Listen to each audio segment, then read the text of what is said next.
mentioned, Nico, he is not going to get close, and it has been such a long game. Last week, we do have a halfback swing already on fourth down, and he isn't quick, but he does have enough to beat him. I'm telling you all that it might look rough now, but that's what happens when it's over the first time. We don't have a lot of these stuff where it won't be as sweet early in the championship. Aaron Scogan is out for the rest of the game, though, with the hurricane going. So back up, sophomore Zach Keys is out there, and I'll go to 24 Lang drops the ball. It's a shame that the first time we played decently defensively, our offense just can't really get the 6'5" stop these to break that tackle from our safety. And I wish all of our DBs weren't so small, but it's okay. How did one catch that? That's going to lead to Western Michigan probably scoring again as well. And poor Zach Keys is not having a very good time down there. I'm embarrassed our first game against the Rockets is going to end like this. So one day we'll win the war on Route 130, and now we can focus all of our attention and everybody forgets the purpose of this team, which needs to go well because after this point we don't have a single win on this road. But since they're 7-3 now, I don't see that happening, especially since they're 29 overall. If we're going to get these listed recruits, we need to rush for at least like the past 50, but I have a feeling it's going to be very hard to do. And I'm honestly happy with how many things we have shown now. They're ready to see us try our best against Western Kentucky, where we're only getting and on an early 3rd and 8, they went with man-to-man coverage, so we're going to go over the lane, who's going to get about 20. The plan for today's game is to feed them the ball, so on another 3rd down, we're going to look back in this direction, but it's off the marks. And we'll see what the rest of the time. Unfortunately, it is on us, so we've been forced off of the field early, but with the punt, they're going to have to start from the 20-yard line, and our man-to-man coverage isn't looking terrible so far, except to see it out wide open. We have got to generate some pressure off of our defensive line if we're going to stop the Toppers today. And I've got some blitz packages drawn up for Austin Bruins going to break that tackle. So it's a they're going to go drag underneath his out. We've got to do another 30 seconds, so maybe we can get them off the field, and we just have to knock Hutchinson out of bounds. He has been marked short at 4th and 1. So the Toppers have to settle for a field goal, and that's going to be. Also, what I think is good about our stadium is we can see the river behind it, and we have a beautiful backdrop here, but we need 3 more fans in the stands. That'll happen once we start winning, which will happen once we start getting some better recruits. And I knew this first season was going to be rough, but we are struggling. Our offensive line isn't even giving us a chance to get the ball out, and just to avoid safety, we're going to try to run with Belgium, but we have to run it back to Western again. And remember, Corey doesn't have a strong leg, so we just have to hope that it passes before the return gets to it. And this is fumbled on the ground, but young so bad on the ball. We had a big opportunity there, but unfortunately for us, we just couldn't make it. We have to get them off the field again on 3rd and 2 if we can make this tackle, which we do. Junior corner Terrence Brown is starting to develop, and that's what we love to see because it's still going to be the one possession game and they've missed. I know everybody knows that if our offense can get it done and lose a shot, and on 2nd and 10, we're going to hit them with a little bit of play action, but there's no time. I feel bad for Terrence Brogan because the offensive line is getting shredded apart. All we can do is try to scramble for the first down himself here, and offensively, it was a rough first quarter, but our defense is starting to figure it out, and they're going to hit us with a read option, which is going to go for more than expected. Every time we get into a 3rd and 6, I hope that we're able to get them off the field, but our coverage is terrible on that one. And I've been surprised at how well we've shut him down for this long, but he might pick this one up too. We get the sack. Todd Augustine fought his hardest to get in there on Austin Reed. And Western Kentucky's kickers already missed one, with this one also getting the cups. We desperately need our offense to start getting things done in this situation. And I'm going to hand it off to Bird Nico again, but it just isn't relevant. We're on 35 now. We have to pass it, and we're going to look for him in the flag, where he's going to get the first down plus more. And it's going to be a struggle to get down the field, but we're trying. I've accepted that we're not going to rush for 100 yards, but maybe if we pass it to 250, with this one going the lane for about 20, and we're just going to continue to look in this direction. But the Hilltoppers don't want to let that happen. If anything, I'd love to get a field goal out of this drive to happen. It doesn't seem like it's going to go anywhere right. And this is certainly out of our kicker's range, so we're going to need a lot of yards. So that throw wasn't on target, so it's 4th and 10. And I'm looking at Archie over on that left side of the field, where he's going to catch the ball and go to the 50. That is exactly what we needed in that situation. Now we're going to go back to our drive for a combo, but I can't blame that man for dropping the ball. And I doubt they were expecting the read option where Terrence Logan's going to take off, and he's going to fight to the goal. This is our chance to get into the end zone, and we know isn't going to do it. So I'm going to have to hit him with the play action and hope for the best, where it's nothing here, but Logan's still going to try to make it, but off the run on our time. I don't think we can trust Nico to run it in. So I feel like we need to resort to passing, and that blitz got him so quick, but we're going to throw it anyway. It's caught. That play is keeping us to lead with 2 seconds left in the first half, and the Hilltoppers are on upset alert. I don't know how we're in this situation. I didn't expect that to happen today, but we've done a good job on us. And on 2nd and 5, they're running for one, where obviously he has to make the play himself, but he just got 2 catches. I can't be upset at him because he did have that sack earlier on in the game. And our first protection, that Hutchinson wide open. So I'll go back to user Jeremiah Lane, and Dalvin Smith just doesn't know that.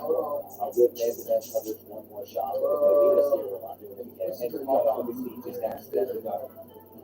But the craziest part about all of it is he's our left tackle. I don't know how he's a higher overall at left end, but Chase Southpark's from injured. And I'd say he's earned the role as our starter for the rest of the season because right now we are playing better than we have all year. We're over 17 now. Hilltoppers need a big game and they're not going to reach the first down marker. And they've given their kicker a good shot at making this and he drills. And we have a lead for the time being, but it's not going to last if we don't have another good drive. And I keep giving Greg Nico chances to get things going. And now it is 3rd and 14 where we're going to try to pick this up by going over the land and he's going to drop the ball. And he actually holds on. He's an amazing player on this team. But stuff like that just makes me so frustrated because now we have to cut it back to the Hilltoppers whose returner is going to catch it. But he threw it out of him and he's fighting all the way to our line. I feel like we're never going to come away with the lead. We've got to get it going. Our offensive line has got to get better. I need to focus on it recruiting and our defensive line also got that pressure. That's the only reason that play was able to go on for so long. The pass was bringing it down, which is more than I thought that how big safety was going to do. But now they're on 2nd and goal, we have to take this without a David had it in his hands right there. But he could come away with it and on the 3rd and goal, I'm stuck on the defensive tackle. So that was not much away from another catch. She's been better versus us than Malachi Crowley, but we're not going to keep going. So we are still very much in this game because we can take a lead with a touchdown. And if this run play doesn't work, I might throw the ball on every single down to end the game. Greg Nico has 8 rushing yards throughout this entire performance, which is abysmal. We're going to get more with Terrence here. He's going to juke out that defender and fight for the 40. He definitely needs to be sliding in that situation. That was almost there. And on 2nd and 10, we're going to drop back with Dogan where he gets a decently clean pocket, but he throws an interception. That's his first one of the game. He always has it. The longer this goes on, the less chance we have of beating any back opponent. And they're another division, so hopefully this won't be a conference battle for years to come because Western Kentucky is going to be better than this. And on 3rd down, we're almost going to get the game. Brett Cook might be short and like a 60 overall, but he just stuck with Malachi Crowley as best as anyone else could have. And here again, we are with the ball trying to run it, and Nico gets nowhere. It's sad that we know that's exactly what's going to happen. On 2nd and 13, we're going to try to pick up the corner right, but it's again intercepted. And that was the only wide receiver on the field that even had a chance of getting open in that situation. I went back and watched it, and everybody was clammed out. And I'd love to get them off the field here, but Malachi Crowley just came around on the jet sweep. And the second I saw him spread, I knew it was him. It's a shame that all of the visiting recruits that came today saw this performance because if things would have went differently, they probably would have committed. We're trying to throw over the middle, but Terrence Dogan misses his target. Over the lane. Always drop because he has like 50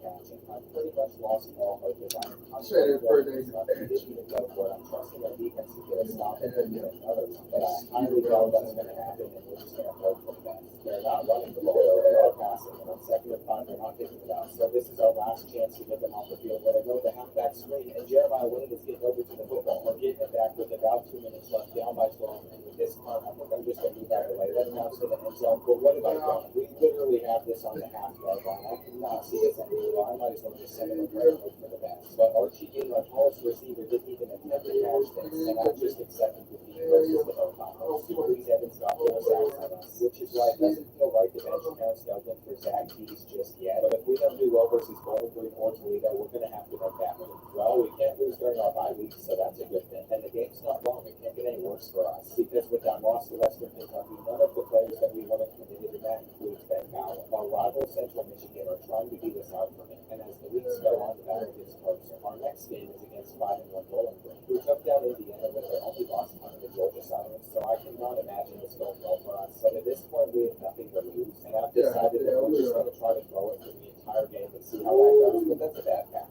At this point, I've accepted that we should honestly only come out with shotgun just to give us enough time to maybe get a pass on to Land who catches it. But I still feel obligated to mix in a run every so often. And I'm really disappointed every single time. 2nd and 8, we've got an emotion over on a little bit of a hitch route. He's not going to get open, but Steve Winchester is on the corner now. And by the end of the year, he might be our number 1 target as he keeps holding on. I'm liking our offense a little bit more now that we've switched up to a passing attack. And Nico is going to spin for 9 yards there. So maybe we only use him out of the passing game because he looks a lot more solid than running. I honestly cannot believe this first drive we're putting together against Bowling Green, but we're about to reach the end zone and it's fumbled. You've got to be kidding me. When I tell you we're sending the house, I mean it, and that's what we did, but it didn't work. And I can't believe our luck. Just when we started to do well, Bowling Green gets something like that happening, and we're going to break this tackle. We have to somehow knock down the running back. Come on, boys, just make him go down. Karen Keith is tearing us up, and Grand Rapids University does not look like a football school, but maybe we pull off the miracle. a home run on third three, which would make them only kick a field goal, but that's not happening. We can't run man coverage. I should know that by this point, and Connor Baselak's going to keep it on the read option where we have somebody over there to bring it down. But he grabbed his face mask in the process, and I still haven't adjusted that slider, so let me know if I showed the comments. On second and goal, I'm going to try to get in that hole, turn my way, and Connor Baselak didn't reach the end zone, so we could hold up to a field goal, but they passed it, and I wasn't expecting it. There is a flag on the play, so we'll see what it is. And Drake Kinsey stepped outside. It's remarkable that we had such a good drive, but now we're in a position where we're trailing 7-0, and I'm glad that Zach Archie didn't fumble that time, but we're not going anywhere. And I'm putting Winchester on the street, hoping that he can just run by that linebacker and we can go over top the defense, which is what he did perfectly. If we had a quicker tight end, we could make some amazing plays with him, but we should have gone a much better way. And I understand the halfback pass. I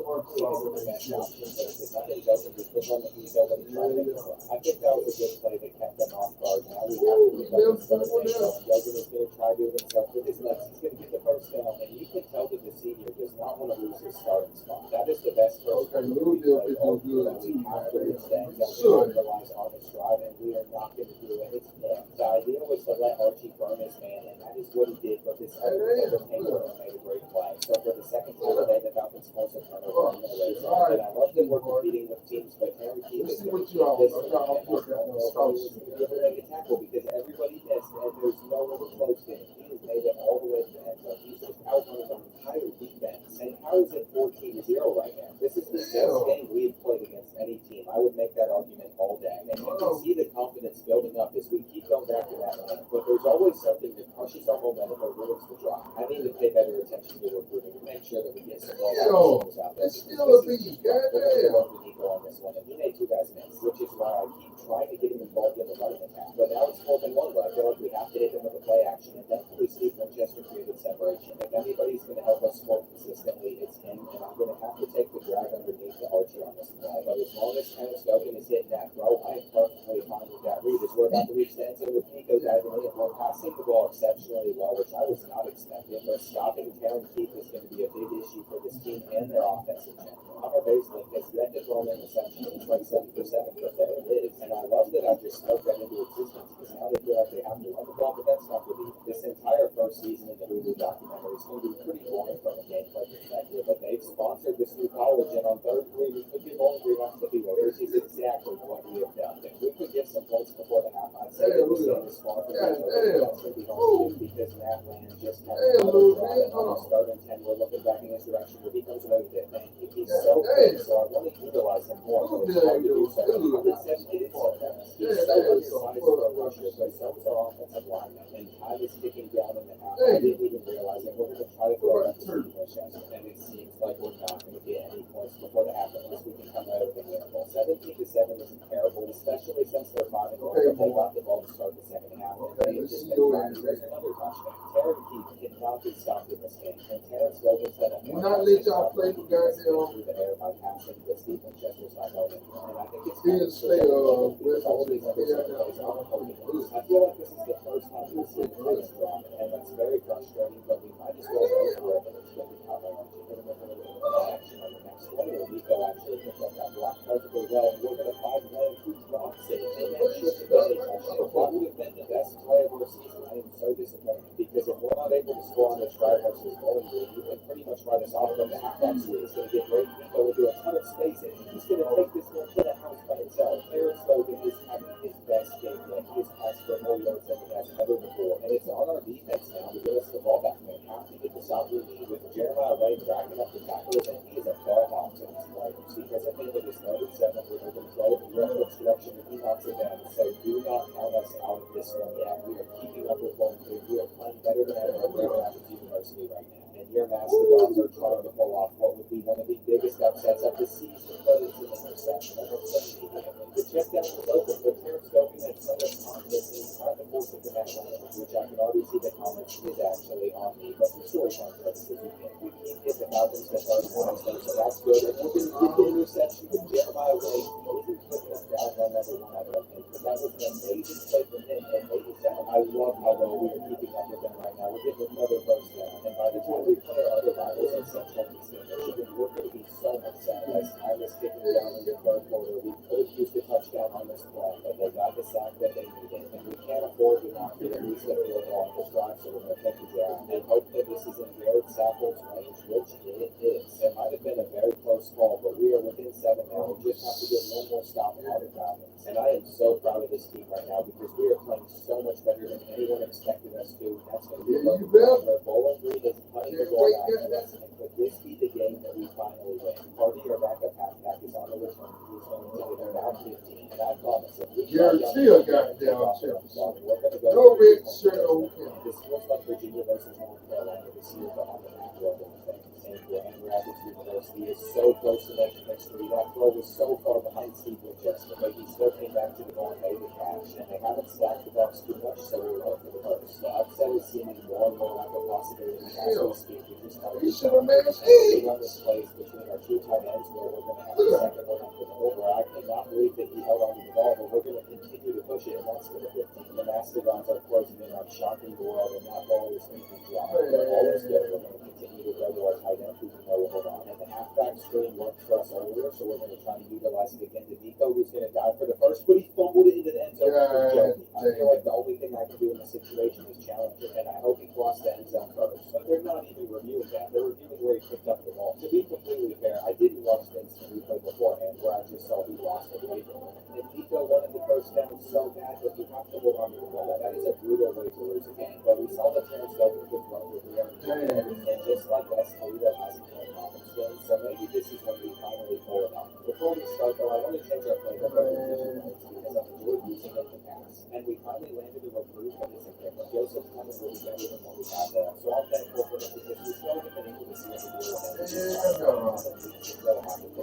Our passing attack is not on the 12th best in the country, but we're averaging 20 yards per game in the line. So we've got to figure that out today against Toledo. And with the playbook, maybe we'll be able to, but this first one, this playbook does have a lot of turnarounds in it, though, so I'm going to do my best to utilize them. And I hate that we're about to be forced to a 3-and-out already, but we try to go over the middle of the field, and that ball was not where it was supposed to be. And don't tell me they're going to take it to the house as well. Make it down. This pass was supposed to go to Matt Archie on the left side of the field, but it wasn't near them. And Toledo's actually been really good real life this year. You come to college park, yeah. How many times we've turned it over this season? Yeah, yeah. But we lucked out as he wasn't able to get a photo, and I'll gladly take the number getting a field goal out of that. Since we can't see this established to run the ball, I want to give another guy a shot. And he struggled to catch passes, so it's going to be Matt Lamb. But the issue with that is that he can't play wide receiver. That's kind of my plan if we can pick up this first down. And he's going to catch his second ball of the day, make that quarterback miss. And you know what? Maybe we should move this guy to halfback. Whenever he holds on to it, he's actually really good out of the catch, but he's also pretty elusive. So that's why I'm considering it. I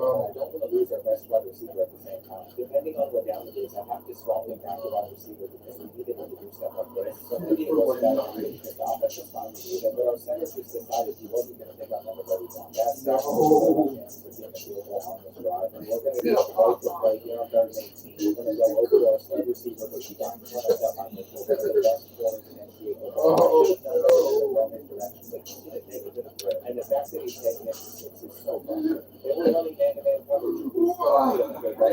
About 47 about running out of the 3 interceptions. That one was actually on me. We're going to break this tackle. Come on, someone bring him. Oh, we are so bad. Before we get to the second half of the season, this we're just going to have to take a break right down because we have to give at least one day with Grand Rapids. And I've played so well in some of our previous matchups, but at this game against Toledo, it shouldn't be 3-4 because they have one of the best teams in the game. But we have an opportunity to go deep, and the throw is not on target. Senior Terrence Dover is about on his last leg at this point. I don't know if he's going to stay out there because even though he's doing so well, he's starting to struggle. We're going to find Brady over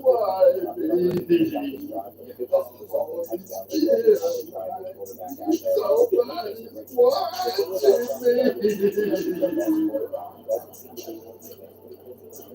And besides the 3 interceptions, he was with his ball. He's not doing that. I feel like that's a wild statement to make considering it's not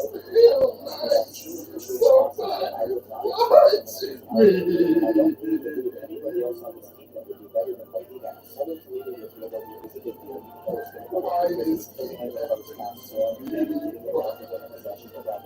We all were very close to seeing how we're going to do it the way he first time first drive alive. So also keeping Terrence Dover's career alive in the process as well. We got that ball out there and after niggaz, we're going to get one unexpected. And those inches is the perfect place to handle here on second and Brady goes on a halfback and allowing the defense to decide what they did in the guard while also committing a face mask penalty. So here we go. We're approaching the red zone. This could result in another touchdown. Matt Archie dropping the ball there isn't the end of the world as long as he can come away with this one. And I think Terrence Dogan missed a touchdown, but it's not the end of the world. We're going to wonder if he completed that pass. So we're in a position where I think Sackler can hit it from this far out, and it's only going into the half down by Thomas and that pass. We're just trying to remember what's going on. We have to make a tackle. That play got sent into the shadow. Any defensive stops us, but ridiculous. But I expect better. The pass rush is not there's something wide open. What do we keep putting that level to? This probably could look like a discipline because our practice university. And Andrew Luck being our head coach, I saw how he wanted to do it. That was such a discount. I don't think it's anything to and we could very easily slow down the field and shoot it back within a possession on the drive. But Terrence Dogan can also go to score down substitute today, so we have to be careful. And Matt Land dropping the ball is nothing new on third and 10 and man coverage. And Archie was able to choose another routes that just play the ball incredible. I wish I could say running was going just as well too, but we're going with it after minutes now. So we can attempt to get Greg Pico involved out of the passing game and then we'll back screen. And he might be able to get the first down plus more. That was a beautiful blocking. He's going to reach the house. However, the ref is going to bring it back, and it wasn't a beautiful block after all. From this angle, nothing about it looked illegal, but they called it anyway. And that's so sad because now it's 3rd and 16 where I should have taken tight end there. And we're being forced to run it back to go down by 13. This ball most likely not that fast. Our defense has tried to hold it down, but they can only continue to do it for so long. There's a missed tackle. There's another missed tackle. If we can't get the field on this play tonight, they're most likely going to win this. I think he would have taken that back to the crib, so it would have been game changing, but they're missing. And that means we're getting the ball in decent field position. And where Matt Land just took number 3, that is the second time today that we've seen number 3. So our new game plan is looking he's guarding that line and go over the top and it's not good. It's never a good idea to throw the ball. Might as well keep throwing in his direction. I think listen, you got open, but Terrence Dogan missed the target, and I think we have to start exploring other quarterbacks. I think the only way he's going to keep his job is if we're able to win this game, and that has to be held on to. We had a touchdown, but now it's 4th and goal, and I see Zach Archie wide open. However, somebody dumb, and by somebody dumb, I mean myself, didn't extra point, so we missed it, and it might not even matter. So he goes already working at that field, and that's a long time ago, but we're simply struggling on this first and 10 right now. I have so much faith in this team that eventually get the win. We just haven't put it together. And I feel like if we're able to land some decent recruits next season, we could see multiple things. We just want to get some speed. So if they're not going to play, I'm pretty sure it's going to be like the touchdown. I think we're about to have a quarterback switch with Terrence Dogan potentially playing his last game. He was waiting on the wheel on that play, but it simply took too long. I'll do it. Now he doesn't have too much time back there, and we need multiple touchdowns to come back. We're not getting this first down, so we'll have to pick up this 4th and 1, and our tight ends are open, but our offensive line decided to take a lot. We're going to lose this game, so we'll see what Terrence Dogan can do on his final snaps. We do 100 out of bounds, and things will have to change with Grant Brown. We cannot easily lose every game, because next week we're going to have players like Greg Howard that come from the team that's not well, and we can see a little bit for the day, but Zach Hughes is officially the starter. It's optional only has 65 Grant Howard, but Zach Hughes is much better than Terrence Dogan, and his first game in front of our small one crack. But we want to have something happening, we don't want to go to our tight end, so that's going to be his main focus of the day. But more importantly than anything else, giving us a chance at having our coach win. My hope is the quarterback switch fuels the team to play better than we have. We could do decent, but we couldn't play, and we're simply shooting for 1 win this season. I don't think that's asking much. You've already gotten about 4 to 37, but they just can't get your target on the field, but that route could kill us. Murray is going to come away with the football and tackle. You've got to make that tackle. Why did you just score behind him? Louis Curry, which is one of the coolest names ever. It's already finished down by a touchdown, but now we get to see what he's doing. And I'm excited to see what 70-throw accuracy is like because we have suffered a lot of his passes in the city. And as he's already getting pretty good time, and I wish Martin wasn't a senior because he's looked really good recently. I am curious about how Zach Hughes wants to react to the right reading. It was a bit slower than our last guy, so I don't see how good he actually is at first because he can throw. The offense is flying down the field. I was not from my mistakes. He's going to catch this pass. Never lose in a battle. Right now, Zach Hughes is 4 for 52 yards. Now he's overtime, and this is where this defense us because that should have been a touchdown. It's not going to work well. We can always pick it up on the number, but he's going to find our backup tight end and back to running the option where he's going to keep mindset. What a spectacular drive from him. I didn't think we were going to move down the field that easily. When Ron Cook Jr. just got 10 on that first one, and I'm sure he will get more throughout this entire game, which is why our defense needs to clamp up. I know we gave up the touchdown early on, but we are doing well until it's another face mask penalty. There's been so much of that in this game. Cole Snyder has a lot of time back there in the pocket, and he takes the sack. And I legitimately think that we're going to hold Buffalo to a nothing. That needs to be intercepted from Wade, and it is. That's his second interception. And the two of them on the season is very fantastic. Now we're just learning how to run the ball with peace. And I want to have a slower pace of offense. I feel like we'll make a lot less mistakes this way, but Nico also has to get a lot of yards. And I'm remembering that we have to feed it to our tight end, but they wrote it perfectly. So it was probably best if we just held on to the ball. There's going to be plenty of drives where we don't have success. I'm just happy with the fact that we're being competitive with Buffalo. Coach Jr. is going to catch that on the mound.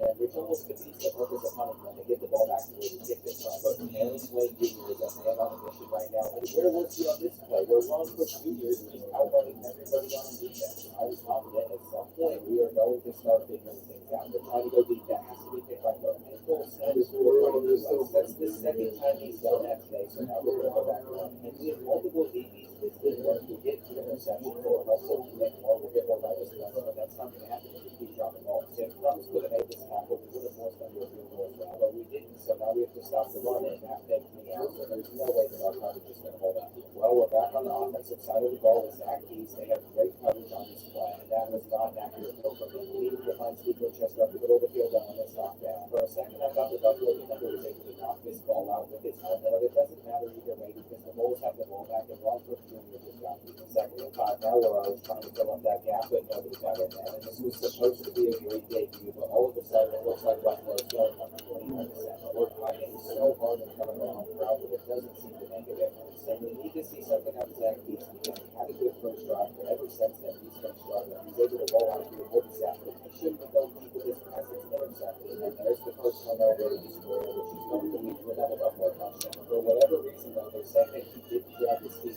so the Bulls are getting cheated as an and that was a rough first down for us. I'm afraid if we can't pick up the first down on this drive and go down the field score, we're going to be out there. Zach Keys made sure that he picked up that 36 for us. Now he's going to go to great detail, which is going to be another 9 yards. And I've been trying to get him involved in the run game as well, but it's not working. That's why we're going to the halfback screen on 4 instead. And one of these out there on the field, and your partner's going to take this one. But what we really need to do is start doing some receiving runs with our tight end. And what was that? I don't know if there was a miscommunication or what, but Zach Keys was way off the marks there, and that's going to be another first down for us, which is going to eventually lead to even more points forward. This was not a good week for recruits to this day, but there's still going to be an entire fourth quarter of football to play, so we'll see because it will somehow force them to just get a field goal. They're only down by 3 possessions, and it's fun to see if Zach Keys can ever swing. Whenever Terrence Logan was out there, he had a lot of fun, but he was able to do that when he did it. And I know we're excited for from him, but we're going to have to see a lot more on this drive. Drops like that are definitely not going to help, which is why he's hesitating on this one. And I cannot imagine that any recruit is being closer on here right now. Our last scope is this 12th where we have no choice but to throw the ball up, and this could result in a starting reception. It's just a disappointing performance, and I'm not sure how we stick with him. Oh my God. I'm going to let him start that one, and then on the road, I'm still trying to shoot our rivals. So Ryan takes competition at quarterback because he wanted to command. No, bro. Might be his number one target, but his number one target could also be Juco Carlos Castillo, so we will see how that unfolds. There's for us to find more players in recruiting that we could potentially go after, like Scott Thomas. You can go ahead and talk, man. I feel like we have to get before we can continue to recruit, we have our hardest matchup. And going into this game, I'm expecting points. We might lose by 50, but I'm going to try to prevent that. And if that means milking the clock, so I should have never even handed it off because there's no way I was going to have any success against that won't be me. Keys doesn't even know what Chester is. But I love the balance.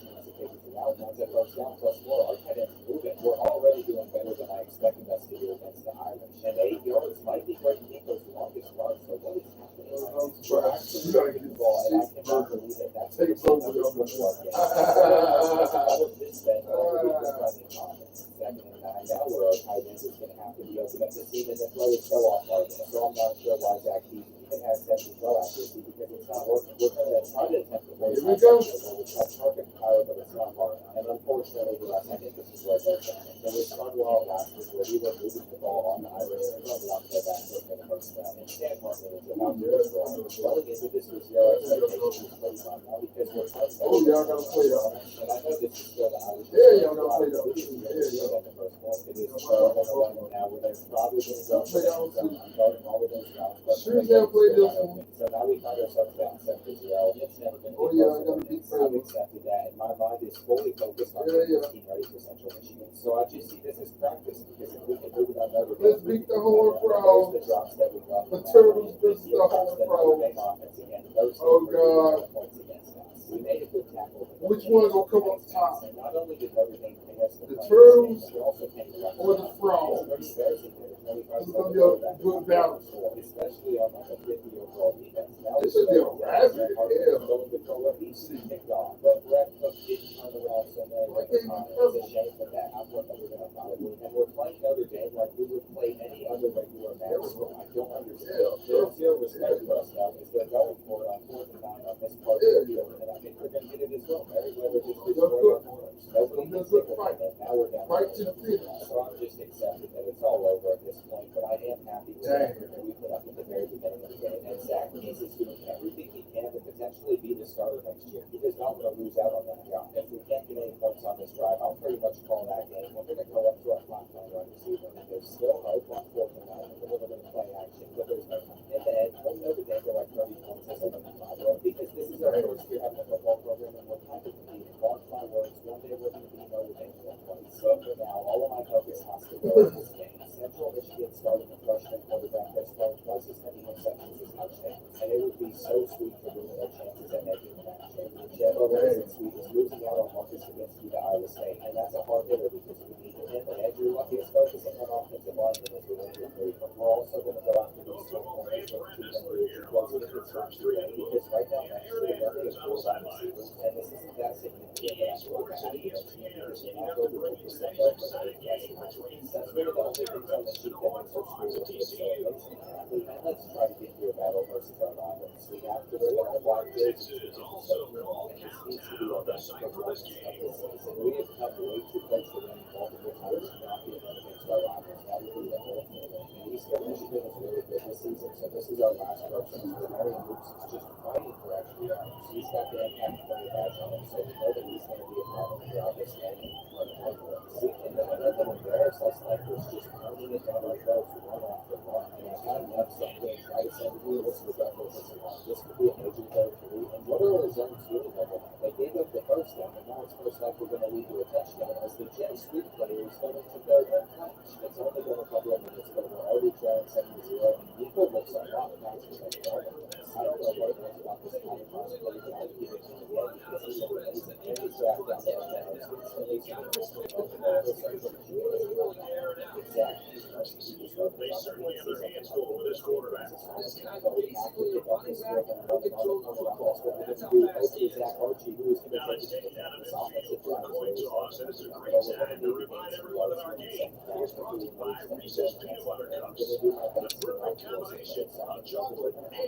But that corner had straps on that, and getting 3 out of that drive isn't difficult. Ideally, we'll just get them off the field on a stone set when we do. So we've gotten the ball back almost instantly, and we won't work with play action. But Zach Keys missed that pass really bad, and obviously he's simply proactive. I feel like he's been very disappointed in that regard, especially since he doesn't have the rough coordinator for it. The drive is staying alive, and they have somebody in the flat, but he can't get it out. A bit of a run in the first quarter, but there's plenty of time left in this game, so we can still back it up.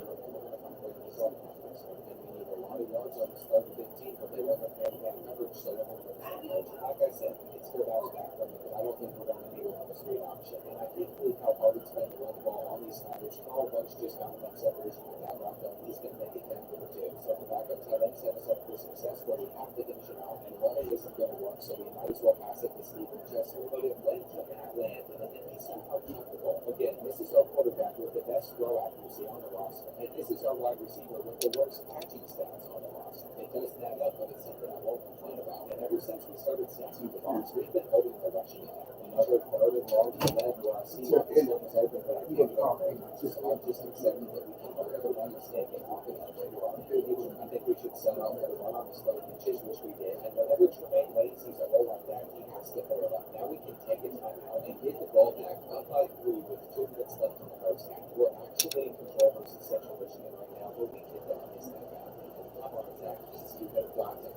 this is our best chance. It's third and 10 now, and I'm afraid that they're about to lock us up. I don't want to force anything to do anything risky, so they have got the ball right back and kept it in, hoping this bounces the right way, which it does, but it's really not. That's so unfortunate, but our offense can't be perfect. We're going to be trying to make mistakes on the road.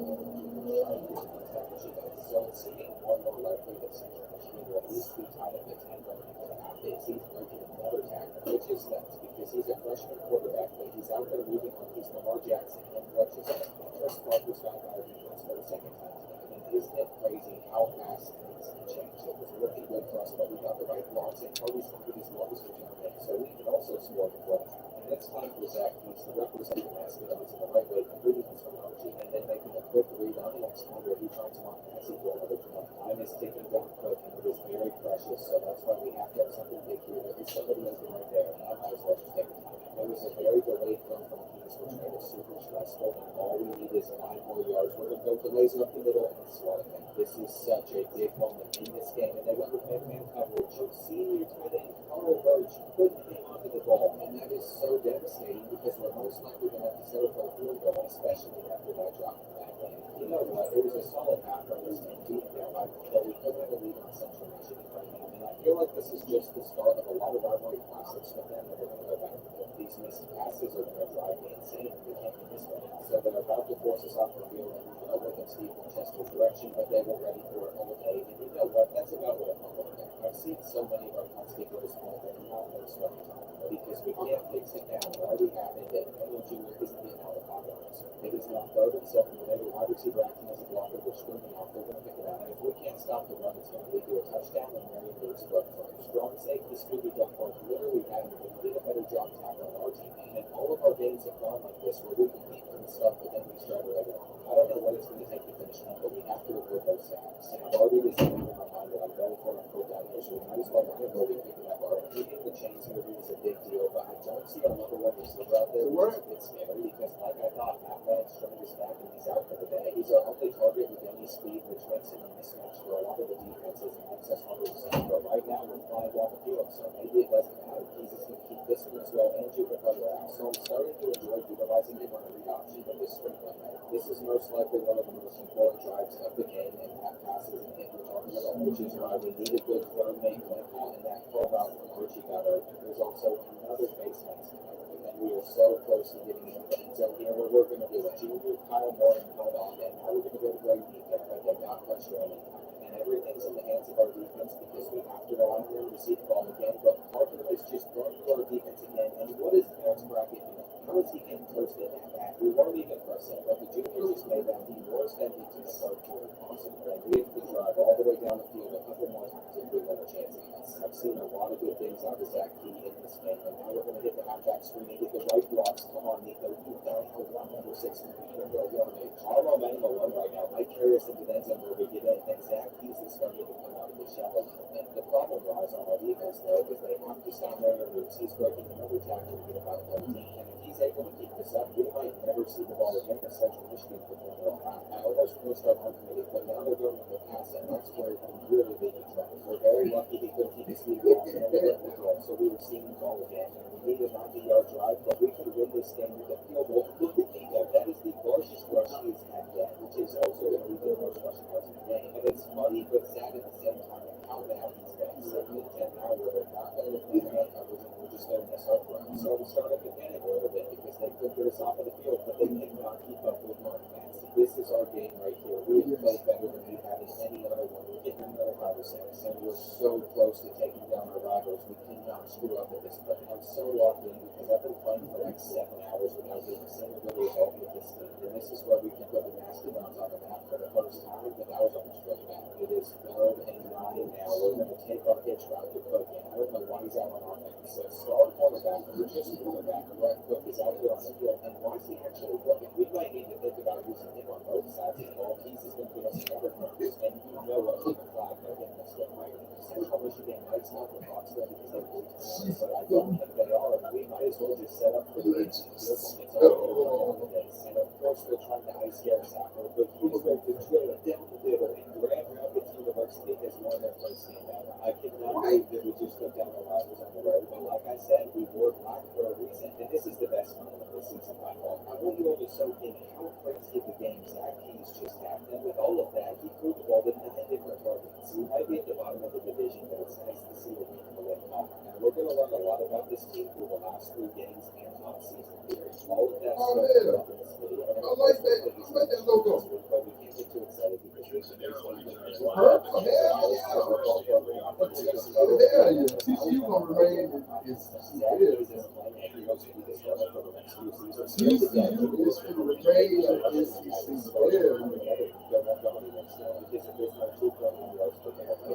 Isolate Mark Massey, we're going to take that out route every single time in this game. I feel like at this point, all of the dots are really clicking for us. So just when I say that, we're going to call it. That's going to make it a lot more to be successful first drive for what we're looking at. I still want to give them a run at halfback sometime in the future, especially since Greg Nico struggles to get a yard from us. So we can't do that successfully until we have other receiving targets in there. But maybe now that I think about it, last game we won without him. So I've adjusted the depth chart and we're going to start. And we're about to see what the lockdown is and what to do at halfback. Just this switch go back, power grabs, and those either we think about, and that's a touchdown. I've never run this play in NCAA football before, but this was one of the most beautiful ones we have ever seen. And the fact that everything's starting to come together for this team just makes me so happy. But as I'm saying that, we're giving them a huge play, and we're going to raise the score on their first offensive side. That is a tight field to swallow, but I'm excited to be back out here on offense. And it's weird to explain, but every so often, whoever's in at running back just goes really slow. Their leads cannot gain very many yards. So we're in a tie game here to start the second quarter. And what is that wrong? After watching it back, Bojan might never see the field again for us, and he's only a sophomore. But I would rather put a defensive Cowboys because of him. The Huskies are going to force us to agree now, and there's no way that this club knows what it is here, which is why I'm so frustrated. Not being able to put the game and get stopped is a massive problem. And Gavin Williams is going to skip on us to the rookie and no one's making a tackle. They've got 2 plays and scored twice. I don't need to know what to think because just when our offense starts to figure it out, our defense looks rough, but Matt man is going to take this thing off already. And I think it'd be a ground over running back because he should also catch the ball. So getting an accident on the halfback should be able to take this thing without the more hit. Over 13 million children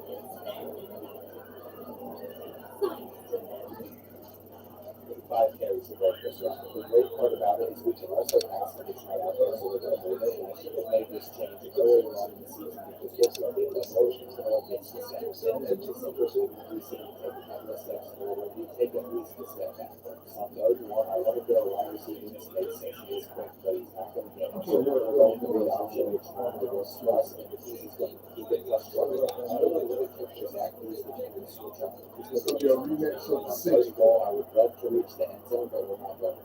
Give me out there, we send it for a field goal against Central Michigan and then we're not. So we're just running it safe and doing the right thing. Hopefully the Huskies don't have any more breakaway plays, and that should have been intercepted, but instead it's going to take them to the 30. They do not deserve the 4 goal, but none of our guys came out of row, and the ball never lost. That's a problem. Once again, solid first half for Brent Bradley. So something the Mexicans have struggled to do is carry that into the second half. Damn.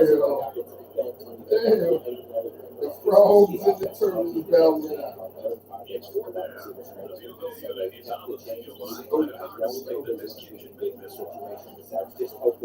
Woo! Oh man, they missed the damn field goal.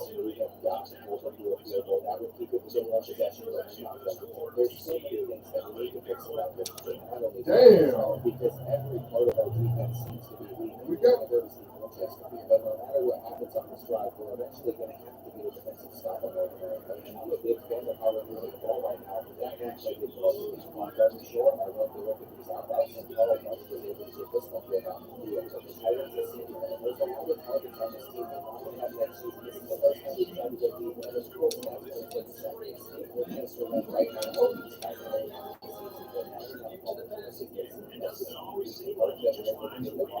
But most likely we're just going to pick things up and then there's no I wouldn't be very upset and at least we were able to do something. We're going to take this one home and let you play right back and out back. And I guess he's never even hurt still no matter what happens. But he's been a level so I think it's having a wide receiver even if you drop it. The problem with putting someone like him is because he's not on the third down. We have to try and go every time the defense again, but it's not very fun. I knew that Zach Keys did never try and go on the first play. But we attempted it and we went in a bit more than everyone was about to finish out of the game. And this time, it won't be over if they can only get a field goal. And our third and 3, I used it better than exactly how it needed to be, but it's only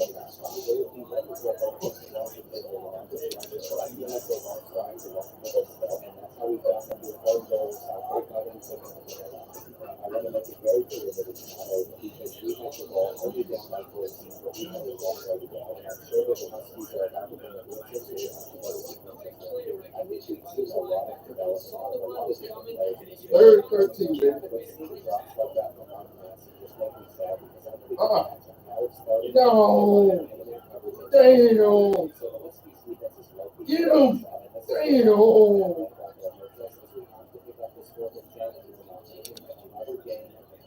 Damn.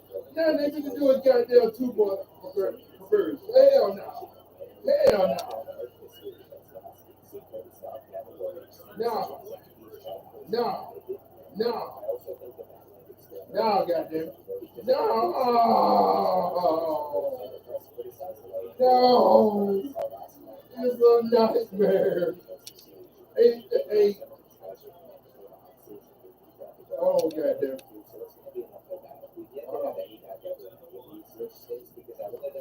We can do a 2-point reverse.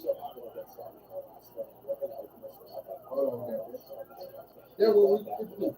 That what we can do. 2-point reverse. 16-8. All he needs is a good offseason where he runs on basketball. And Eastern Michigan's defense never got to get in there and sat on his foot. And I understand he just scored a touchdown on his first drive, so they're going to try to play him and go up on this drive. All it took was yes. Oh, come on. Y'all screwing us. It was the first down. Damn. That was the first down. He touched the damn line. Damn, y'all screwing us. Damn. That's a fucked up shit. Y'all screwing us.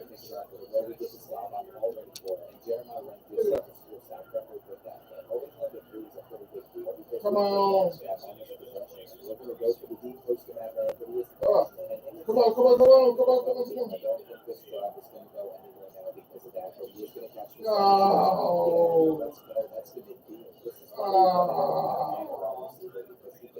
No. We gotta make sure they don't tie up again. Hell no. I don't get that.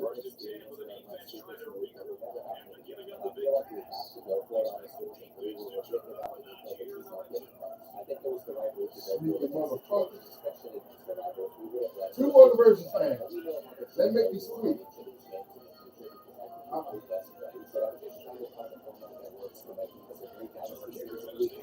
Yeah. 16-8.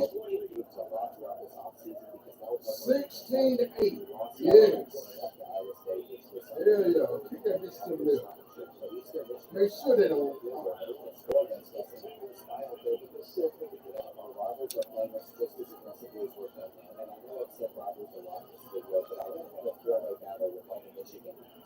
All four of us are competing inside this division to be the best one and go to that championship. And no matter what, Eastern Michigan's going to make it this year, but we still have to beat. We already took down St. Paul, and that was a big result in St. Paul. That night, I don't know what we're going to win this game. We're going to try to go for a deep play on this one. And he comes away with it. He's going to get to the 25, which means he just overtook Steve Manchester for school receiving yards in the season. That would change. Woo! If we win this game. But there wasn't enough time to win.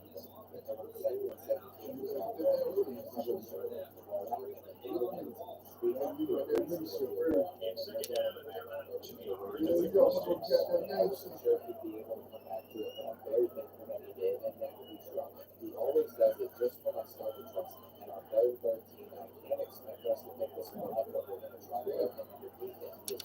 That decision here, but I think the right move is taking up really good possession because now to start the second half, it doesn't seem like we're that out of the game. Before he goes to Austin Smith, and he fumbled the ball, someone pick it up, that's better. That is exactly why you take it over. You're not always going to have to play so aggressively because all of the momentum is swinging in our favor. I want to focus on us in that lane, and that was kind of we haven't had a single jump ball this season, which was the experience. And now it is 4th and 1 where we need to get this conversion, and it's going over the line. But he drops the football again. They're in line. You can't say you're lucky and just hope for the best, but we're still being about it. You know, they've decided to opt for the pass where they have somebody over the middle.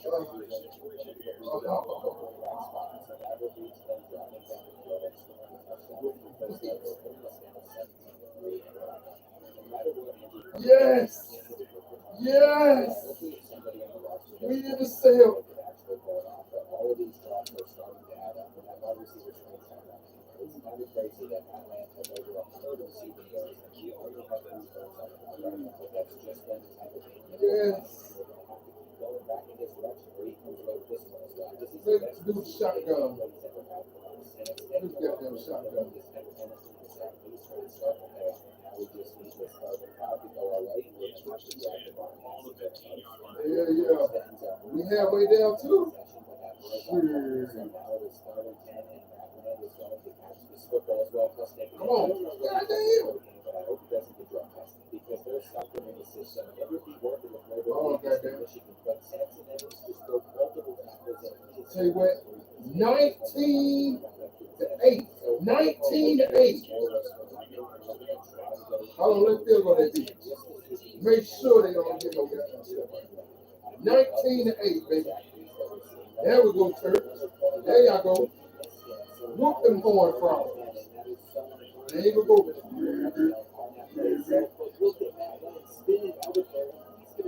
Moving them in their territory.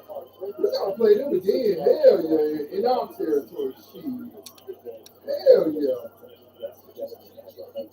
I'm gonna let TCU stay in that shit. Hell yeah. We're gonna get another rematch. Yeah. Turks versus the Turtles. Turks versus the Frogs, part 2.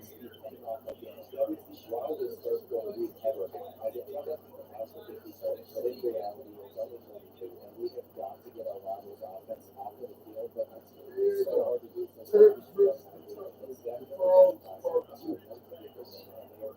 Yeah.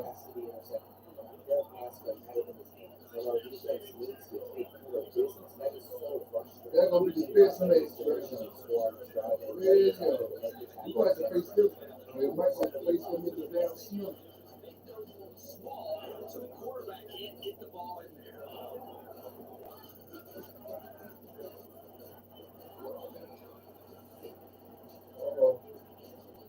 I'm about to say they better. We don't get one too much.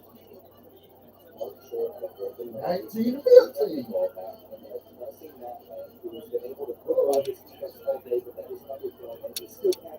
He breaks through. What on earth is that, man?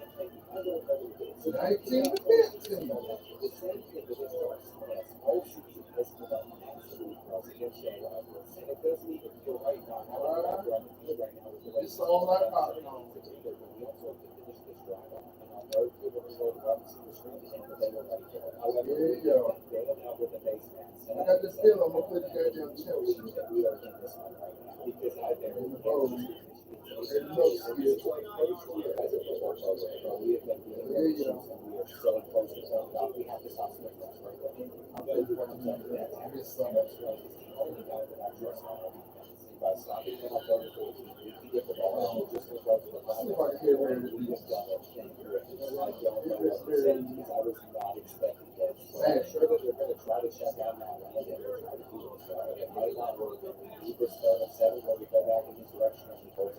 Come on. There you go.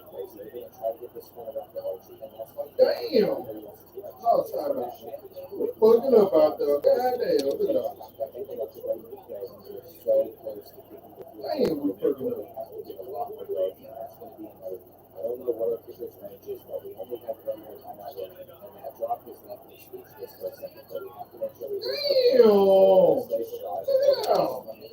We fucking up out there, man. Goddamn.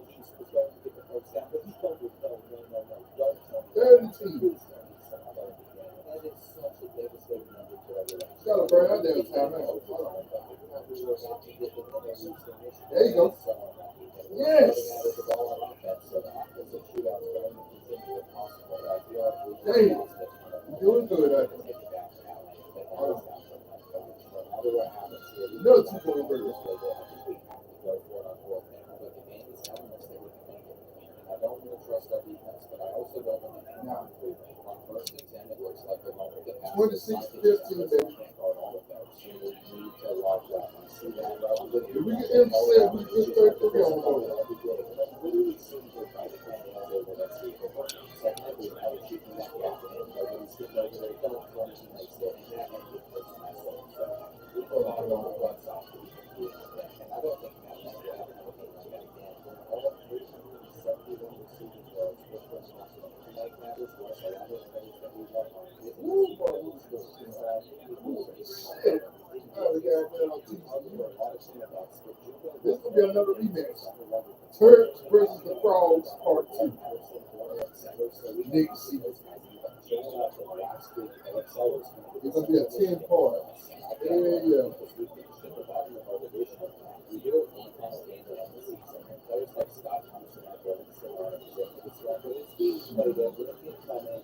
The team I replaced with this created team was Navy, so I'm going to walk in.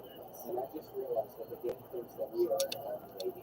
If anyone knows how to remove this for future seasons, that would be awesome because it's fine to play with myself. But right now, it's just not very consistent. And let's just say that if we can't win this, the only thing to look forward to afterwards is going to be the off-season, where we're all going to get a pretty good idea of what our team's going to be like next year. And all these rushing attacks going to be hard to see. And I'm not sure what we're going to do about our summer. Oh, man. We also have freshman Josh Pace, who I was super excited to land in that start out. It's probably going to be a one more season. And then inside the 5-yard line, and no one's making a tackle on 33. Are you kidding me? This quarterback is going to juke out multiple of our players, and the only one that might be able to catch him is Jeremiah Lamb. It was just not able to keep us with the near rushing attack. It's good. Come on, boys. You're embarrassing yourselves. I think losing the way that we did the Eastern Michigan is one of the best in the world. And all our college players to improve and get ready for next season. But this is my offensive line looks lost out there, and I see another 3 rushes in the end. So it's third turnout where we have to avoid taking the safety. I mean, after punting it back to the 100 yard field, and they're about to go up turnovers here, of course we can get a sack. And of course the quarterback misses the drive. A big 203 total yards start, and we have to cap this drive off with a touchdown where Martin Lacey is wide open and ends up from that point. Army would go on to score the next 10, so there's not much hope left for us, but we are trying to go on. And I'm ready for the off-season, but if we're able to get another win against them, we have to drop. The training results are going to be a big deal this year. And now that it's broken seven, if we don't lose like this, it's going to be like the normal sequence as well. Like I said, it's not likely, but I'm back to be on the table. And I'm like, for our defense, it's not, and on the starting 7, I don't see anything good over there. He has plenty of time out there. Come on, you got to understand this. I don't think Terrence Brackett kind of played the whole season. And Army wants to end the game by going for it on 4th and 7. I'm trying to make it into it. And we're going to throw it to the flat Brackett, flip it over the top. So I think you can imagine that from this point forward, there's not much we can do. And we have ended our season at 1-11. It was a rough first year of the program. Yes. And that conference championship is going to be between East and Michigan. Hopefully one day we'll be in the first field conference game. Oh, yes. Okay, let's simulate that beat. Damn. We taking it to the house. Damn. And all they need is a field goal to send it to overtime. So we'll see what Cam Rising can do. 40 to 15. It's knocked down. It's crazy how much of a difference. 47-22. 47-28. 47-35. It's gonna be another rematch between Maryland and TCU. And when it comes to comparing quarterbacks, Dak Keys outperformed Terrence Logan. He's being turned the ball over this time. There's a chance that this sophomore could be starting for us. And I wish we could compare quarterback rushing yards, but they took so many sacks. As for receiving, what they ended up getting by the offense. I'm so glad he didn't get the game started because he gave up 13 sacks. As for our defense, our player, I believe in it. But we also have a lot of other people make contributions like left tackle, but obviously this school that should have also been set up. So all of these prerequisites come in with something new that happened this season. And we'll see who breaks the future. But for now, let's kind of see what players are leaving. And I'm going to be using the dynasty tool for that player promotion. But you're going to see a lot of impact players going. And the ones I want to highlight are Terrence Logan, wide receiver Zach Archie, strong safety, Spears Duffler, who had a 6-minute wide receiver Mark Macy, and backup Kenneth Carl. Obviously, nobody got drafted. They keep their perfect They have some players who need to transfer requests, and it's only one that I would take. Jackson, the player that has the most for us, so he's a safety ball or a protection, and so that'll really help our team. And now we have some time decisions. Obviously, Nathan Fowler is the top lead, so I'm definitely for an active president to make sure he's investigated. But now I have to decide between these four prospects for which one I want to get, and I think athletes not honest would help us at time, while we also could use someone like Eric. I can hope that 2,000 would be enough to get both of them, and then after using Andrew Luck's upgrade to get even more points, we can dump the rest into Brett Patterson and just move up on David Rogers. So we'll see how that pans out for us. It's about the combat where we got food and strong stuff because we got Ben Fowler, but we didn't get David Rogers or Brett Patterson. We were literally 135 points off, but at the end of the day, I'm happy because we signed the 67th best class. And I know our top four guys are all good players, but they're going to make a major difference for the next few seasons. This entire recruiting process sped up position changes as we've just rolled quite a bit to find some of the players that were on our roster from last year. And Ben Fowler has to play on both sides of the ball for us because he's an 81 overall corner, but we're going to move him to halfback and start now. And that means that athlete Scott Thomas has to be a wide receiver, while Carlos Castillo is also one of these to help us out. Freshman Kelvin Hackett goes to tight end, which is also much needed. And now it's after 20 years old where we're going to see Zach Lees and Chuck Ryan Pace. But I have to mention how proud I am of Andrew Luck for recruiting an entire offensive line because he knows the struggles of having that. Are using the Maryland versus TCU Part 2. And I'm expecting to see some negative since we're such a low overall school, but I'm seeing a ton of positives instead. Great Nico only went up 2, but we also had a +8 at halfback. And I swear Matt Lane should have got better than this. By the time he can play Jackson Lavelle, it's going to be a monster. And Jeremiah Lane should have improved more than that 60. Our corners are definitely rough, but maybe Terrence Brackett got some catching. And I just noticed we got to do offensive and defensive coordinator. I think we pass the ball better than we run, so we're going to be better off putting all of this stuff in the throwing stats and pass blocking as well. While on the defensive side of things, I'm mainly worried about pass rush, but coverage could also be very nice against the tackle. With that being said, though, we've reached the end of season 1, and let me know in the comments if you think we should start Zach Keys or freshman Ryan Pace. Also, if you made it this far, I'd really appreciate it if you dropped a like and leave us some feedback in the comments on how you like this whole series. To war! Those options are also online.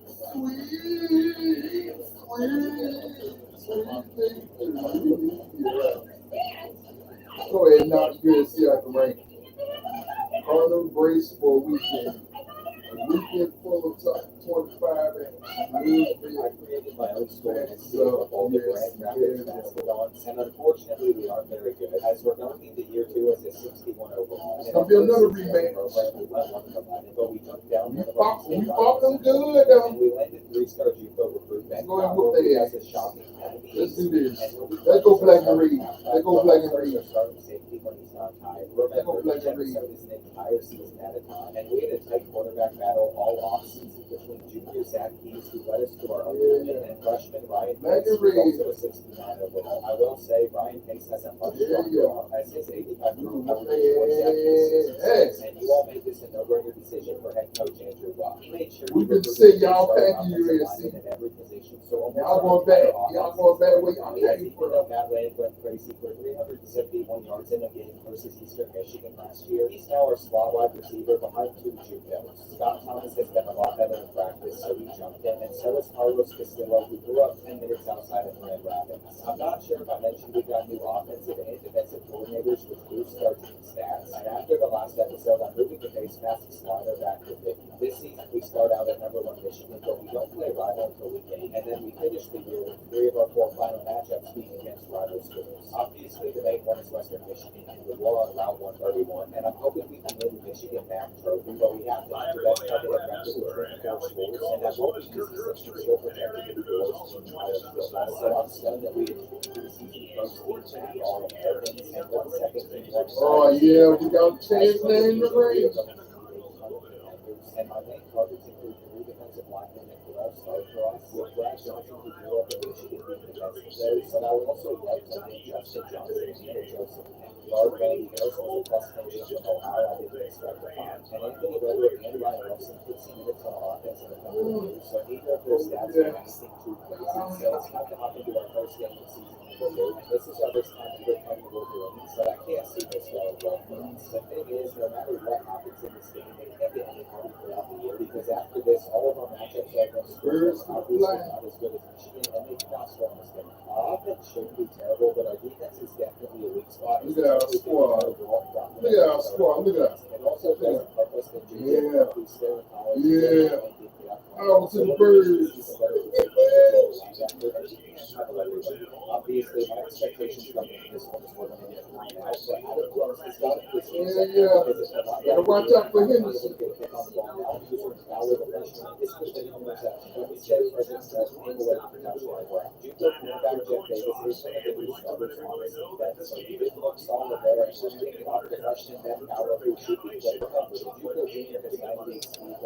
Sliders, it takes them a minute. We're about to see if Ryan Pace can complete his first pass. He doesn't know all of his receivers out there, and the freshman just missed by a lot. He did not handle the pressure there well, which is very scary because we're going to have to see at least this comes back. But Ben Cowell could have potentially taken that one to the crib because there was so much open space on that side of the field, and that would give him a push. I'm not going to panic because it is our first matchup against a very tough school, but can somebody please make it happen? And on this point, we're going to try to use their power, but both him and Jeremiah Wayne just not good. I highly doubt that we're going to successfully run man-to-man against Michigan, but it looks like the Wolverines have committed a penalty, and quickly puts them back 15 yards. This is our chance to get them off the field. We can't let JJ McCarthy scramble on this point, and I'm literally just playing deep coverage and hoping for the best. They just hit it to Jonathan Edwards off that pass, and now it is 3rd and 14, where there's no way they should pick this up. We just got to make the tackle with Monroe, and he did enough to knock him out of bounds, and they missed this field goal by a team. We need to get quarterback Ryan Pace some completion so we can get some momentum. And with a minute left in the first quarter, we're only trailing the Wolverines by 7, so it's going better than I thought it would. But we need to be able to pick up this 3rd and 9, and that's going to be caught by power. I think we have no choice but to go for it on this 4th and inches where Brighton Nico gets it up, and that'll take us to the end of the first quarter. I think we should open it up by giving it to Ben Cowell on the outside. Let him use that 90 lead where he's going to get us like 15 yards. And our offensive line isn't very good, but they've been playing pretty well so far. Until that play, of course, now we're going to need to pick something up on 2nd and 13, and we have to slam, which we still have to play with. If Ryan Pace is already completing passes into windows like that, he has a bright future with this program, but now we're going to see if he can get that back swing to Ben Cowell, and he was able to. If our offense looks like this against Michigan, we can compete with that. But I don't want to get too far ahead of myself because we still haven't even reached things, and now this 3rd and 11 where the Wolverines have left the middle of the field open, so we're going to find that lane, but he's not going to reach the first one. But sometimes it's not about playing aggressive, but taking what you can get. And I'm proud of our freshman kicker for drilling that kick, but now we need to rely on our defense to hold Michigan, and JJ McCarthy somehow split 2 tackles. Darius Pascal's got to bring him down. But we should have had McCarthy stopped in the backfield there, and now Clemens is going to get another 15. To be honest, I shouldn't have run man-to-man there, and now Donovan Edwards has a ton of open space, so you can see the writing on the wall. Michigan's probably about to score again. And listen, the longer we can keep stuff like this competitive, the happier I'll be, but that was brutal. If you want to watch a high school level defense, you could either watch USC football or Grand Rapids on this play, because that was painful to watch, and Ben Fowler is locked down. On 10, we're going to have Scott Thomas on the motion where he gets up on the track for a few yards, and that's the Juco Junior's first catch, but we have to get this 3rd and 6, and he's still I have to get Ryan Pace credit. He's got a pretty solid job so far hitting his targets, and with only a minute left in the half, this has to be the run drive, but now it's 3rd and 3, so we're going to hit them with a play action, and I see McKnight opening the flat for the first down off goal. The Rex do not want to see us win because they pulled Scott Thomas for flipping, and what he would do, that was a very soft penalty, but I see that freshman Steve Harrington just got some separation, and of course the Rex are reviewing the count. They do not want to see us win, but he definitely got to put it down. And Michigan should not be needing all of this help against us, but we're going to give it to that way. It's at least Ryan Pace is playing out of his mind right now. I think we made the right decision to start him, but we still have 3 minutes. Oh, shit, now they fuck now. Got some play.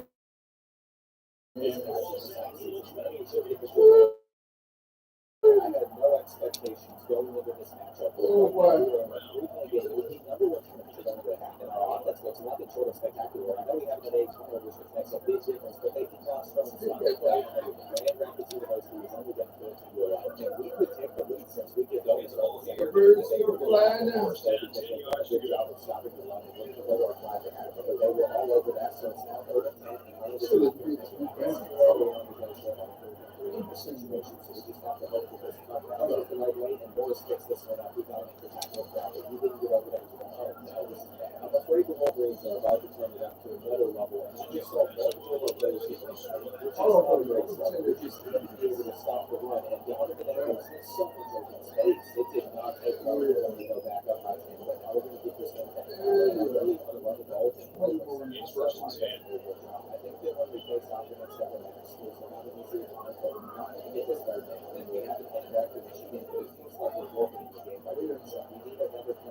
something to get a defensive stop and power, make sure we got it more open. But it's still took a little bit of pass to work that out for them. Here we go. This is a big 35. And I'm going to do for the drive, but now we're going to left over on the team. So the drive's going to stay alive. And now we're taking to these traps. That's one positive about our defense. And look at Brett Cook filling that hole, making this another third mate. Where we're going to make it into the there you go. Now, but right because of the game, because one power's not going to come to the bench. So we have got to go back to passing. And I'm not sure if we've tried to get to see Winchester yet. To be honest, if we pick up this running time, I think yeah, bitch. Yeah. Y'all didn't see that kind. This is the best way for us to actually have a chance in this game. I was not expecting, but the second that they run man to man, all of a sudden nobody's getting away from it. And I think we have to put the ball in the hands of our most talented offensive player, but he's being strung to it. He's going to shoot out of there to get the first down. Ben Fowler is going to break free, and I think this is the best way to play from the juke out. We are getting 3-point battle with the Wolverines. Hey, come on. No. Fuck you, Disney. Fuck you.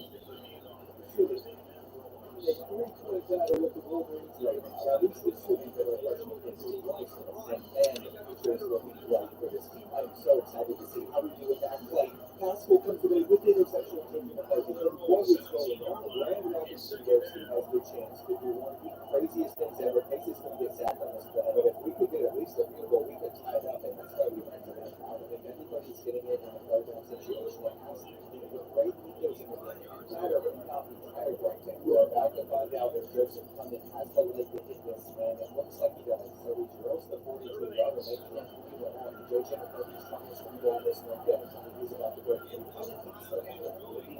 Another turnover. He's shutting that tackle with that. Well, we have put on the show, and I've never seen that before. He just delivers a neutral hit, making this welcome. Michigan's going to try to pass it, and we have just going to run over these things. It looks like they're about to take the secret on the so somebody committed a false start, and with a minute and a half left, Michigan is cutting the ball back to us, and I'm not looking. It is time for quarterback Ryan Pace to shine, and he is already finding the plan to run into the space.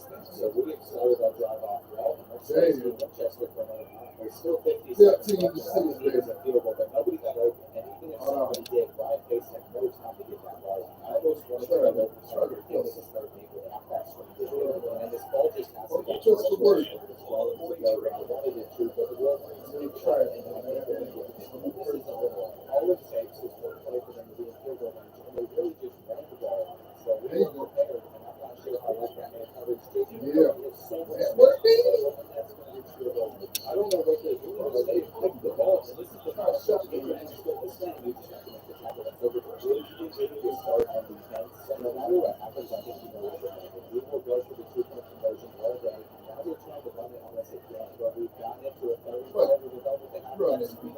Somebody over. Run that beat. Fuck y'all, motherfucker. First and goal, baby. First and goal.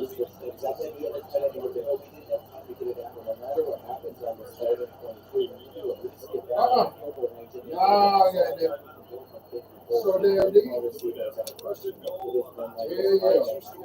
Give us 1 second. I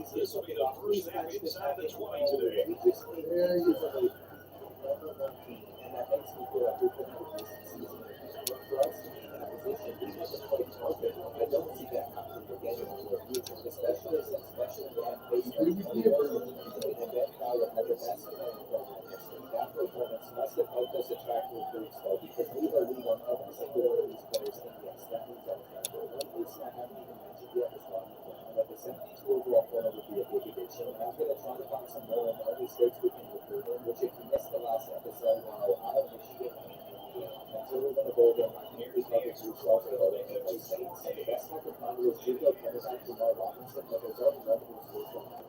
So we'll see what we can do with them as the season progresses. So I'm ready for our next matchup versus Ball State. And they don't have the impressive wins. They beat the easy one. They're going to bring out the touchdowns for the post. And the Cardinals are only 4 future goals better. So they're the number 1 pass offense in the country. I hope our defense is playing with just against Michigan. We're getting ball first, but I have to point out that this is one of the sickest stadiums I've ever seen. And that's not a good word on right. Anyway, I'm going to listen to that here. It's like this such a unique atmosphere. And we're going to hit them with an half-back pump fake job. Ben Fowler was going to take the outer edge, but not get it. So this is They're running it down the receivers for an over to Scott Thomas. He's going to try to juke to the outside. But they're saying Damn, he was more sure that instead of trying to make that a game, I should have just taken the first down. We could juke anywhere in this one. Look at that. I think we should stop trying to get the lucky bounce because so Look far at that. In our territory, we did not make it that easy. what would happen with the Bruins? I'm trying to get in the blitz with Rambo where we're going to generate some pressure on him, but we're not able to make a tackle. He's going to run for the first down or the touchdown. That will be a little bit of schedule. I hope that's not a sign of how the rest of this game The is. Bruins need. But maybe it wasn't because of Yeah. and I feel like the game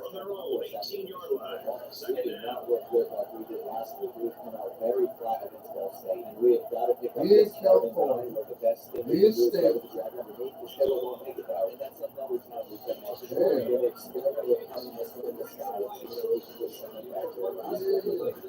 So honestly, I think this is a better option. And we've been in a different matchup before we can play rivalry games. There's no break that tackle. I just saw the number being pancaked, and I think he's taking this to the house, but he had about influence attack with his own teammate cut off, which could cause Ball State because it's basically a first and goal number 10. And while Cooper is going crazy, he does not want to be tackled, so we are going to have to see if that works. And it does, but they still can't reach for it. Somehow this third and 8 will have been Kyle Kelly had a guy, but he's not perfect. And it's about time that we step things up offensively with that power. He looked better running the ball against Michigan than he has against Ball State. And we should not get healthy at first right now, so we're going to look over to Stephen Anderson. But I'm hesitant to even go back to the run since we've had no success with it so far. And that's why we do, because we've got 9 yards out of here, because there's no one who's in for third and 1 as well. So I'm probably sure First and 20, baby. Davis must have a first down. And now on the snap, it's a terrible situation. Let my page try. Damn, shit out of you. Offensive line didn't even more than 2 seconds to get this We'll get that ass a blowout.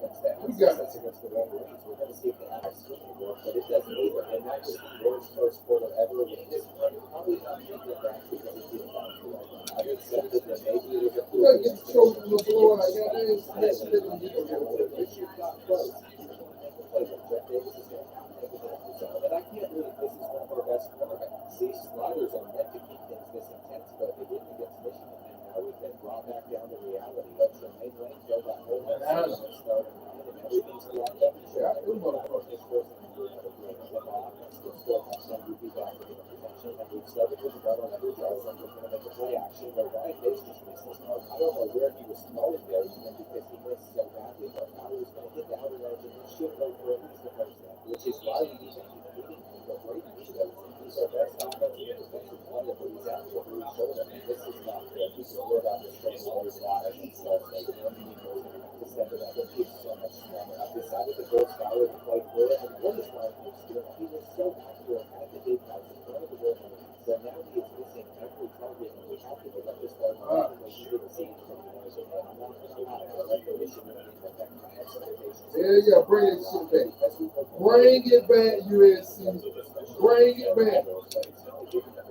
He's still the well out care of us every week on 2nd and 5. Kelly has enough time to miss it. And besides that first drive, I think we've done a really solid job against the Cardinals, but they are going to pick up the starting line. So the drive's going to stay alive, and if they're able to reach the end zone, they're going to go up by 3 possessions. We've got to we fumbled the ball, but they picked it back. There you go. Let's get back in before the half. But it's 13-15. 13-15. So it has led to a very bad offensive game. We just got to get Pace's confidence up. 12-15. Oh my God, they suck. They suck in field goal. Oh my God. Oh man, hold on. We gotta do 2 quarter versions on ep10. 23 to the 20 on. Hold on. We gotta do 2 quarter versions. Piss them off. Damn.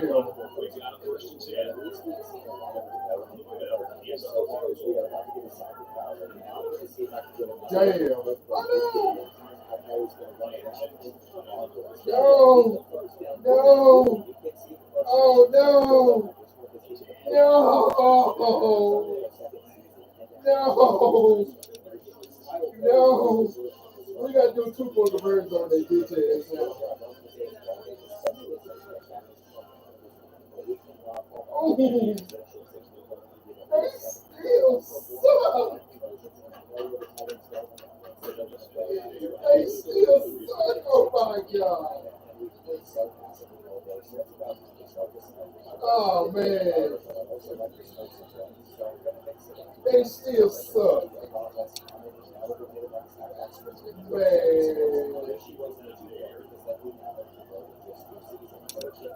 Oh man. Okay, Rich, so I'm gonna rinse you.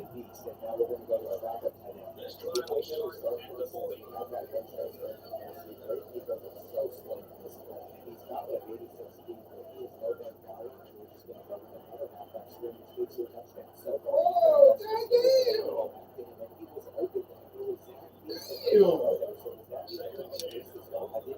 I burned my damn time out there. Goddamn, that boy, man.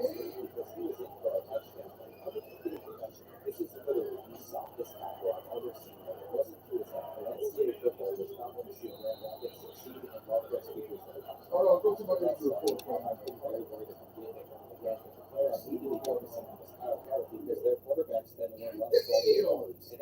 Oh man. No, not Tracy, y'all. For 7 weeks, he'll make a return. 10 weeks. Oh my God. Oh man. Damn. We'll return, so I hope so. Out for the season. Oh my God. Oh man. Damn. He'll make a return. Oh.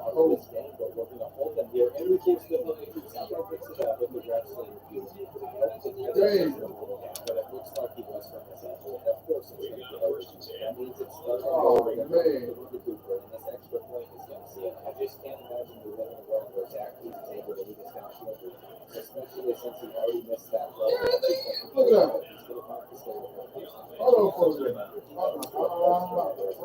So even if he couldn't Hold on. starting job, he's not the worst player. Let's get that short for a minute. Hold on. He just scored quick, but he is making that. Okay, I'm gonna put some kids in He's now. opened up the scene, but he sailed another Kids, throw and we aren't getting it out. You need to do your job. Hold on, we guys. kind of run through timeouts, which is not a good look considering we're trying to pull off the comeback. But God damn. Yeah, cream out there, man. Come on, McKinsey. Where your ass at? Where you at? There you go. There you go. There you go.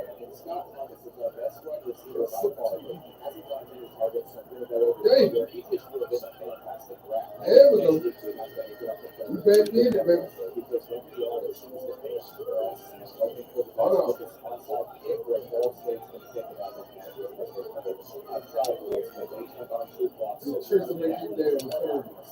Hey. Hey. It's a good effort. I think we won a lot of practice. But they are managing that this whole which is a 2 tackle. Oh, you make a good check. So if something cool happens, I will show you. We haven't even skipped over a play yet, but I noticed they were not part of the still a very well. The shot of the season. And it is a shame that Zach East is 23-18. so accurate at the same time. This is a great example as we couldn't ask for a better ball, but it was dropped, and now we can hope that these snags fix it. And since none of them did, you're going to see more player development out of them powers. We're going to get them on another hot pass stream. And this is going to be our money play throughout the rest of the week. We might not be getting a win in this one, but we have discovered that play, and that is something that was making I'm not upset about this result because we're losing by 10 on the road to a team that was much better than us. Once again, Ben Fowler was our best wide receiver. Oh, man. By pace, we should be back from this concussion next week. Recruiting wise, we still believe our opportunities. Oh, man. Also decided we should go after because we're going to be good next year. And obviously, we're trying to sneak into the battle for Jamar Robbins. I can start scheduling players for a visit versus our Raptors Central Michigan, and they've started their season with 2 losses, which makes me very happy. Our first home game of the year is against them, and I'm terrified of their quarterback. We're going to beat them. We're going to have to play like this game, but our offense also has to score some touches. So we're going to see if we can very easily get to that jump taking advantage. It is beautiful. There are also mountains in the city that you have never heard of before, but the river is definitely a staple that you will have seen. And for our first play, we're just going to hand this one off to Fowler when he gets it. We saw that the Steelers did break the press in the last game, but we probably shouldn't go for a deep shot this way. So Bowen gets it to Steve Anderson, changes the right move, and now we're getting right. Fowler's best thing is to get around the space, so we're sure we're going to be at this halfback swing. It looked like he just had a blue face and not sure why he did. So I don't care because he gets the front. So now it looks like that coach is gone. We're just going to move it off with him. He has the outer edge, which means he's going to move the chain. Oh no. David to miss it. David to miss it. Nah.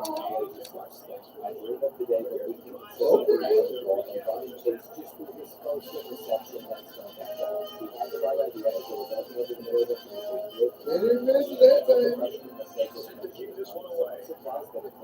We've got to figure out a way to stop this happening through the because he's going to keep it on the run. How did he slip out of there? Plus, slip on one of our guys. I don't know if there's any behavior which he did to do this for the next 2 seasons. And I'm going to try to get some pressure in by going through Darius Pascal, but he's going to run out. I bet they're going to run the ball and throw the run. So I ran from it. It's left as a more than inches, which means that It didn't get ugly on them. You both got one timeout still. Interception by Mason. It's a solid first drive. They were prepared for the wide receiver swing, so he's going to Get ugly. and with his 55 speed, Goddamn. Jason was in Louisville too. Goddamn. Where that time I fuck this shit. Hey. Damn. They fucking us up. We are so blessed to have somebody like him as our slot wide receiver, and Steve Chester just ran through the defense, so he finally talked about 5 seconds. This could be our first ever run at home if we're able to finish it out. But I cannot get too far ahead of myself because they're about to take this one.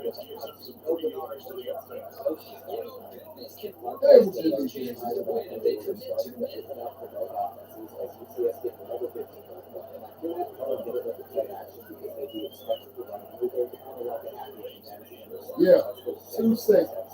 This is why we can't go for any deep shots, but we didn't even try to catch the ball. And every time we start to have a little bit of success, we need to humble ourselves. Come on. Come on. Yes. Yes, we in the lead.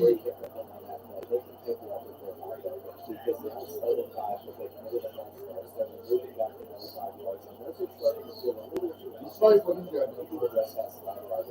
It's a tough battle though, but goddamn. Oh.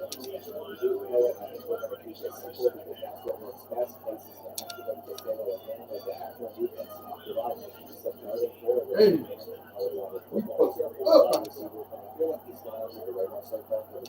And it seems like every time we try to run the ball, we're going to have to resort to passing. This is a big play and fire. Hold on. Wrong play.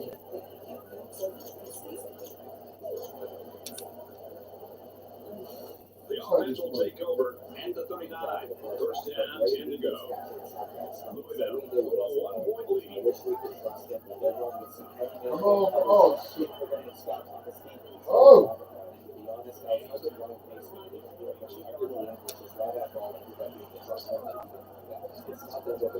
Yeah, there you go, Real. Give him the damn face there. From the 43-yard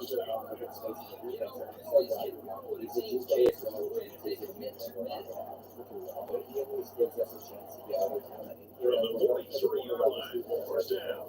Louisville up the points. I was not expecting him to actually make it to the end zone. Oh, yeah. This extra point, we're going to go 4 points at the half. Or at least that There you go. already score on this run, and that is what I was afraid of. No way they're going to break through that. Put 33 on the board. Because I knew it was a wide price to pay.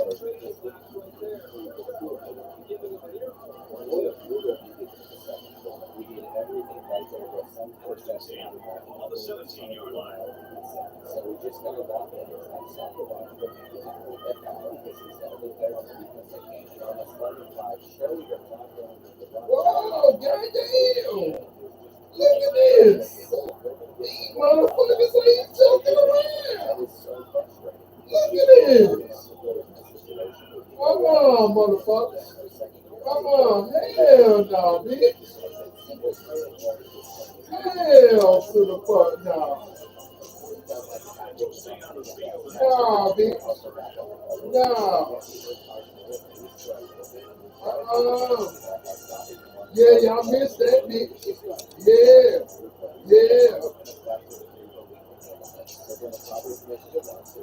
absolutely will play action and they'll try to get it out. But maybe we can. Let's just hope that their backup quarterbacks win because we're going to need another stop. But right now, I see Lord's out right instead. They're ready to after this next press line, just run and hoping for the best. But they have the speed on the outer edge, and that's one of our problems. It's a hard pill to swallow, but if we wouldn't make some of the mistakes, we'd be winning this game. Make the coffee and you know that if you'll go on the strawberry and see what you're in possession. But that is much easier to set them down. We're going to straight hand-to-hand coverage in that. It was literally in our hands. But instead, they get another opportunity on 3rd and 12, and they're not getting it out. Senior left tackle, Todd August, doing like that. And I forgot to change his position to a defensive line for the season, which is a big deal because for whatever reason, he plays better than our offensive line. Howard needs to get up there and keep with the stuff with that. Gives up some pressure. Every so often, he's an opportunity to take advantage of it. We're going to let that happen. Hold on. You got to keep that lead.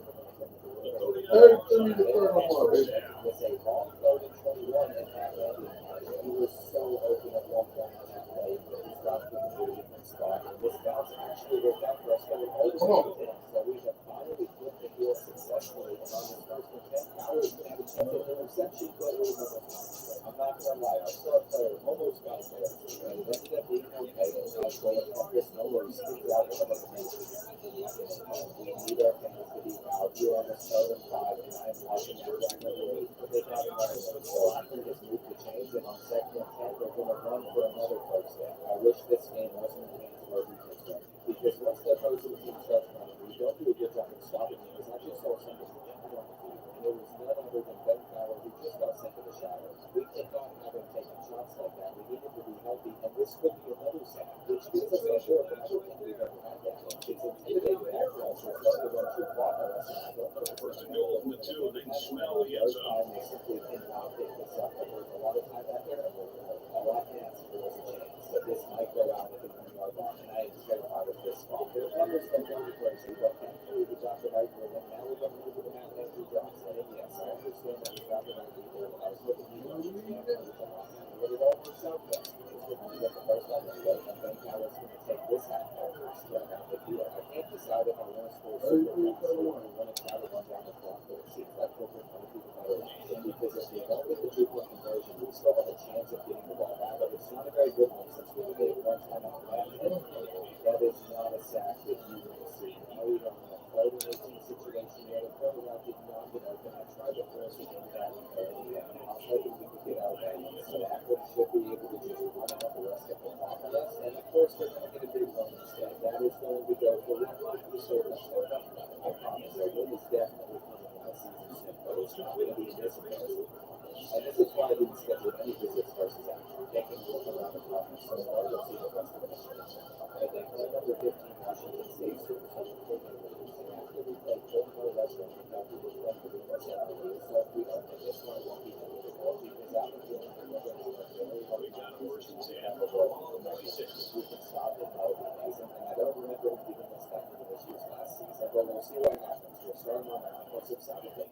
They're throwing 3 picks in that last one. We're going to see much better performance out of our kids. We tried to beat shots, but we very quickly learned that that is not going to be our style of play during the season. And maybe this team can do it in 2 years or something, but as of now, we don't have the talent to play it off. So it's just going to be just slow and methodical drives for us. And with the triple option, that's the first time we've run it, but it's working successfully. It's been how it goes forward. And I didn't think First Chase was capable of pulling it off because he's 55 speed, but he looked better running than he did passing on that play. And this time it's actually going to hit the ground. But it is still third down, and right where he has that lane, but it's a little too far to attempt to get them. So we have to go for it. And of course, we're going to let them follow for that. Because if we're really trust anyone in that situation, it's him. And look at all of that open space. This opening drive makes me feel so much better about our offense. And so far, we have played our best and we can take the position and we should still be able to get a field goal on this drive. What I'm worried about, though, is if we're able to start and they're already asking for a big game. Of course, we just treat our 2 DBs up, and that's going to be good. This is Grand Rapids football, and it's -4. And now we have to try to work it all the way down the field. And I'm not sure if we're going to be able to do that. We're going to go out and block the guy and hope that he's able to handle himself. Look at that. 42-yard line, second down. I don't know what we would do if we didn't have somebody like him on our offense. That was a beautiful throw, and seeing stuff like this out of freshman line makes me so happy. We did not deserve to get any yards there, but we were still able to get it over. And I'm why would your government develop a leading gospel figure anybody that can replace him? He did not just go to that for voting on top of he already done power with him. He's been a surgeon for us this season, where he was probably a little too against the guy that played, which isn't a great promise. The refs are reviewing the fumble now, so there's a chance that they could say it's not going to stand, but I honestly think the ball was out of going on there. So I was stunned when they would make that call, but I'm not going to complain about it. And look at that. That man made all of the effort to reel that one in for us. He is not going to drop issue this season. And last time we got down to the red zone, we weren't able to finish it off. So I'm hoping that we're able to do this time. But our offensive line is going to have to the hair real this one. I don't know what type of defense it is. It was not a good motion or close to the center. There's a lot of defenders for now. We have much better than we got to do this. Come on. Oh, yeah. Oh. Oh, we had it. Damn.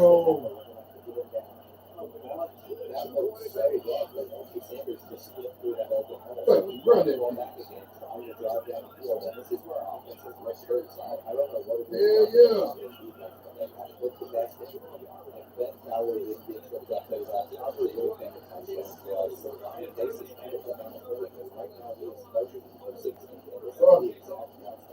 Come on. Yes. Damn.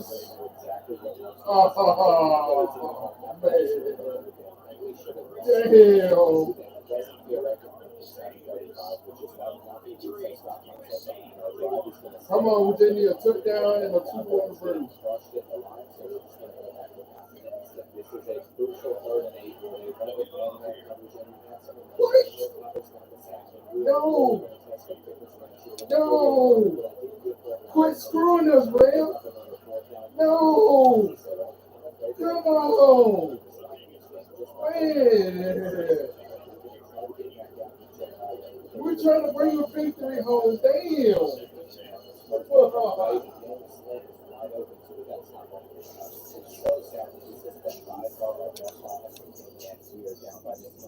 Scott Thomas looked awful quick on that play, and we need to make sure we get him involved a bit more. We have some really solid receiving. Hello? And Matt Land isn't going to be able to get much on this one, but at least it's 3rd and inches, so we should pick yeah, let me go to the bank. We're going to try another screen pass because it's Thomas that's catching it, and that's going to go for yeah, she got the over that play ball, so we might as well mix in another, but they were expecting. And I'm going to be looking for Winchester over the top of the defense, but they guarded him, so we're going to Sky. If you're dry skin, help me stay hydrated and healthy looking all day with CeraVe facial moisturizing lotions. We're going to burn our final timeout, but there's only 7 seconds left in the half, so we've got to hike this ball soon, and our tight end is open, but that's not going to be long. I really don't like taking a field goal here, but it gets us within a possession. So going into the half, we're only down by 8 points, and our defense has got to get off the field at some point, but again, I went with man coverage. I said I wasn't going to call it anymore, so you best believe everybody's dropped back on this play, but that's when they back draw. It was a great play call, and LT Sanders does it again. I feel like the Hilltop counter to everything we want to do, and their offense is playing how I expected the Michigan one to against us. They started to drop step again, and I'm afraid that this one is close to getting out of hand. If we can't pick up this 3rd down, which we're not going to, we probably shouldn't punt here, but I do want to keep things realistic, and no team is going for that on 4th down inside their own 30, so they're getting it back, but at least we get lucky with a booking penalty. I just want to see something out of our defense to show that we can at least make a little bit of effort, but when we sit back in this zone coverage, I know that they're probably going to dot it up, and this needs to be come on, boys. There were 4 of you on that ball, and after seeing what happened there, we are going to run cover 2 again, where we were going to block up the run. Tremaine might have come in and missed the tackle the first time, but he got back up to bring him down, and that's the type of effort you love to see. But having so many more first downs than them and losing by 15 makes me sad. They don't have Palmer and Amon over there on Scott Thomas, but somehow they figured it out when we had 2 lost with the close more.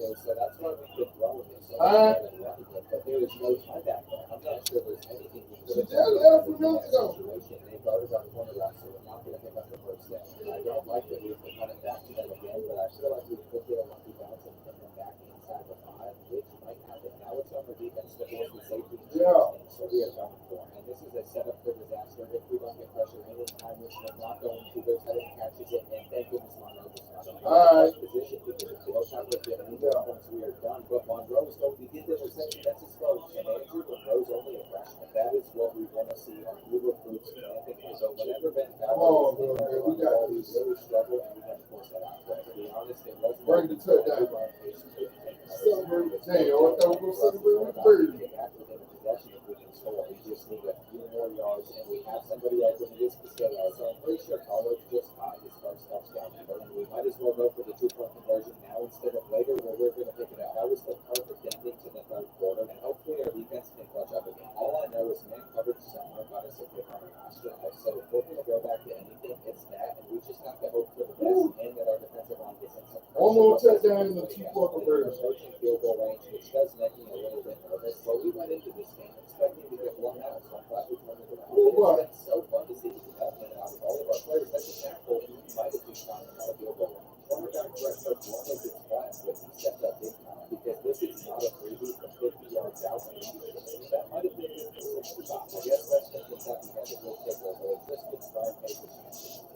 And we're going right back to feeding it to Ben Fowler, and he's going to take this game on for another 10. There's only 3.5 minutes left, though, so if we're going to score, we're going to have to do it quick. Where as much as I'd love to continue to mix in the run, we have to pass, and it's a good thing we did because Brady goes in the game. Now we're going to hit Castillo. Yes. Fumble the football, we got to bounce on top of it, and that was almost super bad for us, but we ended up getting it back, and Albert does not look to go down. I'm hoping that Winchester gets open on this streak up the middle, and we're going to hit him, which is going to result in a touchdown. So we have gotten it right back within 3, and we know the run's coming, so I'm going to run from it on every play, which should work out for us if they just don't want to have that threat. And now it's third down, but I knew they'd probably pass it here, and totally has posted Jeff Davis, who probably shouldn't have pressed him. He isn't going to be tackled at this next play. And now it's not going away. The guy that I said we had to be careful about just crushed our upset hopes, but they missed the extra point, so they're only up by 9, and we could still get an onside kick and get lucky on something like that. So it's not completely. Got our timeout, they got their timeout. Our games inbounds like that because that just didn't go for much, and it wasted a lot of time. So we're going to need Ryan Bates to start looking a little bit deeper downfield, and he almost got sacked. I hadn't seen his stats for a while, so I was curious how well he was playing. And he's literally completing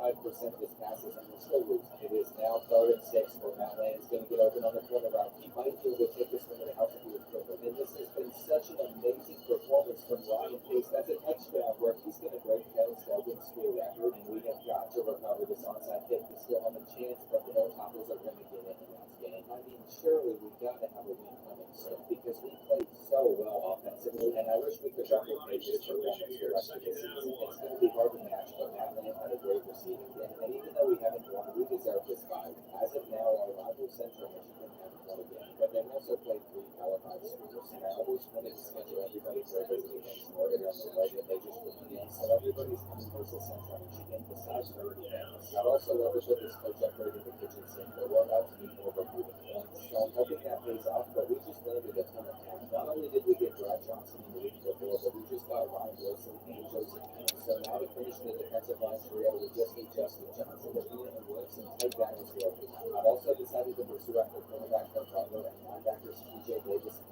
Cleveland. So we'll see what type of class we can throw together. But at least for this one versus Northern Illinois, you need to rush for 100 yards and pass for 2 games. Get in your win would also be the but we all know that that's not going to be. What that mean? 2-point conversion time. Got our timeout too. Come on, Mackenzie. Don't fuck this up.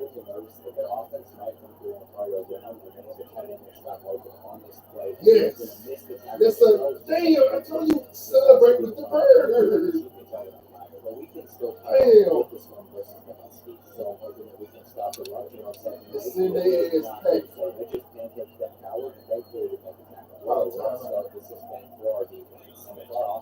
Yeah. Could be over pretty hard. That was a nice catch from Steve Winchester. That was a halfback trail by one, which puts us in the 3rd and 8 already, and we're going to go back to Steve Winchester where he's going to hold on to the football. Our tight ends made it. We missing him, we're going to call another timeout. Did you get last second of that foul?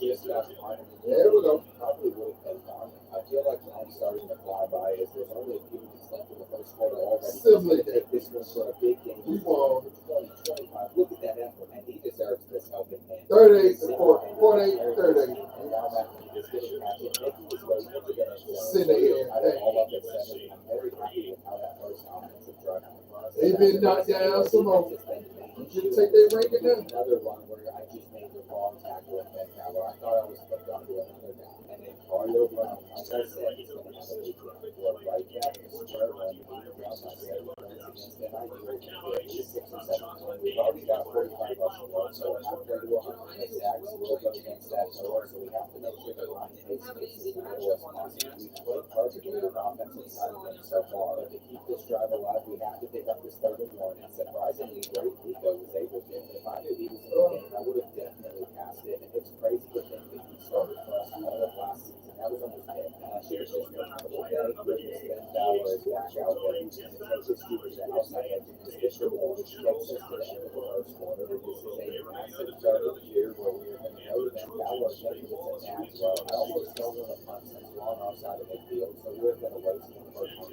So let's just hope that they have that screen looks pretty fresh and that they have to do this game. That's going to be a first. But that was good. That was it. He's going to take this one to the crib. He needs a little bit quicker. But to be honest, he really can't because he's already at 98 speed. And we have got to punch it in this situation, which he does. So aggressiveness is going to pay off. And our offense looks so good, but our defense looks so terrible. I feel like if they could just step it up, we'd be on our radar personally because this is the best that I've felt about any of our matchups this season. And it's going to avoid taking the sack down and run for the first down. What was that? Evidently, we're still going to need to handle too much time back there. And on 2nd and 7, they're going with another one where Brown is going to get stopped in mid-air. And it's a 3rd and 6 where Ben Fowler's over there. And that is a 10-yard pass. You can see that we're starting to come alive. And we're just going to let this bounce into the end zone. So we can start this drive the right way with Nico is in that run. With Ben Fowler playing strong safety for us, we have to remember that he's going to need a break every time we get the ball back. But I have to hope that he is on the field on his 3rd and 1, and he is where we are going to hand it off to him if he is going to begin. To be honest, it would be perfect if we could make this the whole drive of the first. And over 2 minutes left, that's definitely possible. I was going to go for a run on this next one, but I've audible to a pass just because I saw Nico. And now it's 3rd and 8 where Fowler's not out there again. We're going to try to go over the middle of the field. Scott Thomas holds on, and now that you see Ben Fowler out there, you're also going to see us running a halfback screen specialty to him when he's going to get out of bounds. And I'm going to see if the halfback screen can get him into any open space. But that was a negative 8-yard run, and we should never try something like that again. Here on 3rd down, he is open in the flat, but we didn't throw it to him as Ryan Pace missed his target. And the game's saying to go for it on 4th down. But I refuse to give Northern Illinois the ball in such a good position if we don't pick it up and that runs off. We were so close to pinning them back and forcing them to take it to half. Instead, they're going to get the ball. I know I made the right decision, but I'm starting to regret not going for it. Ethan Hampton's going to try to hold on. On the road, the Cardinals still perfect as a home victory. As long as the most the Huskies get is a field goal, I'm going to Damn. on the 2nd and 5. They're going deep for a touchdown. I cannot believe that we are starting this 3rd quarter down by 7, but that's why I wanted to end the half with the ball. And now it's 2nd and 12 where Thomas is going to motion over. Damn, nigga, you should have thrown it, man. Meet the new target circle 360. Ooh, boy. Okay, let's whoop Memphis ass. So you can get what Let's see who Memphis lost to. better Let's in see who every they way. lost to. That's the new target circle 360. Fumble like we always do, unless we can pick up this 3rd and 20, but it is picked Woo! up by Gaston. God damn. To go to Ben Fowler, and this is painful to see. Look, yeah, we have no end. If we can't get a stop. Yeah, we lost to Utah, so they don't get that. I'm getting over with Harris Castle, which means on the 3rd and 1, we're just going to drop So back we into get 6 zone wins. coverage, and that's successful. We I'll got gladly what, take Arizona the field goal out of that. But to be honest, I thought it was about to be a lot worse for us, and I might as well hit them with another halfback screen. They're going to send in blitzes like that. We got to get the right block though, and we do. Arkansas State. State. Take this to the crib. There's no way. One in Middle Tennessee. And that was the right. It's There's got to be a counter to that second team, and we have found it. Lost to Right UCL. back in this football game. This has to be Ooh, intercepted. shit. Now they're gonna get the horse. That Oh, was that was it. forward. Try to shoot this gap, but he just got blocked well. And Oh. he seems to get open number. Great But man. Mario Right. gets another But big they game. definitely didn't lose to the Lobo. They didn't get Tried to this lose game to to the Lobo. Bobby. He did. But I don't know about Oklahoma State. So hopefully Why? he doesn't try it again. Why is there nobody on a Mario Brown? This is not Yeah. just stiff on Ben Fowler. They're with the damn Tigers.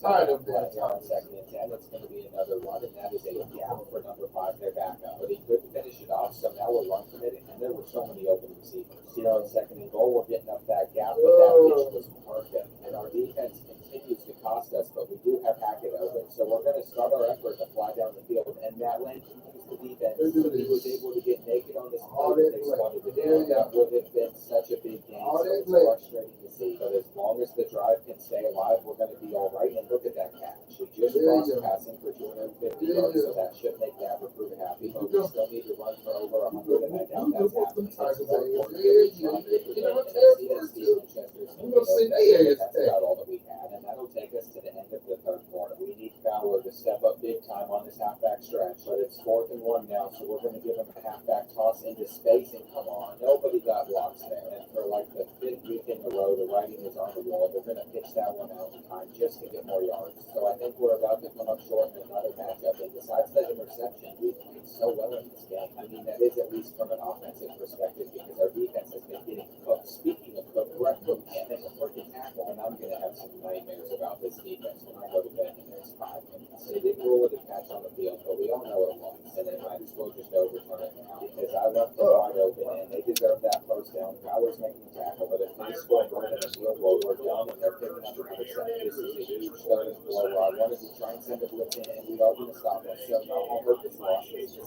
chipping into possession. So we got to score quick, get a defensive stop, and we get another touchdown. So there's still a long way for us to go. Here on 2nd and 7, we're just going to have to make sure that we can at least stand off the that land. But it's going to be just because he dropped it, and I'm going to challenge that immediately. It says that I can challenge the catch. So there's no way that was actually a I swear I saw this ball hit the ground first. So tell me why the play stood. Like, this was so obvious that the ball just sat there on the ground, just like that. But they're going to give it to them anyway, and that's going to be game for us. It's almost impossible to come back in this position. And if they pick up this 3rd and 3, it'll definitely be where they had some people open. But we could get the interception if we do. Andrew Monroe just got his 2nd kick of the year. And seeing the freshman play this well makes me so happy. Now we're going up the middle of that lane for a huge game. So they might have cheated us, but we still have a little bit of a last-ditch effort in us, and we got to get out of that. I guess dropping the ball there works too. But we still have a long way to go before we can even reach the end zone. This is where we test out our 85 goals. God damn.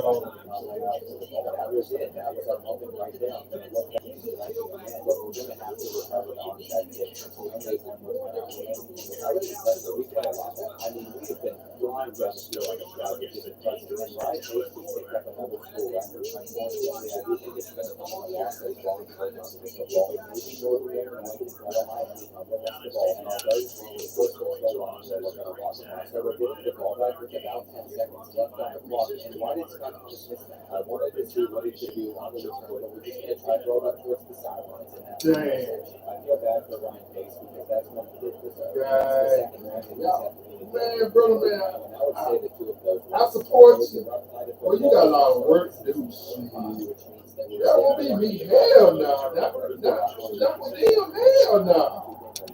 I thought we were going to have a lot of people this game, but it's only these 6 players. And because all of these guys they only played number 2 spot. But we did lose like one player, and that was Austin King.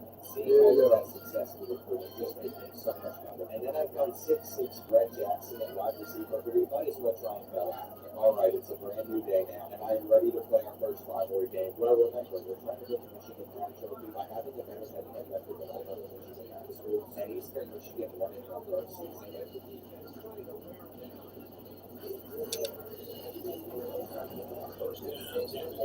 Ball on the 35-yard line.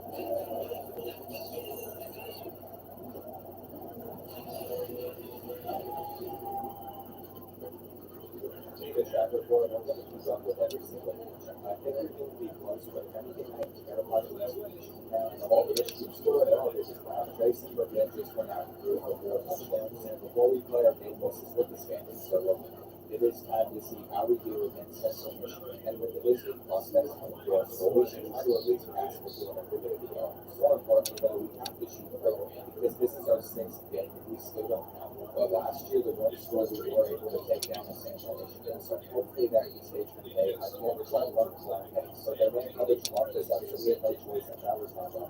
3rd and 15 already. This time we're going to have that lane, and that's 15. So our first drive is staying alive, and that's all I can really ask for. With how our defense has played recently, I'm not sure if we can fail on any of these offensive drives, and I'm trying to slide the drive things. So it worked out for us in the end, and Wise break the game.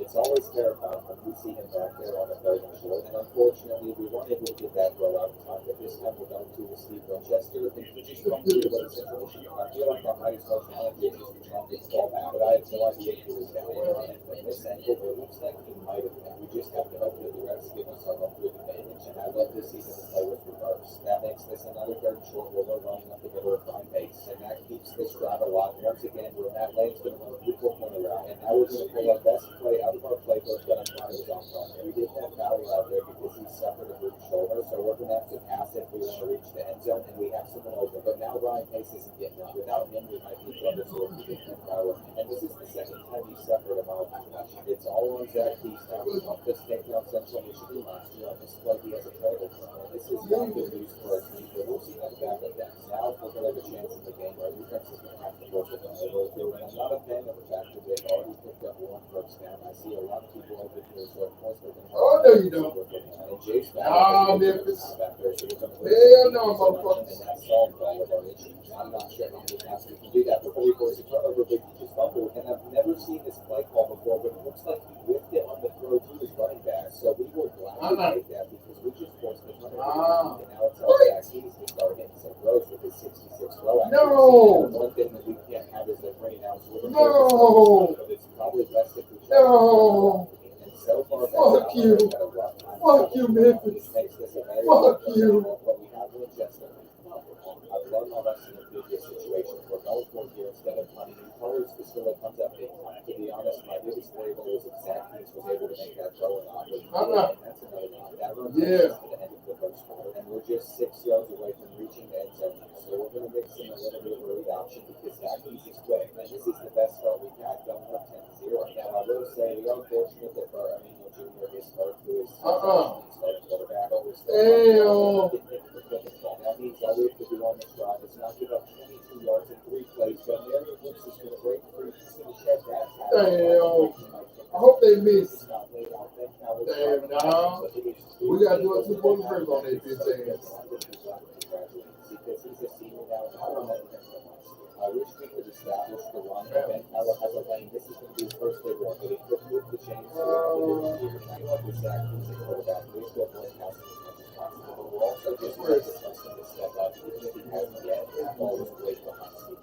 Third and 4 now. Robinson's open on the hitch. He catches it. And freshman John Robinson's our 5th wide receiver, so that's the first time he's made a catch this year. But I'm sure he'll make a bigger difference for our program in the near future. And look at that catch from Ben Fowler. I'm trying to find different ways to break down our rivals' defense since we're using our backup. But in the end, I think our best option is to resort to halfback screens. And Ben Fowler just got clamped up, but he's going to break out and still lose money.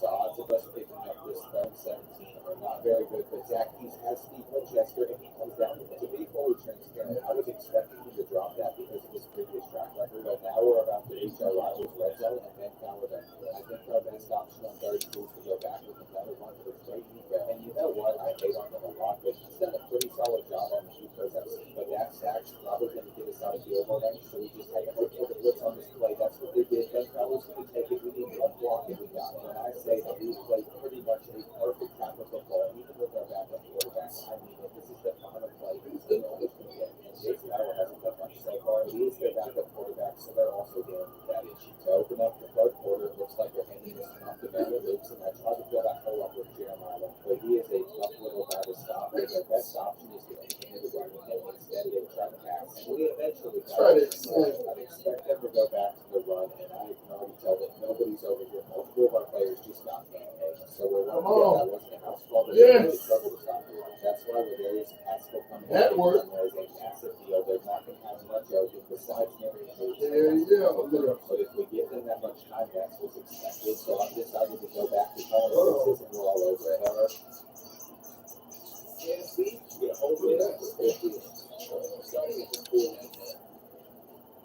Hello? Now they just hit us with a halfback draw. We have players in that area. Come on, and we're standing. Yes, this is it.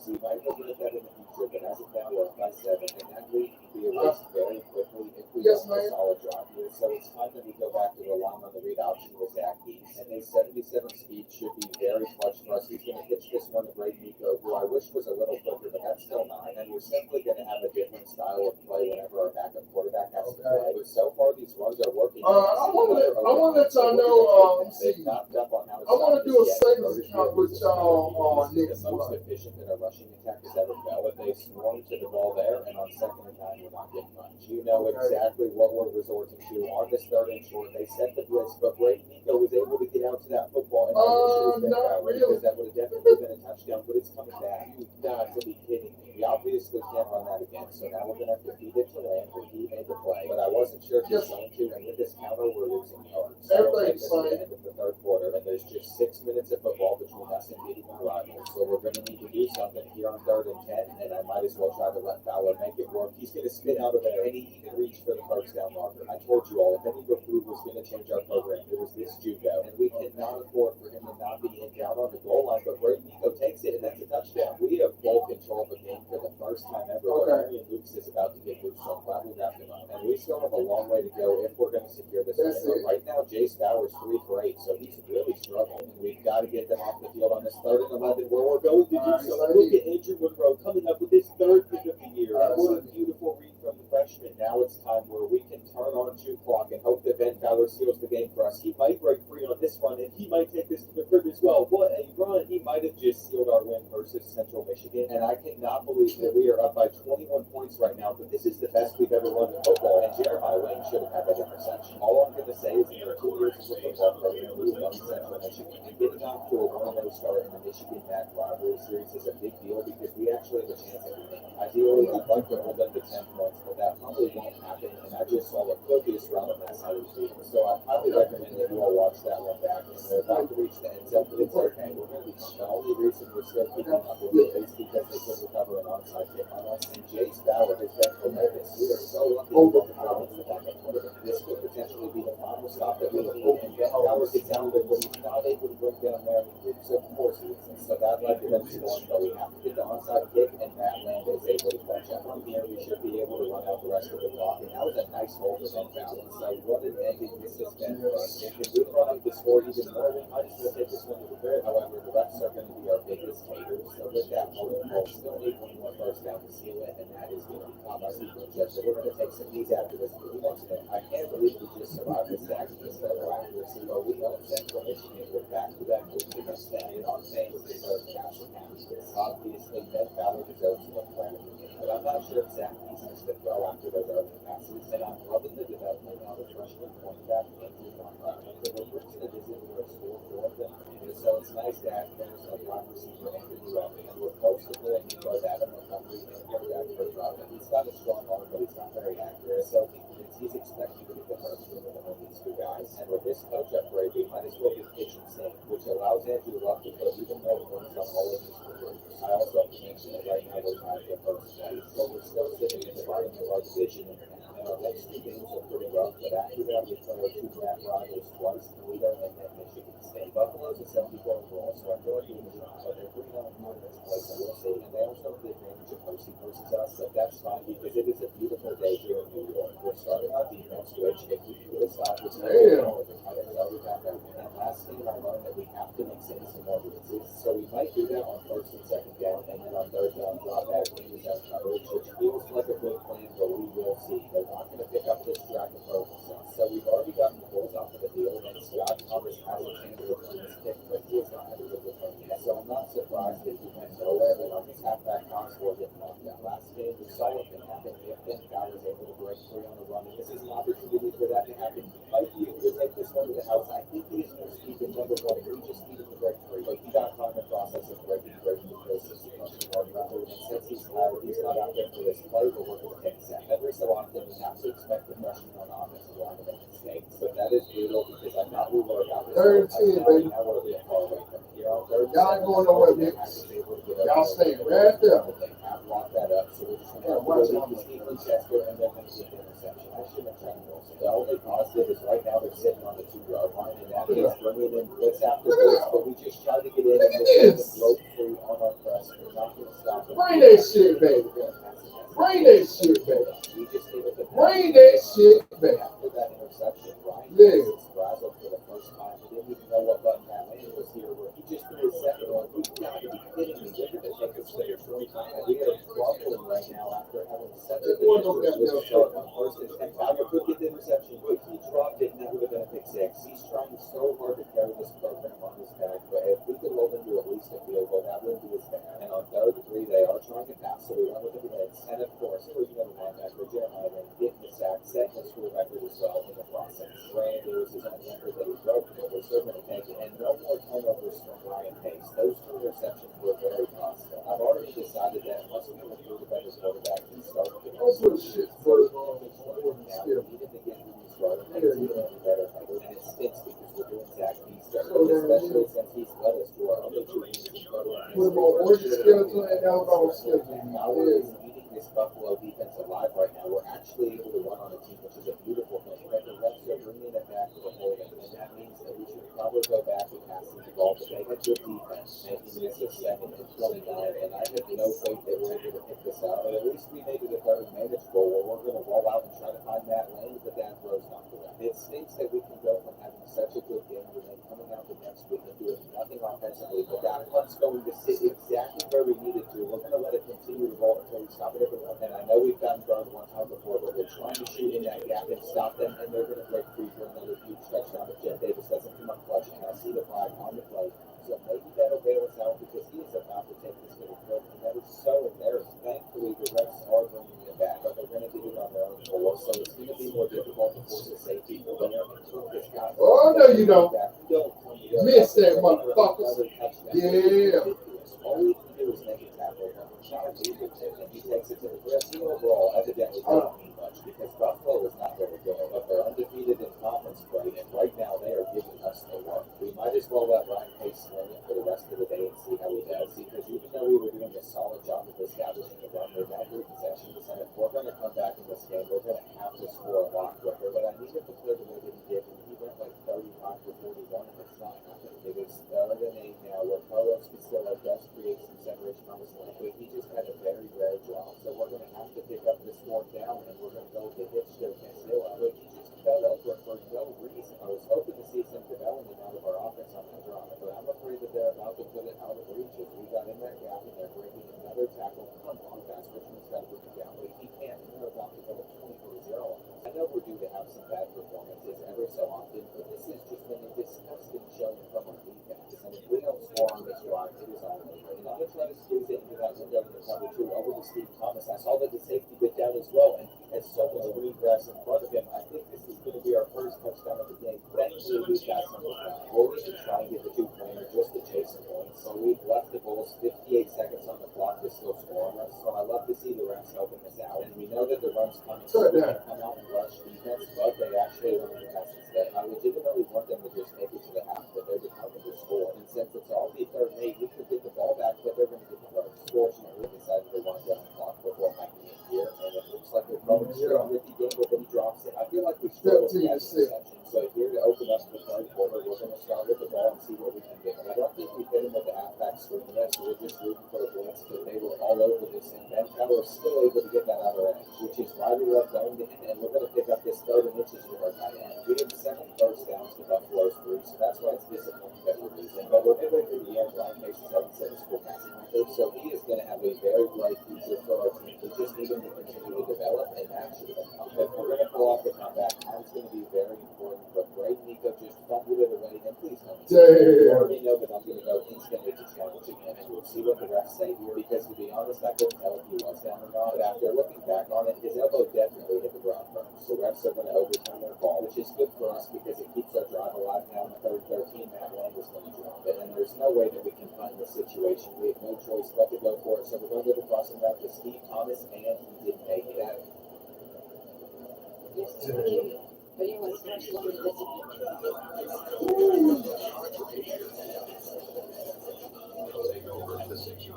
the energy, the things.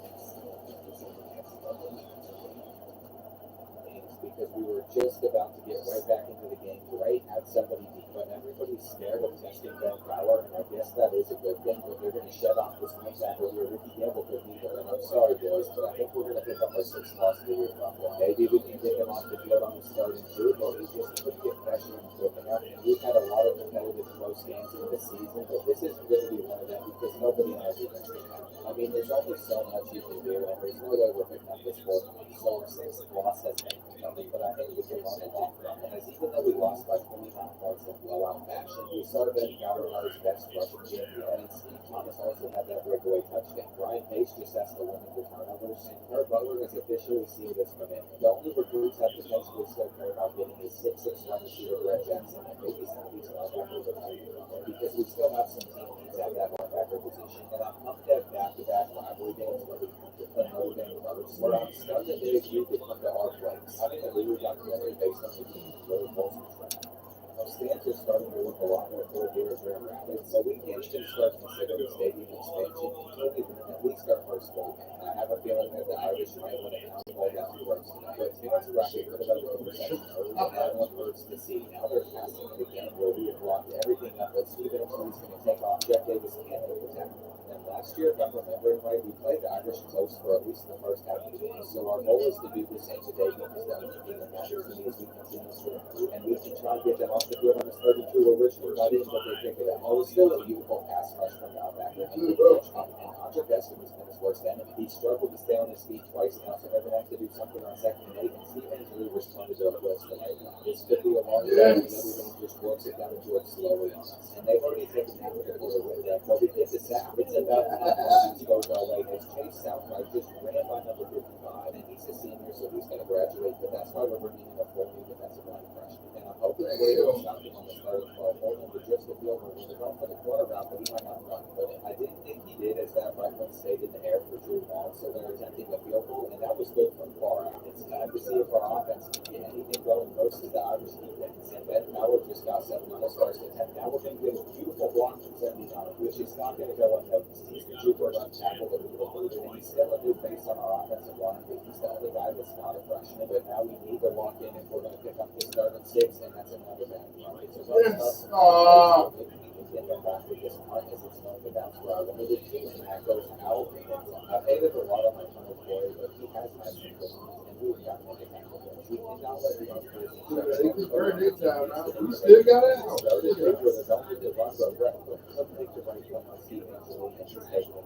If only we could stop the run, we'd be pretty solid, and that takes us to the end of the first quarter. Where I'm proud that it's only 3 minutes. Jermaine Lee missed the tackle. We're going to get the first step. And normally we're the team that controls the game. Now it has been the Irish. With them having 6 first downs to our 1, and we're going to make it happen. We can normally rely on Ben Cowell in those situations.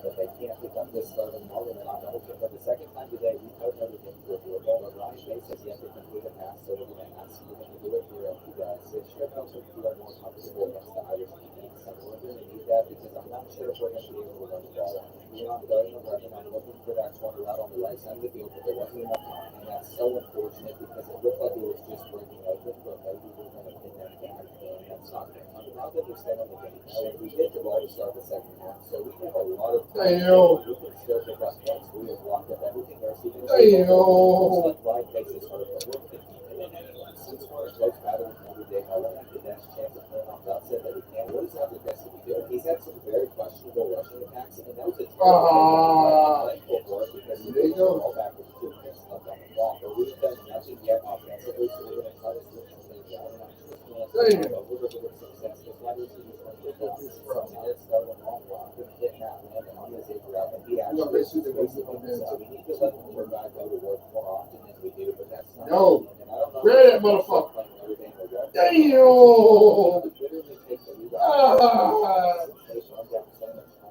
Damn, we gotta do a 2-point version. I'm pissed. We gotta do 2-point conversion.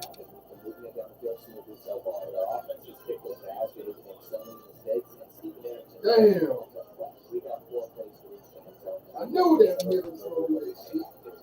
Just depends on how close we can get, but on the second down play, Ryan Pace is going to scramble and dive for us. So we've never seen him run the ball, but the one time he does it, it pays off. This extra point is giving us the lead on everything. And I don't think our fans can believe that. Our defense only with the 2 field goals is going to be a big deal because it gave us time to finally start to figure things out offensively. Look at Ben Cowell in the second half. They've been growing out how Bengal. I was nervous about how this would go, but we're doing a solid job. And then just pick up that first down with that time. Well, this is exactly how we need to be playing with our rival games. And we haven't had an issue when it comes to wide receivers getting open, but successfully hooking up with them is a different story. And I don't think Ben Cowell is going to pick up this third grade. So it is time to rely on our defense where this punt is not going to be picked up by that returner. We got the right down Go away. We're going to see what they do and make the tackle on Bryce. And we have found a rhythm and style of play that works for us. Now we have to stop out, but we're able to. And can you imagine if we beat Notre Dame? They definitely went into this one with zero preparation, not expecting us to play this well. But the longer we can hang in it, the more of a chance I think that we have. And nothing about their offense has been too intimidating for me, but they are picking up another first down penalty. So we're going to have to figure out how to stop them on the ground because that's what they've had success on us. But as long as we keep things underneath, we're going to do all right. I am going to be aggressive and running it on third one because I want to get the stop. But there's a flag, and it's going to be on the Irish. We have gotten so lucky with flipping balls because now it's 16, and I think they're out football range. All they can do is punt it back to us, and that was one of the worst ones that we have ever seen. So we're getting the ball on the 20-yard line, and Brady goes in. I keep forgetting that after a long offensive drive, we've got to throw the ball, and that's what we're going to do over to Scott Thomas. So I'm almost positive I've been calling him Steve for part of this episode, and Ben Coward could have had the outer edge, but he took the block that he needed, and that's so unfortunate. But we were low over the offensive line, and Brady got speed on the ball. This is a huge start into it. Brady goes in, so we had to throw the ball, but they're all over that flat. And we're honestly lucky that it wasn't intercepted, but I think it's about time that we try to fake punt.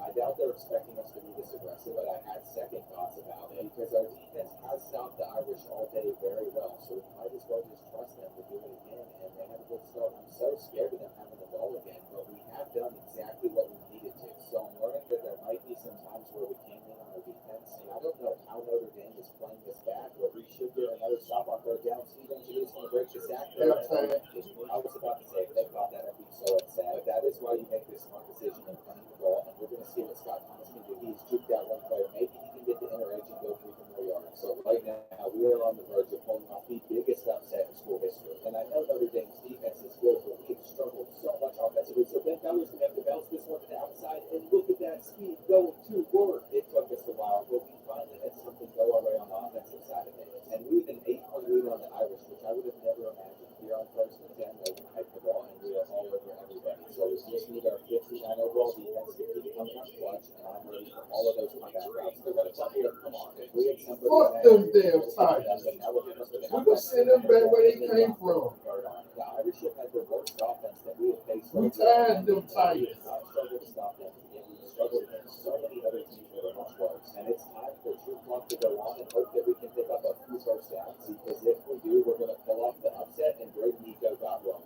Third and 4 now. I'm going to let Ben Coward get in space with his speed on the outside, but he had a blocker that got him as well. And because it's 4 and 8, I don't feel comfortable going for this. They almost blocked our punt there, but we're still going to get it off, and it just sits at we're fine though, because we've locked up all day defensively. What's one more stop? I'm literally confident that we're going to get it, which is now since we're facing Notre Dame. But I've seen nothing from them in this game since we left me on that side of the ball, and I know that we were sells over there, but they're still winning on them.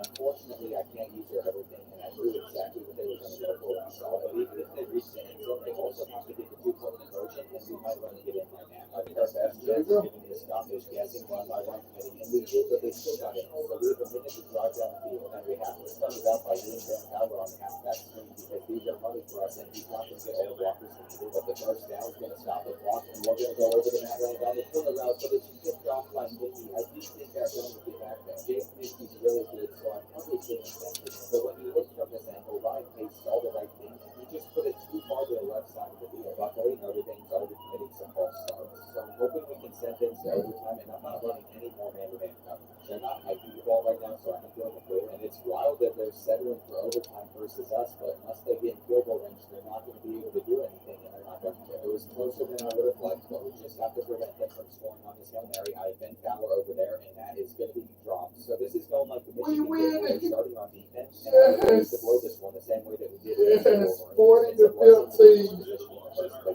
Told you. And we are going to run from there on 2nd and 1, where Jeremiah Wayne got it on Steve Angelique. So it is now 3rd and 6, and they went with the wide receiver screen underneath, but we couldn't make the tackle. And Fowler read it for the second too late for us. And I can guarantee we're going for the 2-point conversion when we reach the end zone. Today's Reese's Perfect Play of the Game, brought to you by Reese's Peanut Butter Cups. The perfect combination of chocolate and peanut butter. Lost all of our momentum in this game, so we need something below it. And this is the second time this is he just didn't block on his man. The game does not want to see us pull off left set, but we're going to go on the slant over to Thomas, and with the Juco holding on, we have a fresh set of downs where Ben Coward is going to try and get at least 4 or 5 for us here, but he's going to get even more than that. And I highly doubt they're ever expecting a quarterback run from Ryan Pace, so we need another yard and bridge to Washington Montana with the power out. And now for the 2-point play call, which is a big deal because this is for the upset over Notre Dame. And I'm going back to our bread and butter. And that was going to get this in. He gets into the end zone. We would upset Notre Dame on our next field. And I cannot believe that we just pulled that one off. This is the greatest game in the Rapids program history. And we have so much momentum going into our rivalry. What's crazy is we might have had our worst game offensively yet, but the defense stepped up with 4 sacks and 11 tackles from Jeremiah. And so with one result, our ranking has jumped us inside the top 100, and it won't affect our conference standings, but Western Michigan just lost to Buffalo, and Western Kentucky's a top 10. I don't have any new recruiting updates besides speaking of Mike Battle right on the gun. And League 4 thinks we're going to be Eastern Michigan, so we got to go into the factory and put on a show. As for the other Michigan MAC rivalry matchup, Western Michigan's going to dominate again. We beat Central Michigan by 25, and that means that they're going to improve this year now, but at least we're about to face one of the worst defenses in the country. And I'm surprised that Eastern Michigan has 3 wins, but this is going to be a rivalry battle in the snow. And with it coming down this far, you can't even tell that the Eagles have a great lead. They didn't get far on first down, and on second down, Austin Smith's going to keep it on the read option. The various pass rush going to miss the tackle on him, and I don't see anybody coming close to him. Maybe Jeremiah Wright can get back and make the tackle himself, but we could be in some trouble if they're going to move it down the field on us this quickly. And again, Ladarius Pascal just took a bad angle on that tackle, so we're down 7-0 very early on, and we'll see what Ben Fowler can do today. The Eagles are supposed to have the second worst defense in the country, which makes me feel all right about us giving up 7 already, because I think we can get some back ourselves. Ben Fowler has broken off a huge run early on, and anytime he's not out there, we're just going to let Ryan Pace throw the ball, but this one's going for 7. Last year, we did get into a shootout versus Eastern Michigan, so I'm expecting the same, but that was a rough job for Matt Lance, so I'm going to go with Scott instead on this play. And now we can let Ben Fowler go back to work, but he didn't do anything here. So it's 2nd and long where we're going to go with the pass, and you know that we have Matt Land over there to go for a touchdown. And remembering, right, Eastern Michigan is Arizona, they get back in the range. 371 receiving yards. He's given this team nightmares before, and we are going to need it if we can't make a tackle on the right now. This is already set up to be our high scoring game yet, just from the tempo of how things have gone so far. We're going to miss the sack with John Hackett, but Tremaine Wayne took care of business, and now we're going to pitch it where Brett Cook needs to make his tackle. This is our chance to get him off the field. I'm going to use it Tremaine Wayne. Austin Smith somehow breaks the sack, gets the throw out, but we're going to bring it down. So even though they picked up 9 yards, they're going to get back to us, and Scott Thomas is going to let this bounce where it goes, and then the refs are hitting us with a flag though, so I'm not sure what that's about. And we didn't even have a chance to get hurt. I don't understand how they can call holding in that situation, but Greg Nico is still in, so we're going to have to pass the ball, and that's going to Steve Winchester for a 20-yard gain at least. Sometimes these halfback tosses work, and sometimes they get blown up. This could be a situation where Ben Fowler got the block, and we're going to have our edge, and we're going right back to him, but again, Eastern Michigan is going right to him. You're on 3rd down, and Scott Thomas to Juco, and that's why we're going to feed him. He's going to get us our biggest lead to make the 35, and I want to go back to what you saw, but which means we're ending the first quarter with 20 yards, and I wish things could have gone differently there, but there's nothing that we can do about it now. Matt Lance is going to get 7 on 3rd and 5. They're going to win around coverage, so Scott Thomas is going to toast his man, and he's also going to juke it out, which means he's reaching the end zone. I have 0 fears going against this Eastern Michigan defense now. How bad they play this. And we're coming off a win against Notre Dame, so surely we can take down the Eagles. On 3rd and 3, I was hoping for another one. I said, no, they're going to run back, so and we're lucky that our defense is starting to put things together at the right time. But Ben Fowler is really struggling besides that one big run he had earlier, and it's not his fault. He's not getting the right blocks. On this 3rd and 14, we're going to have to try and go to the corner out to Casilla, and they're saying he caught it, but I'm hurrying it up and hiking it real quick because I'm not sure if there's actually a catch in that sack. I wish we wouldn't have lost a ton of yards there, but our fullback Zach McKnight's going to get 10 of them back for us, which makes this a 3rd and manageable where I'm going to look in Matt Lance's direction. But again, there's no time. We're going to fumble it. Jenkins picks it up, and don't tell me he's taking this back to the house. It's going to be all tied up at 14. With weather like this, there's going to be a lot of mistakes. So literally everything was going our way, and now we're going to hit him with the halfback screen that they locked out. So Eastern Michigan very quickly has turned things around for them, and Ben Fowler is hitting us out of it on the halfback down. That was not the running lane he was supposed to take, but he had to make something out of nothing there. And we're going to see if this wide receiver screen can work since the halfback won't have it, but it wasn't successful, making this a 3rd and 13 where Matt Land's going to need to catch this. No matter if he got open or not, we were going to go in his direction. Now Ben Fowler's going to hit this outer edge. He's already had one big toss play, and he's averaging like 8 yards a carry, so he's been having a very solid performance so far. But can you imagine what his stats would look like if we had a really good offensive line? Steve Winchester is going to make something out of nothing on this play. But it's still 3rd and 4 around the 40, and with the halfback screen, Brady Nico's going to catch it, and that is not what we wanted in the game. We're facing our rivals, so we might as well go for it. But we're going to run the clock down to 30 seconds and a half before we do so, and Castillo's getting it. We are getting it. Sorry, sir. Hey, you give me a little bit? I'm Brad Hessler, and deciding in the booth is Kirk Herbstreit. Aaron Andrews is also with us. She'll be reporting from the sidelines. Today's game is brought to you by EA Sports and ESPN. We've got the Mountain Closer and closer to reaching the end zone for a better touch. But we need Carlos Castillo to find that open space in the defense, and he did where he catches it. That was an amazing first half of football from our offense, and it was from our defense as well, because the only thing that didn't go away was that fumble that went for a touchdown. But we have to make sure that they don't score on this final Hail Mary, and Jeremiah Lane is not able to get pressure anytime. Maybe we can get an interception with somebody, and there we go, going into the half up by 7. We also did well to start the third quarter against our rivals. So on 2nd and 7, we're going to have to drop back, look over the middle, and take it to Castillo. He's been an amazing wide receiver too for us, and now Ben Fowler is going to be second ready, which makes it a 2nd and short where I feel comfortable handing it off to him again. And I've been trying to run this play successfully all season because last year I made for a beautiful touchdown. We're playing the exact way that I hoped we would against Eastern Michigan, and as long as we continue to keep taking what they give us, I think we're going to be just fine. This has been a very smooth offensive drive. We've had success in almost every play, but that's a fumble. And if Ben Fowler has any weaknesses, I would say one would be holding on to the football. And we're still going to trust him to help us pick up this starting five, though. And we got some blockers out there that they need to do their job, which means we're trusting freshman Justin Clement to drill this and defense. Besides that first drive, Eastern Michigan had zero success on offense,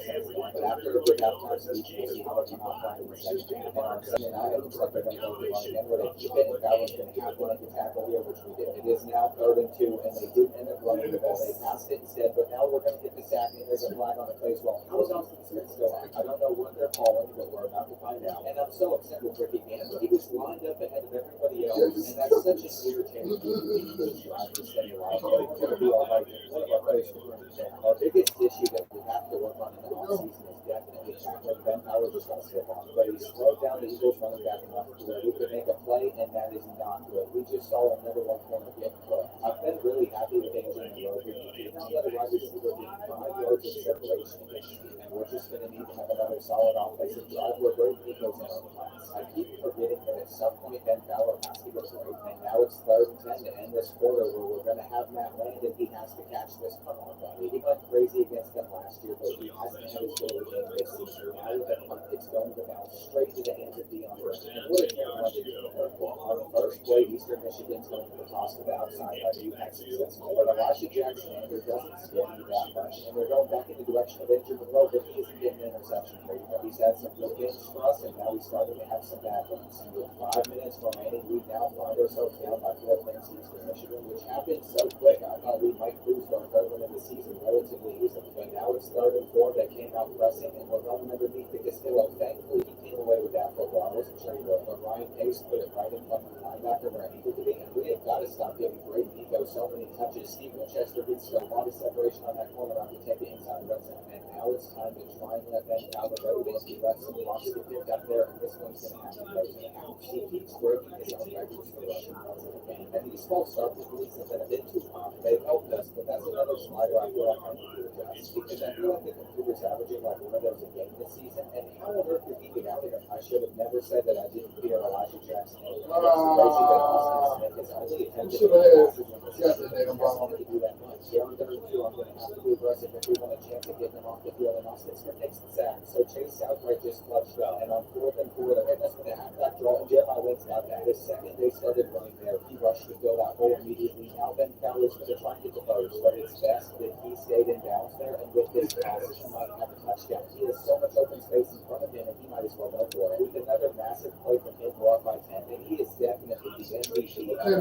Martinez, do what you got to do. Get him paid. And this could be the pick for him, but he can't be the school for the year. And I am so impressed with how everybody has played in this game. We came out winning to beat our rivals. We're going to, assuming they don't do anything too crazy. And this halfback screen has got to be boxed up. These guys over there. So it is 4th and 8, and the Eagles just have a couple of slants underneath that we're coming out. We have now played amazing in back-to-back games, and we've won 3 of our last 4, making us 3 and 6. For our fans that travel to this game, they deserve this. And Ryan Pace won player of the game, but if I could have chosen to got it, would have to go to Ben Fowler, because even though he didn't have any receiving yards, he ran the ball really well. And these records make us seem like we're one of the better Michigan schools. The series ends this week with us playing Western Michigan, and since Buffalo lost, if we can beat them, we make sure they don't make the MAC championship. But before we jump into that argument, the kitchen sink is now maxed out. So I give up 700 points in any prospect that we run. We landed Michael Wilson, a 63 overall player, but I need to focus numbers on that one. With visit, Central Michigan just jumped us into this number one option, and we don't necessarily need it, but I want to forget. And anybody that hasn't visited yet has to with this Western Michigan. This game doesn't mean anything for the Michigan half trophy. And like I said, I want to make sure you check out the numbers results. And as long as we're not the worst team in our with Central Michigan winning, the Eagles were by far the worst team. And it's time for the war on Route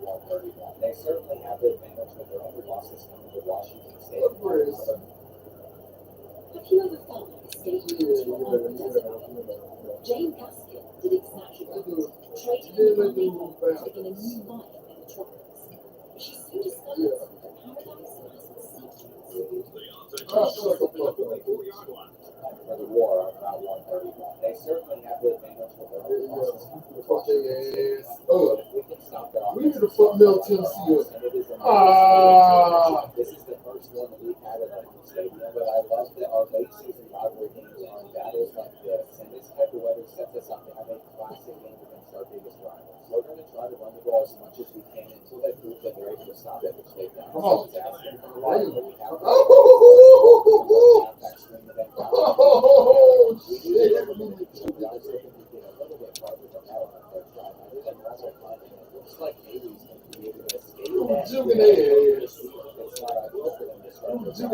left and right. Damn. And I'm pretty sure Jalen Buckley's only a sophomore, so he's going to be a problem against us. But here on first and second, Tracy McGett's going to keep it instead of doing it. And now the quarterback's dropped back in 5 wide where he tried to run it. But we were all over that from the jump. And on 3rd and 6, I'm going to have to send a blitz in with Wayne. He's going to throw it for the end zone.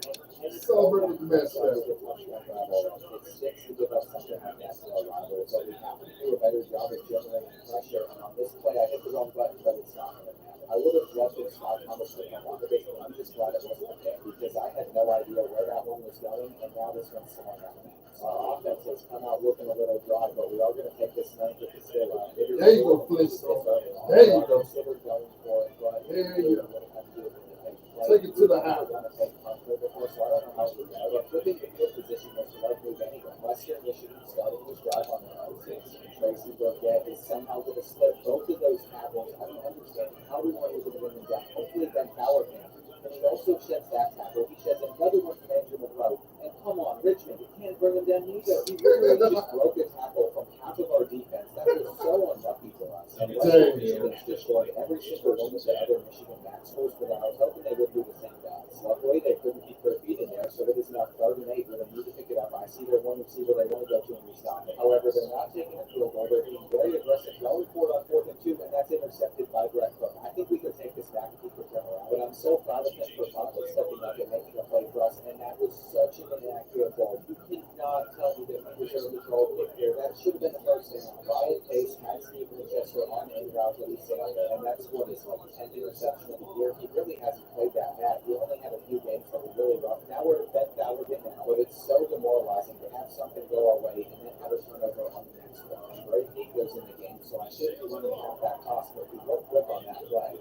He still did making this a big 3rd and 10 where it's another inaccurate pass from Ryan Pace. That is the second tackle of the day, and don't tell me they were taking that back. It seems like the game's frozen here at the end of the first quarter, so it's not perfect, but I've got to get back to where it was. I've got the 2 picks and everything, and they're already starting out with the run, which is going to make it 21 to 0. Ryan Pace should not have 2 interceptions in this game. He's not played well, and you're out to wonder if we're ever going to get things done. That's another inaccurate ball. So it sounds like the game was not going to see us succeed, but thankfully we're finally getting something that's got Thomas, and the refs are bringing it back because of holding. We weren't very competitive with Western Michigan last year either, but I had higher expectations going into this game. There you go. And if our defense can't do anything, we had it.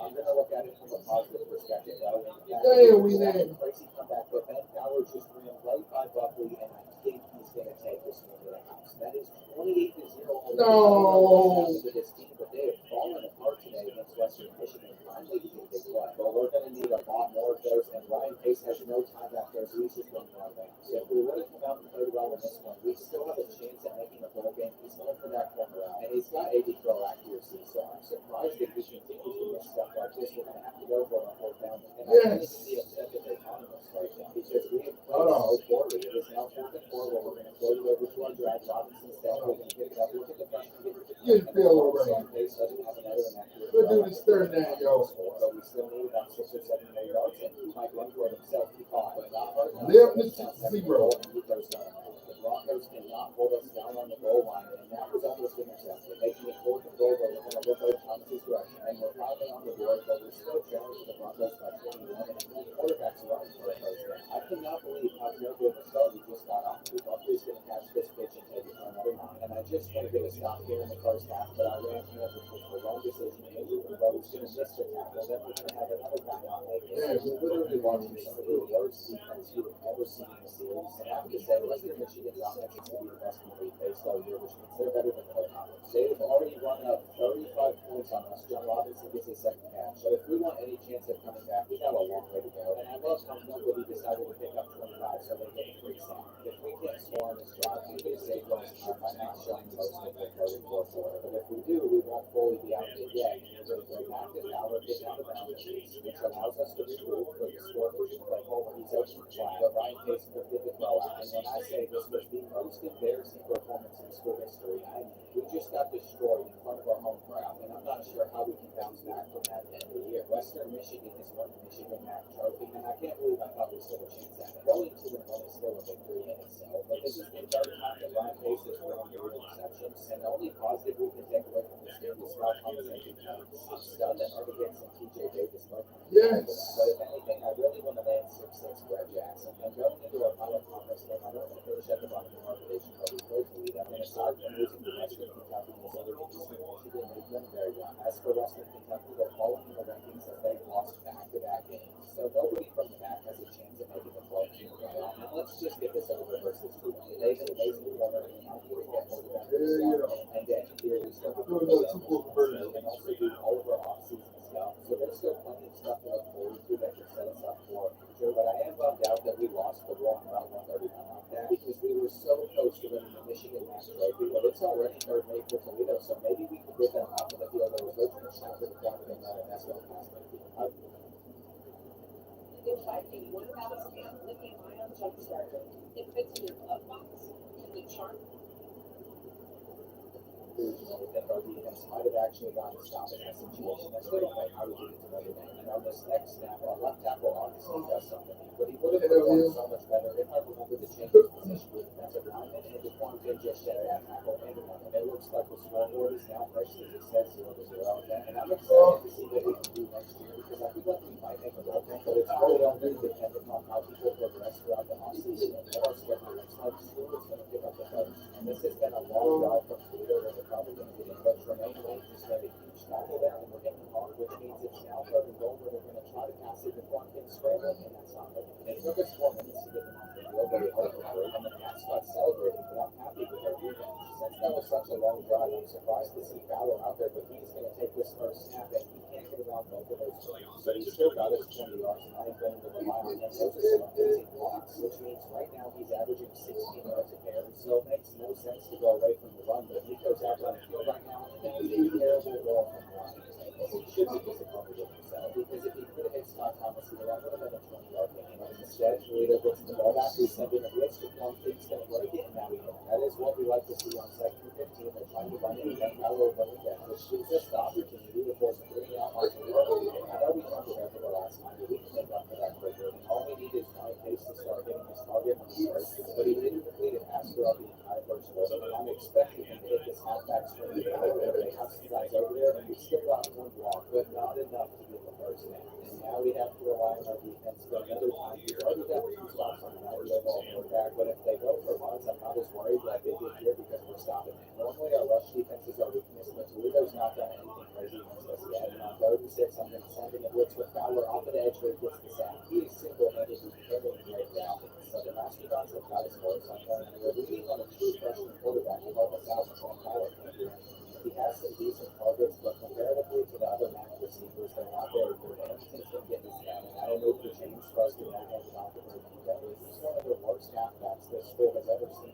I will get Brian Wilson. The true freshman's going to slot right into our halfback 2 spot next season. Steve Winchester somehow gets to everybody around him for his touchdown. And I know we haven't played well, but we just took a 4-point lead. Sometimes it takes a second for our offense to get things going. Jacquees Stewart's going to get 7 or 8, and I thought the game was about to crash there, but thankfully it didn't. He just did a random struggle. So now it's 3rd and 6 where we have mainline coverage out there on the field, and I just have the worst user in the world. We could have started the Rockets again, but I can't complain because right now we are beating them out there. And they're 7-3, so they are a really good team. With one thing scrambling outside the pocket on this play, Jeff Davis is going to miss the tackle. He just did another little random. And we all know what this team needs to improve upon in the offseason. Section 4, we're going to try to get passable, and there we sent a lot of pressure to Larry. Larry Stevens was able to get into that set for a touchdown, and we've been left 34 seconds to try and score ourselves. So I'm hoping we're able to get at least a field goal. There were a couple of great blocks on that one, but of course, didn't like it. And the gameplay sliders have been fine, but some of these penalty sliders. Yeah, we give them their ass. We give their ass a blowout.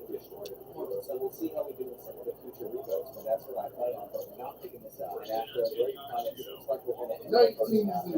26. In their territory, too. And if you all think we should run less halfback screens, we can do that in future videos. But this is our best talent in the blitzes they're sending our way. Ben Fowler's going to get like 22. He has shined in, and it has definitely been on stuff like that. I'm hoping that they don't get a from this wide receiver screen, but it goes backwards. That was a bad play, but I had to try something new, so that makes this a very long 3rd 15 where Scott Thomas can get us at least 10 minutes. Hopefully somebody gets open. Get the fuck Go up for this ball, and if Pace is going to try and throw it into that window, it needs to have some force. Here on 1st and 10, I'm expecting to be shot down, and our run defense is really stepping up. So we really need that to continue into next season. Just Chris Stewart is trying to fight pressure and wants to get us something to bring him down. And it's 3rd and 10 where I'm just going to use Randy Richmond to go to halfback draw, and there's no way he's taking that. The refs are even going to draw a flag on the play, but we got to stop so we can get running. And this has been a hard-fought defensive battle for both of these teams. It's been very even away from the points, and I'm just waiting for us to have a breakaway play at some point. Those are very hard to come by. I think we've only had like 3 or 4 this year with ncaa, and Scott Thomas had one as well. I don't see how we have this ball. another right here. We got a nice keep trying to hold on to this ball. One thing we've been very blessed with is we haven't had to deal with injuries, which has been all over power. And with the healthy Green Rapids team, we've only been able to win 3 games, but that is much better. So I'll take it. We're about to You that play again. God dang.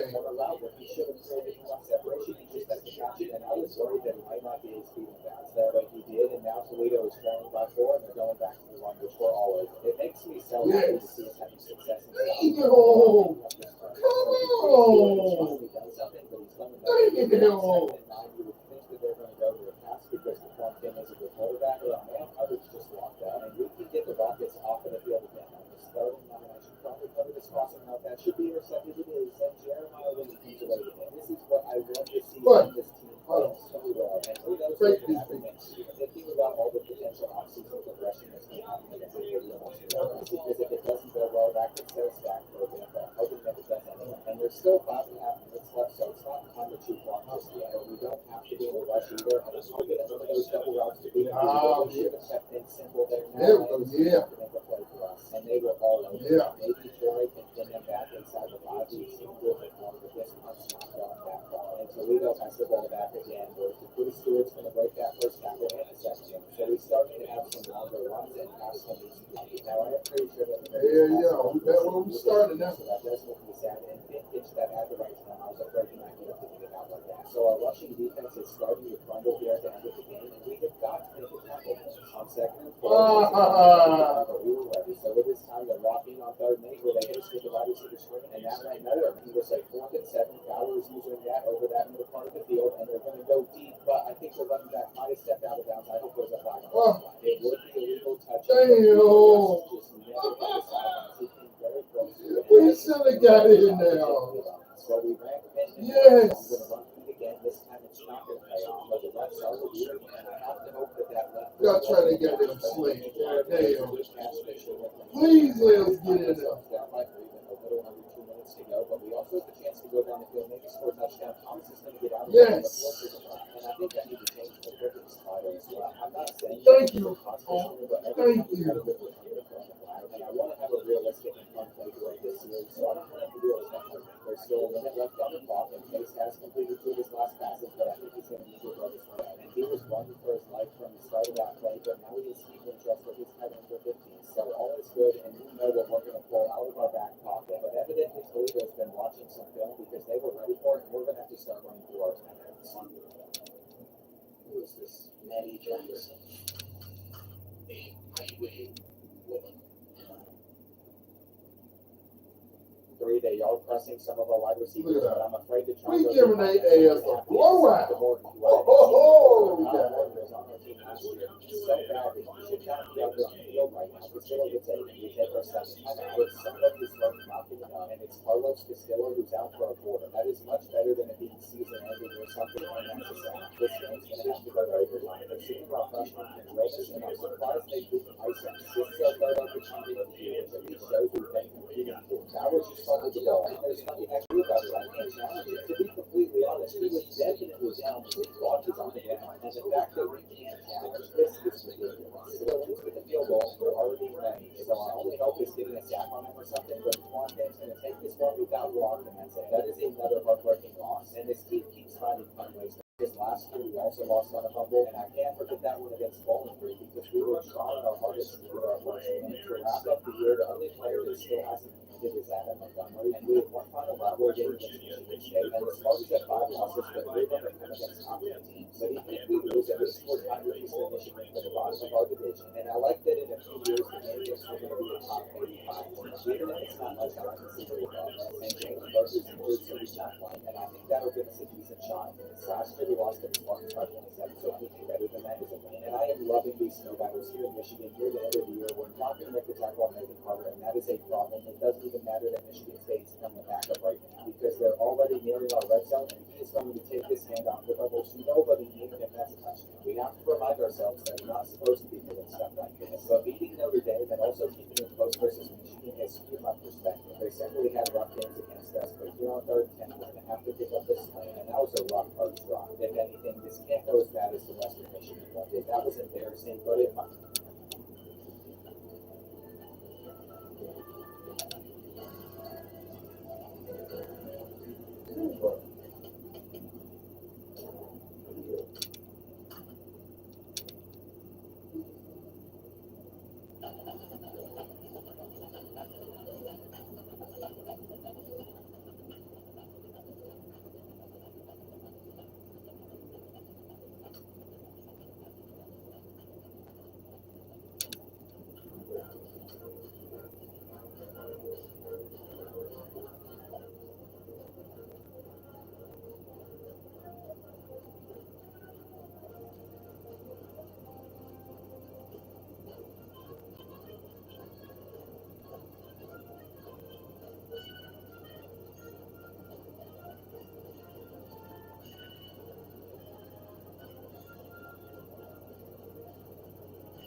Created this school a couple of years ago, and now we're going into our 3rd season where I think we could make a bowl game. We had numerous tight finishes last year that we came so close to pulling off like this one against #1 Michigan. And even though we've gone 1-11-3 so far, our best player, halfback Ben Fowler, is a senior, and so are the top 2 wide receivers on this team. They want to win something before they graduate, and now sophomore Tynan Jackson McGowan is eligible. He transferred in from LSU and is our highest overall player. So even though we're projected to be one of the worst teams in the country, I have faith in this roster. What's crazy is we're supposed to be better than our rivals Eastern Michigan, and just like last year, we have every college in the our schedule. Maybe we can finally win the Michigan MAC trophy. And I did redshirt a few key guys like freshman Kurt Butler. But what I'm super excited about is having an entirely new starting front three. And we only have 2 preseason back All-Americans in Matt Land and sophomore cornerback Andrew Monroe, who are both on second team. But I'm not worried about it because between Michigan, Ohio, and Indiana, I've found some amazing talent. The first person I'm going to mention is Thomas Jones, who's an 80 overall fullback that will probably move to tight end. Denver's quarterback David Conception, who was a +10 jam, and we've got to beat out our rivals for the 3-star recruit. There's also Duco's Danny Johnson and Noah, who would be an amazing addition. So 75 overall cornerback Brian Johnson is who I really want. He has 80 speed, throw power, and throw accuracy, and I'm trying to bring in Chuck Johnson over that. We'll also bring in receivers and Dr. Moss and Bruce Holmes, and our final target is 79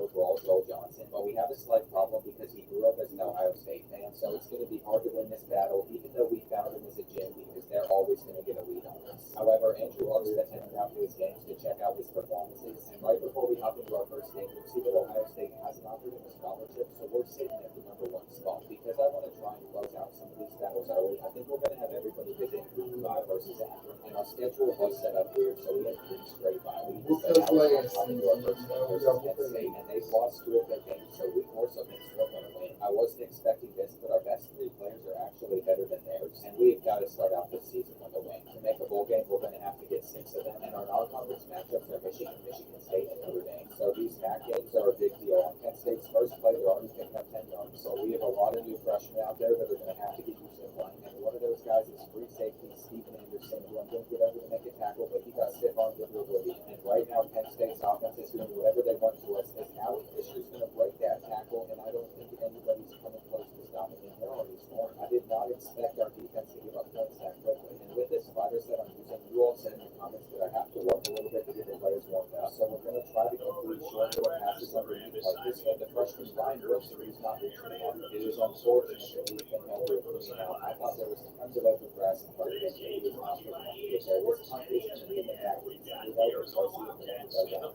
we can let the golden flashes beat us. This is one of our best opportunities this season to get a win. And their quarterback, Jared Lewis, will not go down. So it's looking like a rough start for us, but Jermaine Anderson on second and 9, they're going to the pass. I'm going to pick that off, but it's too long. And Anderson had it in his hands. And the freshman was so close to coming away with that one. Now they're picking up this third ball. So that is so unfortunate. Kemper got into that hole, but he didn't make a tackle. But he slowed down the running back, which is all that matters. On second and 9, we have them boxed in man coverage until McCray just broke free. We were going to miss multiple tackles on him. If Sean McCray just put Penn State up 14, I have set the bar high, expecting us to try and compete for a bowl game this year. But right now, we're looking like a team that might not even win a game. That's fumbled away to Alexander. He's picking this ball up for another touchdown. And what has happened to our offense? You might as well just let Ryan Pace try and sling it. He's going to find Carlos Castillo, who's trying to play it like 28 minutes. So much for trying to run the ball. Matt Land's going to open up the Travers who can take this run to defense for activity. And now we're going to Ben Power pick up the first down for us. So he's not getting much more than that. And we're going to pull off the comeback. We got a very long way to go. I feel like we didn't even play that quickly, but I have to remember that these sliders are going to make things very difficult. And I have to look at other routes besides just the halfback on the halfback switch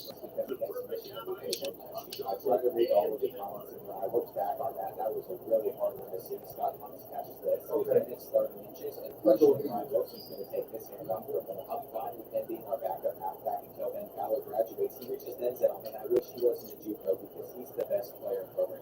Let's see what Penn State decides to go with on this drive. Jeremiah Wayne is going to completely well, that's not an ideal start, but Robert Kemper had a chance of getting in that hole, and if Robinson cannot bring down their Sam's already has 54 rushing yards. I'm afraid that they're about to reach the end zone again with a route house, but they won't get in the They could have beat what's the name? So that's what we're going to do on third and 10, where they're just going underneath the Fisher, and no way he just got the first down to reach the end zone. That's the second time that he's done that today, and Ryan Pace missed that pass. So all the pressure's on us, and we have got to figure out how to score. But it is third and 18, and we still haven't looked in our tight end's direction, but that ball would have made it there if the throw got off and on this punt actually bounced perfect, and he should not be giving it back to the play. We're going to pick this one up and hopefully run out of bounds. And I just want to get one stop on Penn State, where Jared Lewis is already breaking the tackle, and Jeremiah Lewis is going to miss the tackle. Another play doesn't score, they're getting past the field. And our defensive line of all freshmen is not generating the pressure I was hoping for, but Matthew Taylor should get that out. Zero sugar hydration. 2nd and 10, they're going to just take the drag underneath, and we literally gave them the boost that they needed to get. If this gets too much more out of hand, I'm just going to see you all in week 5 against that. But for whatever reason, I have the hopes that we could potentially pull off the comeback against them, and I'm not going to give up, even though they're about to make it 35-7. So we just need them to make this ball good enough to give us time to potentially get it back. Jerry Bruce is going to try to escape the pocket, and Crowder's going to get over them. And I took the time out because I want to get the ball back for their strong. So we are trailing by 4 possessions, and this is just not fair for us. It's so bad that I'm trying to run the ball on the 2nd and 3, and Ben Cowell gets about 10. Well, we're going to need a lot more than that if we're going to get points before the half, and Land is going to come away with this bag to get out back. So it is time for the halfback slip screen. But Ryan Wilson's in the game getting tackled, and we have to run our second time out. So I'm afraid that there's a very low chance that we're able to reach the end zone before the end of the half. This we go can load that one. And maybe we can. I'm going to throw a hot read to our tight end, but that came out a second too late. It's intercepted by Fox for not scoring. And we knew that Ryan Pace was probably going to struggle, but this was not expected from us. That was a cool play and all, but we should have kept this game a lot closer than it is right now. And there's Jackson McGowan's first catch. We might as well force it up to see him again right before I got sacked, and he might take it to the house himself. He is not going to be bumped down and he found his way in. I've never seen anything like this before, but I'm hoping the rest of the week because we need all of the help that we can get, and it's time for our defense to go out and do something. We have so many new faces out there. They cannot be a disappointment where 6 gets another 7. And Ben Fowler is out for the game with a concussion. I just saw the injury update, so we are in a lot of trouble. He's our best player as he still plays on both sides of the ball. And now we don't have him out there at strong safety where Fisher is getting open again. And the longer this drive goes on, the more it looks like we're about to get another touchdown on us, which is embarrassing. But it's about time we move on to game number 2 because they have just broken multiple tackles. Come on, they're going for it on 4th and 1, so this is an opportunity for us, but it doesn't matter because our freshman quarterback just let them ready for a run right by. We need Rodney Cronin to be better than that. Aside from his interception and the last line, Pace is looking incredible. He's going to find that night who breaks free and is going to give us 21 points on the board. I have to hope that we will get things figured out defensively eventually. This is our chance to get a tackle for a loss on Penn State. We're 2nd and 11. They're going with the pass, not another run, so we got to do a better job. They threw the ball away on the edge, so maybe we can do it here. I think we're going to get a better shot. But the only thing we can rely on is man coverage because I thought the run might be coming in this thing. Just putting it down towards every guy. There's a flag on the play though, and it's on them. So we're just going to decline it. And it feels so good to have the ball back again. But if we're going to come back in this game, we still have a ton of work to do. The only reason I even think it's possible is because our offense is so good. We have so much talent out there. And Scott Thomas just going on the now Carlos just did one thing we have not done since we started having success is running the ball. We were ready to go to that chance. And Jackson will go and transfer having catches and our offense is so good, but our defense is not. Jeremiah Lane has a chance to run down Sims, but he's going to struggle to do so. And that is our best so I don't know what else to do to ever stop Penn State. And Bruce is going to take his action. We just have to run down coverage. Johnson brought it in, but again, we're running back breaks the tackle. He's on him, and this is 48 points of the game. I cannot believe how much we have given up. We might as well just try to bomb him with the Ryan Pace. We put that play right on the money Scott. And this kid's only a sophomore, so there are a lot of positives I can take away from this game. Ryan Wilson comes right back. But I went in with the expectation that we would beat Penn State. So the fact that we're losing right now is extremely upsetting. We simply haven't been able to bounce back ever since our rush started. And we could still get it back within 2 possessions with about 5 minutes remaining. As Jackson McGowan is having one of the best debuts ever. I think if we're going to stop the run, we're going to have to send in some blitzes. And on 2nd and 11, they're going to go with it again. This time with Williams again, making this a 3rd and 4 where they need to feel the pressure, but our corner just got toasted. And I think they're about to reach it. This is just a terrible and with that in mind, you have to wonder how the rest of our season is about to go. We've shown that we can put up a ton of points offensively, but that's not going to matter. At least we can also get some defensive shots in the process, and we're going to get who's going to help our backup spot. But I'm not sure if he's going to be ready to replace Ben Fowler next year, and it's got to be a good thing that we're able to get him developed in this one. We're going to find Weber, the freshman at the passing all day. Steven Johnson hasn't gotten any others. This one's my bank just called. Sophomore's direction on this one, and it's my bank just called. Our freshman kicker is going to put that around the needed to be. Yeah, Reed, my bank just called. This is one of the most embarrassing defensive performances. I told him I'm gonna be up there by the end of the month, and next month start sending the cake. 6 with his screw villages up here, and Jeff Davis dropped the ball. He still would have had a good chance, but I would have taken it. And I almost feel like I need to show this drive because right Nah, she ain't made me yet. The craziest part is he could make them even better. So Rabbit and we're off too. I know for a fact that we have our Rabbit and Joe were off too. And this is why we developed Ryan Pace last year. But that was dropped into a pit, and that means we're going to have zero chance of coming back even with an onside kick. If we end up recovering this, I'm going to be so mad at that land, and it wouldn't have happened anyway. And Jared Lewis going to go the game, but Mark Sims could have also gotten it in his own lead song, which is scary because even though Ryan Pace was 33 or 37, we just lost by double digits on the road. And I've decided that we need to switch up stuff defensively, so we're going to go in freshman Anthony Rivers redshirt and start him instead. I also want to make Andrew Monroe on one of that. It's pretty little overdraft. And although things might seem Good to me. our future projections, And she got $10 on her bank card. She can't overdraft. once again, we're favorable, but Athens lost the two pieces of Phoenix, and they have the overall advantage on us. So also having one of the best quarterbacks in the league, it is time for us to shine now because we have a tremendous team that are last year. Oh, it gets a rain tomorrow and Saturday and Sunday.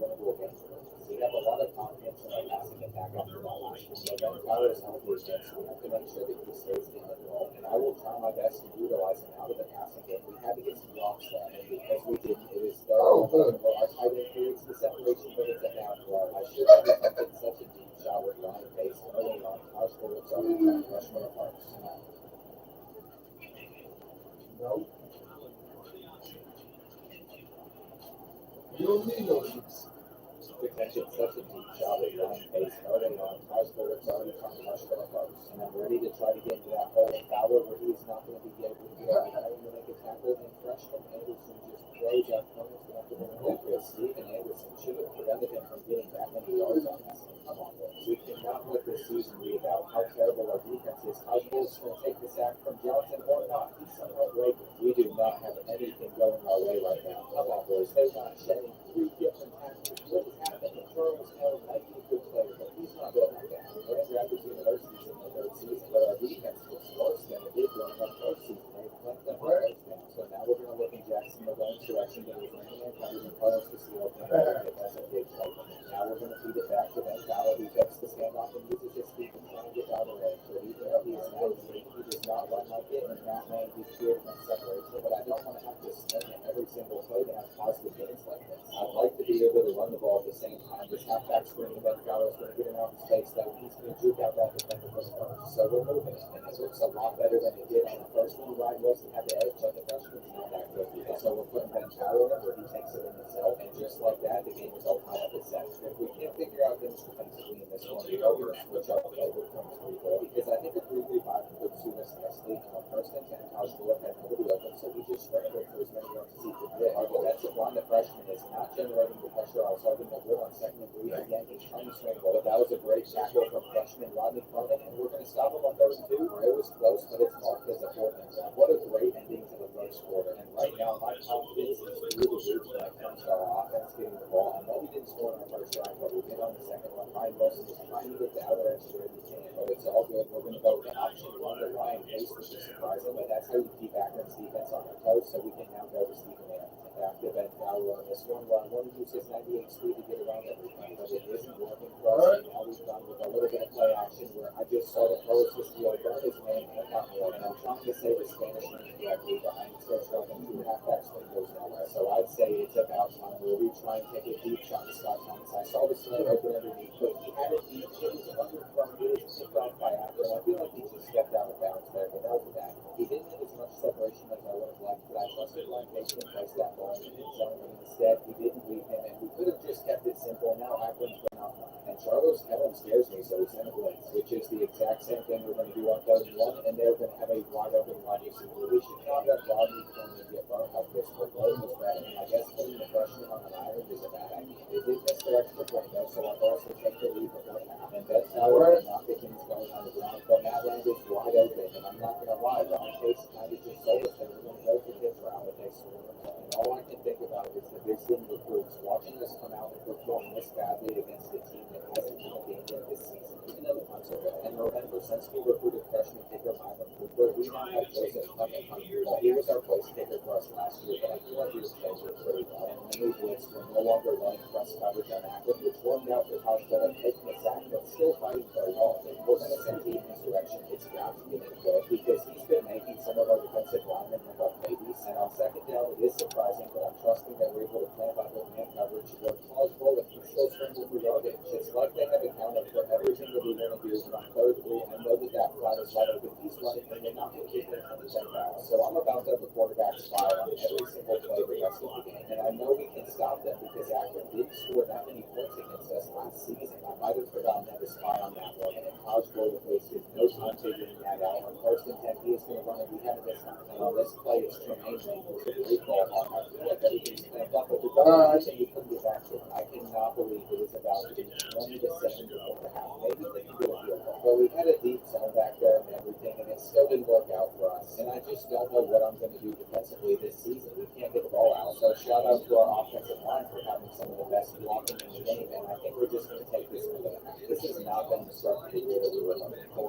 It's still early on. They're just handing this first play off to Walker where Anderson got over to it. And freshman Steve Anderson has 7 tackles already, so I'm seeing some good things out of him. But we've got to hold them on this 3rd and 1, and to be honest, I just wait. It worked out as they panicked and threw it away, but they also had multiple wide open wide receivers, so we can't do that again. And also running the play action is a terrible idea as we've taken so many sacks off of Allen Abbott, and they are not worried about us potentially running the ball. We're going to take this drive with Scott Thomas on third down, where we have got to get Ben Fowler going on the ground, and he's going to try to get to the outer edge here, which he does hit, and that is why we have so many. We just have to be smart about what we call it. A halfback toss to get him into space is a great idea, and he's going past the 40. And whenever Ryan Wilson's with the game, we can just hit him up the middle of that. I still need to change his number because 40 is pretty rough, but this ball was underthrown to Stephen Arrington. And if Ben Fowler can get the right blocks on halfback stretch, I've seen it go for touchdowns. So even though that one didn't, we're still moving it pretty well. And on 3rd and 3, they sent a blitz in our direction, but Matt lands wide open, who's reaching in second. With this extra point that we're not going to miss, it's within 6. And it all goes back to the smart reads and not having that early on 2nd and 1. I didn't have time to get off the quarterback spot. So, of course, Todd Bowler runs it. And I swear, this guy must have played running back or something in his past. Now he's throwing a laser on Ben Fowler, and this guy has yet to miss any of the gaps in our zone. So we have deep roofs back there, so we still don't get burned deep, and it doesn't make a difference. On 3rd and 5, they're not going to go with the run. Of course, they're passing, and I feel like we can generate the pressure. So thankfully, freshman Joseph Kent was able to bring them down, and I'd be shocked if their kicker drilled this, but that looks like it's going to be good. We are still trailing by 2 possessions, and I just noticed that this play had a play action in it. That is scary. So we're going to resort to running, even if it's a read option. They somehow bit on Ryan Pace, potentially keeping it, and Ben Fowler is going to find the space on the defense. He's going to get around to every single defender, and his 98 speed is finally going to work. I am so glad we have him on our team. And let's end the 3rd quarter the right way so we can go out and beat Akron on our home field. That was the exact sack that I was looking for, and now that we have quarterback spies out there, or I use her, we're fine. I even have one on this play just in case. I'm hoping I'm able to get some pressure with Johnson. This could have been intercepted, but I'm not mad at Jamal Robinson for dropping it because we are getting the ball back. And are you kidding me, Wilson? The freshman almost just had one of the most costly turnovers ever, but it's all good, and we are going to continue to go to Ben Fowler, and this one's actually Wilson. Look at the speed he has. He is moving so quick. But now it's 2nd and 14 where they send the blitz in, and Ryan Pace is going to get it out just in time. Wow. Having a quarterback with 55 speed is not ideal, but he can run the option perfectly. Ben Fowler could have just taken the first down, but he wanted to get an even bigger play out of it, and he just broke his own record for rushing yards in a game. I'm starting to lean on running the option, even if Ryan Pace isn't the quickest. But if Wilson's going to be in the game, we have got to pass, and that is to go over to Matt Land. That gives us a 4-point lead, and I'm going to go with the same 2-point conversion play from the last one. But in this matchup, Matt's going to hold on, and that was a decent run for Matt. But Charles Kellogg hasn't done that much ever since he broke free on the first one. Taj Bullock isn't scrambling, and that's why you put a quarterback spy out there. 3rd and 6 now. I'm going to try and guard all of the hitches here, and it's 4th down, so we'll see what they do. I'm ready for them to run the fake, but they are actually kicking it to us, and Ryan Wilson's back there, so he could fumble this. We're just going to go down immediately, and I guess the Zips are going to try and trust their defense, but Ben Fowler is that guy. He could beat this one last DB, and it would have been nice if he did get caught. But if It's all okay. We're going to go with the triple option, and Ryan Pace is so slow, but he still gets the pitch off to Ryan Wilson, who's going to get us another first. And now we have Ben Fowler back out there on the field, but we're going to need him to break off one more big run, and that should get him a few. I don't think freshman Myra Cooper can hit from here as a kicker, so we're going to go with the halfback screen on third down and hopefully pick it up. Ben Fowler is going to be able to get out there. He had some weird animations, but in the end, he did enough for us to get the win, and that's going to go down as one of the greatest performances in school history. He had 180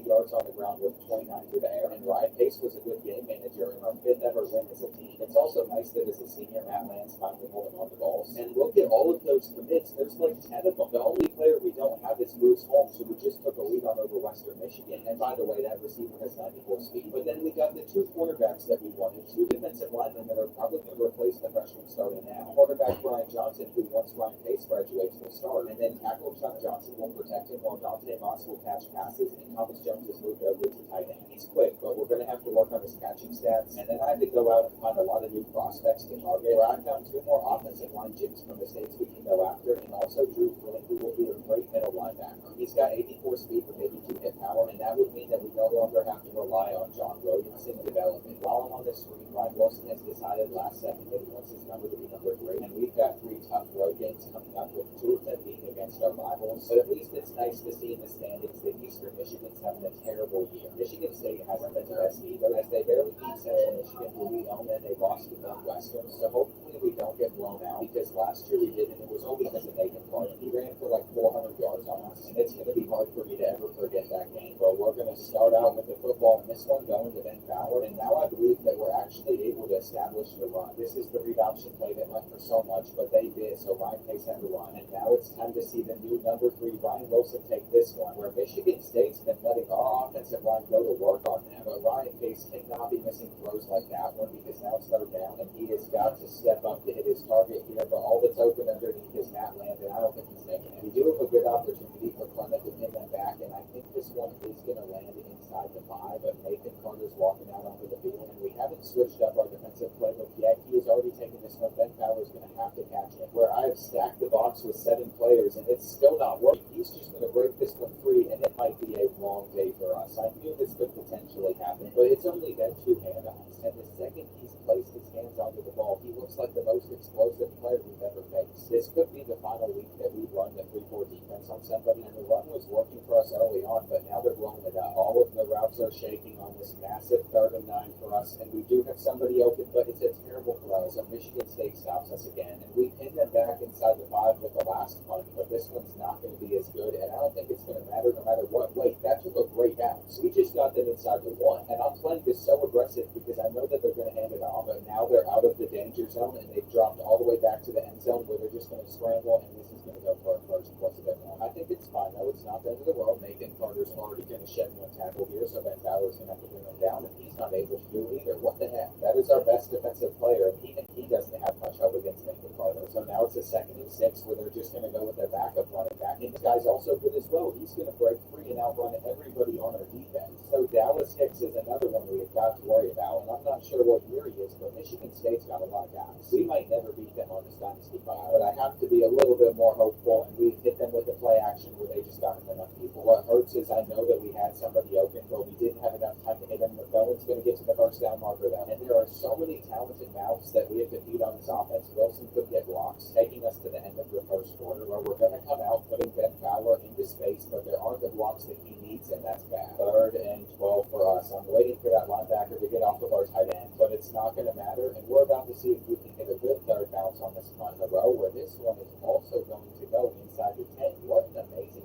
Clement at punter has been a great addition, and they're not running on first down. They're actually passing, so we had a chance to get a stop. But that's their first completion of the game, and it's the 2nd quarter. I almost want to run from it and see what happens on this one. Kevin Lewis just had the sickest cut of all time. I didn't think he was going to be able to make that, and we're going to have to bring him down to the 35. Why can every single Spartan on this team run the football? And what is it going to take for us to force a turnover on them? It is now 3rd and 4, where they are going with the halfback screen, and we don't have anybody over there, unfortunately. So they've got a new set of downs on us, and this isn't going anywhere for Nathan Carter. He looked really good at first, but now our defense is starting to figure him out, and that was just a bad user for me with Ben Fowler. To avoid going down by much more, we have got to get some points on this drive, and based on how we've performed against certain teams means. I'm not sure how we had such a close game against Michigan, because now it is 3rd and 10 and we're going to take our slant and Scott Thomas. But even though we picked it up, you can tell that our football program is simply not on the level of the Spartans. And not only does this have to be the final drive of the half, but it's also got to result in a touchdown. Here on 2nd and 12, it looks like we're going to have to just try and get it to Matt Land. But they were ready for it, and we're going to go back in his direction where he came down with that football. It makes me sad our top 3 receivers are all seniors, but how did they get over to that? It was like number 3 hit a speed boost against us, and now we're going to go back in Matt Land's direction where he did get open against 43, and should we take this in? Save the Spartans a lot of time, and at least we know that they're going to be passing the ball instead of running it, which does give us a chance to get interceptions.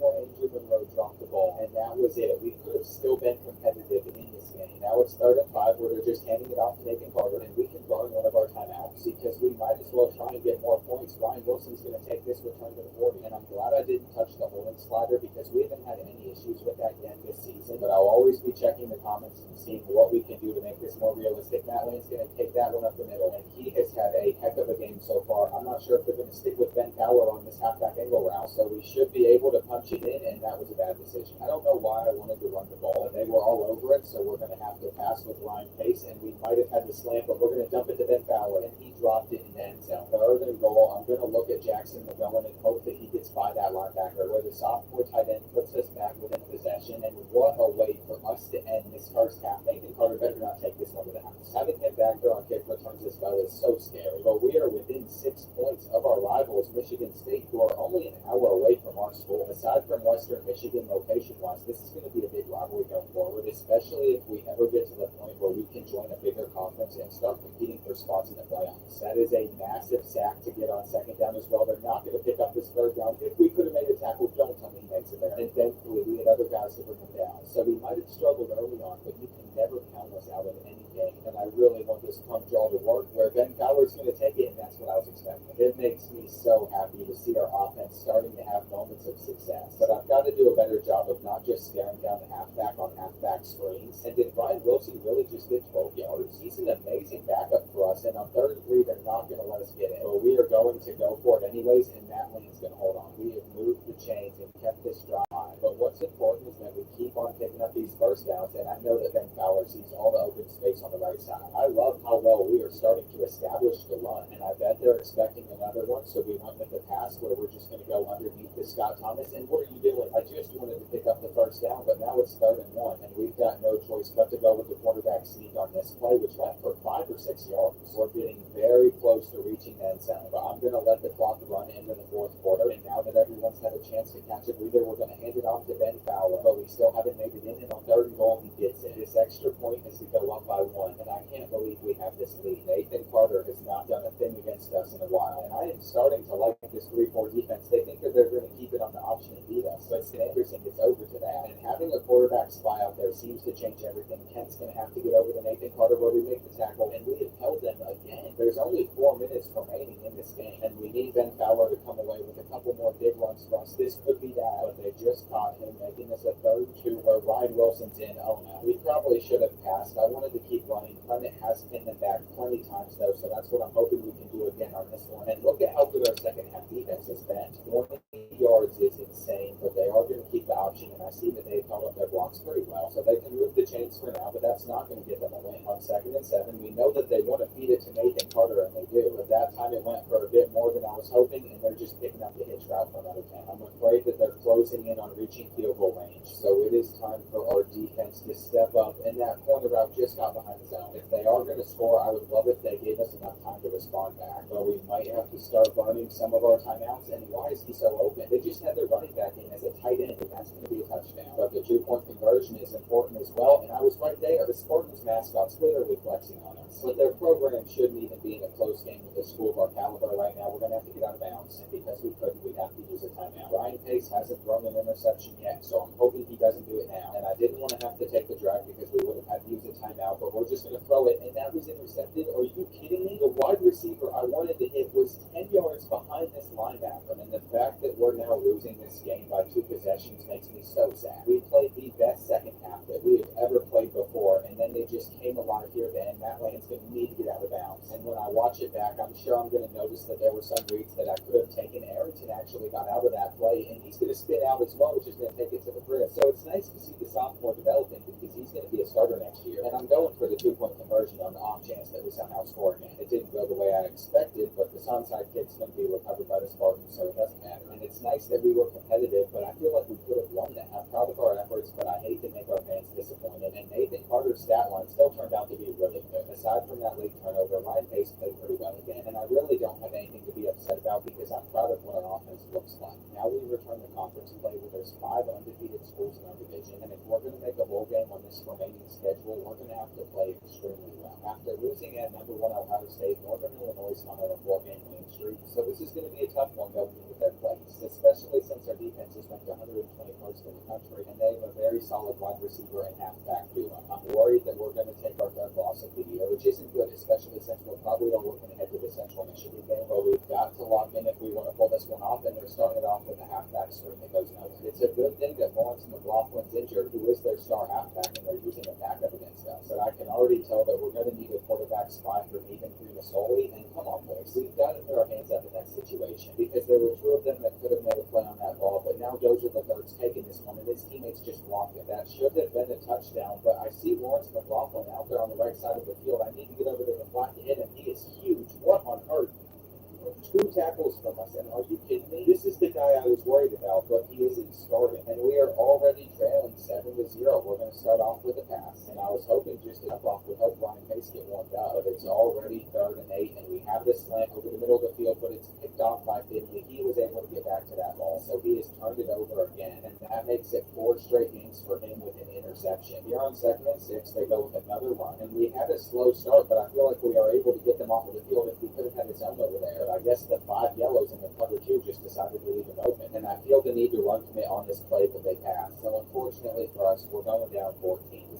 I'm ready to take on Central Michigan already because this one's not looking good. But we came back after going down 20-0 last week against Michigan State, so we can do the same today. Here on 3rd and 7, we're going to have to try and just hit the slant on a delay. They have players over there though, and there's another interception for Ryan Pace. I knew I was trying to fit into a window, but the problem with that is somebody was wide open and I missed it. The pressure against Northern Illinois is simply too much for our team. Are you kidding me? Deshaun Pipkin already has 2 touchdowns, and this is the worst we have played all year. We're going to try to go over the middle to our tight end who comes down with it, but we are already trailing by far more points than we should be. And of course, we don't start playing well until we go down by this much. I don't even want to run the ball. We just have to continue to try and sling it because if we want any chance of making a comeback, we're going to have a lot of work to do. And I'm going to take this field goal. If we're able to get this off with Zach Keys, it would work. But the senior missed the throw, and even though we had the right idea, it's 21-0 at the end of the first quarter, and it looks like they're coming out trying to run the ball, but their quarterback just kept it. So it's about time that we locked up. It's now 3rd and 11, where I'm hoping we're able to generate some pressure. We just got to make the tackle. I clicked off, and it is time for us to shine. We're going to hand this one off to Ben Fowler, who didn't get much, but it's not the end of the world. I'm sure we'll go underneath the mat line for the next one. And these halfback screens were money last season, but they're starting to lock them up this year, which is a little disappointing. We improved a lot on paper, though, and Carlos Castillo is wide open, but Ryan Pace missed him, so he's going to have to go back in his direction on this one, but that isn't going to result in a touchdown like the last play would have. And is it even possible for us to come back at this point? We're going to fumble it away running backwards. So it is 3rd and 25, where I just had the most inaccurate throw of all time. Browning picks it off, and even when I want to take the check down, Ryan Pace is just going to soar it way over his head. We have got to wake up because if we play like this against Central Michigan, our rivals are going to embarrass us next week, and we've never lost to them, so we cannot let that happen. On 3rd down, Davis isn't able to get to it. And did they really just pick up a first down here? There's not much else I can do in that situation. Robinson will make the tackle. And what's crazy is their rushing attack's been the worst one that we faced, but they're still up 21-0,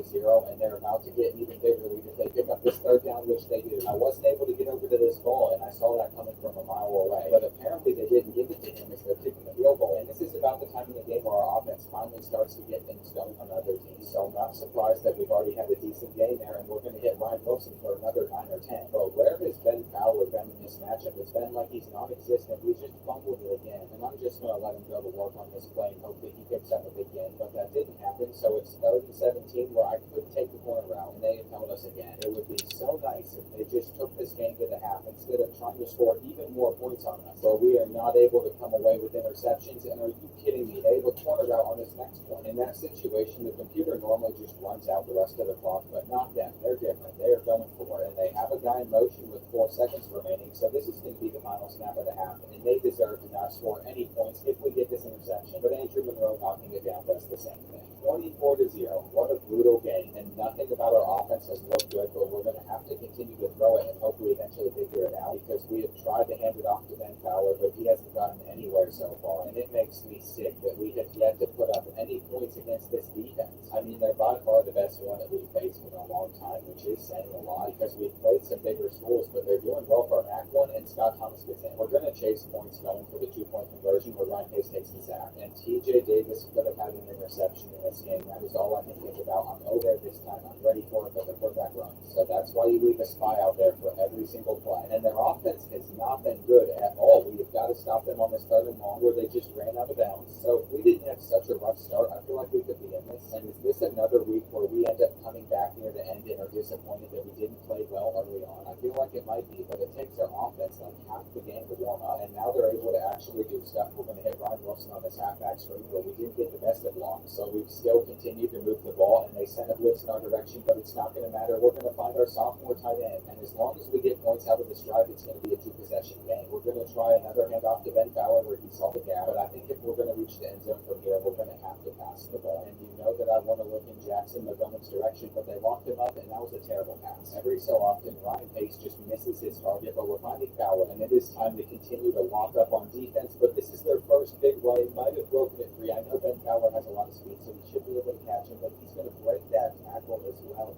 And are you serious? Billy Dozier III, who has not played well up to this point, just scored on their first play, and now my hope of coming back is all of a sudden gone. We need to have a big breakaway play ourselves, and we could have, but Ryan Pace had 0 time to get it out. And I don't think we've run a wide receiver screen yet this season, but it goes nowhere. So it's 4th and 9 to start the 4th quarter, and I've accidentally called a punt, which means we have to run a timeout because we need to go for it here, and they're all over our tight end, so I'm going to try and hit the crosser, but it's not going to matter. They got pressure in too quick, and this Northern Illinois team might be 4-1, but I feel like we could have played them better. Steven Anderson missed this half, and I just have to hope that next week against Central Michigan, we don't perform this badly. On 3rd and 14, Ben Fowler was right there, and they're not getting more than a field goal because of it. We're still trailing by 3 possessions, so we have a lot of work to do if we want to come back, and their man-to-man coverage isn't going to lock up on this next play, so Steven Anderson comes away with it. But I just know the second I make sim play action, they're going to get pressure immediately, so I have to make sure that we don't call any plays with that in the playbook. That's going to be fumbled away by Ryan Pace, and I think it'll do it. I've been run committing, but they're still going to rush in for a touchdown, and we just played like a team that didn't want to make a ball game, so I'm pretty salty about this loss. So we're about to play Central Michigan, so everything has to flip around quickly. We were able to beat out Western Michigan for Bruce Holmes, which is nice, but right now they're sitting above us in the standings, along with Central Michigan, who's 4-1 with their only loss being on the road at Michigan State. I'm afraid this might be the first time that we lose to them because Jace Power has been going crazy, but we're going to make sure that we wear black because the last time we did versus them, we said it was their funeral, and it needs to be again today. If we're going to make a bowl, we cannot fall to 1-4, and we've got some beautiful weather for this game where their first handoff goes to Becky Jenkins, and Tremaine Lane should have made a tackle there, but he didn't, and now he doesn't have the speed to keep up with him. That is terrible. It's taken them one play to reach the end zone, and now the pressure is on us to come out playing well, where Ryan Pace is going to somehow juke players out, but he also almost just died there, and on this 3rd and 8, he's going to miss the pass. I swear, we can never have a good start. We need this punt to at least hopefully pin them back, and it bounced exactly how we needed to. Thank goodness. There is a flag, though, which isn't good, and maybe we can get lucky. It could be holding or flipping on us, so it has to be on our rivals, and there is no way that we give up another touchdown like that last one. We just clamped up with our man coverage, and now we got to swarm over to that hole with Steven Anderson, who cannot make the tackle on Nicky Jenkins. But it's not the end of the world. Eventually, we will get warmed up, and we will start to figure it out against them. So I refuse to let this rough start rattle us, and we have got to put our hands up. We have players in the right position, but they just don't seem to want to make a play on the ball. Now they're probably going to go deep, and thankfully, we have forced the sack with Robert Kimber. They almost had too much time back there. Now they're hitting us with the halfback screen, and we don't have many people out there. But it is still 3rd down where we have gone with Porter's defense. I'm sending 3 at them, and do not tell me they're going to get a route down. Thank goodness. I was going to be so frustrated if they picked that that up. Then Fowler sees a hole, and let's come out and establish the run on them if we can. Our first drive was cut very short, but now we're going to try and go with the option, and that was a 6-yard loss. That means we have to throw it on 3rd and 15, and they have so much pressure, and there's no hope. So again, we have been stopped, and we just have to hope that this bounces inside the 5-yard line. I have Robinson, and it was great. This is our chance to force a safety against them, and they hit us with the play action for the first down. But that was very risky, and next time we'll just send more players. I want to get into another defensive battle with the team, and Steven Anderson gets the sack. So that is exactly what you love to see out of the freshman. And on 3rd and 9, I see that Minky Jenkins has gone over for the halfback screen, but Jeremiah Lane can get there. So this is a chance for us to get the ball back in decent field positioning, just like the last drive. I think Ryan Wilson's going to have a lot of space on this right side of the field. If he's a little bit quicker, he's going to get even more yards on them. And it's time for our offense to get things going. We are used to having these slow starts, but now Ben Fowler's going to take the handoff, and his speed's going to get him 15. So I was hoping we'd continue to feed him, but he's not in the game. And that takes us to the end of the first quarter. On 2nd and 11, I'm going to be looking over at our tight end, but Ryan Pace still hasn't completed a pass, and we have yet to get him going. He's going to try and hit Steven Arrington, but that's another incompletion. So we're about to find out if freshman Myron Cooper has the leg for this kick, and it's good to know that he can probably hit from about 50. We had somebody out there in the backfield, but that is another broken tackle that we have had to witness, and there's just so many of them. He's going to go for his 2nd touchdown of the day, except his teammate just stopped him, and come on, someone's got to bring him down now. I almost want to run from it after how these last 2 plays have gone, but at the same time, I should probably just stack the box a little bit better, and on 2nd and 6, they found Davis. We knew that eventually our defense would start to get things out, which is why we have to start having success on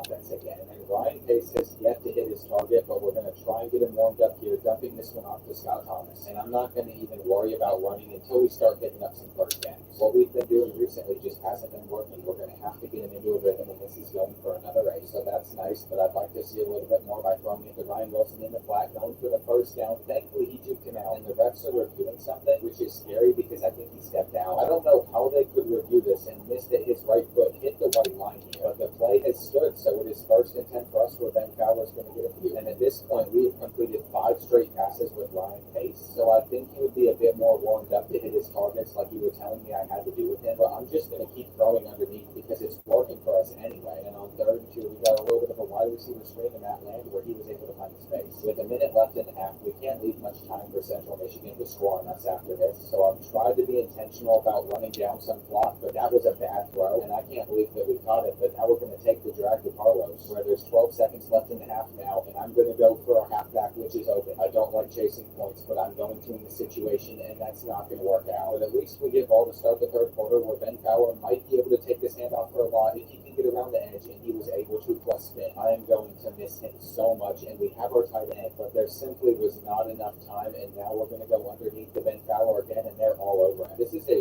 really big 3rd and 10, and our pro route did get open to Scott Thomas. The nerves are starting to kick in as well in this rivalry matchup. I don't want to make any mistakes, and the result of this one means so much for how the rest of our season goes and what the future of our program looks like. That's why the fact that Zach Keys is out there right now is terrifying, and do not tell me that Ryan Pace is out for long. Okay, we'll return soon. I can't discredit the back of Zach Keys too much because he has led us to our 2 wins against Central Michigan, but I do want to make sure that Ryan Pace is in for this 3rd and 7, and hopefully we have enough time to get this throw out where our tight end's open. McGowan comes down with it, and he's going to find his way into the end zone. Now we have got to get this 2-point conversion, and Scott Thomas is open as well. So going into the night, we are up 17-14 on Central Michigan. We got to knock him out, and I'm sure that this crowd is stunned, but we've worked our way back in it. This is a very big 3rd and 7 where I know what's going to get open. I just can't guard it all. We did though, and he missed the open receiver, but that's okay. We're actually getting the ball back versus Central Michigan again. I swear, we own this football program, and with all of the momentum still in our favor, we're just going to hand this one off to Ryan Wilson for 8. And I don't know where Ben Fowler is, but as long as we continue to move it successfully, I'm not going to mind. Ryan Wilson has 89 speed, and he is able to get by this guy, but he has been able to do enough to move us down the field, and that land is open. I just want to say, Ryan Pace started this game 0 for 5. Now he's 17 for 23. And I know I'm going to miss reads every so often, but I'm playing better than ever. That touchdown gives us a 10-point lead now, and with the importance importance of this game. We had to turn up how well we were playing against them. That's a bad missed tackle from our defense. We're going to eventually bring them down, but I think it's about time that we send another blitz in. And is that a fumble? I swear, the same thing happened against Central Michigan or someone else last year, and that tells me that we need to continue to send in pressure. Anderson's going to bring down the quarterback, so Jace Bauer had nowhere to go. And on 3rd and 10, I'm on the right side of the field. I should have been using on the left. Chris Parker makes it, and that's my fault for not getting the play call out there that I wanted to in time. Nicky Jenkins broke that one, but as of recently, we have kept him pretty much under control. We got to stop Young and that'll bring us into the 4th quarter. I can guarantee that when we get this ball back, we're going to find ways to chew clock against them. We have everything locked up, but we are not generating enough pressure, which is a problem. They're also breaking that tackle, and I'm going to send one more this time. Instead of 3, we're going to get 4, and hopefully that generates pressure. But how did they come away with it? It's gotten to the point where we are going to run from it and just hope that my user can do the rest of the work. We are going to force a sack if we were able to bring it down, but instead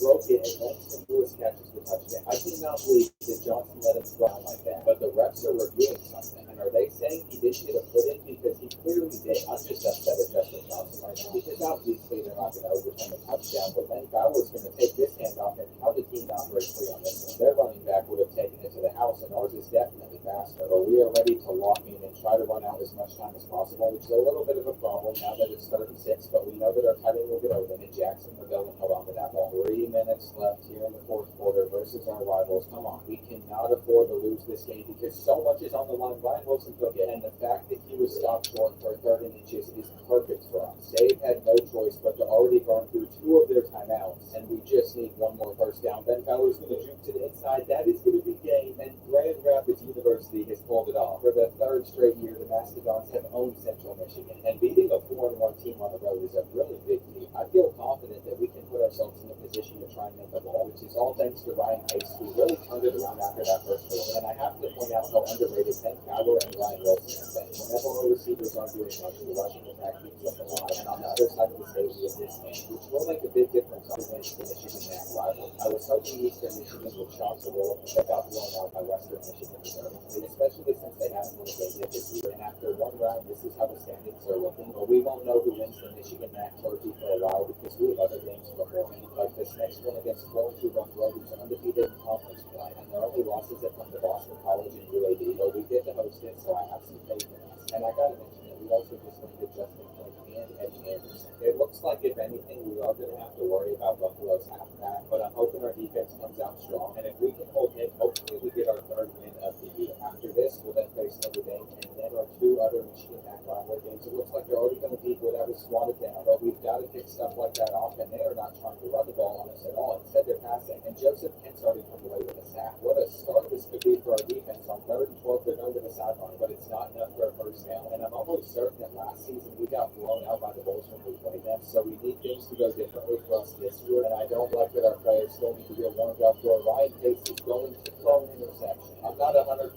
sure, but I feel like that ball hit the ground first, and we might as well challenge it and see what can happen, but I have a feeling Buffalo's getting it on our side of the field, and our streak of having terrible first drives has continued in this one where they're going out there on the front. Now they're going to hand this one off to Washington Jr. where Fowler got out there, and I'm going to see if we can shoot this gap with Anderson where we got in, and that makes it a 3rd down. We've yet to have a single interception this year, which is kind of crazy. They picked up that 3rd down, and that's because I came out and passed defense, but they were going to run from the start. Having a quarterback spy out there all the time has definitely helped us. This one's going to be thrown right toward the defense, so we cannot hold on to anything, and I've pass committed, so I was hoping that's what they did here, but we still couldn't stop it. Richie Watts just threw right at our best player like it was nothing. Now he's trying to scramble on us, and we need to continue to lock up where they have multiple slants out there. They're going over today, but we knocked it out of bounds, making this a 3rd and 1 where our man coverage has to play. But Ben Fowler didn't put his hands up right in front of that ball, and we need to get Ryan Pace's arm warmed up because we cannot have him throwing more things. Ever since we focused on that early against Central Michigan, he went crazy, but he shouldn't have taken a sack there, and I don't know what target he was trying to hit. I just know that our odds of picking up this 3rd and 17 are not very good, and we've got to go back to punting it to the Bulls where this bounce is going to have to be before he picks it up, and that was not what happened on this play. Instead, he trusted multiple of our players, and Chance Morris put his team in a position where they are already at field goal range, and we can now let one scramble. Are you kidding me, Stephen Anderson? You're really going to let a quarterback like Richie Watts do this?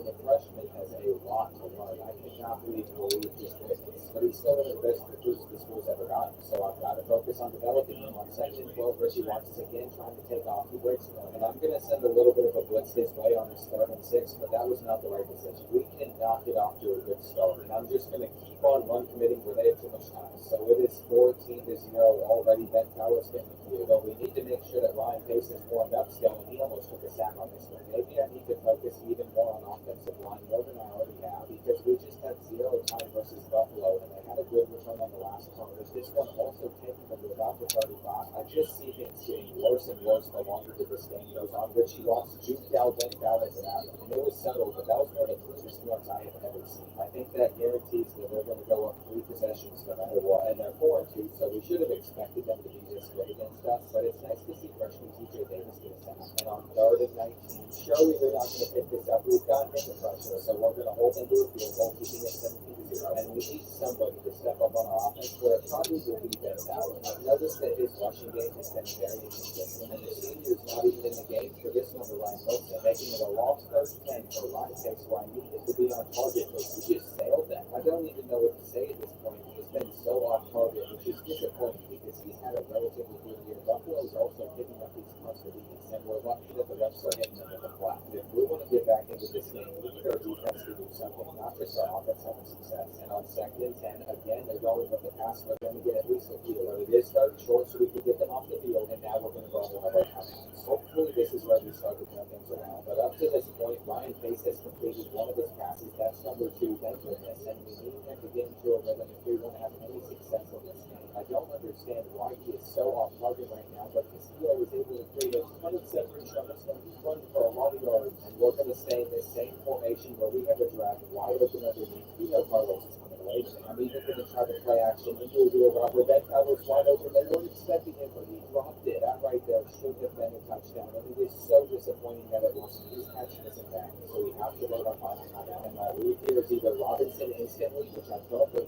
he also couldn't hold on. So it's 4th and 5, and I'm thinking about taking it to another team to get points onto the board, but now we have to do I said go for it. And I'm so thankful that our senior was able to actually catch. We really needed that before the half, because we get to start the 3rd quarter with the ball, and it is time for Ryan Pace to go to work on this defense with a nice pass over the middle to his tight end. At this point, he's well, so we can start getting it back to Ben Fowler, and mixing in the option ones are really starting to find success, but we just got one.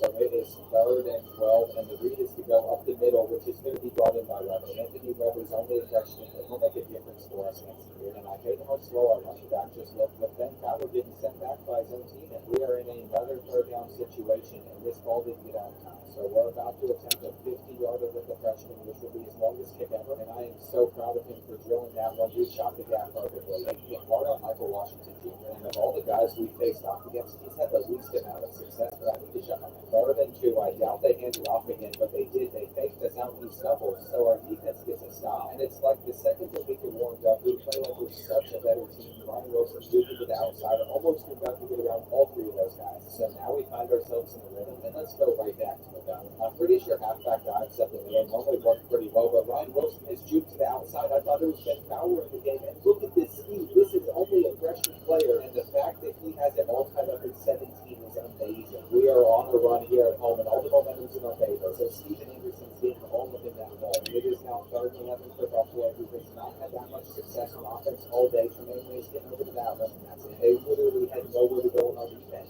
We might as well see what Ryan Wilson can do on this return. He got warmed up with that 50-yard touchdown on the last time, but he also has some great blocks on this one, but I'm sure there's going to be a flag. I already see it. So let's go ahead and watch the refs take it back. And now if we're going to take a lead on Buffalo, we got to go 80 yards down the field, but Ben Fowler's trying to do the same thing as Ryan Wilson, and he's 9 speeds faster, and he's a higher overall, so that's really weird to see. But Ryan Pace is also slow, and he just pulled that off. Now Ryan Wilson is going to find the outer edge again, and he is not going to get caught by that guy. Slowly but surely, I am starting to fall in love with the freshman, and look at that spin move from Ben Fowler, taking us into the 4th quarter in style. If we continue to run the ball this way, we should never pass it again. Look at that. And we're going straight back to him, where he takes this one for another first. The only issue is we need to get another 10 yards, which is hard to do on the ground, but Ryan Wilson does it for us. And I don't know what it is about this guy, but whenever he's out there on the field, our blocks look so much better. At one point, we were down 17-0, 3-0. Now we're up by 7, and this turnaround has been nothing short of spectacular. I don't know what Richie Watts was doing, but somehow he's not going to lose yards on that play, and that is extremely frustrating because we should have held him. He is trying to run again, and this is another broken tackle. But you have to remember, it's because we have a super well overall defense, and I have seen the comments about adjusting the tackling slider, but I think as this series goes on, it'll work out. I tried to see if Andrew Monroe could get a stop on an island there, but he did not crank up a man-to-man coverage. Washington has finally gotten a big run that he was looking for, but I think the refs are going to bring it back, which is a massive deal because now it's 1st and 8 for them, and Henderson just broke multiple tackles. This might go to the house of Furman, can't make a tackle, and he's not passing. A.J. Henderson, their backup, just came in and did what the starter coach. But with 3.5 minutes left, we're the team with the ball, and let's hope we do something incredible on this drive. Call me weird, but I almost want Ryan Wilson out there instead of Ben Fowler, and this is a long 3rd and 9 that we're going to need to pick up where we have our tight end, and let's hope Magone makes it there. That was super close, but look who's in on the halfback screen, and Ryan Wilson comes away with nothing. It's only the handoffs where he seemed to make a difference, but maybe those have been flukes because he almost lost yardage on this one, and how did he not? Another very big 3rd down for us where I just want to go to Scott Thomas underneath, and he holds on. So hopefully our game-winning drive can continue, and I'm going to take those routes. To be honest, we can even try and mix in a run because time's on our side, but pace is slow. And on 3rd and 1, we're just going to pound it up the middle where Ben Fowler found that open space in the defense. It has been a joy to watch this offense work here in the second half. Carlos Castillo just destroyed that dude, and this is one of the filthiest jukes that you will ever see in this game. I'm not sure if Buffalo is going to try and burn all of their timeouts, but since they're not, we can set ourselves up for the game-winning field goal, and they can try to ice us, but there's no way that we miss it from here. That is back-to-back wins for the Mastodons, and Grand Rapids is starting to put on a show. Ryan Wilson also had a standout game, and Ryan Tate started out slow, but he led us to that comeback where our backup running back outperformed our starter. Midway through the year, we are just on pace to make a bowl game, and I can't be upset about the Northern Illinois loss because evidently they're very good. They just gave Western Michigan their 2nd loss of the year, and remember, last year we were able to beat the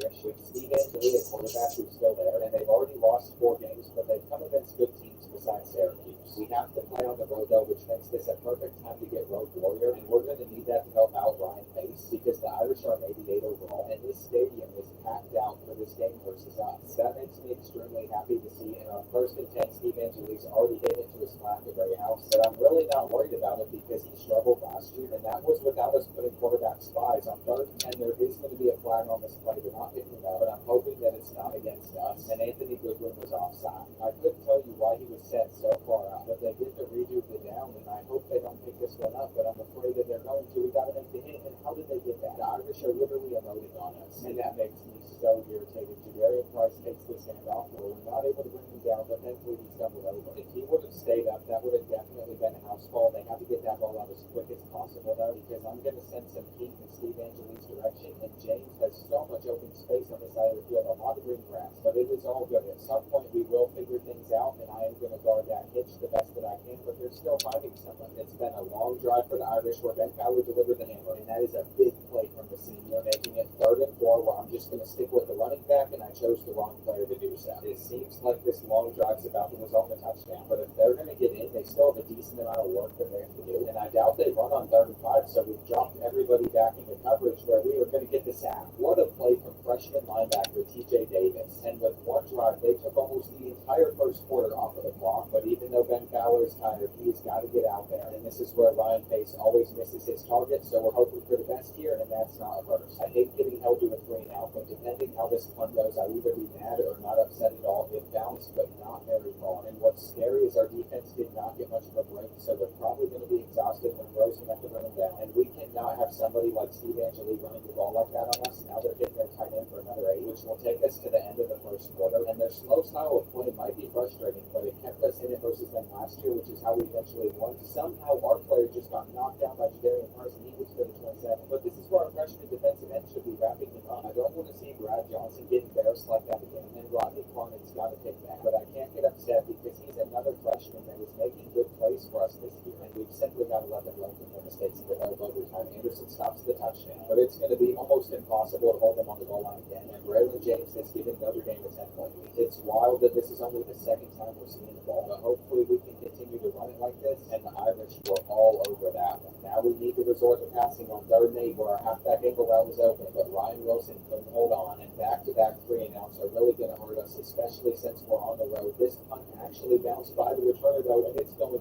inside the 7. Thank goodness for someone like Clement transitioning from being a kicker. And let's see if Ben Fowler can get some pressure in on Steve Angeli, where he had way too much time back there for us second time. I'm never going to understand how we were able to pull this one off last season against them, because you can just see how outmatched we are on every single play, but we do have straps on this one, and that throw's going. If we're going to get them off the field, I think we have to send the blitz. And look at Steven Anderson making the play. We've got like 7 new freshmen on this defense, and they are starting to impress me. This is going to be dropped by Ryan Wilson and picked up, but that's the second time that he's done that now this season. With the handoff to Ben Fowler, he's going to have some space on this side of the field, and that's a first. It's taken us a quarter and a half to get it, but I will take it. Now we're going over to Ryan Wilson for what looks like another one, and it's about time we start to move the ball, but I do not like a halfback toss in this situation, at least if it's Ryan Wilson out there and not Ben Fowler. Ryan Pace keeps this one, but we were missing our star running back for those 2 plays, and now we're trying to find that land in that gap, but I'm surprised that he held onto that football, and there's so much space over here, but Ben Fowler can't hit it. That is unfortunate. I did think a linebacker was going to track him down, and no matter what happens here, I think we're going to go for it on 4th down, but fortunately, we don't even have to, as we were able to move the chains, and this was slotted away. Every so often, our offensive line just gets shredded, and I should have taken something there, but I was scared of forcing it into an interception, and we have no choice but to on this one. We had to move the chains. Now we're handing this off to Ben Fowler, who takes it to the 1, and I feel like there's no way anybody can keep up with him if we get him on the halfback toss, which is what I thought. Just like last year, we're in a close game at the half, and Notre Dame's going to try to hand this off where we're over there with Ben Fowler. Do not tell me they're about to break this one free. Come on. We cannot let them get in field goal range on us. Thankfully, they shouldn't with a halfback draw, and where is Gideon Payne even going? When you do something like that, that's probably the last time we're ever going to see him in the game. Steven Angeli gets the throw off, but he doesn't even reach the end zone. And we still haven't gotten a single interception all year. Surely I'm forgetting a play or something, because that seems crazy to say since we're already past the midway point in the season, but I can't remember any off of the top of my head, and Ben Fowler isn't finding the outer hole.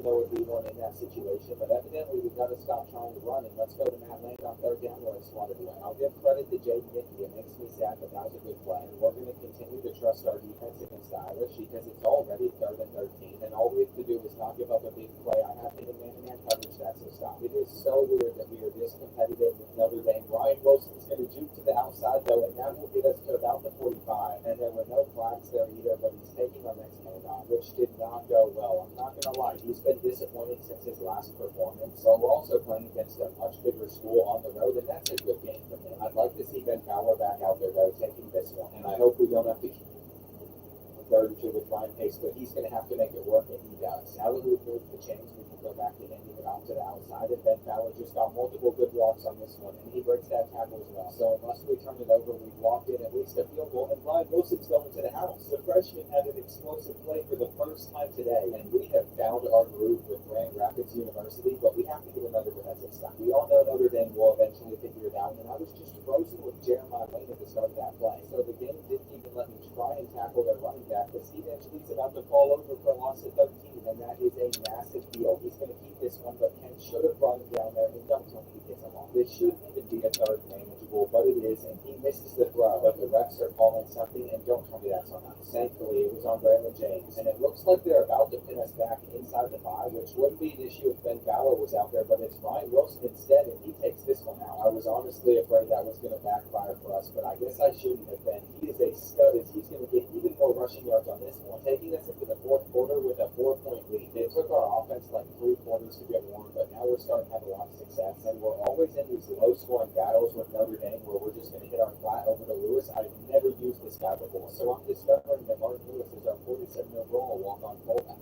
If I knew that, I would not have thrown it to him, but we need to get this 3rd and 2, which we did, and that keeps the chains moving. Notre Dame fans have got to be nervous that they're about to lose again, but we're going to have a 3rd and long, and Ryan Wilson can't take this one for a lot, and I did not hit that hole correctly. I don't want to throw it into this window, but we're going to try to force it anyway, because it felt like our only chance of picking up the 1st down, and we're just going to have to trust our defense, where this ball is bouncing way too quickly to them. So on the bright side, we did start that drive on our 2-yard line, so it's a good thing that they're in this position now. Last year, this game went to overtime, and I don't want this one to. We just got thrown off by Thomas, and freshman Steven Anderson still having some rough moments. So like I said earlier, they're going to learn from those mistakes so they don't make them later on in their career. And I'm just hopeful that none of them cost us the game. On this play, Steve Angelique's going to throw it right from him, but he dropped it. And it feels like the defensive backs on this team have like 20 catching. It is 3rd and 5. They go 5 wide. We're in a cover 3, and he is wide open. But something got messed up there. And with that miscommunication, they've got to go for it on trying to generate some pressure. But somehow they burn us deep, even though Andrew Monroe is back. And that's our deep safety in this deep blue, where he looked all sorts of lost on that play. But at least he caught him, so we still have a chance of getting the stop on Angelique. And this could be the clutchest goal line hold in school history. But I know somebody's out there, and I can't get back to the ball. It's strong. And Jeremiah Lane's got to hold on. 3rd and goal now, where if they went with the run, we probably would have been exposed. But I'm over on the flat, and he's getting in. We just went down by 3 points to the Irish, and that puts the pressure on our offense. It is time for our running backs to shine. We have to have a 2-minute drill, and they definitely outplayed us when it comes to getting yardage. But I'm hoping for the best, and we are going to try a few handoffs. That's not working. And why is Ben Fowler still on the sidelines? I know he's probably tired from the last drive, but we needed him because now Ryan Wilson's hurt, and Andrew Party's out here on the field right now, who's our 3rd stringer, so we need to audible to a different pass, and thankfully we pick it up. That took us way too long to pick up the 1st down, but now I see that Ben Fowler's out there on the field, and we have got to get the star into some space where we have to take them out with the halfback screen, but they still stop it. I'm hesitant to use any of our 3 timeouts because I want a chance to get the ball back if they stop us on one of these downs. But now that we picked that up, I will be more open to doing it, and I should have taken that to that lane. Just for an update, Ryan Wilson's out with back spasms for the game, and I didn't realize that Ben Fowler wasn't in for this play, so it went to the 3rd stringer, which is not good news for us. I'm throwing a laser straight to the freshman, and he comes down with it. I felt like I had to risk it in that situation. Now we're going over to the sidelines, back to it, and we have to make sure that we at least send this game to overtime since we've now gotten into this position. But I'd also like to take at least one deep shot to the end zone where Scott Thomas might have created enough separation, and he comes down.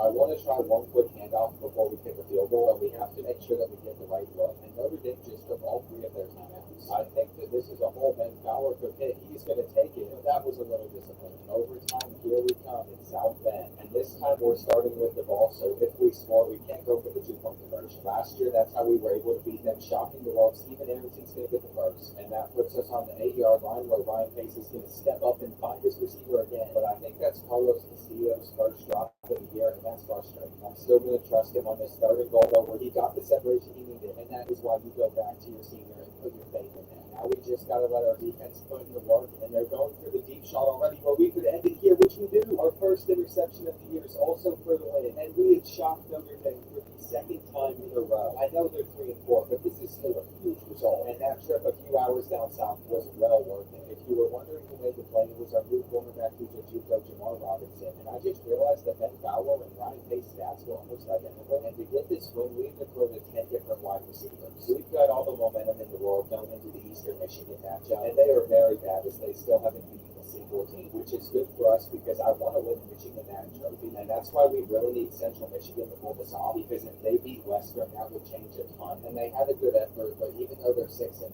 they're not going to be able to take down the Broncos. That seals the game. So we're just going to have to figure out an answer for Trace and for Dan. And for the 7 or 8 prospects we have left on our board, we believe for all of them, but we can also schedule them all for a visit versus Eastern Michigan. And we need to get 2 sacks with a linebacker if we want to lock up my future Drew play. So that's all I'm worried about heading into this matchup. And after the result against Notre Dame, we have some full stands, which is expected since we're competing for the Michigan Natty Trophy. And it looks like we are starting with the ball where we hand this one off to Ben Fowler. But we need to remember to get quarterback Ryan Pace going early on in this game because of that. And hopefully this halfback screen does the trick where Ben Fowler comes away with it, and he needs to reach the first down runner with his speed. But he got tracked down, and Ryan Pace isn't getting up. I cannot think of anything that would be a worse start than what just happened to us. Deion Brown's taking this handoff where we are not going to bring him down with that tackle. What is our team doing opening up like this? I'm terrified awaiting the news for what's going to happen with quarterback Ryan Pace. And in our 2 years as a school, we beat Eastern Michigan once and lost to them once. So this matchup is for a lead in our rivalry series, and I am all over that with Andrew Monroe. I'm even going to try and take this back to the house. That is what you want to see from the sophomore cornerback. But of course, we have Zach. He's out there on the field right now, and I trust the senior quarterback to take over, especially since he can run the option pretty well. But he won't even have to be out there for long because the injury is only bruised ribs. And I was so worried what the damage was to Ryan Pace, but that is not the worst thing in the world. Ryan Wilson's going to get us to the 3, and that's an amazing first run from him where he's about to punch this one back in. He's trying to finish it off himself, which he does. And this is the best start we've had against the team all year, where I'm starting to feel really good about our chances of making a bowl game and getting 6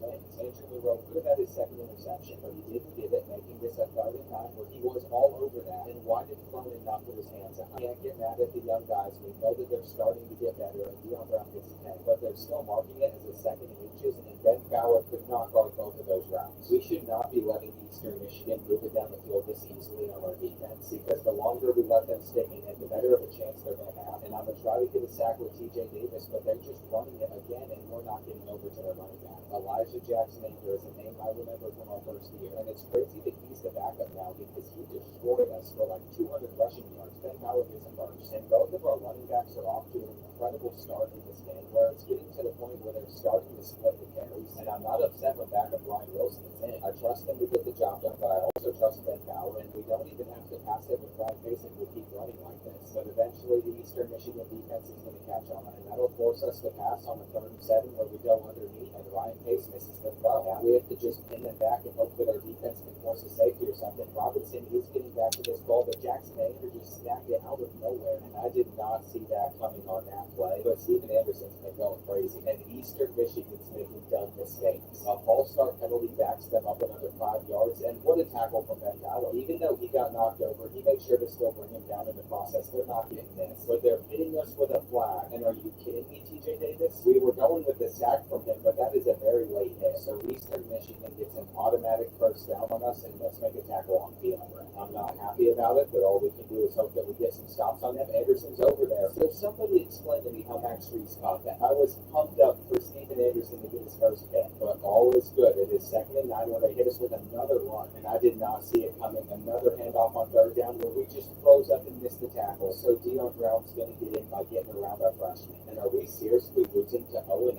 Eastern Michigan at home right now? This is the worst team that we have faced all season, and I think we've been caught looking ahead to our game against Western Michigan next week. It is 3rd and 6 where we're going to have to go in the flat over to Wilson, who is going to pick up the first down plus 1. But that was very risky, and they are blowing up our halfback screen where he has no chance of getting anywhere. Thank goodness Ben Fowler's back out on the field because we need a change of pace. But the speedster couldn't get anything going there, and they boxed our wide receiver string out. Meet the new Target Circle, the easiest way to get more Target. That means automatic deals when you join for free. That's the new Target Circle. Yeah.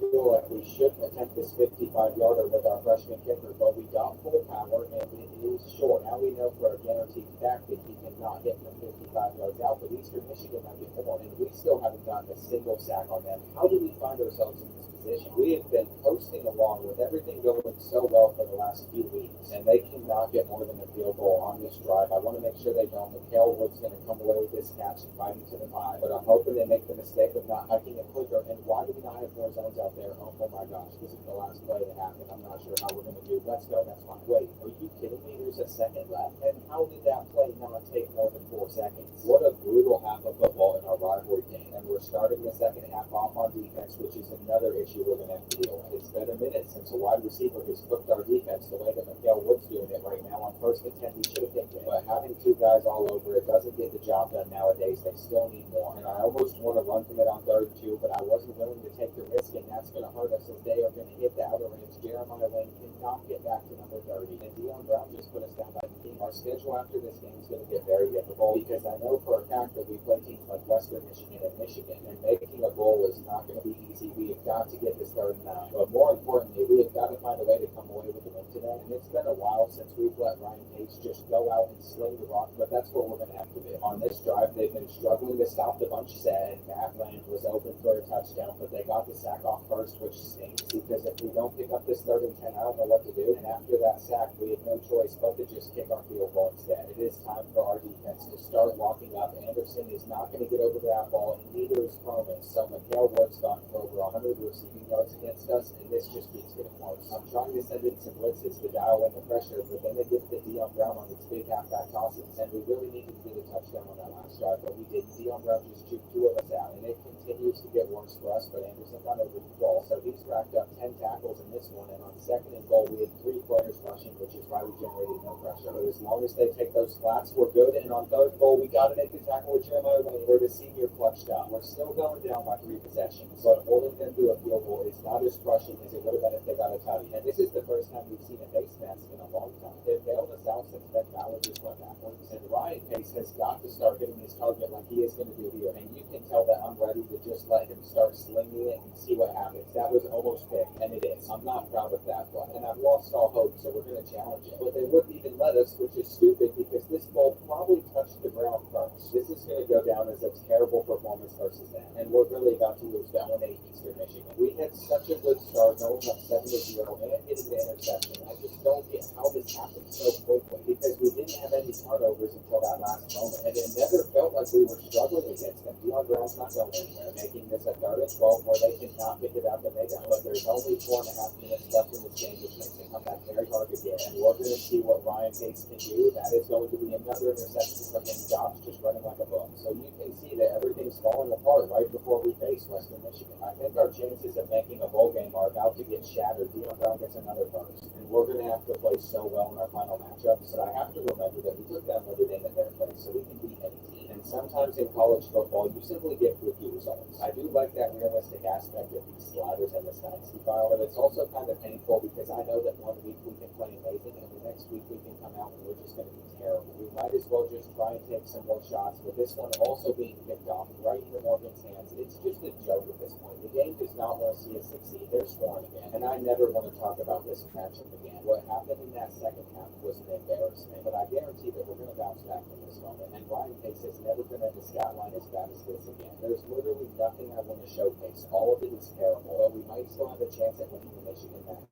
And I can't believe all of these guys made it during that terrible performance, but we do have a new linebacker in Drew Blake. Going into our game versus Western Michigan, they're ranked 25th in the country, and we've never beat them, so I'd love to. But how Eastern does versus Central is also very important. If the Eagles aren't able to win, they're both going to be 1-2 in the series. But Deion Brown ran for an 87-yard touchdown on the final play, and you can't even make this out. This guy is over the south. Now, if we beat Western, we could make it a 3-way tie. But even then, the tiebreaker to win the Michigan match trophy will go to the Broncos since they won it last year. So the war on Route 131 doesn't mean as much because we're out of the running for the Michigan match trophy. But you best believe we want to win because we've never taken down our biggest rivals, Western Michigan, and their rank. This is an opportunity for our program to get their first top 25 win ever, and I almost got over to that football if I wasn't able to. And I just want to make a bowl game, so we've got to beat them. Buckley's breaking that tackle and another one, but it's all good because there's a flag, so it's coming back, and that makes it 1st and 13. With Jeremiah Lane filled that gap up, causing Jalen Buckley to get a 0-yard gain, and we've never kept it close. But I think this is the year that we do that versus Western Michigan. We got caught looking ahead with this matchup versus Eastern Michigan, but that's because it's a big deal. We want to win the war on Route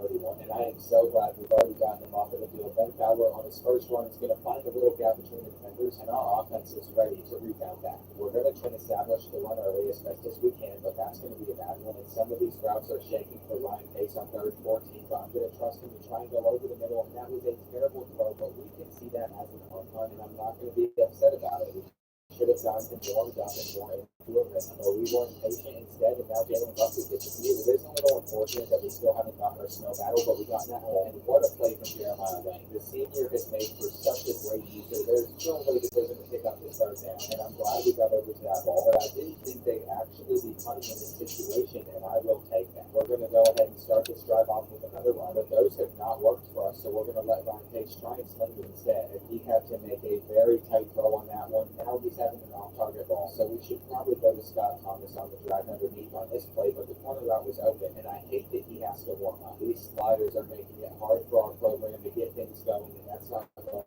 anywhere. But I think it's kept the Rico realistic, which I absolutely love, and that one goes out around.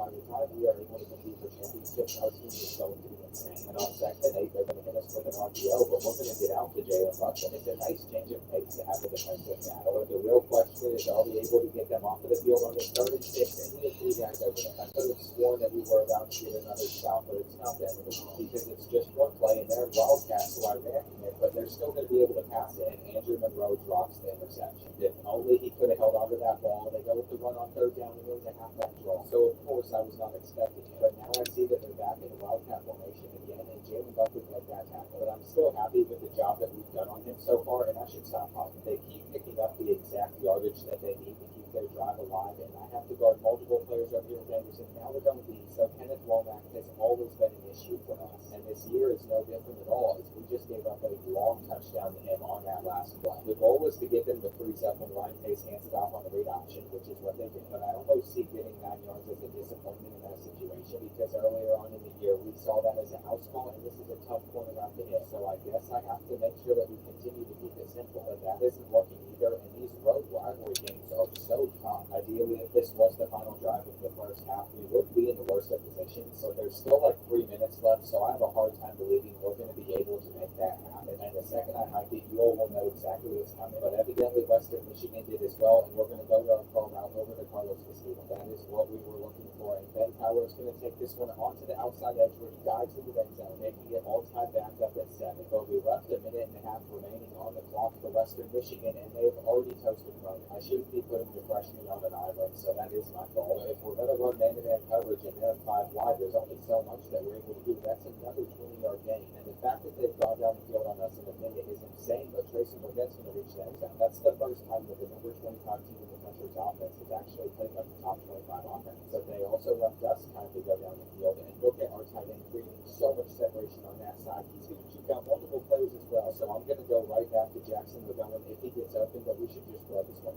I see that Kelvin Hackett's now in the game, my backup, but that's not going to stop me from hitting him in the seam. And surely Matt Land is going to put that guy on the call route, but he didn't, so we have to go to Thomas. If we give up more points in the next 15 seconds, I would be devastated. Come on, boys. All we have to do is make sure that they don't get a field goal, and we're all over that. So I think we've done what we needed, and on the 2nd and 10, they are trying to reach in. Because Cronin couldn't make a play, they got close, but now he's going to get in, try and get the sack. This needs to be intercepted, and I just want Andrew McGrow to catch some more of these picks. Seeing tied in the war on Route 131 for the first time ever around the half was amazing, and Ryan Wilson almost broke that one free, but it's all right that he did. We had a good long break, so everybody on our team was rested, and Ryan Pace is going to hand this one right back off to Ben Bauer, who gets another 8, and I have no issues also letting Ryan Wilson go to work on this defense. We have a good 1-2 combo at running back for the first time ever, and it just popped up on an injury report that Bauer strained his bicep, and it also says he'll return soon, so it's not the end of the world. I'm going to keep him out because I don't want to risk further injury, and this will also give Ryan Wilson a chance to shine, but he must also be tired. His third stringer Andrew Carter's taking this one, and he is reminding me of what Brady Nico was. We're going to go for the corner route on the 3rd and 6, which was a deep throw, but I simply had to trust that at this point in the game, Ryan Pace was warmed up, and that's a time Scott Thomas comes away with it, who hasn't had the best senior year.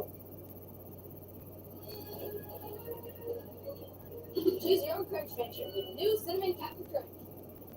Way through the 3rd quarter, we have a lead on our rivals, so I highly doubt he's worried about it. We're going to stop him on the speed option, and freshman Joseph Penn has really impressed me. On 3rd and 9, they're just going to go underneath. Bauer gets over the moment, and we are getting the ball back again. After how we played against Eastern Michigan, the fact that we have gone into Western Michigan's place and performed at this level is such a great thing. Ryan Wilson's going to take it past the field, and what a start to the 2nd half. We're going to try and hit him with the halfback draw Ben Bauer. There's a reason I don't call those much, and I want to go with the counter to Ryan Wilson, but they're also blowing that up where he fumbles the football. That's the first time the freshman's made a bad mistake, and they're also picking it up. Ryan Pace isn't catching that, and are you kidding me? I almost feel like I should challenge it just in case it wasn't a fumble, and we might as well see what the refs call. I had no idea if it was a fumble or not, but it was definitely a touchdown, and that was a waste of a timeout, but at least we have the ball back again, and I can't believe it. We had all of the momentum in the world, and then Ryan Wilson fumbled. Plus, he didn't even get a yard there, so we have to get this 3rd and 1, and right now he is averaging like 1.5 yards per carry, so we should just resort to passing. But sophomore Kelvin Hackett just dropped the ball, and our backup tight end cannot be trusted either. We're just going to have to go underneath to this drive, making it a 3rd and manageable for our offense, and let's go over to running back Ben Bauer. I'm ready to get him into space and let him go to work since nothing else is working, and this is the first time a halfback screen is going to go the way that I was hoping it would. This should go all the way to the house, and that is a 51-yard touchdown reception for the halfback. That was the exact ending to the 3rd quarter that we needed. Tracy Burgett just stepped up, and if we need to throw a quarterback spy out there on it, I've got that handled already on 2nd and 6. I can't run it all, but I forced them to take the worst route available, and on this 3rd and 5, they threw to our flat. We had somebody over that football, so now they have to punt it back to us again. And Ryan Wilson, it is your time to not fumble, just go down, and I'm not going to try to do too much with you, but if they're going to put you in open space, you might as well take all of it or something. Right now, I have a love-hate relationship with him, all depending on the result of this game, and that was some tight defense from Western Michigan, but they can't guard Scott Thomas on every single play. So it looks like we are getting closer and closer to securing our win, where Ryan Wilson's going to hit the outer edge, and he might take this one to the house by himself. He had a rough game all day, but then he pulls stuff off like that. And are you kidding me? We have a 14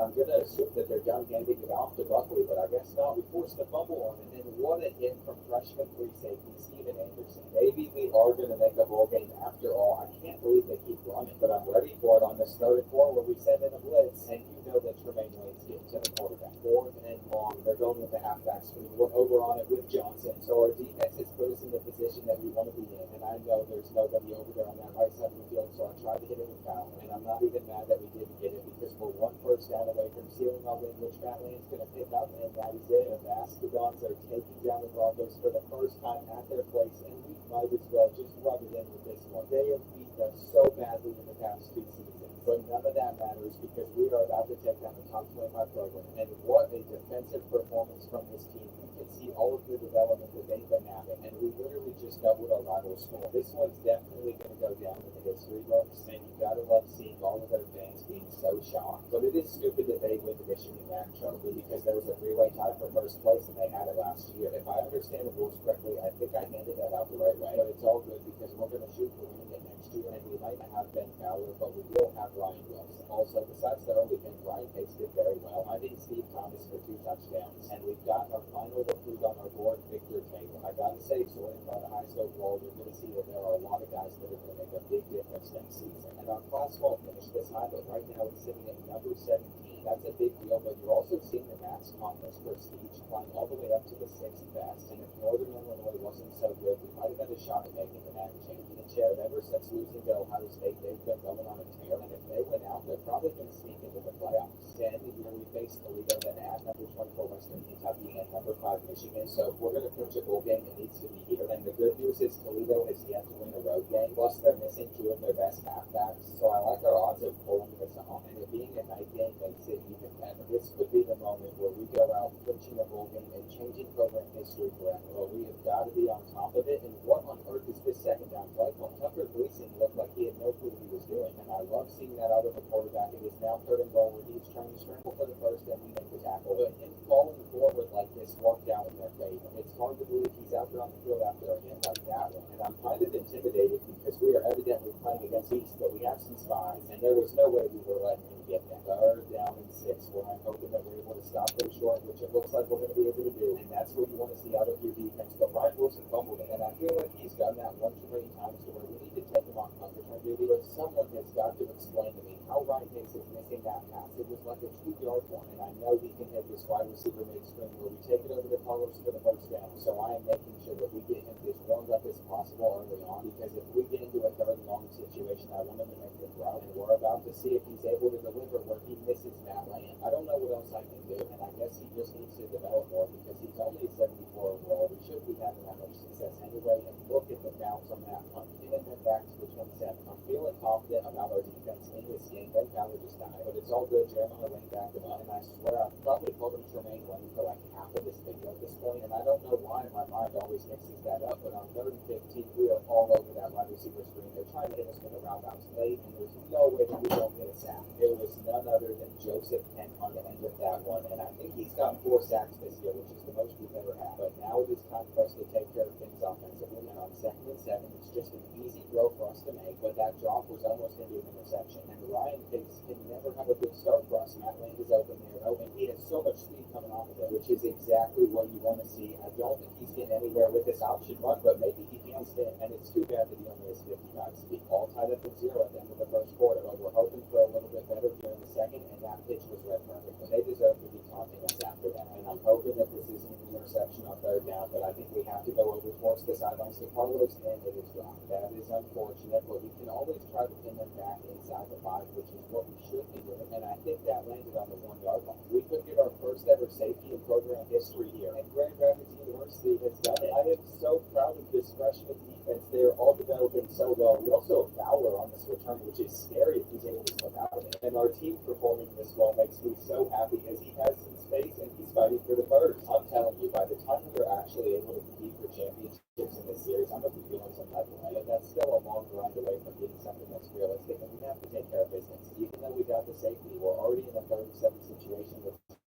is going for only a few, so we have to have an answer on 4th and 2, and I think we're going to go over the middle of the field to our tight end, but I was not sure if I could trust Ryan Pace to put that ball in. It happened so quick, but we're already midway through the second quarter, and we have got to get more than a field goal this drive, so we're taking the hitch route, and now we're handing it off to Wilson, who just got one. He's going to have one more chance to reach the end zone, which he is able to do, and after forcing an incompletion on first down, we've gotten into a 2nd and 10, where Julian Allen went nowhere. 3rd down and 12 now. I don't think this play's going to do anything that comes close to reaching the marker, and we might as well take a timeout, because Toledo's giving us a chance to get even more points on the board versus them, but very quickly, they got us to a 3rd and 10, where I'm pretty sure they're going to get the stop on us unless Matt Land catches that, and it's intercepted by Bowles. I can't believe that we just turned it over when I said we could do it. Being too aggressive there could come back to bite us in the end, which is scary, but we have to trust our defense. And on 2nd and 10, we've sent a blitz up the middle, which didn't get any time, but I think we're going to stop him short of reaching the marker. And how did 45 get out there? Benjamin Long, please make the tackle, and we need to regroup because things are going bad fast. As long as the most that gets a field goal, it won't be the end of the world. Stephen Anderson brings it down, and it's 3rd and 15, where they would have to reach the end zone if they wanted to pull this off, but they're going. The deep safety on that side of the field decided that he did not want to cover in that situation, and Ryan Pace has already thrown one interception, so we might as well risk throwing another while we try and get more points before the half. 17 seconds left now. We just got back-to-back massive gains, and Matt Land is going to create separation on 34, but it's into a pick, and that's like the 5th time it's happened this year. They should just be running it out, taking it to the half, but it was super frustrating to see, and oh my gosh, he almost took that one to the grip. We had all of the momentum in the world. Now we're going to go into the half on the 2, but at least freshman Justin Johnson picked up a sack, and it's time for us to start establishing the run offensively, because we've done a terrible job of doing that today, and that is one of the reasons it's still close. Ryan Wilson's in for this next carry, where he could have gotten a good block there, but because he didn't, he lost a yard, and now it looks like they're going to bring in a blitz on us, which Ryan Taylor's not ready for. 3rd and 19. It is going to take a miracle to pick this one up, but I think we just did it, and right back to the run we should be going, but it was a pass play when it was supposed to be a run, and that's not our running. And that definitely threw me off a little bit, but we're going to try to get Ben Fowler into space. And this is another 3rd and long. We've already picked up one on this drive, but Ryan Wilson is going to get open on the halfback wheel route, and he's going to take this one all the way to the 3. He might have gotten caught, but he had a chance to reach the end zone himself. And we'll see if he can make it in on 2nd and goal, which he did, putting us back up by 9 points. And Andrew Monroe just strapped up. Here on 2nd and 9, I was expecting to run, and I was ready to shoot the gap with Stephen Anderson if needed, but it wasn't, as it's now 3rd down, and he got cooked on that left side of the field. His coverage stats must not be the best. It's nice that we have a 2-possession lead, but we also have to maintain. And on 2nd and 6, I'm trying to use it with Jermaine Lane, which means he could get another sack this year, but he doesn't get it. We forced the fumble, and Johnson picked it up. That is what we like to see out of our defense. And there's no refuse on the play, so we're going to get in and start another drive. Ben Fowler is inches away from breaking off another massive run. But until we pick up this 3rd down, we can't try it again, and I'm just going to feed it straight to Scott Thomas. I thought this route was going to be more towards the sidelines, but he still made sure to hold on to the ball. And now that I'm feeling this confident, I want to take a deep shot to him when he beat number 12 deep, and that is a beautiful throw from Ryan Bates. There's a couple games left in the year, and he's already broken his record from last season, and we could go up by 3 possessions, which we are going to do. Now we can start to play some soft coverage since the bowl game is on the line, and we want to clinch it with this win. And as long as we're not giving up anything big, they can have that all day. I will say, at least on this 3rd down, I do feel like we should be aggressive, and Andrew Monroe almost came away with it. What a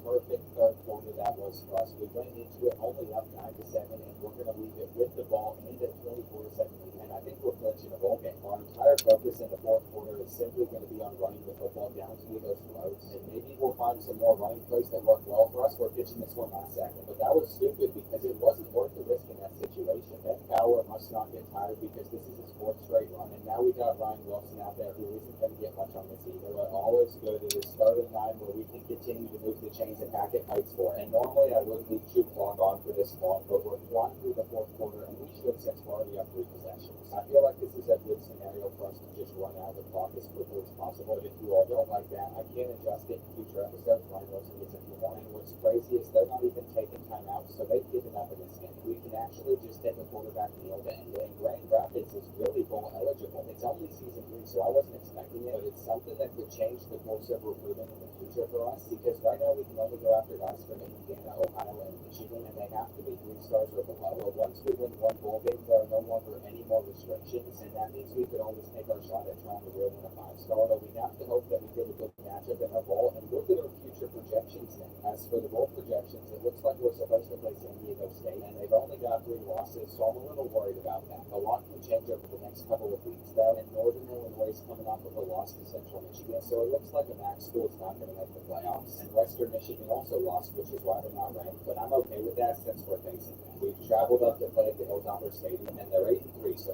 going to be one of our toughest games. So what follows this is a rematch versus Michigan, and I'm going to try to get Ryan Pace into a rhythm early by taking the drag underneath. But I swear, he always misses those throws, and that one's actually caught. We'll also try to mix in the option, but they were prepared for it. And back to passing we go, where I'm afraid to throw it any more than 5 yards, so we're going to go to Fowler, and they're trying to score the ball out of his hands. He did a fantastic job of holding on though, and now Ryan Wilson's going to catch it on third down. Please get to the outside, and his slow speed was not enough to do it. Well, we're going to have to pin them back, but at least we have a chance to do that. I would love to start the drive inside like the 5, and it looks like they've also committed a penalty, so even though the punt didn't go far enough, we've still got them pinned back, and since they're down here on the goal line, we can be very aggressive because they don't want to take any risks, and that's a stop. It was the easiest green out of a punt for us, and the punt's only going to reach midfield where Ryan Wilson's going to catch this one and then hit this outer edge, which should get us to about the 35. It seems like we are on pace to open up this game better than we normally would, and Scott Thomas is going to come around on a drag route that we're instantly going to hit for another first down. The Hilltoppers are another team that we have never beaten in this series, but this could be the year to do it, and I just hope we don't regress next season after all of our seniors graduate. But Matt Rand's going to drop it into an interception, and this is where we challenge the catch, just hoping for the best. So it's going to take a while for the rest to overturn it. If you slow it down, the ball probably hit the ground, but it's one that's too close for me to be able to tell, and I can't blame the refs for not overturning it. We also have an offside call, which is why we get most of by voting it out, and I'm ready to send the blitz up this hole where their quarterback's going to try and take off on us, but we're bringing it down. Hayden Belkamp doesn't understand that right now our team's playing better than ever before, and we are prepared to get as many stops as needed, but LT Sanders is going to break one free, and that's a missed tackle from Stephen Anderson. I knew that the best player on the team was probably going to be one of these, but I was hoping that it wouldn't come this soon in the game, and there's a reason that we have never beaten the Hilltoppers because they're normally very good, but I'm going to try to change things quickly by going for the deep pass, and there wasn't enough time. I am convinced that we could have pulled it off as well, but at least we're going to pick up the first down in Carlos Castillo, and there's so much space on the left side of the field for Ben Fowler to hit, but they're all over me. I got to admit, the Hilltoppers are playing us tough, but they're the caliber of opponent that we're going to get in the bowl game, and Ben Fowler gets the bunch. That's great to see, but on this next one, we don't have any time, and there's nothing that Ryan Pace can do in that situation. Now we're going over to Matt Lane, but that's risky because the senior has dropped a ton of balls into interceptions this year, and I wonder how many of Ryan Pace's picks are actually his fault because he seems to do a good job. I know he's completed a lot more of his passes than I'd expected to, but Ryan Wilson lost a yard on that one, so he had to get this. And evidently Ben Fowler needed a break, but that is not a good thing. Whenever we hit those half-back stretch plays, we want somebody in there with speed, and Steve Arrington comes away with the touchdown grab. The sophomore might be our number one receiver next year on this offense, and on 2nd and 8, it's another run where they got exactly what they needed. 15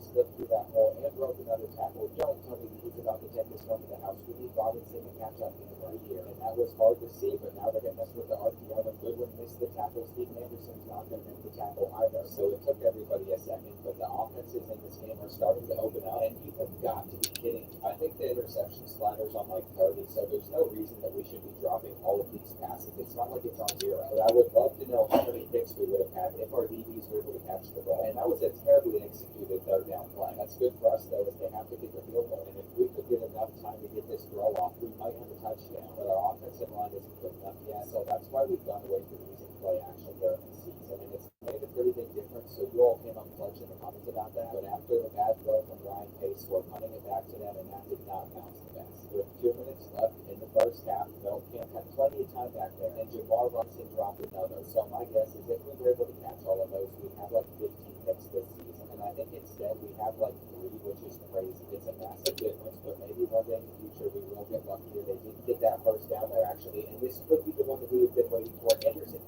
it's his first one, and the longer that the season goes on, the better the freshman Stephen Anderson gets. He's going to be a great free safety for us for the next 4 years. We got that one out in time to Ryan Wilson, but we couldn't even get the first down, so we'll have to do it here. And there's only 33 seconds left in the half, but I see a wide open Matt Land, and I'm not sure who was supposed to be on him, but this has to be the craziest reaction that I have ever seen to a trooper. He literally just throws up, and Ryan Pace is looking around the field. He sees somebody in the back of the end zone, and what a play. I could have sworn that we were about to get in there, but instead we're not going to. And I hope one of our tight ends can get open on their crossing routes, but I'm not sure I want to force it, which means we're going to play it smart, take our field goal, and go into the halftime. That's not the worst thing in the world since they're sitting at 8-3. And our defense has had no issues in stopping the Hilltoppers, but they had somebody wide open there, and I bet this route bounce is going to destroy us. It's Easton Messer coming down with it. And they got more passing yards on one play they did during the entire first half against us. Easton Messer has destroyed us in some of our previous matchups, so I am scared that he's starting to get things going, but I'm going to try to send in the blitz with Ben Fowler, and that that was one of the worst executed plays I've ever had. I'd like to act like that didn't just happen right there. Steven Anderson gets in, and he is having a great game, as he's already gotten one interception along with 3 tackles for losses, and that's going to go over to their best wide receiver who won't get 3 years. So it is 3rd and 4. They're obviously going to pass it instead of run, and I knew that was going to be one. Call me LeBron the way that I just made that up off of the top of my head. And if they send a blitz here, we might have a chance to hit Scott Thomas deep, but we can't risk it because our offensive line cannot hold up for that long. And no matter what, I'm just going to hand this off to Ben Fowler, where he had to spin that guy out, but he's also going to get around this one to get 10 yards. There's no question that he is still better than what Ryan Wilson is right now. But I've been seeing number 3 in the game a lot recently, and that's a problem since his 7 carries have only gone for 9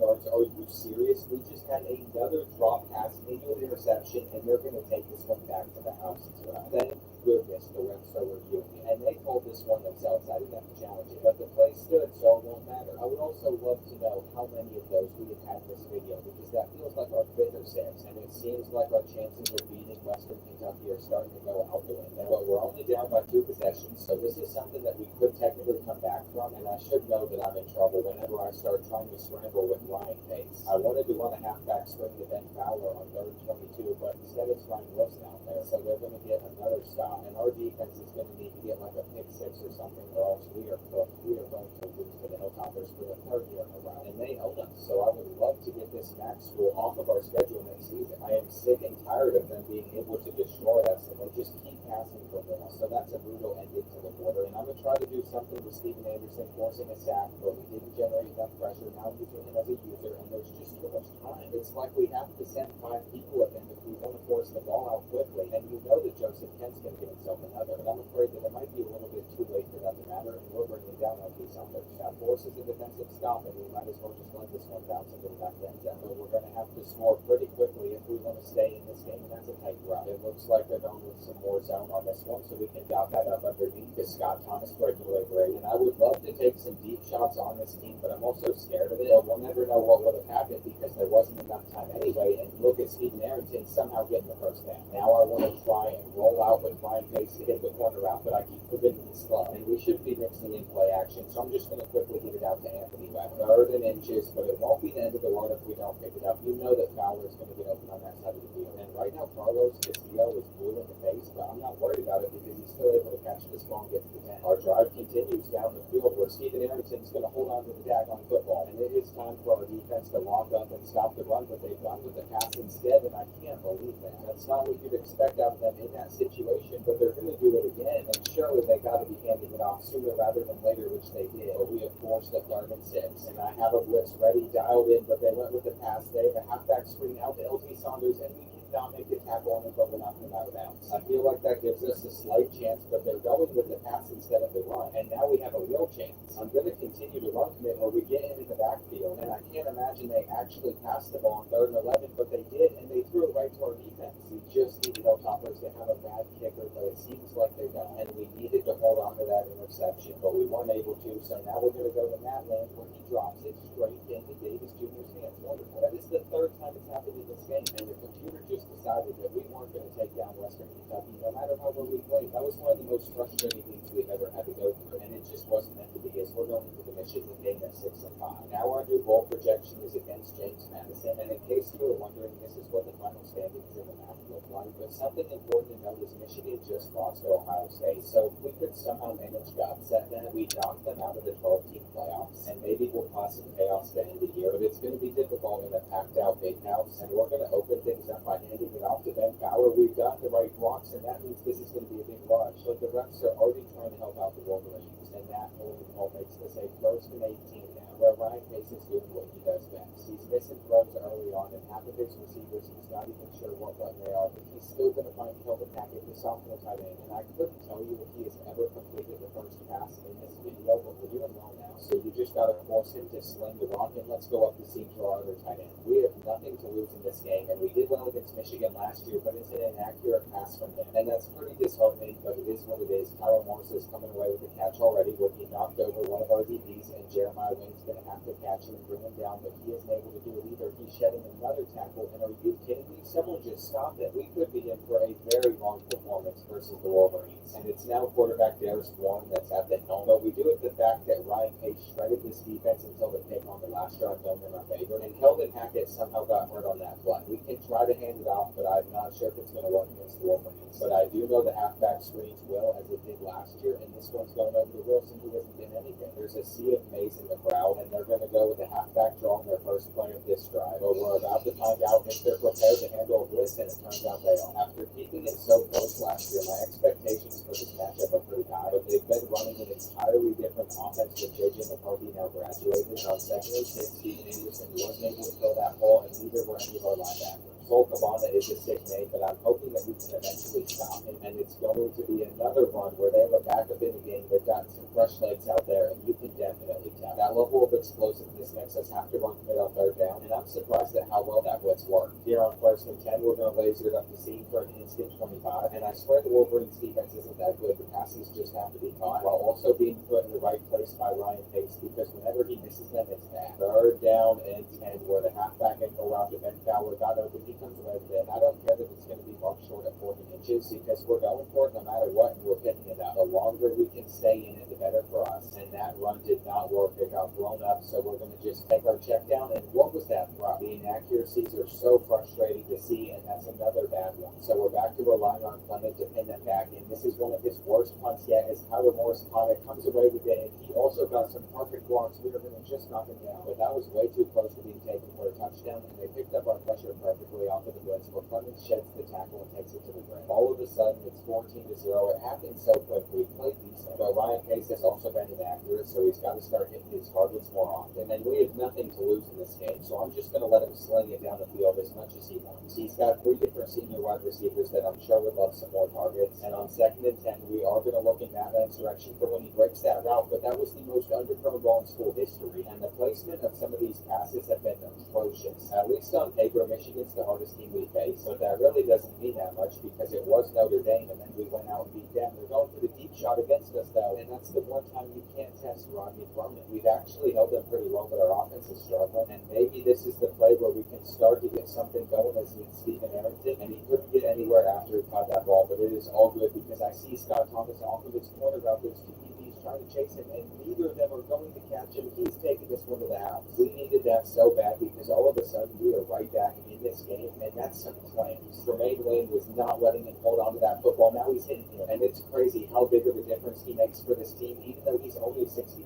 overall, as we just forced the 3 and out. We are right back in this game, as we're only trailing by 7 to the Wolverines. Carlos Castillo comes away with this one for another massive gain, and I'm just going to continue to sling it with no worries in the world. We might have had a deep shot, and this is going to be a good one from Ryan Pace to go, and our tight end goes to the 2. But what is even happening right now? Because earlier on, he was missing the hardest passes, and he just made back-to-back-to-back great throws. The more I try to understand it, the more confused I get. So I'm just going to have to hope that the game continues to bless us, and neither of those corner routes should have gotten that open, but there's not much that we can do about it. Kent tried to force a sack there before they got it out, and I'm all about trying to get pressure in, but I think we sent a bit too much at them as more comes away with it. We should have just sent like 3 and forced them to take stuff underneath, and I did leave somebody open, but Davis Warren couldn't hook up with him, so it's all good, and we got hooked. The offenses in this game are starting to really turn things up, but that was a terrible play, and there's only 13 seconds left now. They have a guy in motion. They're wasting precious time. I hope that they screw this up somehow, and I could not stick with him. To be honest, after how we started, I'll take things down by 7, but they're getting to start the third quarter with the ball, where they've already picked up a few, but then they just lost it back. So it is now 3rd and 10, where I'm not sure what Warren's going to try and hit, but we have somebody all over it, and we have forced the 3 and out on the Wolverines. Wilson fumbled that ball for a second, but I've left him back there on the returns because I want him to keep on developing, and now he's out there to take this handoff where he only got a few yards. So we could pick up this 3rd and 9 where Ryan Pace sails the ball. I hope during the offseason, which is coming up soon, his accuracy improves with time. Tyler Morris is going to catch that one off of the bounce as well, and he's had multiple good returns. And the Wolverines are starting their drive on our side of the field, which is a bit worrisome, especially since that goes for joint. I'd prefer if they didn't get a 2-possession lead on us, but there's not much I can do about it now. And that was pretty embarrassing, but we're going to go over to our tight end, which which did not work out in our favor. Ryan Pace is going to try and hit Bauer here to make a play himself, but he couldn't get anywhere, so it is now 3rd and 10 where we're going up the seam back to McGowan, and I am so thankful that that paid off, but Land just dropped it into another interception. Is that like the 3rd or 4th time he has done that this year? This is starting to get ridiculous. He might be a school legend for some, but I'm making him our 4th wide receiver, and I should have done that a while ago, but he's been riding the wave of the fact that he had like 370 receiving yards versus Eastern Michigan. I honestly just feel bad for Ryan Pace because so many of his interceptions haven't been his fault, and if he transferred out because of it or something, that would be the worst thing in the world. But Stephen Arrington came away with this football for a big one, and they're also going to hit Michigan with a penalty. But wait, it says clipping, and it's on us. Also, why on earth was Zach Keys on the field in the first place? Because this is our backup quarterback, and he's the reason that this has been moved back to the 41-yard line. Stephen Arrington has looked pretty solid, though, and I'm going to continue to force feed him the ball, but he has to get a rest break at some point, which means Matt Land is back out there on the field, and that should have been picked. Even if we find a way to reach the end zone, we're still going to be behind by 2 possessions, and I just hope that whoever we get in our bowl matchup isn't that good of a team. To stay in it, we've got to hold the Wolverines at some point, and I was all over when they wanted to throw it, but it didn't make a lick of a difference as they still picked it up, and are you kidding me? Davis Warren just trucked us like that? Still up as well. I thought the play was over, but no, he continues to go. At this point, the writing's got to be on the wall. Ben Fowler can't make that tackle either. And if you remember how our season ended against Michigan State last year, this honestly isn't that bad. But it just stinks that this is one of the final times we get to use this great offensive group of guys. And they've elevated the program to a level that I thought would take even longer to reach. Our only open stand in this game is scoring on this drive against Michigan, and Scott Thomas just broke free from that one. But the refs just don't want to see us succeed. And Matt Land was the one that committed that flipping penalty. Stephen Arrington comes away with this pass. But no matter what we do, I feel like it's not going to be enough, and let's just fit it into that tight window. I'd say that it's very encouraging that the sophomore's been coming down with all of these passes. We also just got into Sauls, and he's a senior that never touches it, but he's been on the roster the entire time. Just 10 more yards to get it back within 2 possessions against them, and we'll let Ryan Wilson try to finish this one off, where I have no idea how they gave him credit for that touchdown, and there's the review from the refs. I mean, he didn't come close to reaching the end zone, so his touchdown isn't going to count, and Ben Fowler gets to come in and seal it. We're also going for the 2-point conversion, where Ryan Pace is just going to thread that needle, and he put it right where it needed to be, but it wasn't held on to. We weren't able to recover the onside kick, and they're also about to run the option for a big gain. Davis Warren just broke that tackle, and we are going to stop him short. But in the end, they reached the end zone, and they'd seal a big win over us. So there wasn't much left there for me to mention, and maybe one day we'll take down the Wolverines, but for now, it's conference championship week, and both of these teams took us down. Western Kentucky tried to keep up, but Northern Illinois is having too good of a season to lose now, and Texas A&M's quarterback won the Heisman. As for All-Americans, somehow freshman Stephen Anderson made first-team All-NCAA, and he was also the only one to make the first or second-team All-MAC. It kind of makes sense since Ben Fowler and Ryan Wilson split a lot of stats, and none of our receivers had the best of seasons, with Matt Land regressing every year since he was a sophomore, and Ryan Pace throwing even more interceptions, but not that many were his fault. 20 is ridiculous, but when you take this many sacks, you got to get it out quick, and not that many players had many tackles besides Jeremiah Lane and Stephen Anderson, but sack-wise, I love to see all of the different freshmen running up the numbers, and I hate to say it, but Ben Fowler regressed both offensively and defensively. Michigan would get revenge against Ohio State to make the championship in the playoffs, and if they could beat the Heisman winner, they'd win it all. I'd hate to see another school from our state pull it off, and thankfully they got blown out by Texas A&M, which makes sense considering we kept it close with them. Connor Weekman literally had the season of his dreams, carrying the Aggies on the 16-0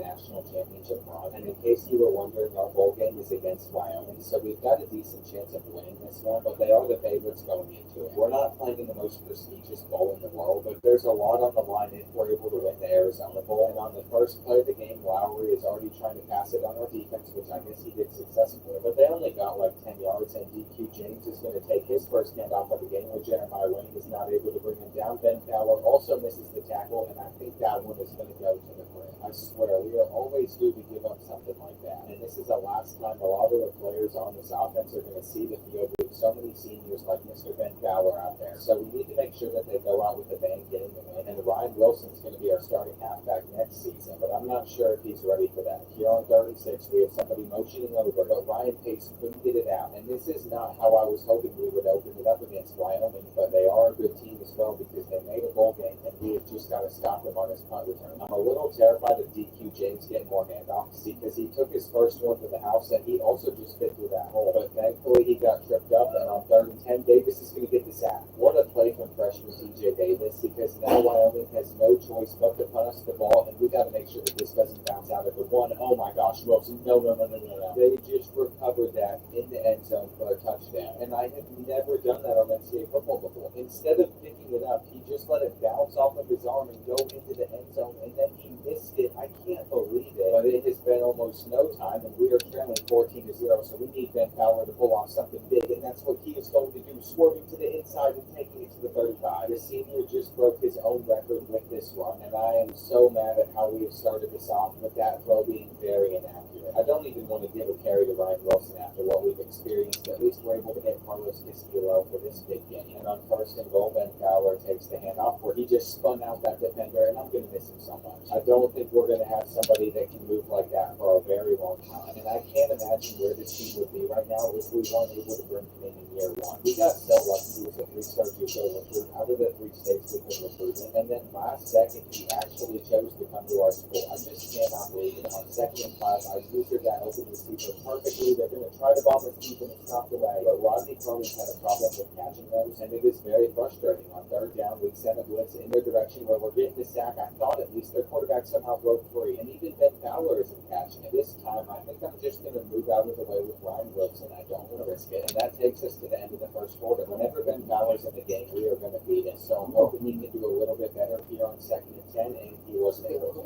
3rd and 9 now, where we don't have anything for the first down, but we do have a wide open Matt Man deep, and I don't know how he got this open, but I'm not going to complain. That's a W. We might have started off terribly, but it is already 14-14. That is a good way to bounce back. And I'm going to try to get another big play from TJ Davis, but he was not able to get in there. Jalen Sargent just broke multiple tackles, and he's taken out into the 35. We're just going to keep on applying pressure to Wyoming, and this ball, come on. Jermaine Lane, you are right there. How much closer could you have been? I literally don't think we could have done anything else differently. They faked us out with that fullback guy, the DQ James, and Wyoming has certainly come to play in this game, but so have we, as we're going to try to take that. I think the pass to Matt Lane was the deepest throw we've ever seen Ryan Pace make, but it's taken the Cowboys no time to get us to a 3rd and 8 where Ryan Wilson is not going to pick up this first down. That's a 3 and out, which is not what you want to see, but maybe this punt can go our way. Their returner didn't make a play on it, and perfect. At least we're going to make them work 85 yards down the field if they want to score, and DQ James is going crazy. Okay, thank goodness. If we didn't make that saving tackle, they would have had another touchdown, but Ryan Wolf just destroyed Ben Fowler with that corner route. And our defense is returning to the form that they were in at the beginning of the season. 2nd and 14, no, Kimber had a great tackle for loss on that play, and DQ James came away with the football. But all is good because it is 3rd and 7 where that slant should not get open in time. And are you kidding me? We had multiple guys in the area, and I'm just going to blame our defensive line for not generating enough pressure quick enough. Oh my goodness. DQ James is literally going insane right now, and I feel like we have got to score points before the end of the half if we want to make sure we stay in it. But we're also going to need to take a deep shot at the same time, and we're not able to do that on this play. Ryan Pace's inaccuracies are starting to drive me crazy, and I didn't get that one out. So it's unfortunate, but we're just going to trust our defense, and maybe we can force a turnover or something because they can't run it. So I'm honestly not as worried as I would be if DQ James was going to be getting fed the rock. And it's time to clamp up on this 3rd and 5 where they're just going to go with another drag. But we held them, and I even took a timeout because I want to give our team a chance to actually score some points, which is possible with someone like Ben Fowler. We're just going to have to give him the handoff and hope for the best, but he doesn't get this. So it is time for round 2 where the blocks are lining up, but he got tripped. We could probably take a deep shot as well and just hope for the best. There's no way that this actually pays off. Thomas is going to get caught, and what an unfortunate ending to the first half. But we get ball to start the 3rd quarter, and Wyoming had some lucky stuff happen. I feel confident that we can come back in this game. You know that I have to get Carlos Castillo if he's going to get that open. And now Ryan Pace is going to look over in Scott Thomas's direction where he has toasted his man. He's going to float the ball right over number 19 for a touchdown. That is the arm strength and accuracy that I want to see out of Ryan Pace. And I'm pretty sure it's one of the first deep shots he's ever taken, but it was beautiful. And come on, their quarterback literally just tried to give us the ball, but the game wouldn't let us take it. Now Sargent's getting open again, and he has broken another tackle. He does at least a one on every single play, but I'm not going to go to bed on a loss to the Cowboys. Right now it's 5 a.m. DQ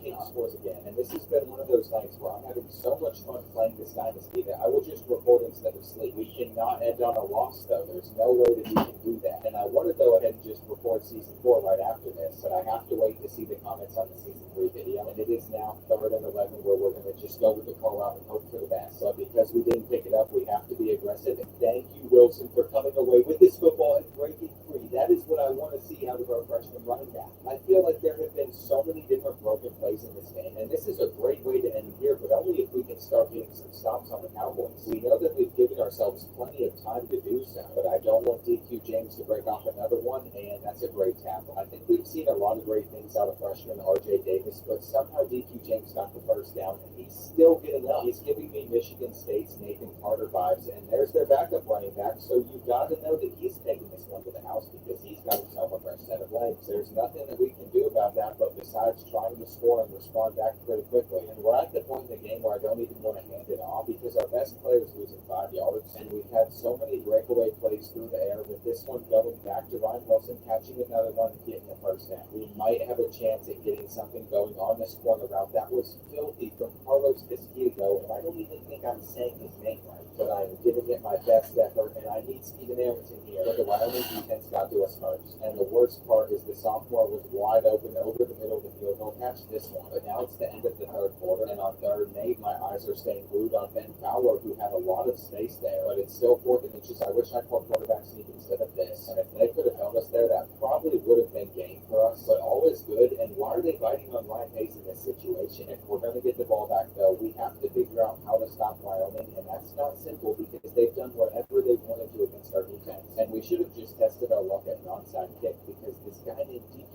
James is just destroying us. I don't know if he's a generated recruit or he's somebody that Wyoming has in real life, but he has been a problem, and Ben Fowler was right there. I'm spamming triangle, but Jalen Sargent just catches another football, and oh, there's the backup again, who's somehow perfect. We have done everything that we can offensively, but I think our defense is going to let all of our seniors down in this one, and I cannot believe that that was marked as a 3rd and inches. We need this man-to-man coverage to not stick like glue, and it didn't because Scott Thomas got a lot of separation. But the problem is there's only 3 minutes remaining in this game, and we have another deep route open. Normally, I don't care that much for bowl games, but if you like offensive shootouts, this is one of the best ones of all time. And the question is, do we go for the onside kick? I almost did it, but I think we got a better chance of stopping them normally, and that's Justin Johnson. What a sack from the freshman, coming up big time for our defense. DQ James is going to get 11 now, and we're going to burn our first time out, which means we're selling out the run on 3rd down, but they actually hit us with a pass, and I can't believe it. In that situation, the computer normally never does something like that, and I'm literally just run committing, but it's not going to matter. We can sell out for it one more time, but DQ James picks it out, and that is going to be it. We just put up 42 points in our bowl game and lost, so we're still going to have recruiting restrictions here at Grand Rapids, and I don't ever want to hear the name DQ James again. Ryan Pace literally played perfect, throwing for 468 yards and 4 touchdowns, with Ben Fowler rushing for 86, and our 3 senior receivers going out with a bang, but none of it matters. Literally every school receiving record belongs to senior Matt Land, who's graduating, and there's no way that anybody can forget about Jeremiah Wayne either, or Ben Fowler, who controls all of our rushing records. Ryan Pace continues to set the bar high for the next quarterback, and it's time to say goodbye to a lot of amazing seniors.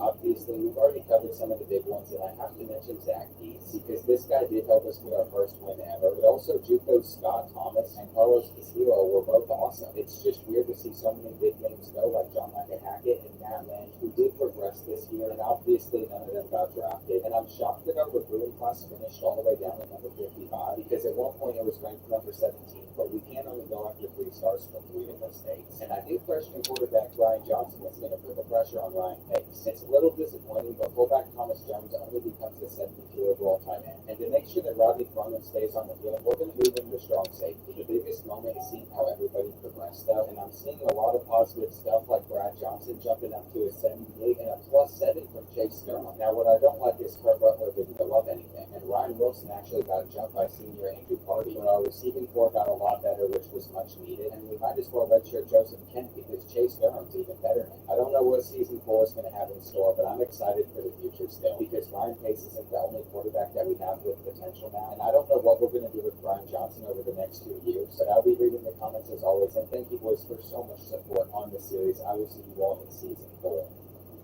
Back to Grand Rapids, where we are headed into our 4th season we have one goal that I want to achieve. This needs to be the year we go out and win a bowl game because last season we made one, but we got heavily outplayed by Wyoming. And we can't go after 4 or 5-star recruits until we win a bowl. Plus, we're also still stuck recruiting in just Indiana, Ohio, and Michigan. We need to get better players to get this roster to the next level. And this year we have a new starting receiving core, but we are going to redshirt some of these freshmen, which includes the first quarterback Thomas Jones. And I'd also love if we were able to win the Michigan MAC rivalry this year, which is a head-to-head rivalry battle between these 4 programs. And even though we went 6-7 last year, we're projected to finish at 112. So that's frustrating. But Stephen Anderson's projected to be a first-team All-American. And since we gave up so many points to Wyoming in our last bowl game, I'm hoping that freshman left end Joel Johnson can make a big difference for our defense. As for this recruiting class, we need linebackers, but we really need halfbacks because after this season, Mike Wilson's the only one that's going to be on our roster. So I'm going to go all in on trying to get these 4 players, including JUCO halfback Devontae Perkins, because the gym could come in and instantly start for us, and he'd be one of the highest overalls that we've ever recruited. And I'd love to talk more about some of these defensive pieces that could be good depth for us, but I want to mention Terrell Smiley. This guy might be a 64 overall, but I feel like that overall is going to jump up a ton because not only can the athlete play on the defensive side of the ball, but he can also throw it even if he only has 57 throw accuracy. We'll see if we're able to pull those guys in, and I don't know why we have 3 bye weeks to start the year again, but weeks 10 through 12 are going to be big as that is 3 straight rivalry matchups for us. And remember, my only hope for this year is we win a bowl game, and we're going to have a pretty good chance at getting all of these halfbacks and fullbacks where Devontae Perkins might already be in the back. We're able to schedule him plus 8 other players for a visit versus Bowling Green, and going into this we're favored because they've lost all 3 of their matchups, and this feels like a perfect chance to start the year right, where we need to run for over 100 yards. And there is one thing that I want to know. This is being filmed before Christmas so I can travel home and see family. So with that in mind, I haven't been able to read any of the comments from the last episode, so we'll be sticking with junior quarterback Ryan Pace over freshman Brian Johnson to start the season. Ryan Pace led us to a bowl game last year, so he deserves that, and we have an opportunity to get them off the field on this 3rd and 10 where they're not going to pick it out. That is huge for Grand Rapids because I love the Mastodons, but we don't normally get defensive stops, and that is a great start to our year. Now we're going to get to see Ryan Pace as a junior start his first drive where we're getting a good return beforehand, and I have to remember that we need to rush for 100 yards in this game, but sophomore Ryan Wilson already got 7, and this is going to be another 5 or 6. I'm pretty sure that we have never started the season getting a win, and that was a terrible first pass from Ryan Pace, but he's going to hit his tight end on this one. And I have a feeling that Jackson Magone's going to finish the year as our number 1 receiver because he's by far our best target. We're going to hit him with a halfback draw on 2nd down, and even if we don't pick up this 3rd and 2, I'm going to go for it. Ryan Pace is going to try to evade the pressure, but Bowling Green gets the stop, so we're resorting to running on 4th and 2, and that is a beautiful block from 74. Freshman Dwayne Jackson is already making a difference, and I'm going to notice pancakes like that because we desperately need them. On 2nd and 9, it looks like it's man-to-man coverage, and I see that sophomore Anthony Weber's created a ton of separation, so we've gotten onto the first, and it is time to impress these visiting recruits. I'm still very worried about our defense because of how much it struggled last season, but we should get a sack on this play, and it took no time for sophomore free safety Stephen Anderson to get involved, but they're going to pick up the 3rd down with this run, and I shouldn't have prepared for the pass there, and even though it seems like all is going so well, I have some bad news that I will mention after we try and stop their quarterback from scrambling, and we kind of did, which is going to take us to the end of the 1st quarter, and unfortunately for us, Ryan Wilson is out for the rest of the game with a bruised elbow, so we'll be relying on senior running back Andrew Cordy. I think that's going to make it a lot more difficult to rush for 100 yards and impress all of the visiting recruits. They're picking up the 3rd and 4, and maybe we shouldn't be running man coverage, even though we have some new corners that we've recruited on this play. We're going to force the fumble on their running back, but they were so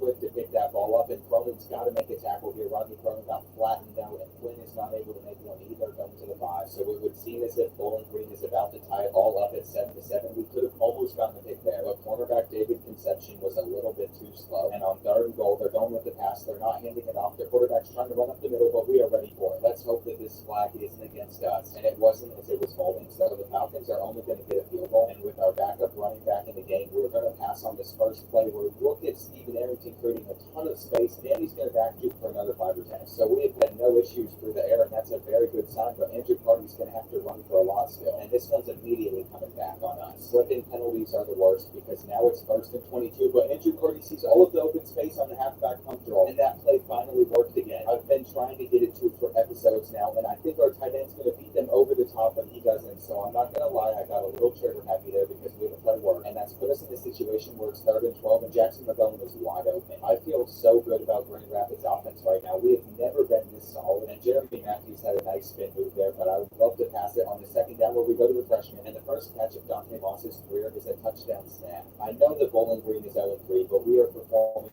better better than we ever had in the debut, and last year's season opener versus Kent State still haunts me in all of my dreams. Our defense looks so improved from that moment, as right now the Bowling Green Falcons only have 3, and Lucian Anderson III was not able to run for anything there. They're just going to have to go to the flat on the next one, where they're unfortunately breaking multiple tackles to get a lot of yards. But I'd say all is well because I trust our defense to hold them, and he's taken what should have been another sack. I have to remember to put a quarterback spy out there because that's what worked for us last season. We get the sack because we did and forced a fumble. And what a play from linebacker Ricky Gamble to put his hand in there and punch that ball out. Freshman Joel Johnson recovered it, and now that Ryan Pace has some time back there, we're going to go over to Andrew Carty. But if we're going to get more points before the half, we're going to have to move a little bit quicker down the field, and that's the first drop of the season. Those are expected to come, especially since he is a sophomore, but we have to get this 3rd and 3, which we do. And who is Ellis? He's our walk-on fullback that's a 42 overall, and that'll probably be the only play that he ever makes for us. We are going to feed Weber again, though, trusting him to come down with it. And Anthony Weber has redeemed himself. Now they aren't going with man coverage, but it's cover 2, and Stephen Arrington is wide open. We have never, ever played this well offensively, and your Mastodons are really going into the half up by 18. We also get ball to start the 3rd quarter, so that's awesome. And the only thing we're still focused on is making sure we get 100 rushing yards, because right now we're at 73, and we have to continue to impress the visiting recruits, where Dante Moss is wide open in the middle of the field. I was worried about how we do without Ryan Wilson, but Andrew Carty's been okay, and he stumbles over his own feet a lot, but it's going to be all right because Moss moves the chains again, and slowly but surely we will get to 100 total rushing yards. I think the jet sweep could be another opportunity to get some as Weber sees the outer edge, and this one is going to go for what looks like at least 20. He's going to break free all the way to the crib, and what a performance from Anthony Weber. We've gotten well over 100 rushing yards. We have a 25-point lead, and we can pretty much seal our win with another stop, where Joel Johnson's already been fantastic. He was the player that recovered that fumble near the end of the half, and on this 3rd and long, they have nothing but their flat underneath, which we're all over. And from there, we go on to score again. They did get to a 4th and 3 where they're going to get into the end zone, but it's simply too late for them to come back, so we're going to keep running out the clock, and they can't even do an onside kick right. In the future, once we get up by a lot, I can't show more of these games, but I feel like it makes sense to skip over most of it since we're just running down the clock, and it's all up to you all in the comments on how I handle these going forward. We've just never been in a position so far where we've had such a big lead with this much time left, and this is going to be by far our biggest win ever in school history here in season 4, where Andrew Carty's going to finish it off, and I cannot believe that we just dominated that badly. This is why we're still starting junior quarterback Ryan Pace, and even without Ryan Wilson, Andrew Carty ran the ball pretty well, where he could be our starting running back in the near future, but to do so, he'd have to continue to outshine Ryan Wilson, and that was literally the perfect visit because we got 2 strong safeties to commit, a tackle, and then 4 running backs that we're going to use. In the future, we're going to have no issues running the ball, and we could even play a couple of these guys at tight end potentially, with Brad Jones and quarterback Pete Whitmore also committing pretty soon. Even if that's the case, I would like to continue developing sophomore Ryan Wilson, so Andrew Carty is going to remain the backup for now, and we could really start that conference play off the right way because Kent State's also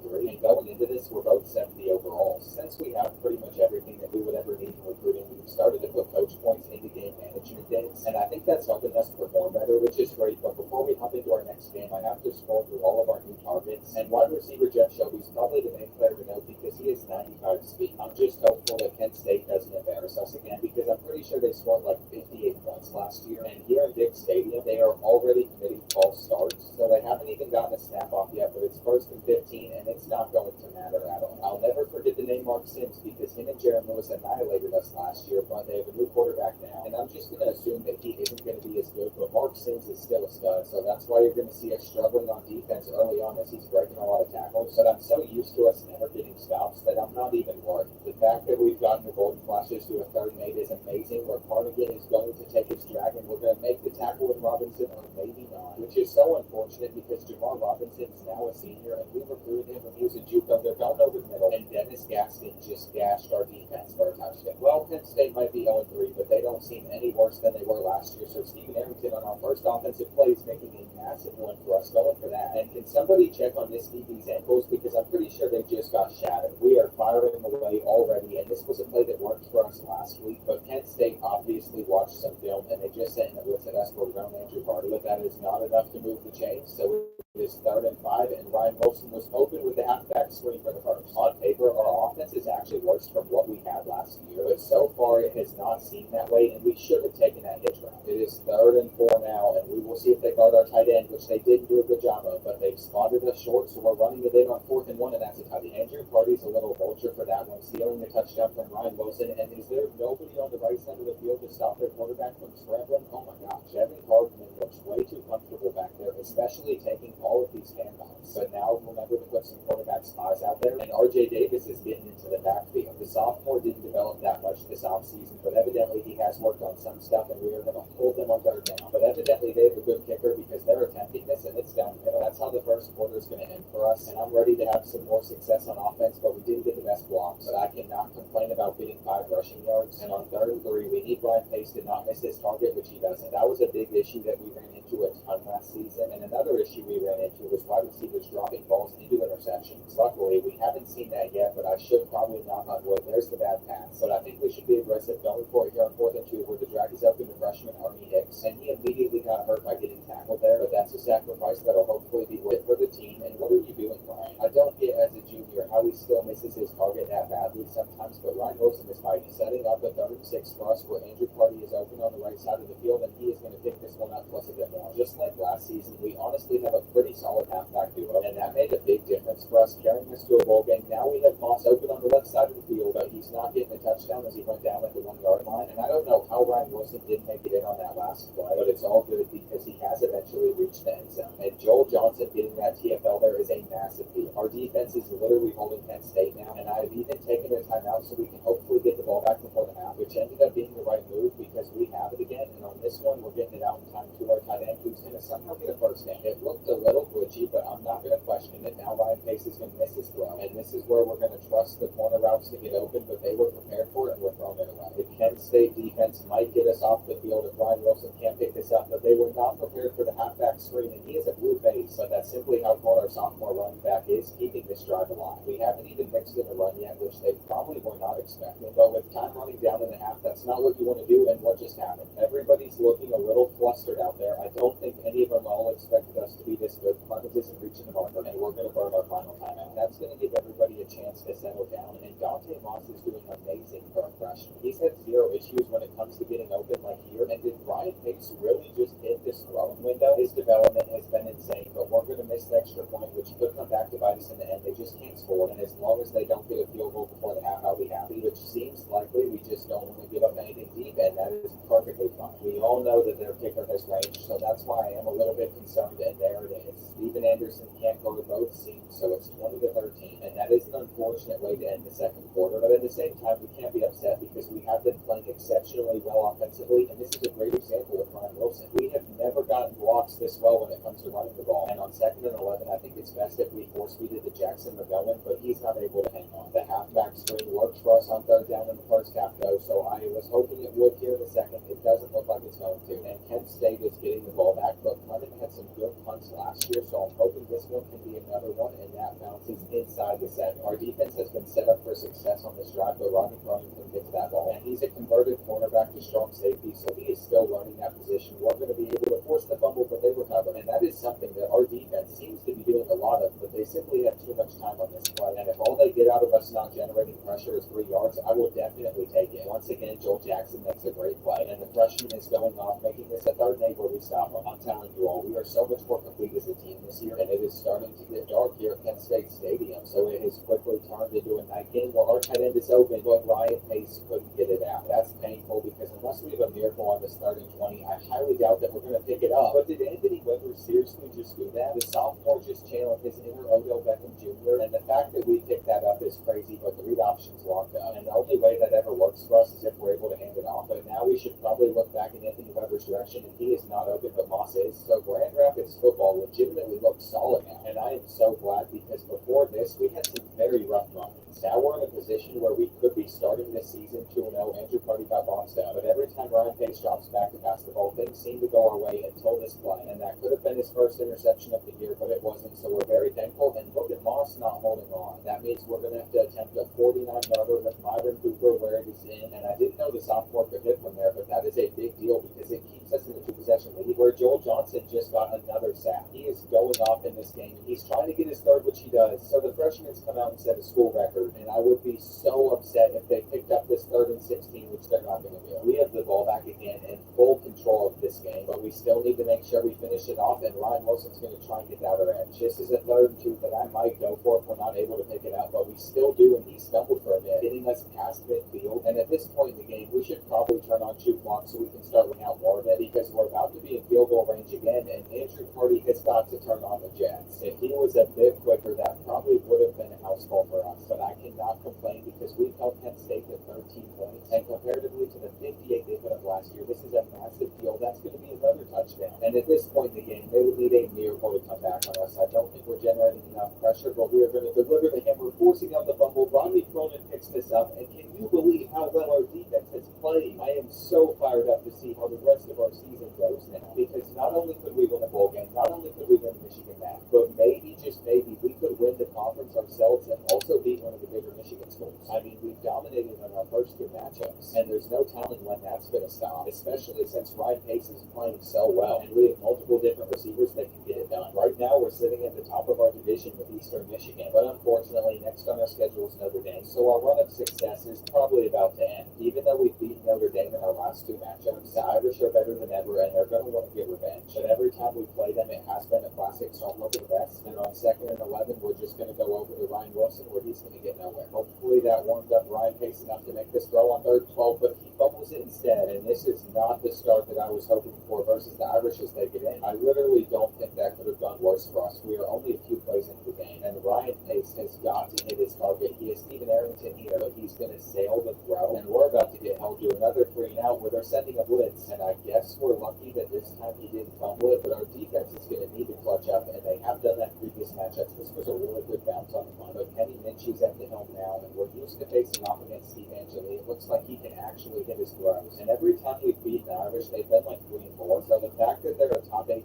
team and they are 2 and 1 makes this so much more difficult. That's another first down, and this could potentially get really ugly quick for us, so we're showing a little bit of resistance, which is nice, and freshman Drew Flynn's knocking it down. That makes it 3rd and 14 for the Irish. Surely they're not going to pick this up. We just have to generate a little bit more pressure than what we have, and that's going to end where it's caught or dropped. I thought for a second he reeled that in, but we were fortunate to knock it out of his hands, holding him to a field goal, and this has got to be the drive where we come alive and start to score some points. But that pass to Stephen Arrington was a setup for failure, so at least this one he's able to reel in, building his confidence back up and moving the chains for us against the Irish. All we had was a slow start, but now we're starting to get back into a groove against them, and I'm going to let Anthony Weber get loose with this end around where there wasn't much room for him to go into. We're probably just lucky that we didn't lose yards, and I don't think Ryan Pace is getting the ball out. So it is 3rd and 7 where we have the drag, but Weber drops it, and he made that one-handed catch last week, but not this time, and that play just wasn't pretty in general. At least we're going to be able to pin the Irish back inside the 2, but unfortunately, the ball did not bounce the way that I thought it was about to, and this has got to be intercepted. Steven Anderson could have changed the game, and I'm going to be so salty about that for a very long time if they're able to score. However, if we're able to hold them, so be it, and on 3rd and 9, that's what's going to happen here. So we might have 0 points to end the first quarter, but I don't feel like we're out of it yet, and we just got to get it going. This is where we could really use some of the stars that were on our offense last year, but now we have players like Anthony Weber, and over time, I'm sure he'll develop to be somebody that's even better, but we've definitely had a downgrade at running back, and they cannot stay in man-to-man coverage on Anthony Weber. If we need to, I will continue to look in his direction, and over the middle of the field, we're going to have Ernie Hicks. So we have gotten down into the Irish's red zone, and we need Ryan Pace to step up big time in this situation. I'm not going to lie, whenever we pass, I'm a little afraid that he's going to turn it over, but we're going to have to do it on 3rd down, and are you kidding me? Man-to-man coverage? Jonte Moss has been doing a great job of destroying it all year, so I'll give him a chance to come away with it, and now they're trying to run the price, but it's not going anywhere, and I don't know what it is about Notre Dame, but we always find a way to keep it close. That drop could haunt us on 3rd and 9. Hopefully Kenny Minchie can't get this throw out, but their corner route has dusted multiple of our DBs, and that is a major problem. Just bring them down, and we're midway through the second quarter now. It looks like they're going back with the option. Jamarian Price is going to catch it. We're not getting over to him. It's all coming down to Steve Anderson, who was not able to make the tackle, and that was a rough 2 plays for Grand Rapids. Now they're about to sack us, but it ended up being okay. Ryan Pace is carrying himself very well, as we're also going to find Jackson McGovern. And to keep this game as tight as possible, you know what I'm about to say. This must be the final drive of the first half, but I don't know of it will be because they've gotten us to a 3rd and 8, but Arnie Hicks is going to hold on. And redshirting him last year was a great decision for us because it gave him more time to develop, and now we're going to try and bomb them over the top to Jackson McGowan, who comes down with it. We have had a Moss catch go in our favor, and to stay in this game, that is exactly what we needed against Notre Dame. Now we're going to get the interception with the freshman, and those 2 plays have changed everything. Drew Flynn just read Kenny Minchie like a book, and now is not the time to be having drops. We're going right back to Jackson McGowan, but Bell picks off Ryan Pace for his first interception of the season, and are you kidding me? Let's hope that this flag somehow brings it back, and it will, but it's still the Irish's ball, and it's all because Ryan Pace didn't anticipate that linebacker jumping up like that. We got a little too confident there, trying to throw it into some tight windows. We get the sack, of course, coming from Joe Johnson, and that'll take us to the end of the first half, but we've blown an opportunity because we could have taken the lead on Notre Dame, and now they get ball to start the 3rd quarter where they had somebody wide open, but Kenny Minchie didn't see him over the middle of the field, and on 2nd and 10, he is going to, which is a little unfortunate. That gets them onto our side of the field where this front isn't going to go anywhere, and I am so glad that we're cramping up in this situation, but Minchie kept the ball, making it a 3rd and manageable for the Irish, where he's going to try and scramble, and we couldn't get over to him in time, and he's fighting for even more yards. I wish I could consistently remember to put a quarterback spy out there on every single play because we did it here, and they shouldn't have even gotten 5 yards, but at least we were able to stop them short, which might not matter because they're about to reach the end zone anyway, and our defensive tackle just hurt us. I had zero control over it, and he just jumped before the play, and on 2nd down, we're trying to get into that hole, but Kenny Minchie kept it, so he's going to put his team back up by 2 possessions, and we're in a lot of trouble if we can't score on this drive. We're already down by 2 possessions, so that's why we need it so desperately, but the Notre Dame defense is doing a good job of clamping up, and I can't believe I just tried to scramble with Ryan Pace, but it's a bad habit. On 3rd and 10, Arrington's going to come away with it, and I have no idea how we just picked that up, but I'm not going to complain at all. Under pressure, with the game on the line, we have players that can make big-time plays, but even though we had somebody open, we couldn't throw it because Ryan Pace slipped on the ground, and because of the rain, we are in a 3rd and 11 situation where that crossing route might not be open. There's somebody over there, and yeah, that's what I was expecting. We had to try and move the chains there, but now we're getting burnt on this side of the field with Miller, the JUCO corner, and that is bad. We're going to the 5. If they reach the end zone, we're going down by 3 possessions, but Kenny Minchie just slid for no reason, and now it's 3rd down where they're going with the handoff again, and we had somebody there, but it's not going to matter, and I'm afraid that our upset hopes against Notre Dame for the 3rd year in a row are over. We're going to try and get one more playoff before the end of the 3rd quarter where we pick up the 1st, but the issue has been we've had 2 turnovers, and there's nothing that Ryan Pace can do about it now. He's been trying to keep the game alive by forcing it into the windows, so he was bound to make mistakes at some point, and that's a sack. With where that ball was about to go, that's probably best case scenario, but Arnie Hicks is wide open on the left side of the field to save us, and here's our opportunity to get back into it late. We're going with 4 verticals. Ryan Wilson gets nowhere, so we need to go for a big play, and I think it's cover 2, so we should have Moss, but both of their DBs stuck with him, and I'm starting to learn on these sliders that there are some windows that you're just not able to fit balls into that you would be able to on base Heisman. If Notre Dame was going to play it smart, they're just going to run out the rest of the clock, and I guess we can be hopeful that we hold them on this 3rd and 4, but we're not going to. In the end, the Irish finally got some revenge on us, and it's about time that they have a good team again, but it's also unfortunate because it's the first time Ryan Pace has lost to them, and our offense looked terrible. Now all I want to do is play against our rival Central Michigan, but first we have to take on 3-1 Northern Illinois, and they're looking to give us our first MAC conference loss, so hopefully they aren't able to do that, and everybody else that wants to come on a visit is going to come versus Central Michigan. There's not many exciting updates because all of these guys are just going to be death pieces for us, but I should also mention that we landed Pete Whitmore and Brad Jones finally. Now that I think about it, last year the Speeds destroyed us, and I think they won like 41-13, so we need to make sure that we come out playing as well as possible. And here at Hulu Stadium, it is pouring down pretty hard in Grand Rapids. I'm not sure if that's going to help or hurt us, but we can't hit this growl, so it is already 3rd down, and Ryan Pace is going to step up to find his running back over the middle of the field. It's Ryan Wilson, so even if he can't get things going on the ground, he can do it through the air, and right now he's averaging -3 yards per play. Our tight end is open, but it's another bad pass, and Ryan Pace's struggles are so frustrating because now we have to pick up this 3rd long, and we're not going to. I wish he would just come out playing better, but this punt is not going to bounce the way that we need it to, so Robinson's going to have to try and run to get back to this ball, and he is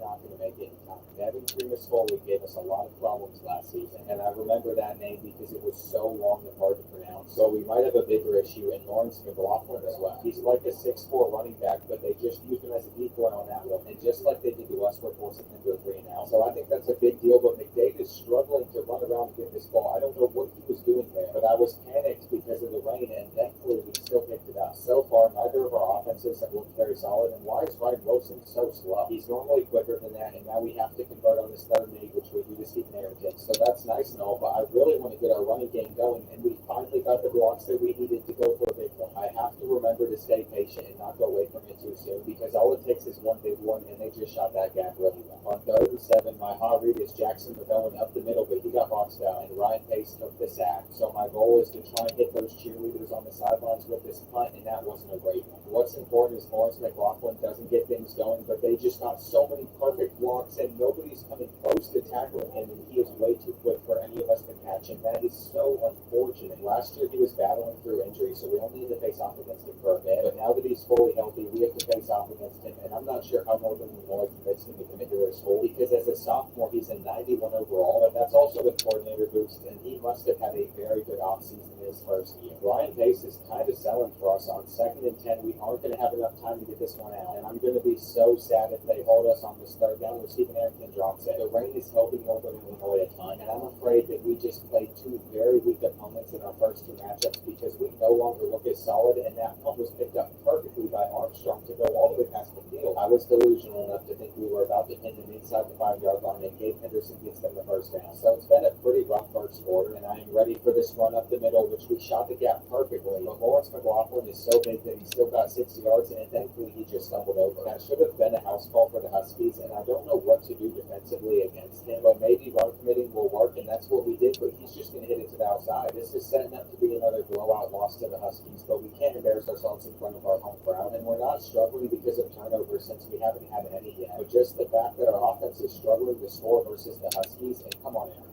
I mean, I'll take the first down, but I was hoping that would have gone for a lot more. We're going back in his direction now. And finally, we are starting to have a little bit of success, but we get sacked. So it is 2nd and 20, which is a massive problem. All I can do is dump it off to Ryan Wilson, and he did the best that he could there. But it is still a 3rd and 14, a 3rd and long where we might have to seam up the middle, but Ryan Pace misses another one. We've seen our sophomore kicker hit a 49-yarder in the past, and this one is just good. But we needed more than a field goal there. I was hoping for the touchdown, and I think we've been close. Look at Fred Miller getting toasted on that deep post route. At least he's going to make the tackle. But the JUCO corner has not had a good year, and I would love to stop the run where Joel Anderson's going to get a tackle for loss. That's a pretty big deal to force this 3rd and 12 where they're not picking it up. But some bad news popped up as we hold them to a field goal. Once again, Ryan Wilson's out for the game with a strained back, and I was so excited to see the sophomore develop, but he has had a season where he's just gotten injured multiple times. Andrew Purdy isn't the worst replacement in the world, which is a good thing. We're going with the deep post over to Stephen Arrington to come away with 30, but every time our passing attack has looked this solid, something stalled out, so I'm waiting for that. I mean, it's been kind of impressive how we've picked apart this defense, but the fade route did work, and this is not going to either. I can guarantee that if we don't reach the end zone here, we are going to go for it on 4th and goal, and that is very unfortunate because I thought we could punch it in, but we're going to make sure this is the final play of the first half, and come on, Andrew Purdy. That is a big deal, even if we didn't hit the extra point, and Steven Anderson is going to make sure that he stops Lawrence McLaughlin. That level of defensive effort from him was honestly remarkable, and they're only getting a few now. So it is 3rd and 6 where I have 2 players in man-to-man coverage on this right side of the field. I left him open, but it's not going to matter because he was out of bounds, and back on the return, a strong safety senior, Mitchell McDade. That's who we're using all year, and I wish he was just a little bit quicker because I think it would have had a chance to go to the crib, but it's okay. Andrew Purdy takes it, and we can try to fool them that we're running the ball, but I think it's time we fully rely on passing. Jackson McGowan has one round, and it is a streak. He always comes open on it. That's a good throw, but I'm not sure if it was in bounds, so we are hurrying it up as quick as possible. We get the snap off, and that's going to count no matter what.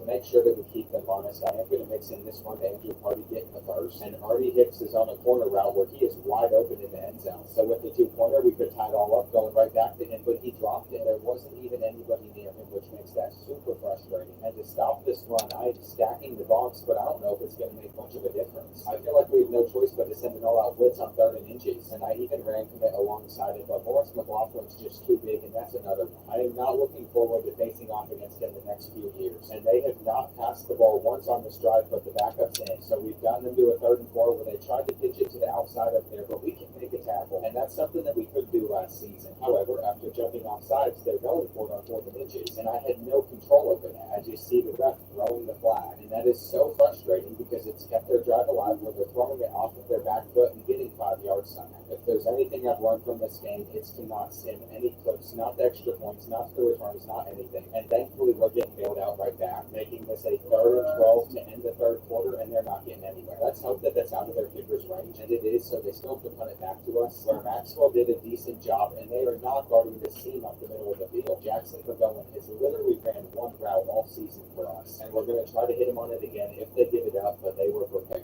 If we could make this a 4th and manageable, I would.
Yeah, no.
Yeah, man, I gotta do this the hard way, yeah. Thank you.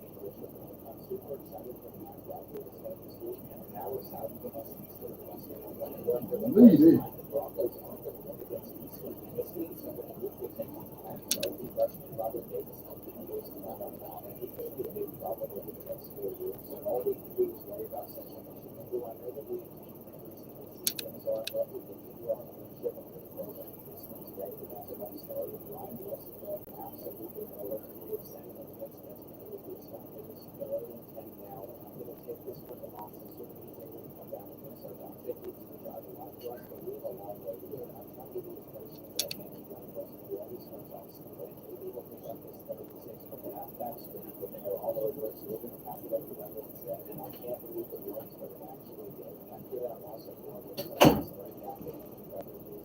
have that quarterback and I'm sitting in the side of the I love how well our receivers can play. What he's taking with halfback toss, it's not getting over it. It's just much of the better depth. It's just not what he plays. He's going to shed that tackle.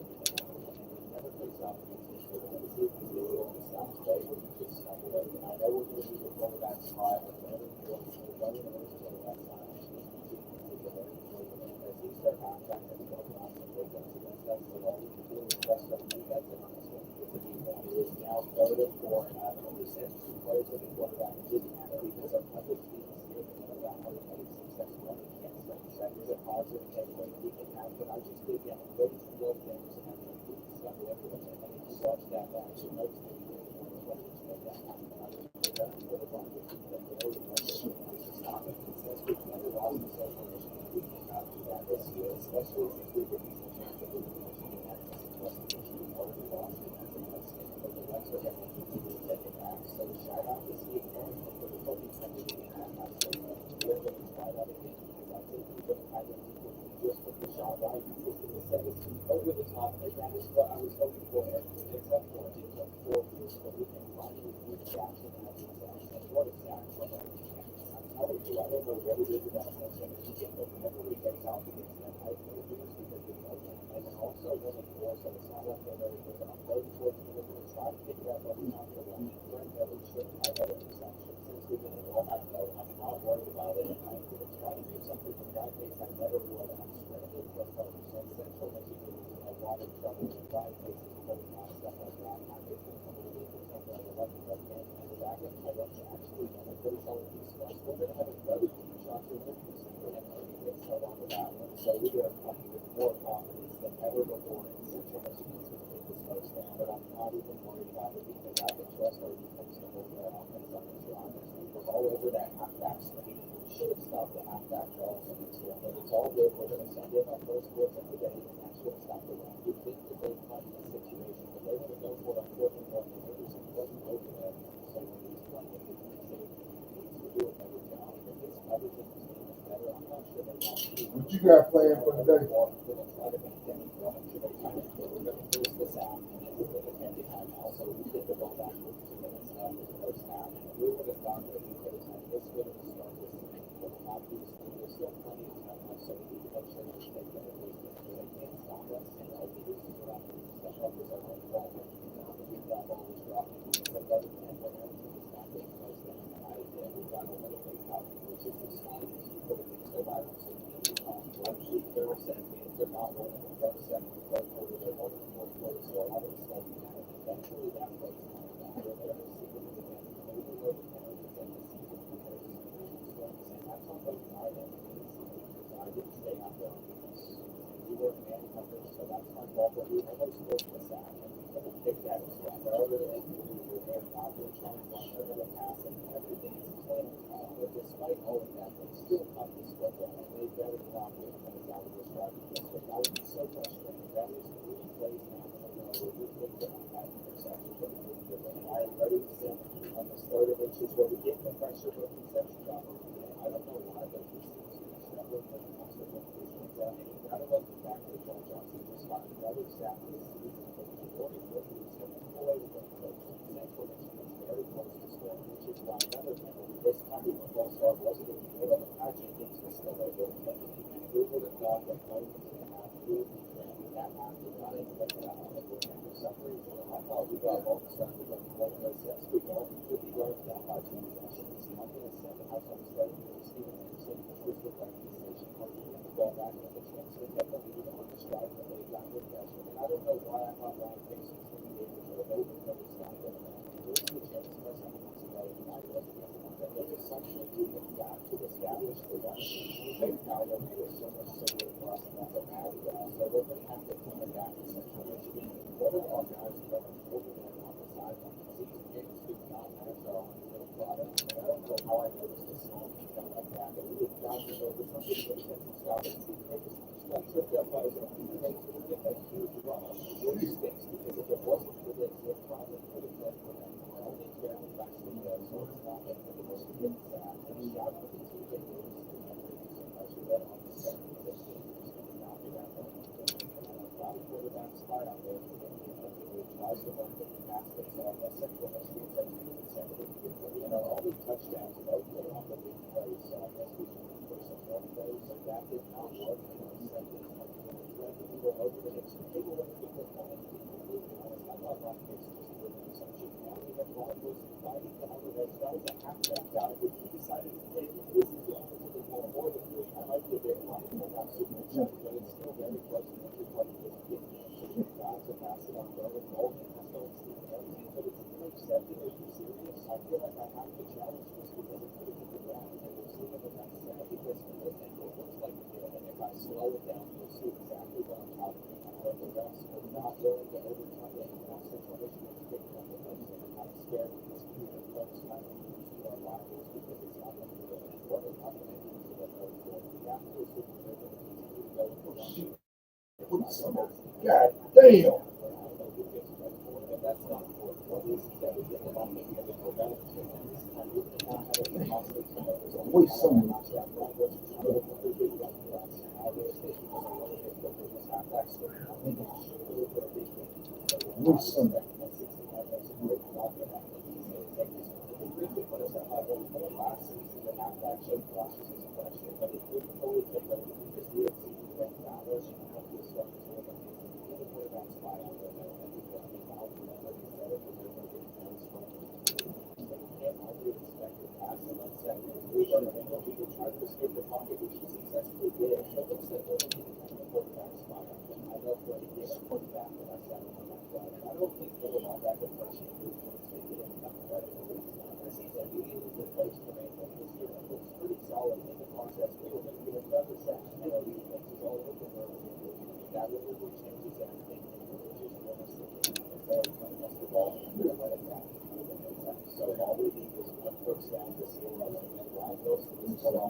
Damn. No.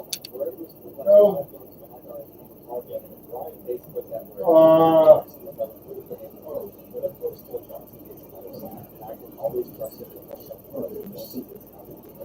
We are ready to get them off of the field, but Richie wants is going to roll out and come on, let's just get this after the second offense runs a lot of respond, but it needs to happen at some point since we're midway through the second quarter. And we can see us get just couple that. I know we just picked up on it, but stuff like that. Third and fourth, I really think I checked out everything. Oh, shit. No, don't you roll. Come on. Don't you come out.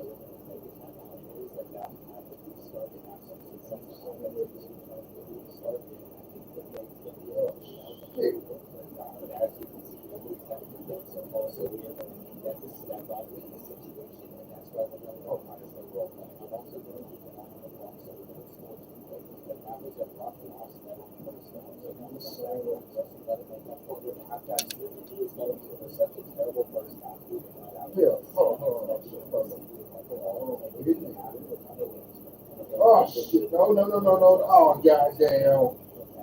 Ah. Shit. Hold on.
that is exactly what we were looking for, and they have been ever done this well. It's just stuff like Ludo, my receivers, and that's what we have been overall. How did you just get out of there and also just get out to get to the 15? I know it's moving in the direction of that. That is so upsetting. We got exactly what we needed, and we are going for the deep shot for the most wonderful. And now Ryan thinks it's been nice. That's the picture that was going to but that especially Brian Johnson getting this way. Yeah, not ideal. He's just going to circle things. Oh, Okay, guys. So that's the quarterback. So I'm excited to use it for the future. We're going to go for the six Robinson, but they're all over. Forcing these 36 for Kentucky Turkey. They don't need to. I don't know if we should use the overall situation after the X6. So therefore, it's going to be obvious for them. Their defense was all over us this entire game. And I discussed the fact that we're going to lose the Buffalo because they didn't run out of bounds there. So it's no more that we're not going to pick it up. So we technically still have a chance. And I guarantee you, if we still had touchdown power, we would have put up way more than 13 points out as well. It also doesn't help that Matt Wilson's been out, but we were struggling with him as well. So not giving us that advantage. Nothing is going away. It's going to work. So that's just a piece of uncovered concept. Like after the season, I'm going to chase it. With 30 seconds left, Ryan thinks it's just going to be the one. I think that Dave stopped his one route very well. Just slant trying to my best coach was now. I think Austin is going to put on his quarterback. I think that's exactly what he's going to do. So maybe we need to make sure that the rushing gets the ball on it. And yeah, not all of it is lost. So if we take this correctly, we're going to forget that because of this step back, our ball is going to go back to the ball. We will fall in short of that. Makes for a second loss. Good.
But our offense has been so bad that we were driven by 3 possessions. Things that now to be real. I feel like we've no option but to send the blitz on this third down.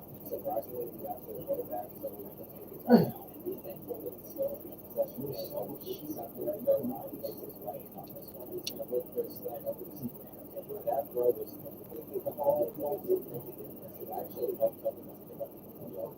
Almost made it was rolling through it. We won't look like it's a game, but that's going to be second from the over. Either flag or something fails out, but it's not the eye. So Michigan State, and that's why we was able to actually catch this ball. Oh no!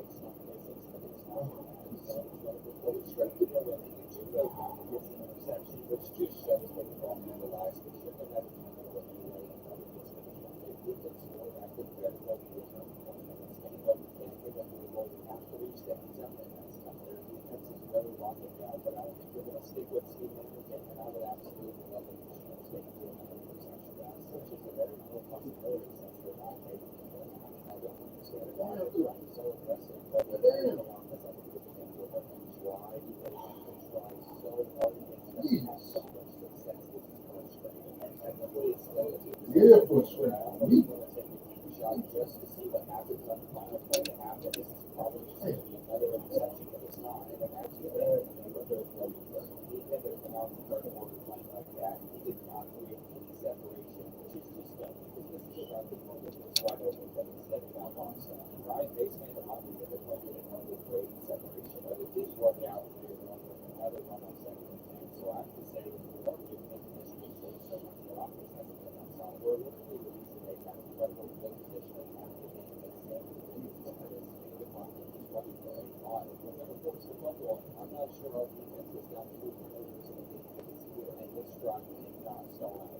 Ronnie's on the safety field, and I will tell you, and all the defense is doing something about we also haven't run all that much late tonight. And I think we probably still have this game, but I want to make sure I get less versus when we play these Western teams. So that is why I think we should start. And why takes anything can be thrown guard after guard, and it's offensive line second back, and it's another interception off of an inflection, and I think the joke is done. But since this has been not hard to force our offensive line to go, and I'm going to be sick because this is actually a wonderful game. We could have gone out and taken down Michigan State in this one. I'm pretty confident, but instead we take turnover after turnover. Ryan Bates gets the end of the goal, takes it again. Once again, all they do is get the goal. And you know what? It's not Ryan Bates' day. I'm just going to put it wrong.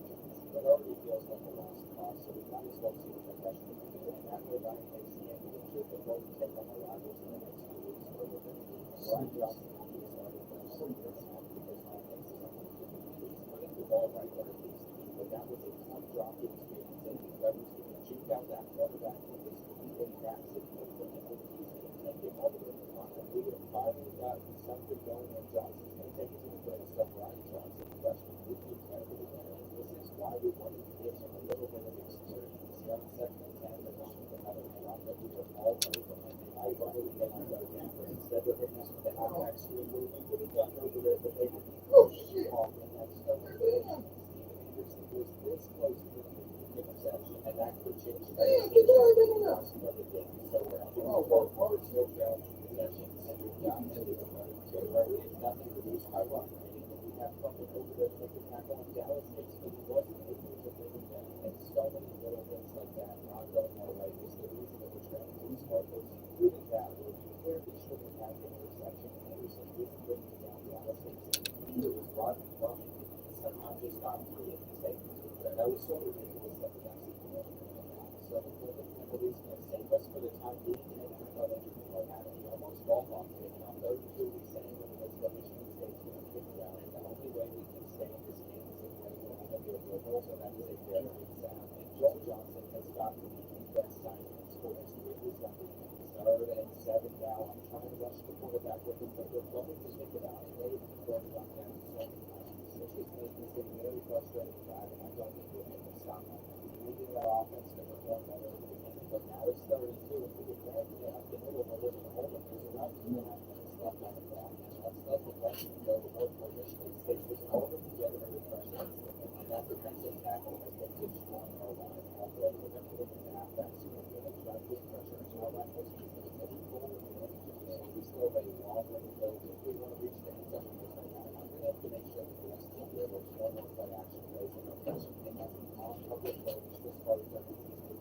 obviously they're going to say that they're going to watch, but it's not going to be like the well, I was another one, and I have to figure out how something goes right. Okay, one of our laterals that and it makes sense considering they're bigger coverage. But live races on the have one property to do so at the snap on there. We had negative rushing yards and all the success we had with them.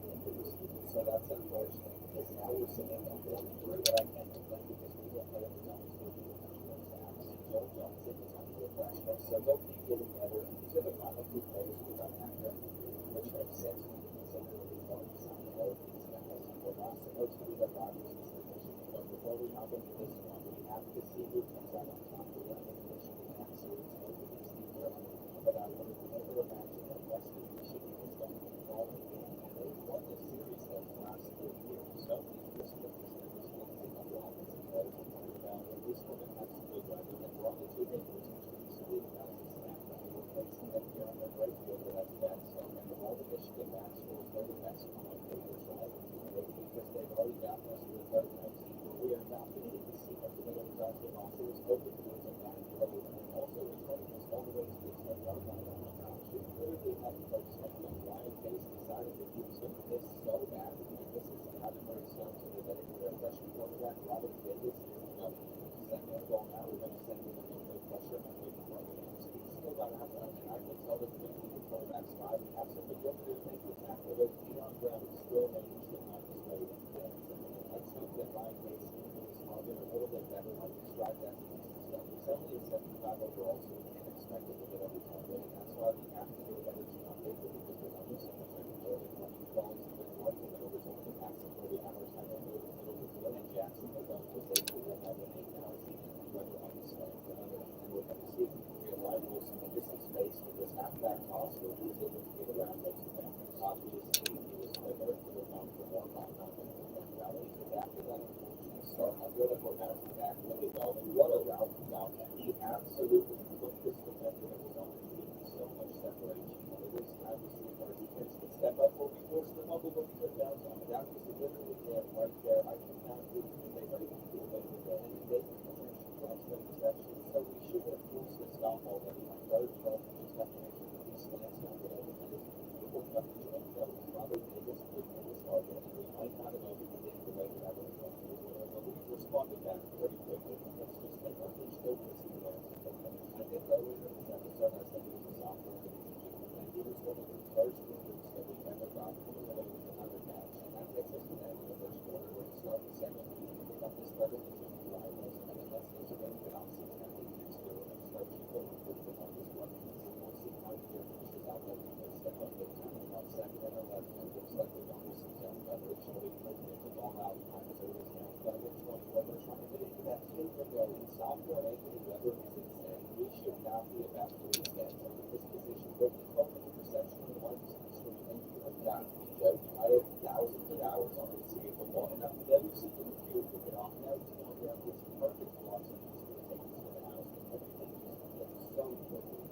It's just casually got the 95 touchdown run. It was down to the drive. That's what's going to try this long, but he's not going to bring that one on for too much. And now we're going to go to Jackson who takes it to the 40. Brian makes really been one of the interceptions this season so recently, and then he just fumbled it away. What is up with all of these turnovers? There's going to be this back to the 12. Going down to the 7. They've gotten the ball back 3 times in this game, which I would say my fault. We're going to get slow. This is what we need to get in. Let's get this offense moving. That's what we're doing so well in these recent games, and it is now we're going to the third team where we're going over the line. Wilson is not making that well. We might as well go for it because we can't. It's running momentum. People are going to be aggressive payoff. But they're like they no choice. And on second and 11, they're going to man coverage. So we're going to have a backup coming quarterback to wind up for this time. Sherman on this drive. I see that came off. And let's just hope that our defense can stop the run on this one. We're so far. We're looking pretty solid. But I think the pass yet. I do that one around the target. We're not going to tackle him. There was Ron and Darby. That is so unfortunate. That was going to have to already give it up. I did not like how we kept it on the news and we stopped pressing and we didn't be ready to go off something here and he can go with on which he does, which makes Ryan Pace now 16 years old. He's going to represent the first so he also is pretty good as a coach in that and he didn't have this kind of another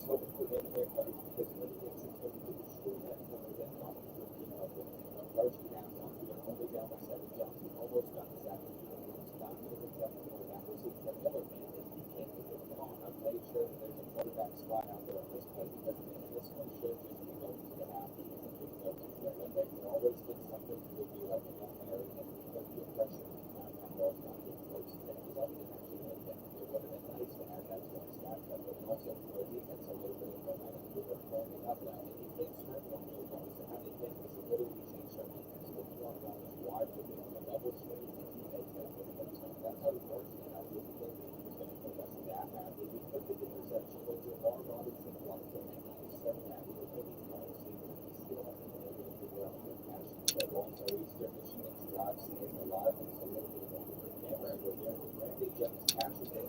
We're in school time. It's get the touchdown. One of the things happened to our defense. They don't look good right now. The Michigan Pack rivalry is on the line where we are going to look at. This is a massive threat of 11. And it seems like we're going to have to cross over the middle of the field. But we've got to continue to move the ball and they're going to go there on Ryan Wilson, which is why we're going to take it. And instead of running, I think it's best if we just continue to swing it on.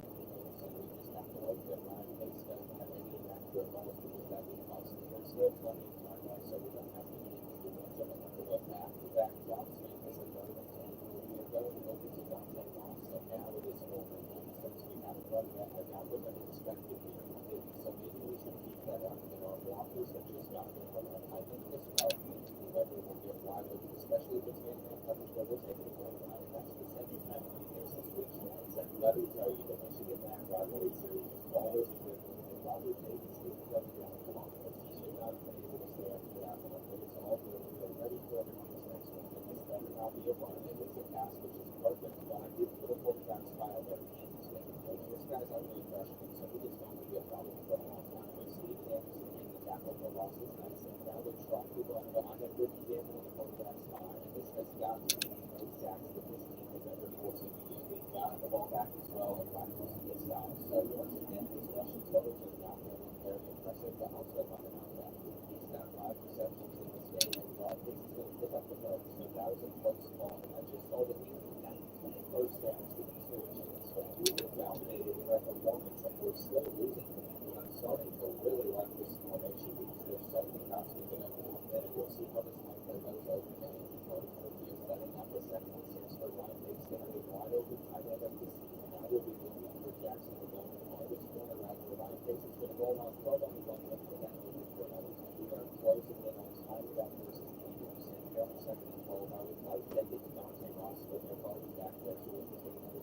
setting up a third and long where he is open in the end zone the whole time. I will be kicking this extra point in the 35 ball. And this is the best rivalry series in college football. It is always so good. And Joel Johnson is another sack. So he has set his school career record as a freshman, which is insane. You know, we're making the versus us going to this project. We've got to walk in because they're all the year to get over and Steve Anderson's going to make that. Setting up a second and 7 was a quarterback on Robert Davis and Andrew Monroe was all over. We just got to get that off the field on this third and 3. Robert Davis is not going to start running. I'm also taking the time. We're going to have an opportunity to take down this division with a touchdown or a field goal because their kick was no good. And Hardy Hicks has rusted number 44 inches from out of their team in the third half. This has been an incredible performance here in the second half of our offense. On the second and 12, again, if somebody gets down open where we couldn't get it out, making this a third and 12 where we just have to go to slant into the other. And I trust Myra Cooper, our sophomore kicker, didn't know this game, but unfortunately, we got time on the block. And look at how badly we don't take this division. I'm going to be so upset if they run straight up and send it to overtime. But they've only got 40 seconds left. We're going to try and generate pressure by sending the same on Robert Davis. And he just throws it over and are you kidding me? But Campbell came down with that ball. It's frustrating because he managed to get the jump design. And I was not expecting him to get that big man there, but we are still going to get the sack. That's exactly what you want to see from your defense. Now on this third 13, they're going up the seam, and we can try to ice that, but it's not going to matter if they send it over. At least we get this stuff on defense. So I'm frustrated with sometimes. We have multiple picks, and there's another example for whatever reason. I'm jumping in the slot this week. I think he can have and the question is, do we go for the 2-point conversion if we reach the end zone? I kind of like our odds of having success in doing that. We're going to take the extra tight end Jackson, but we would also drastically have to play. So theoretically, we should continue to do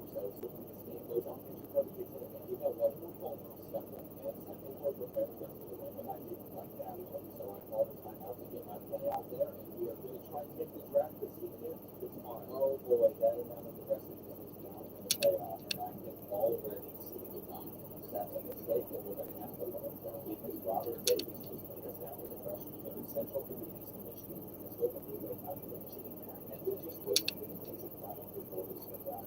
I'd also consider this stuff if it's put out there and watching this back is being cool because that track out up, which is why it's so low, it's moving wide open and that's something we played as one plus in the past. So I trusted it, but now we're seeing it close motivation. And we played that close because Buffalo's coming on the velocity.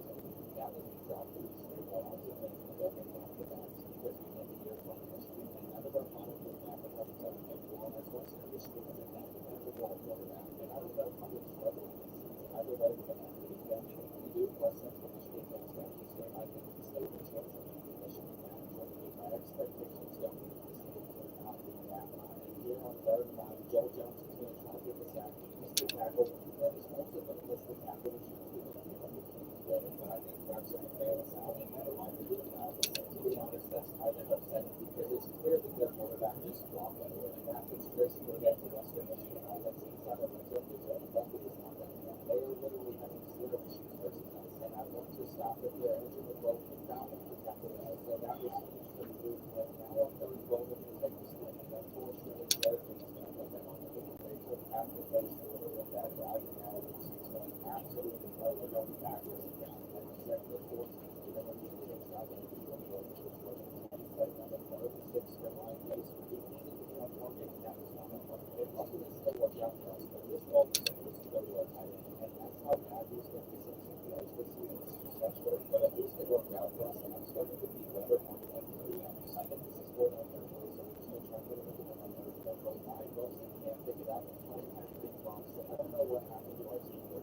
Luis, hello.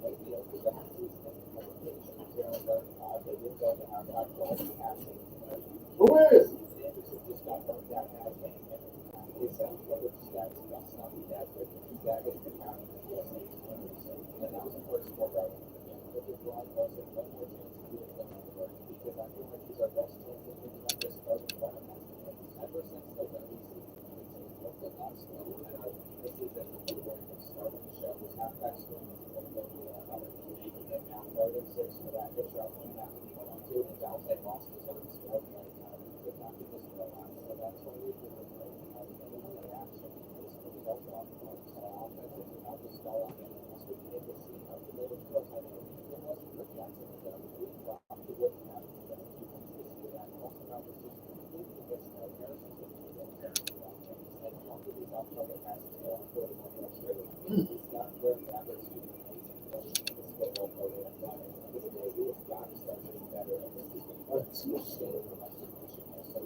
had it in his hand with this kid. Like it could be church choice, so all this good for me, and all that still down by 2 possessions, and Luke Jackson will have another 49. But even I would have one of those out there on every play when it comes to taking out because I believe that this is a matchup we can still come back and we're just going to it helps with the looks of things and any face mask that we use in our first and kind of their running game and coverage. So we know that Steve Martin is going to get over and which means we are so close to small that we just have to be smart now to run those and gets it all of the stuff we're only down by 6. And I think we can trust our defense to stop on us for Michigan. So we have hope again and I'm ready for the 10 and the 1 corner out that they did in this place for guessing that we're also just not getting the six plays with the good here. We're probably giving way too much time back there. Johnson is open up the season for him and we desperately need all of these pieces to pay off their play because we have to make sure that they don't get to the other ones and then try to tempt it because they don't pick up any yardage here. So unfortunately, we don't do the quarterback up in the back. So now they're going to let the ball out and there's so many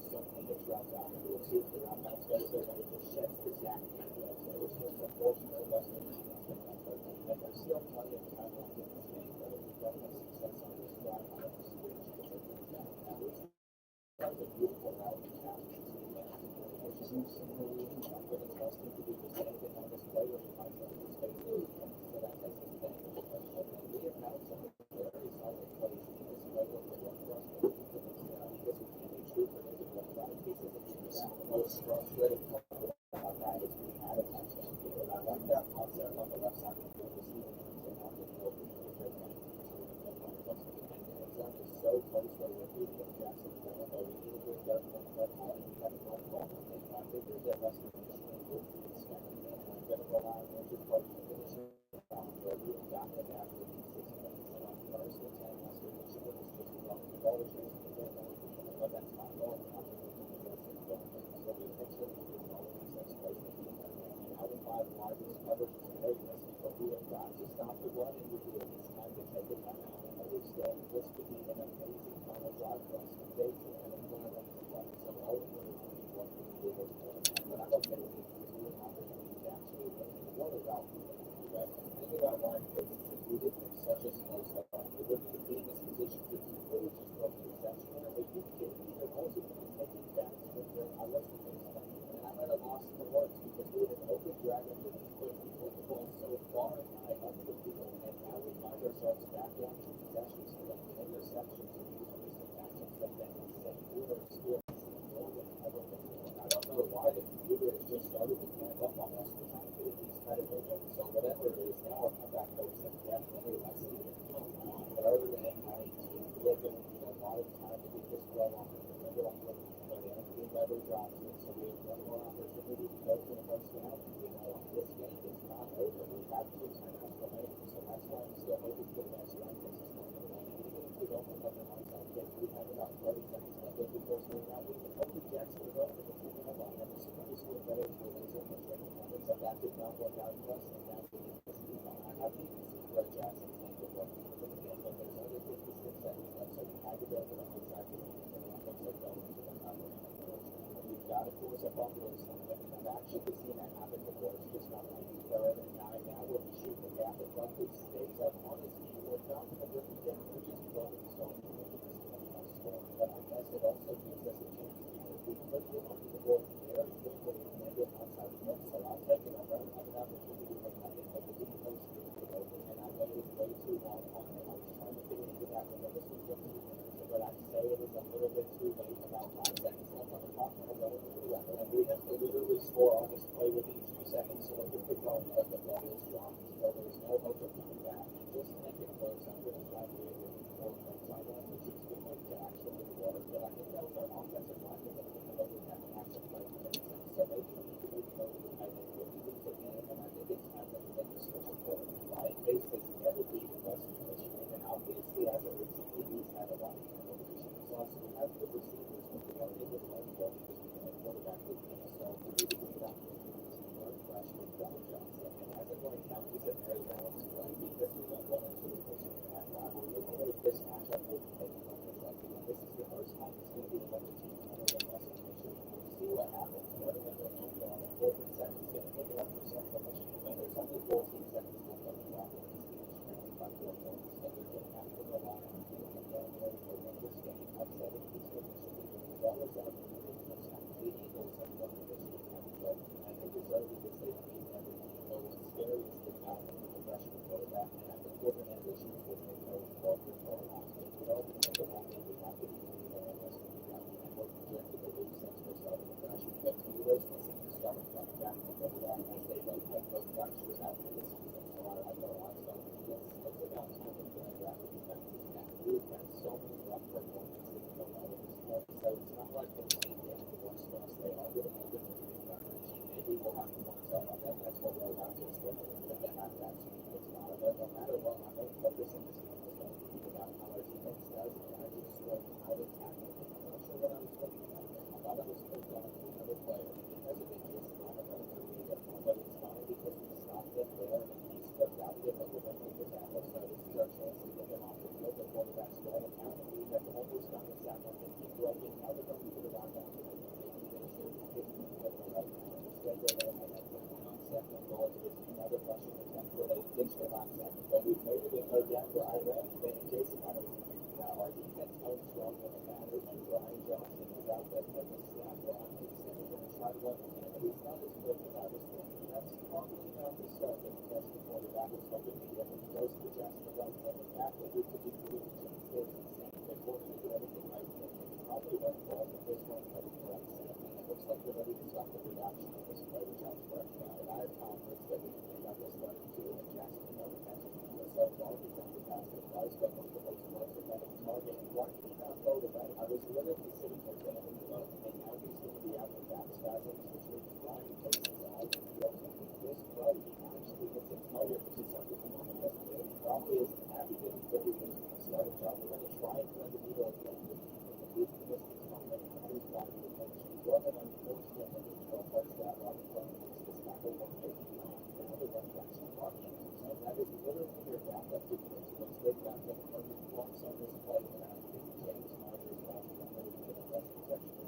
So right now we're getting all the way up front and I see this land over where we should be taking it. And I don't know what else I can do to Stephen Anderson. I tried to stick with him. Now this ball is somehow caught this ball. And he's running around for the first time. And so EA was trying to get him into that zone. That these sliders sets more brutal sometimes. I guess that happened. We helped them do a field goal in the last drive and we're all over that half-back screen. Our guard nine, it looks like they're going to double the pass and I'm all over the field. We just got to make the tackle at the time. But they have done everything that they have needed to be exact right now. But this team is going to make some mistakes on the 6 times. They're driving up into the Brian Johnson. He's no longer with you with that throw down. And it looks like they're trying to send a lot of pressure in his direction. And now with this play also being on target, they do an interception that's getting right into the defense. And he's also strong. And I don't know what's happened with this team. We've had a chance to do so well this season, but things just got mad all of a sudden. And I was fighting and we're actually regressing as a program. Johnson just got a good second. And I think we're just still moving on compared to last season. Because we lost some of those things, but we started off so well. And that's why it's struggling for a group that we've been struggling. But they keep on pushing and we were prepared back at the end. When we come to the football, now we just need to force the Rockets into a mistake, which has been very uncommon. I bet you're thinking about that, but we can't do anything about it. It's just all Robinson blocks the ball. And I'm about to send so many players over because I want to force them. We have them on the 3rd and 6th where that is a comeback route that we're all over, but we can go through a field as well. So unfortunately, Toledo is going to have success against us. And I'm all over it. I don't think I can be playing any better defensively. We're just not able to force stops that we need. And they are in a hurry to get this one off. I wasn't sure if they would be, but don't do the shot. This has to be his best defense. But he drops it as well. Most of the time, and we might as well try and get the field goal that you can't throw us on anything that's going to come away with this. And then on this one, they're running in coverage, so we're going to have to die open. And I want to go to on the post, but these players somehow got open to the football. I was not expecting it. And the longer that he coverage got on the board, the more time that was gone. I'm pretty sure that we just gave them a pretty forward, so the rest of the play is not going to be there. It is. They've got to take the range, but it is short. All right, it's still 17-7. And if Brian Johnson's going to be in, we think Fox go back to running the option. That was an amazing block, but this play will only have so many plays like it. This one's up the middle. I like the power option because I can take it straight up to the middle. We could also try and throw it off to the outside, which is what we're going to do here, and then push it out of the so the fact that you can't even take his leverage on a simple pitch is a bit concerning. We will get this one, but as of right now, Ryan takes his way to the outside against good against us in the country and against Michigan. But I think the change Johnson's going to have to right now. We just moved the chains there now with this drive right.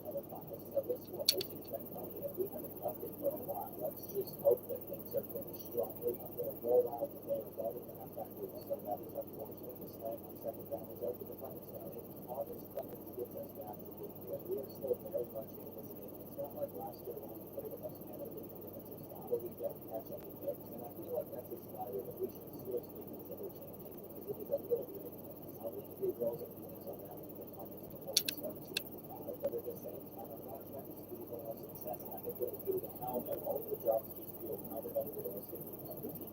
Almost done. And here's a third and fourth. We've got Johnson is not generating pressure picking up, but on the other side, Chase Brown gets this out. This is an opportunity for us to take a lead back.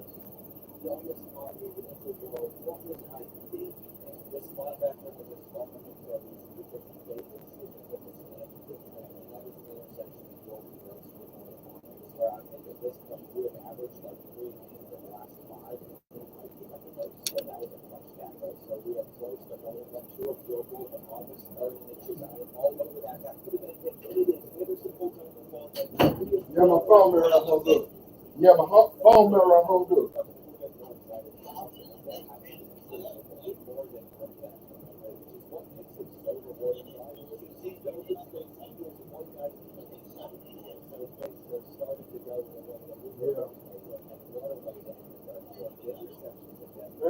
That's why UAB doing their job. I'm gonna have my aunt go up to Birmingham with me.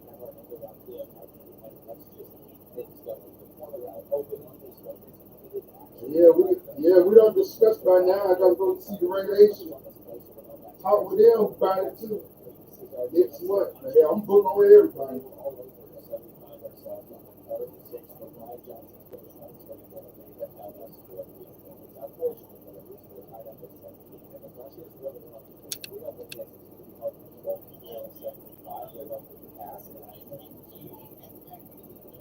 Yeah.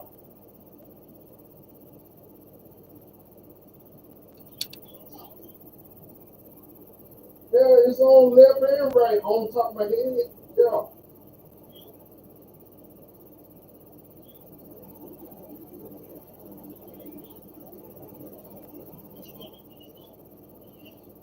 Yeah.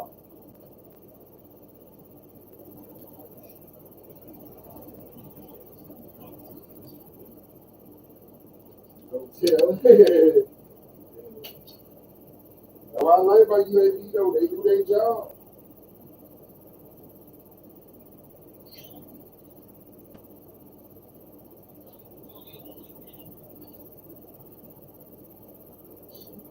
But he had to take them. Let me see. He had to take them more than a year to move piece by piece. Yeah. But he took them. You see, okay. He took them. When I first went up there, I think it was in 2013, 2014. Okay, they moved it by 2015, 16. Then by on up the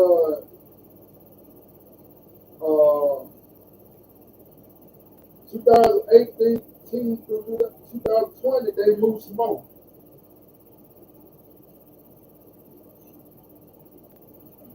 Yeah, I got up there, boy. I got up there early that morning. When they did that surgery, they did that at the hospital. I didn't feel nothing. When I went out there, shit, I ain't feel nothing. I smelled like a damn baby though. Why they did that surgery? And when I woke up, they sent me to the radiation. I had to have the damn radiation by 7 days. 7, 8 days.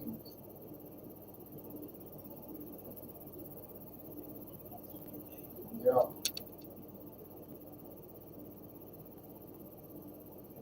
Still working out too, still.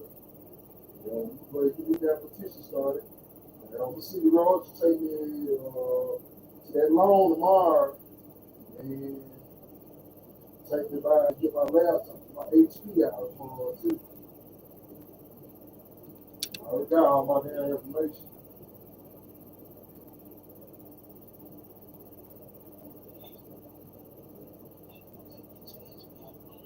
Yeah. Yeah, I had to go to Birmingham.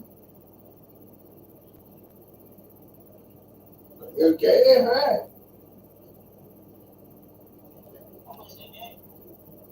So, 35. I pumped, yeah, I pumped it for 35. I just had to pay $43.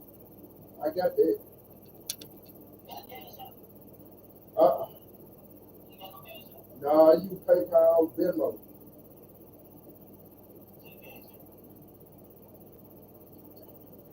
Well, my brother said the same thing. That's all they never use cash out.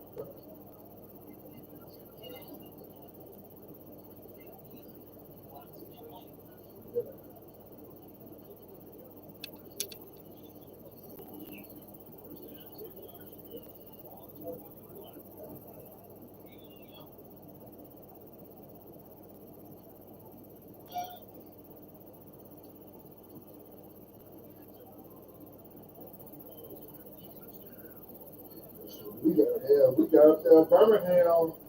We got there Birmingham by 10 o'clock. The damn valet in the front was packed. We had to go through the back to the valet. Find a parking spot. So,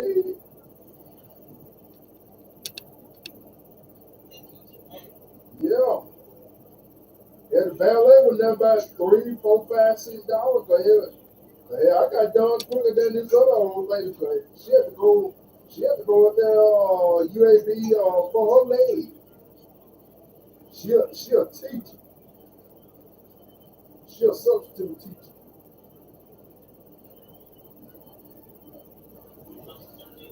Yeah.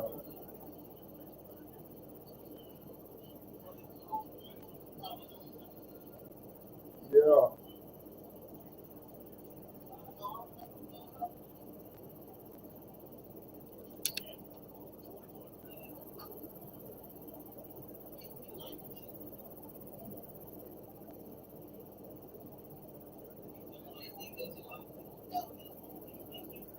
Shit, I'm an outgoing patient.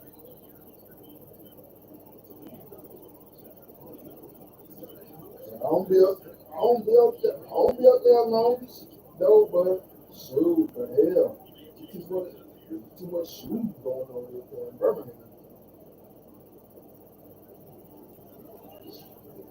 Yeah, you be a lot of folks be in the hospital.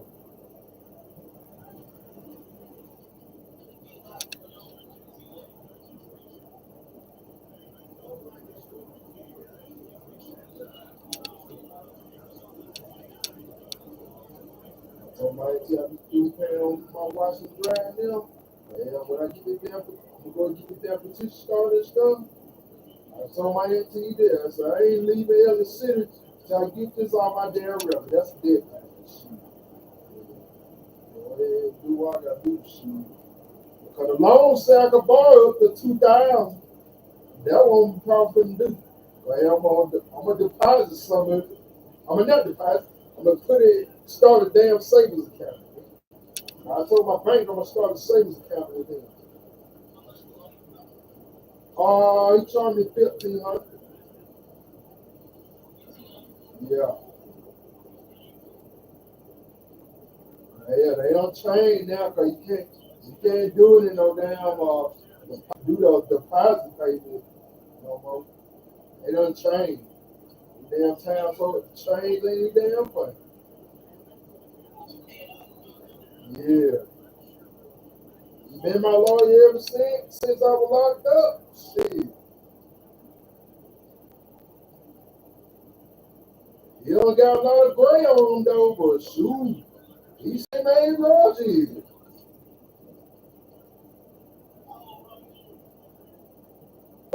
54, 55. Right? Well, hell, he about probably close about Roger's age. Yeah,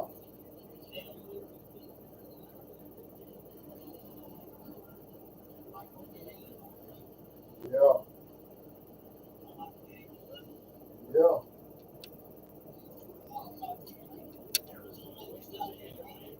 Uh-huh.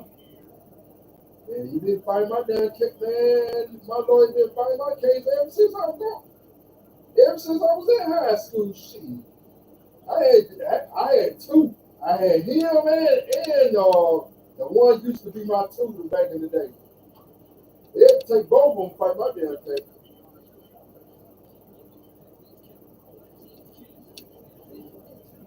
So, George come back over here in the morning. I'm gonna give him take about that long. They take about 8. And I'm gonna go get the damn money order too. Hold on for a minute, Stank. That's him right there. Yeah. What's that? Uh-huh.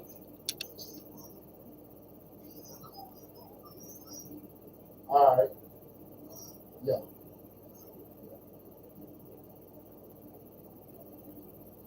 There, Ross. Something called me, y'all agree.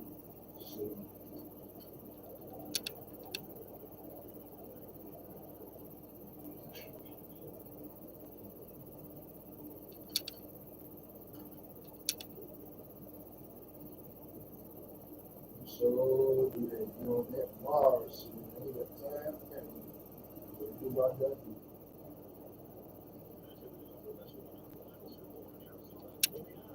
Keep my credit good for them. Why be keep paying on the damn watching drain? Ain't getting nothing there from them. I had to get them told when I was up there yesterday, man. So I told them I get monthly payments and stuff. And plus I just got back from Birmingham and too. I don't like it when they keep blowing my phone. So I do keep my promise. So be glad I be through paying. Shit, I ain't get nothing there from.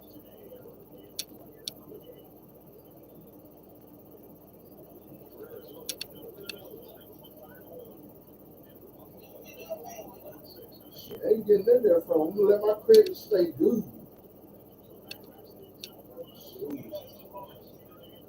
Uh, you see, I done dealt with the other loan. Well, I first started with Farmer Furniture, ever since Mama was living.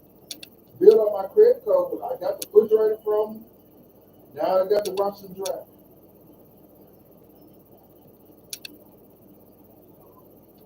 Yeah. I make payments on it. So I'm down. I'm just about through paying because I owed them 800 or something.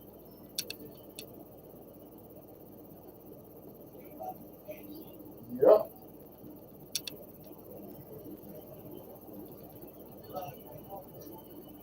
So I got to wash and dry from Farmer Furniture. Well, they couldn't deliver it. I had to go up there and pick it up.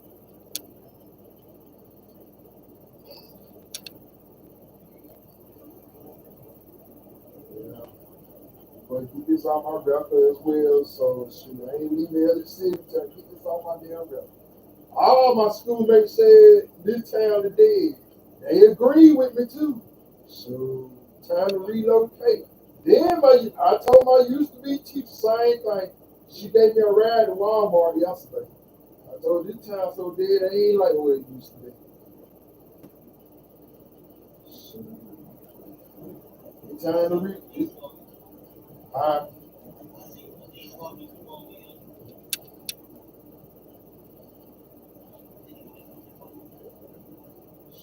Time to relocate. So, make sure I get this on my damn record before I leave this damn town. So,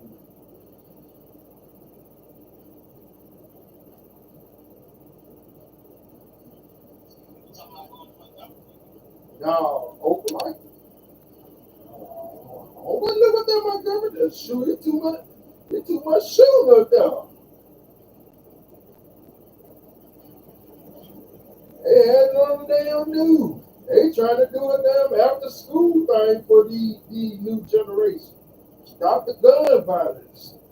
Shit, they ain't gonna go to it.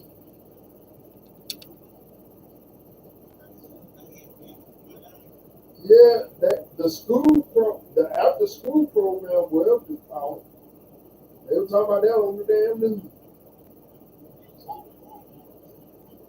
Yeah,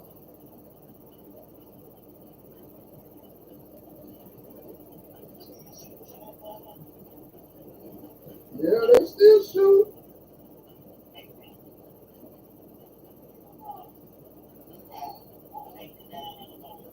Shoot, they don't pass the damn bill out now for the parents with the guns. If they don't put them up and stuff, well, they go to jail. They get a fine and go to jail. They don't pass that bill out. They don't sign. The government don't sign the damn bill.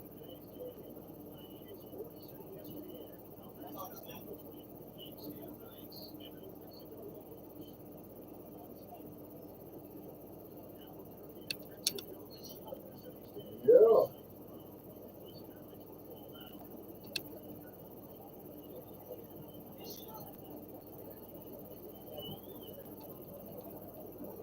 yeah, they're ridiculous now.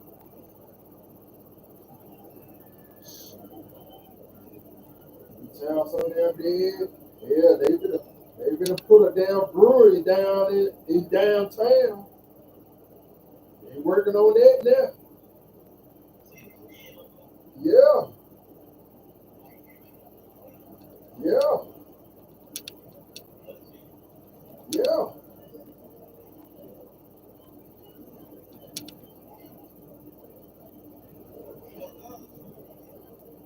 Shit, no, man. They ain't the same like they used to be neither. So,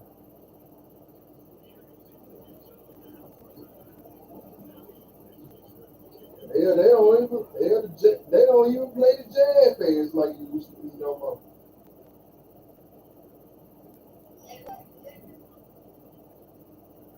A few of them,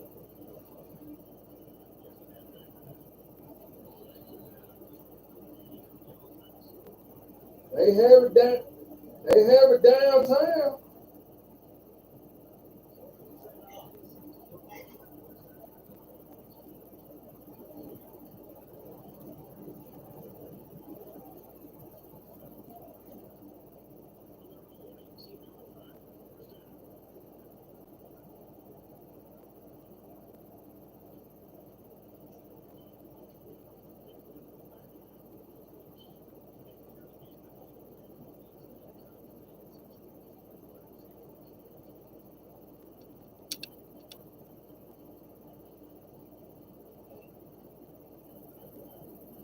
They may have one next month. I don't know. We change up everything.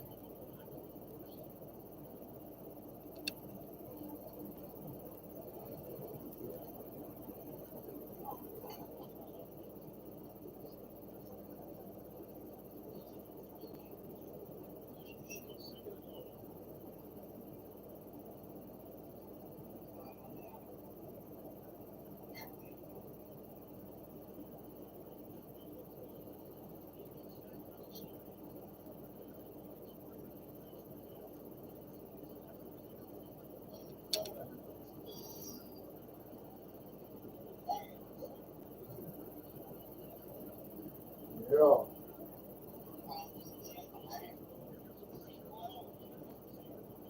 You did. They got a curfew now and stuff. So, be in the ghetto and stuff. Shoot. Yeah. They still come out though.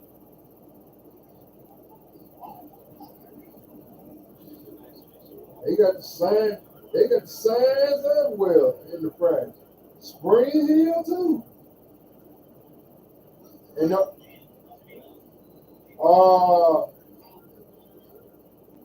gotta be home, be in the house. I think before sundown, before sundown, or before 8 o'clock, 8, 9 o'clock. They got the signs everywhere. Then they got the cameras. Then they got the cameras in the ghetto.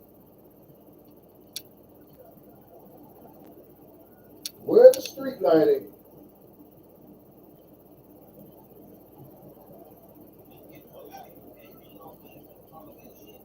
Huh?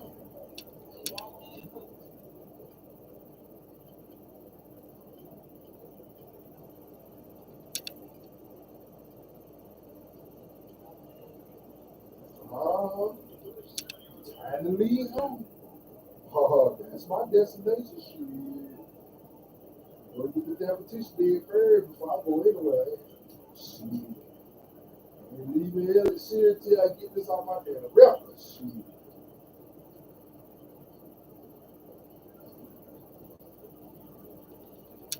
That's what I told one of my friends while I was locked up with as well at Walmart. Gotta do what I gotta do. Shit.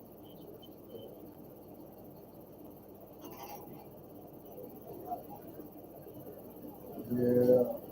I talked with him yesterday.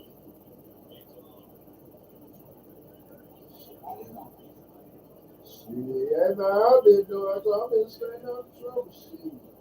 Yeah, the streets ain't like what it used to be. Shit. Can't hang out at the damn parking no more. Shoot. They took the damn benches off. Well, the picnic table down and stuff. No, where I was hanging at.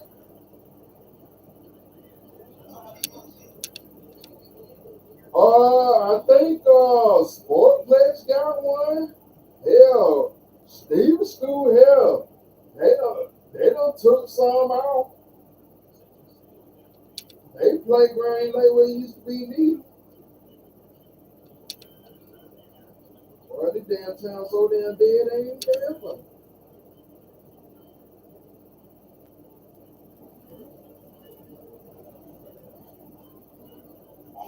Nobody can't hang out like it used to be.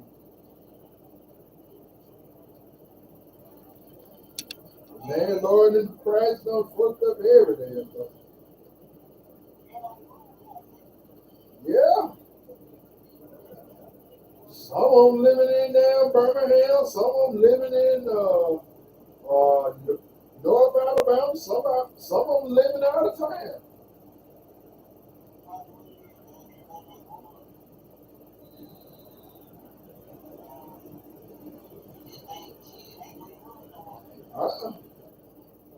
But them Dino boys from Silk College them used to ride by back then. They don't come down here no more. Some of them from Verbena too. They don't come down here no more.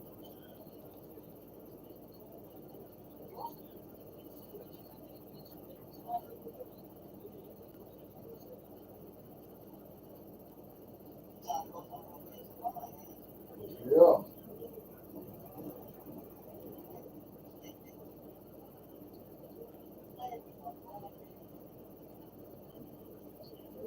This all my damn girl. Hey, that's number one.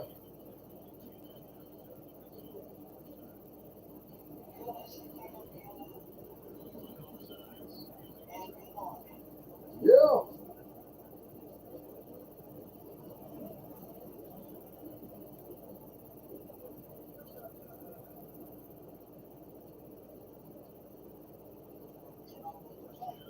Oh yeah.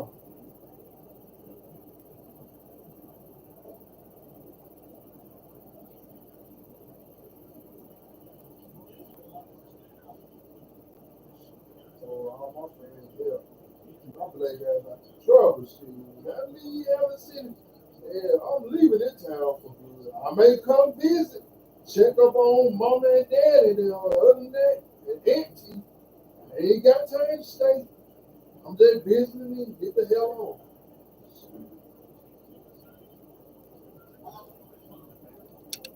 I've been one to leave since I graduated from high school.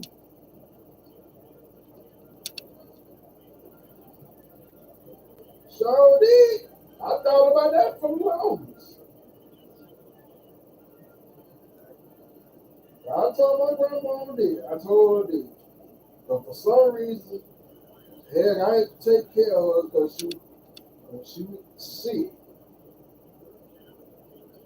She had about 2 or 3 strokes.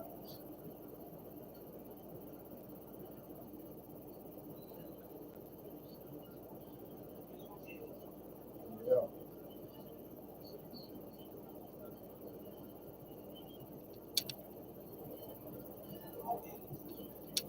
Yeah. I'm going to that long tomorrow.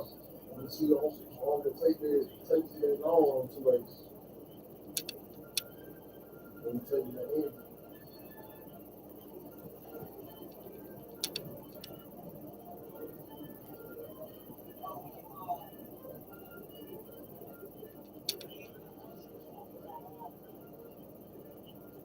But, yeah.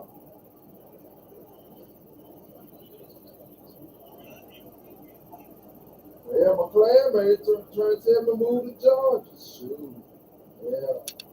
I've been to Georgia many times and stuff. Hell. Ain't gonna have no woman put a hand on me. Oh no. I don't play that. Shoot.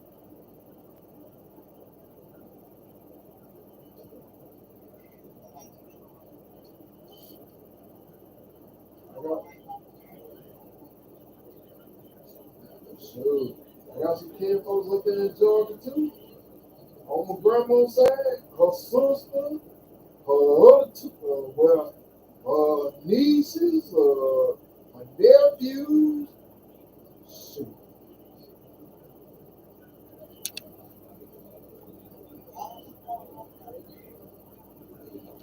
Yeah. Well, I'm gonna get this little suitcase one too.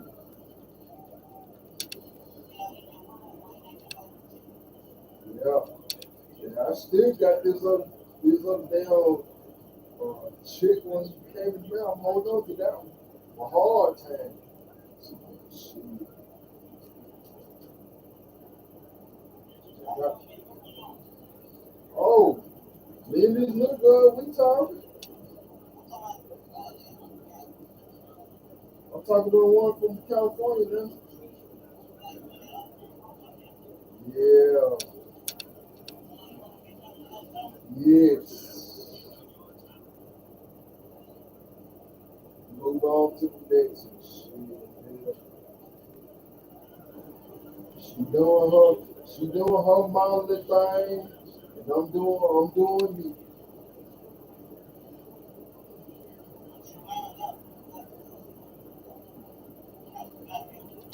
Hell, man, she told to me a lie. What? Hell, she lied about. She got many accounts and on Facebook, Twitter, Instagram, Google Chat, and uh,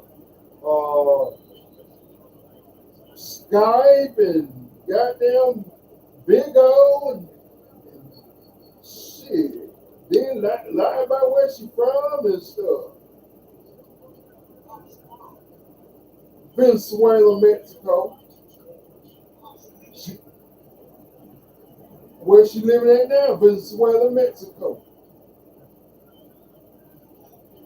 She don't, okay. She brought it up to me next a month later or so, or 7 months ago, that she did have goddamn Twitter, too many Twitters, Facebook, and Instagram them account and shit. She confessed that. I said, why you told that lie? Say you did. Make some lame excuses and shit. But then,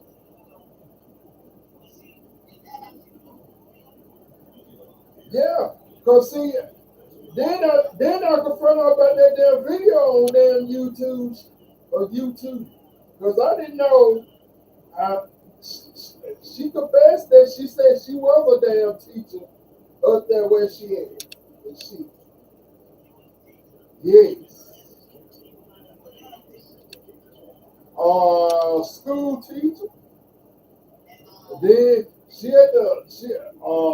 I think one of them boys done told their parent on her that she was messing with an underage boy, Then the parent them in Mexico got the dad them got pissed off by that.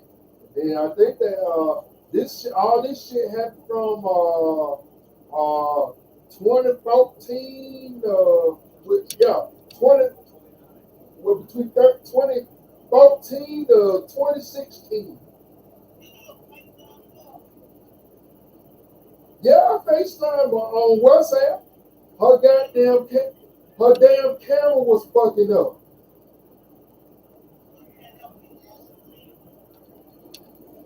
Right. Okay. She did a damn video. She did a damn video on goddamn Twitter. Then she did one on goddamn TikTok and shit. I've been looking through all that shit.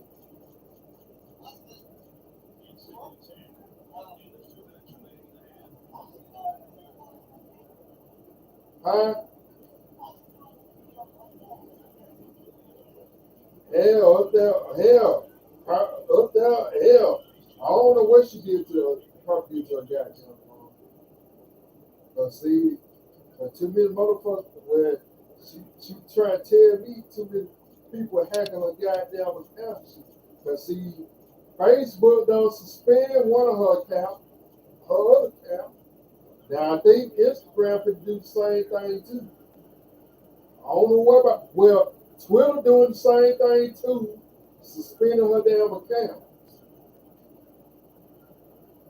But see, I find out as well, she was on Mobile Space, and I think one of the guys don't report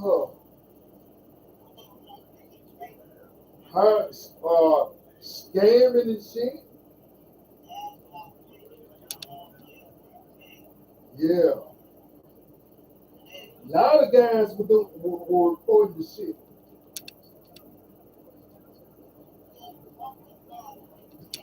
Right.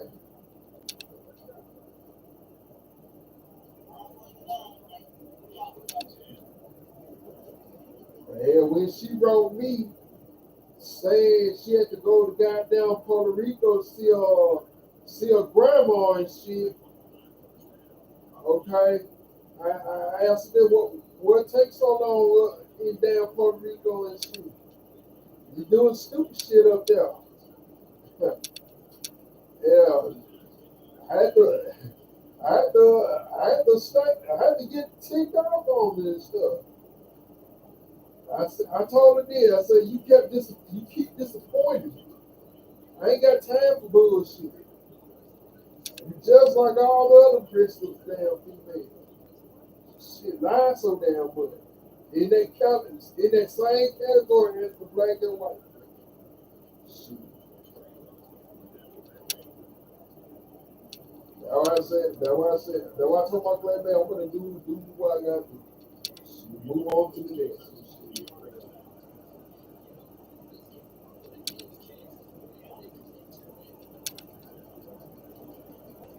Yeah. She still get DM me on goddamn WhatsApp and shit.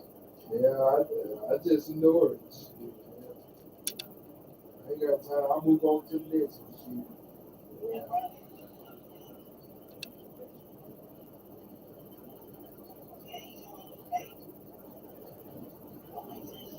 Right, yeah. I remember goddamn catfish when I watched.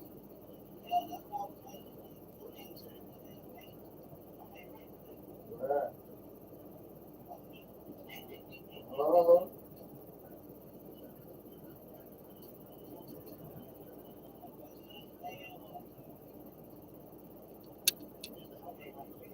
Uh-uh.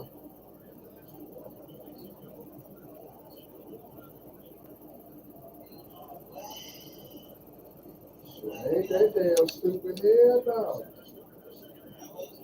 Ain't that damn stupid? Been down that road before and them get out of there. Get out of there.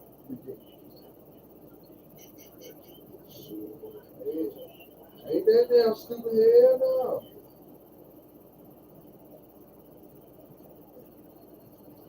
No, the other niggas They'll cuss up a stone. They be one to shoot the motherfucker.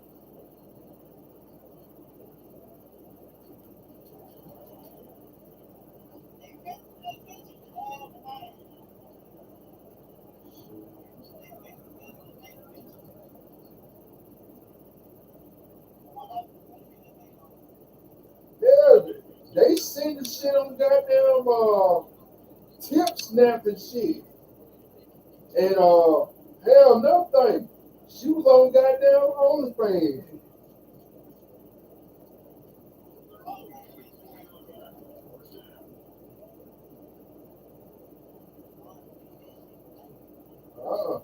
They still, boy, these niggas from Georgia now, man, they got a podcast about these damn women, man. They spoke these damn women, man. On goddamn, on OnlyFans now, man. My buddy from Atlanta, Georgia said, man, they ought to sit their head down somewhere. Right.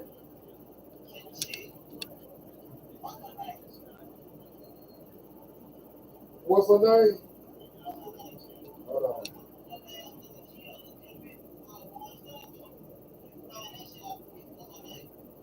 on. Yasmera Tanya Martinez. Hold on. I sent it to you.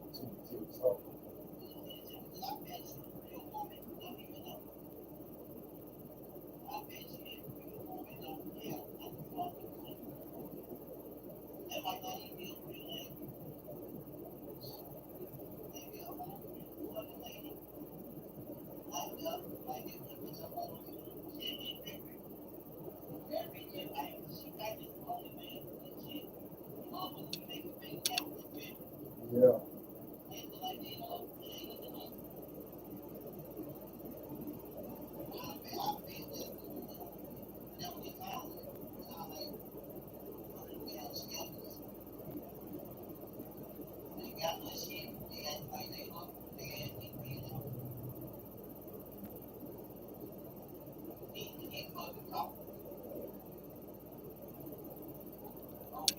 Okay, I just sent it to the text.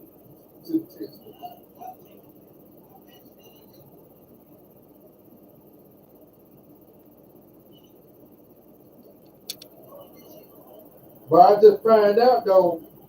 Let's see. She go by Yasmera Martinez Costa or some shit. That it was out on goddamn YouTube. They were talking about that shit. They were talking about that shit. Uh,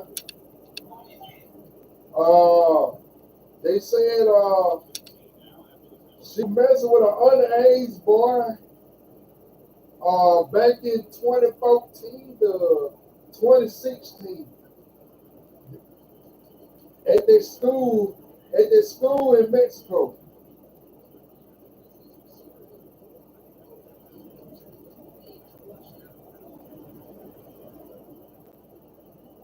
That's why her husband left her, divorced.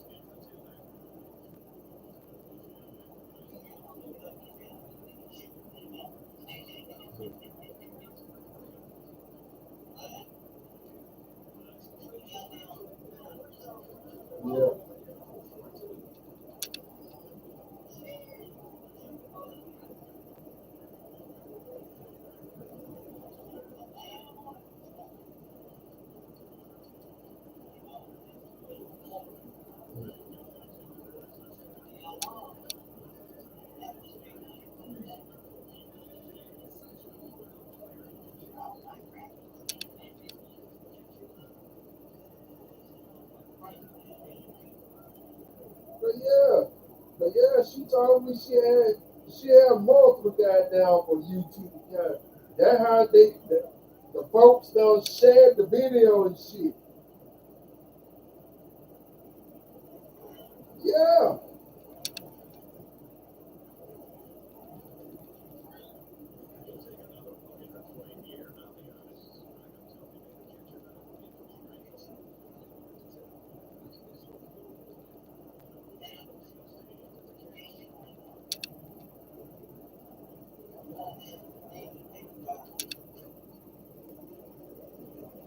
Well, yeah, I first got to know her, got to talking to her when my grandma still living.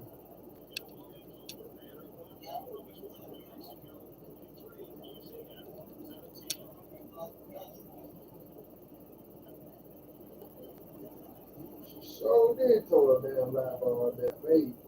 I was mad about that.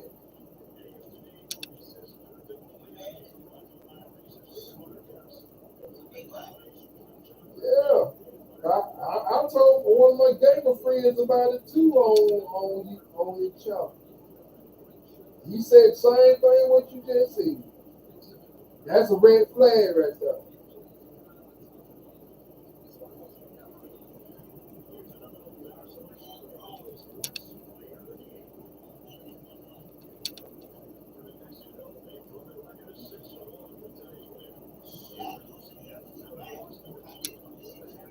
Yeah.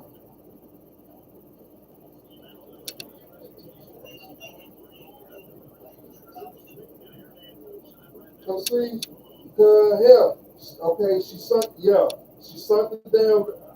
I watched the damn video on goddamn Twitter. No, she said by her saying somebody done hack a goddamn account and shit. And then that one too. That from whatever it was. Right before I got to talking to her.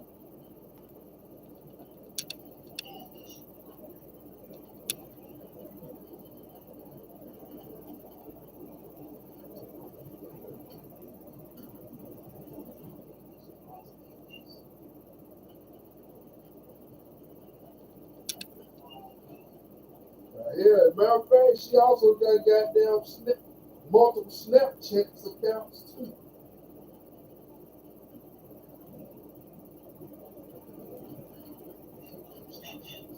Yeah,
on your now, on your phone, the text message.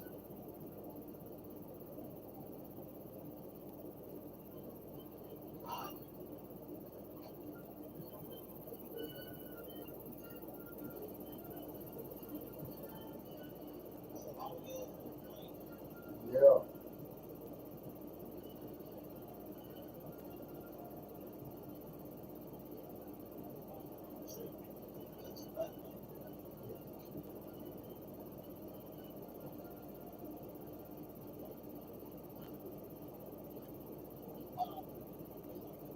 yeah,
shell.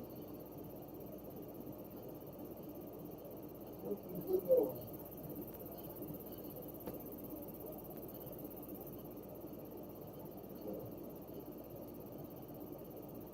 Oh, now there was where you should.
Maybe another rematch. Maybe two attempts.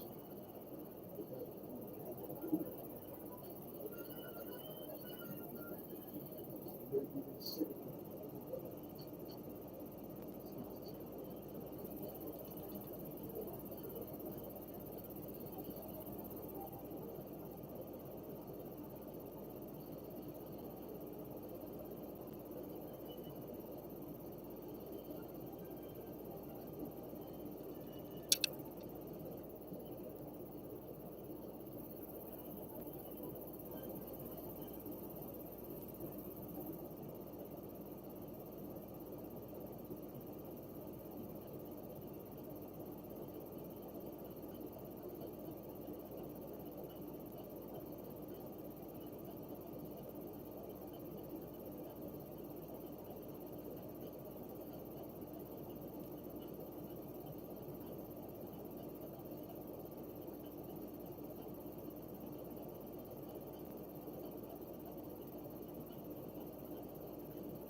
What's up, bro?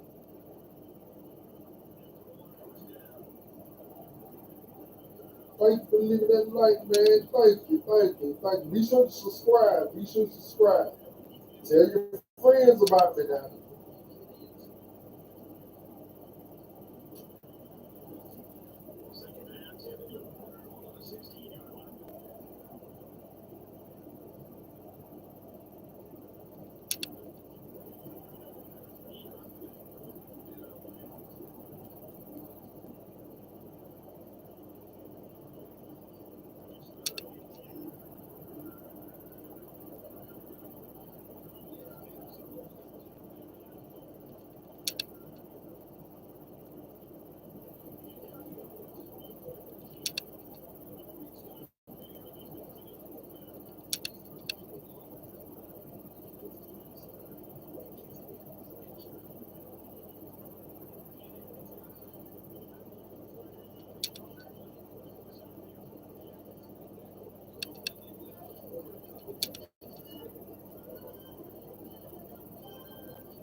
shit.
Yeah.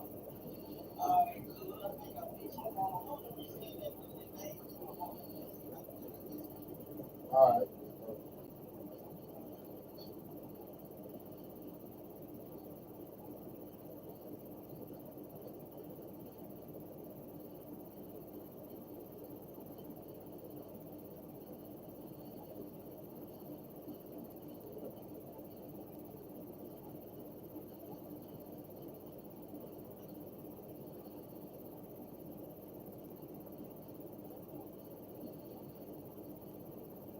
Okay, did you see that text?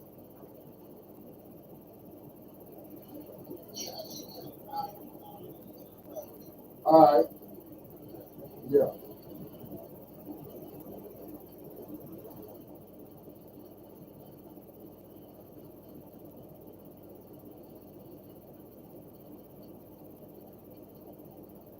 What do I do, baby? Not today. Got eggs. Any y'all tears for me.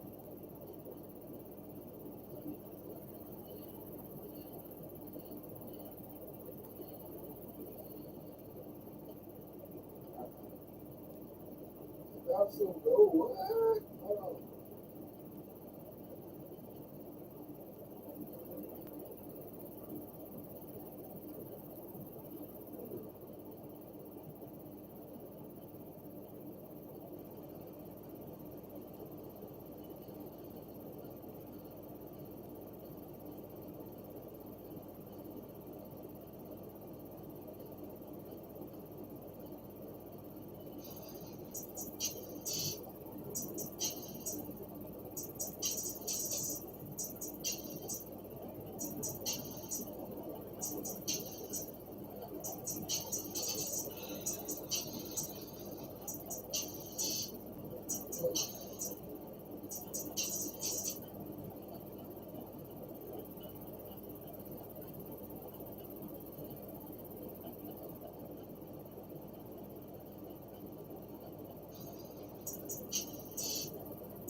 Oh, boy.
Then they ran out of timeouts, thankfully. But I wanted 100 yards, and I couldn't get it. That's so frustrating, bro. That's so frustrating. That actually is actually hyper frustrating. Then did not need to do all that. McCullough Gaming, what's up, bro?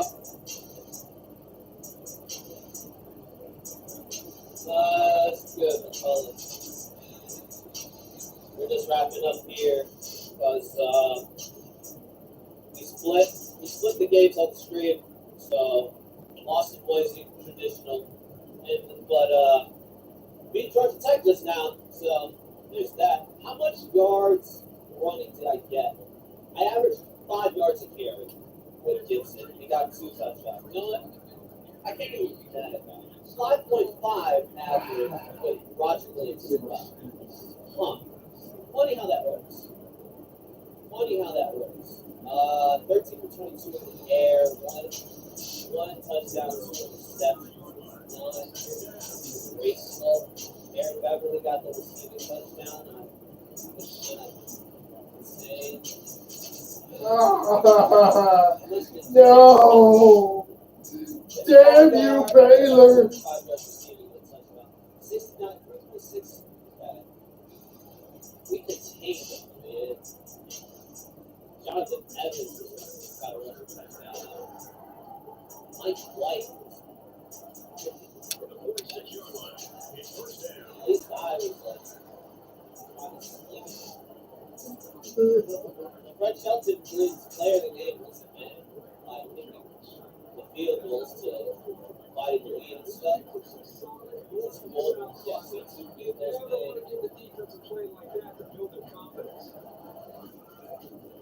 I mean, I think the team, like this team is, like it has its moments, you know? I think it's just, I found the identity of the team today. Is what I can get out of this job. It's not, like, I have to rely more on the run. I can't trust Roger Williams to throw to sling the rock side to side. You know what I'm saying? I need to trust the rush to throw. Gibson is not like a little question that can actually do things. You know what I'm saying? Roger Williams has athletics too, so. But yeah, it's trying to make sure it's not. Like, I don't have to throw the football all the time. Sometimes it's better to just do a bunch of medium passes and set up a running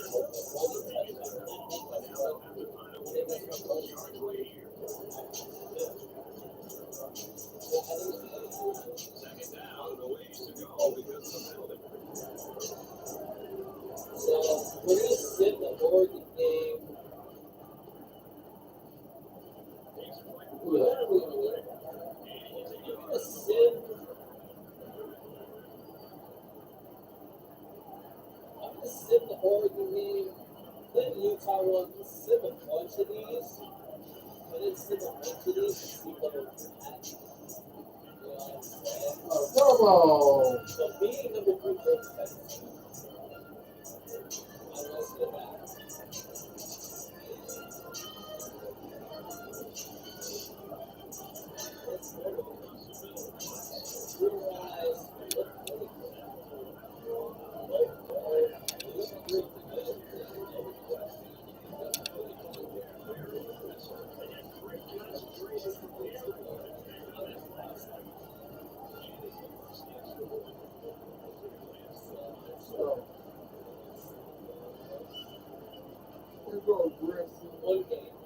Now we go balance.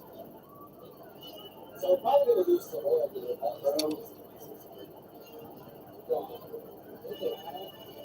Oh, Oregon has Heisman players? Hello? Let's see. Quarterback. Gather in at the 6. He makes it out to maybe the 30-yard line. The offense has to come out already in full. Let's see how they answer. The reason why, like, I played Oregon last season, I don't need to, like, if you really try to beat I'm gonna next episode. I think I'm gonna go pretty top and then that's probably. Hopefully, I could get some. Hopefully, I could get hopefully.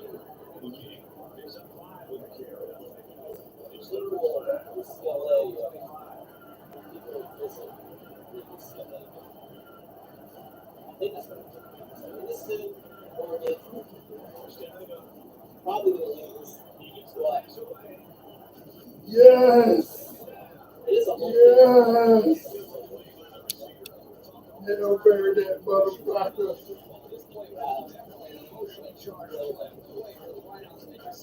Oh wow, 35-19 win.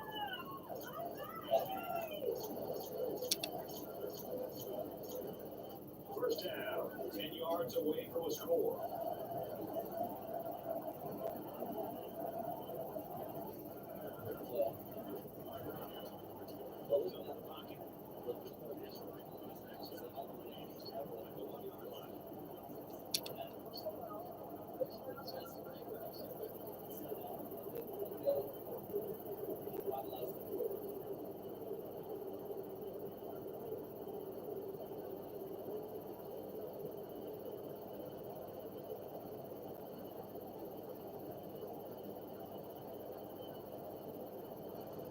The defense gives up 3 yards to the offense. You know, penalties can ruin a team's chances to win if they commit too many.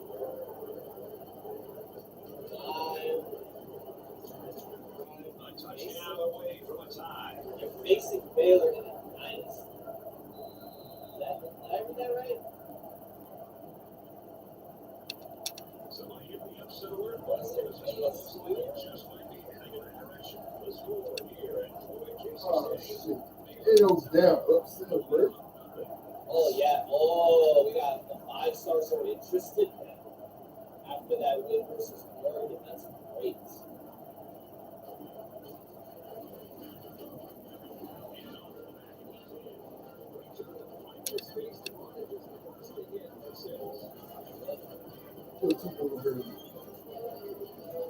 Eight still. Also facing Baylor. That's that's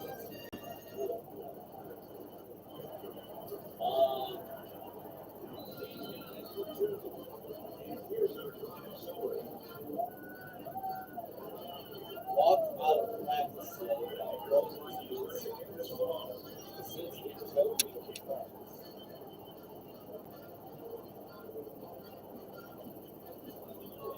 Suspended you for 1 quarter. Oh, man.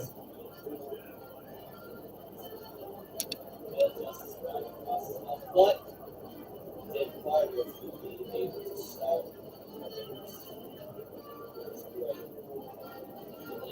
As proof that the player promises, well, the other ones are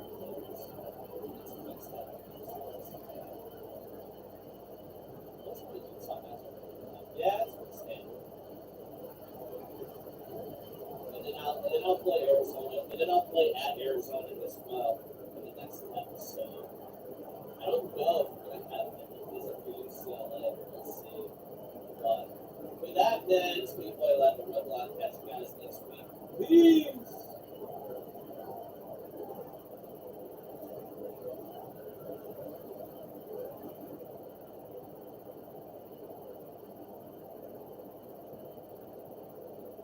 These migrants are getting a special $5,800 spending card for free. But guess what? We did this school a couple of years ago, and now we're going into our 3rd season where I think we could make a bowl game. We had numerous tight finishes last year that we came so close to pulling off, like this one against #1 Michigan. And even though we've gone 1-11 and 3-9 so far, our best player, halfback Ben Fowler, is a senior, and so are the top 2 wide receivers on this team. They want to win something before they graduate, and now sophomore tight end Jackson McGowan is eligible. He transferred in from LSU and is our highest overall player. So even though we're projected to be one of the worst teams in the country, I have faith in this roster. What's crazy is we're supposed to be better than our rivals Eastern Michigan, and just like last year, we have every college in the state on our schedule. Maybe we can finally win the Michigan MAC trophy, and I did redshirt a few key guys like freshman Kurt Butler, but what I'm super excited about is having an entirely new starting front three, and we only have two preseason MAC All-Americans in Matt Land and sophomore cornerback Andrew Monroe, who are both on second team, but I'm not worried about it because between Michigan, Ohio, and Indiana, I've found some amazing talent. The first person I want to mention is Thomas Jones, who's an 80 overall fullback that will probably move to tight end. Then there's cornerback David Conception, who is a +10 gym, and we've got to beat out our rivals for the 3-star recruiter. There's also JUCO's Danny Johnson and Carmelo, who would be amazing additions. So 75 overall quarterback Brian Johnson is who I really want. He has 80 speed, right power, and throw accuracy, and I'm trying to bring in Chuck Johnson to protect him. We're also getting in receivers in Dante Moss and Bruce Holmes, and our final target is 79 overall Joel Johnson, but we have a slight problem because he grew up as an Ohio State fan, so it's going to be hard to win this battle, even though we found him as a gym, because they're always going to get a lead on us. However, Andrew Luck's been heading out to his games to check out his performances, and right before we hop into our first game, we see that Ohio State hasn't offered any scholarships, so we're sitting at the #1 spot. Because I want to try and close out some of these battles early, I think we're going to have everybody visit Division 5 versus Akron, and our schedule was set up weird, so we had 3 straight bye weeks, but now it's time to hop into our first game versus Penn State, and they've lost 2 of their games, so we also think we're going to win. I wasn't expecting this, but our best 3 players are actually better than theirs, and we've got to start out this season with a win. To make a bowl game, we're going to have to get 6 of them, and our non-conference matchups are Michigan, Michigan State, and Notre Dame, so these MAC games are a big deal. On Penn State's first play, they're already picking up time, so we have a lot of new freshmen out there that are going to have to get used to playing, and one of those guys is free safety Steven Anderson, who I'm going to get over to make a tackle, but he got stiff-armed into oblivion, and right now Penn State's offense is doing whatever they want to us, as Allie Fisher's going to break that tackle, and I don't think anybody's coming close to stopping him. They're already scoring. I did not expect our defense to give up points that quickly, and with this slider set I'm using, you all said in the comments that I have to work a little bit to get the players warmed up, so we're going to try to complete short little passes underneath, like this one, the freshman Ryan Wilson, who's not reaching the marker. It is unfortunate that we have been held to a 3 and out. I thought there was tons of open grass in front of him, but he is not quick enough to get there. This punt is going to pin it back instantly. That was just close to we cannot let the golden flashes beat us. This is one of our best opportunities this season to get a win, and their quarterback Jaron Lewis will not go down. So it's looking like a rough start for us, but Jermaine won't go in. And on 2nd and 9, they're going with the passer. I'm going to pick that off, but it's dropped. Steven Anderson had it in his hands, and the freshman was so close to coming away with that one. Now they're picking up this 3rd ball. So that is so unfortunate. Kemper got into that hole where he didn't make a tackle, but he slowed down the running back, which is all that matters on 2nd and 9. We got them boxed in man coverage until McCray just broke free. We're going to miss multiple tackles on him. And Rashawn McCray is for Penn State up 14-0. I have set the bar high, expecting us to try and compete for a bowl game this year. But right now, we're looking like a team that might not even win a game. That's fumbled away to Alexander. He's picking this ball up for another touchdown. And what has happened to our offense? We might as well just let Ryan Pace try and sling it. He's going to find Carlos Castillo, who's going to come away with it for like 28. And so much for trying to run the ball. Matt Man's going to get open up to Trouble. He can take this run defense for extra gains. And now we'll let Ben Fowler pick up the 1st down for us. So he's not getting much more than that. And if we're going to pull off a comeback, we have a very long way to go. I feel like we didn't even play that badly, but I have to remember that these sliders are going to make things very difficult. And I have to look at other routes besides just the halfback on his halfback slip swings, because against Michigan, we could have won that. I tried to read all of the comments, and when I looked back on that, that was a really hard one to see. Scott Hunt's catches this. But again, it's starting to just in freshman Ryan Wilson's going to take this handoff for more. I'm fine with him being our backup halfback until Ben Fowler graduates. He reaches that zone, and I wish he wasn't a JUCO because he's the best player in program history. Let's see what Penn State decides to go with on this drive. Jeremiah Wendy is going to completely miss Jaron Lewis. So that's not an ideal start, but Robert Kimber had a chance of getting in that hole, and if Robinson cannot bring down the running back, they're about to score again. He threw him off of him, and Mark Sims already has 54 rushing yards. I am afraid that they're about to reach that zone again with a route bounce, but they went to him in the flat, and we should probably rock with zone coverage if we don't want to give up any massive plays. So that's what we're going to do on 3rd and 10, where they're just going underneath the Fisher, and no way he just got the 1st down and reached the end zone. That's the 2nd time that he's done that today, and I'm facing a step pass. So all the pressure's on us, and we have got to figure out how to score again. But it is 3rd and 18, and we still haven't looked in our tight end's direction, but that ball would have made it there if the throw got off in time. time. This punt actually bounced perfectly. We should not be getting him back to the 20. They're going to pick this one up and hopefully run out of bounds for the event. It's to the 25. And I just want to get one stop on Penn State where Jeremy is already breaking the tackle and Jeremiah Lynn's going to miss the tackle. Another player does as well. They're getting past midfield. And our defensive line, they're all freshmen, is not generating the pressure I was hoping for. But Matthew Coward should have taken that off.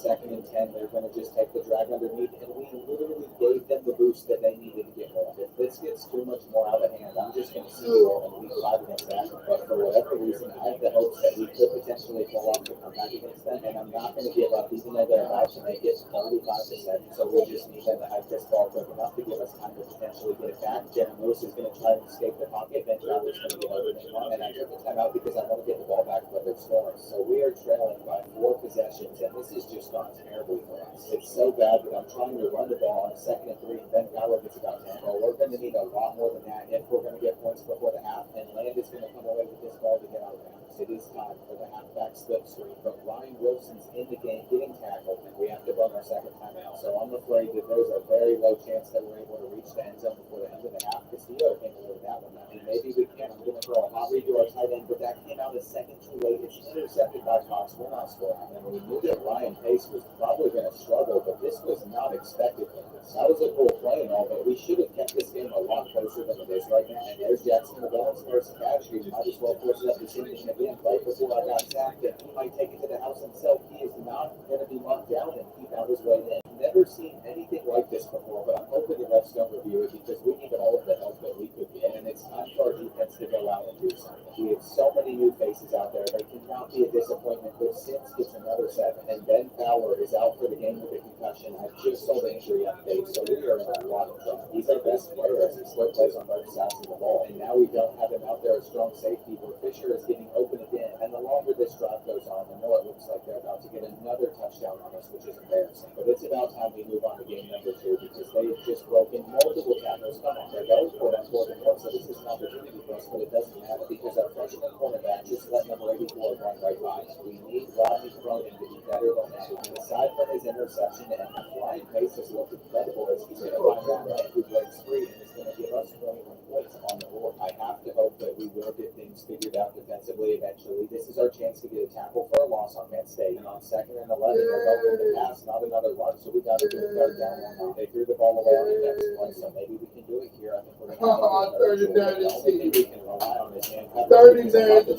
coming, and this is our chance to take some. Come on, just bring him down short. There we go. There's a flag on the play, though, and it's on them. So we're just going to decline it, and it feels so good to have the ball back again. But if we're going to come back in this game, we still have a ton of work to do. The only reason I even think it's possible is because our offense is so good. We have so much talent out there, and Scott Thomas just brought you on in this round. Now Curtis Castillo's getting open and spaceship for another one. But one thing we have not done since we started having success is running the ball, and we're letting the deal to back in. Jackson McGowan on transfer tight end catches and trouble, and our offense is so good, but our defense is not. Jeremiah Lynn has a chance to bring down Sims, but he's going to struggle to do so, and that is our best linebacker on this team. So I don't know what else to do to ever stop Penn State. Jeremy Lewis is going to take us out, and maybe we just have to run down coverage on him. Johnson got in, but again, their running back breaks the tackle. We have missed him on him, and this is going to be their 48 points of the game. I cannot believe how much we have given up. We might as well just try to bomb him with Ryan Pace, who put that throw right on the money spot. And this kid's only a sophomore, so there are a lot of positives I can take away from this game. Ryan Wilson comes in that one, but I went in with the expectation that we would beat Penn State. So the fact that we're losing right now is extremely upsetting. We simply haven't been able to bounce back ever since our rough start on them, and we could still get it back within 2 possessions with about 5 minutes remaining. As Jackson McGowan is having one of the best debuts ever. I think if we're going to stop the run, we're going to have to send in some blitzes. And on 2nd and 11, they're going to go with it again. This time Monroe brings it down, making this a 3rd and 4 where they need to feel the pressure, but our corner just got toasted, and I think they're about to reach the end zone again. This is just a terrible day. Our defense is not him, and with that in mind, you have to wonder how the rest of our season's about to go. We've shown that we can put up a ton of points points offensively, but that's not going to matter. At least it won't if we can't also get some defensive stops in the process, and we're going to get this third and 9 to Ryan Wilson, who's done well for our backup spot. But I'm not sure if he's going to be ready to replace Ben Fowler next year, and it's got to be a good thing that we've been able to get him developed in this one. We're going to find Weber, the freshman, up the middle, and even though we've been passing all day, Steven Arrington hasn't gotten any targets. This one's going to Ryan Wilson again. But we're going to look in the sophomore's direction on this one, and it's time for the onside kick where our freshman kicker is going to put that around where it needed to be, but Penn State is going to recover. This is one of the most embarrassing defensive performances we've ever had. We even ran from it, and we're still not stopping them. So it's taken us forever, but we have them on the 36, but this should have been intercepted, and Jeff Davis dropped the ball. We still wouldn't have had a good chance, but I would have taken it, and I almost feel like I need to show this drive because Ryan Pace has some incredible stats. So the craziest part is he could make them even better, and we're going with the deep shot towards tight end. There's no way. I know for a fact that we have our quarterback of the future. Now Matt Lane's going to create some separation, and this is why we developed Ryan Pace last year, but that ball was dropped into a pin, and that means we're going to have zero chance of coming back even with an onside kick. If we end up recovering this, I'm going to be so mad at Matt Lane, but it wouldn't have happened anyway. And Jaron Lewis won player of the game, but Mark Sims could have also gotten it, and he's only a sophomore, which is scary because even though Ryan Pace was 33 for 37, we just lost by double digits on the road, and I've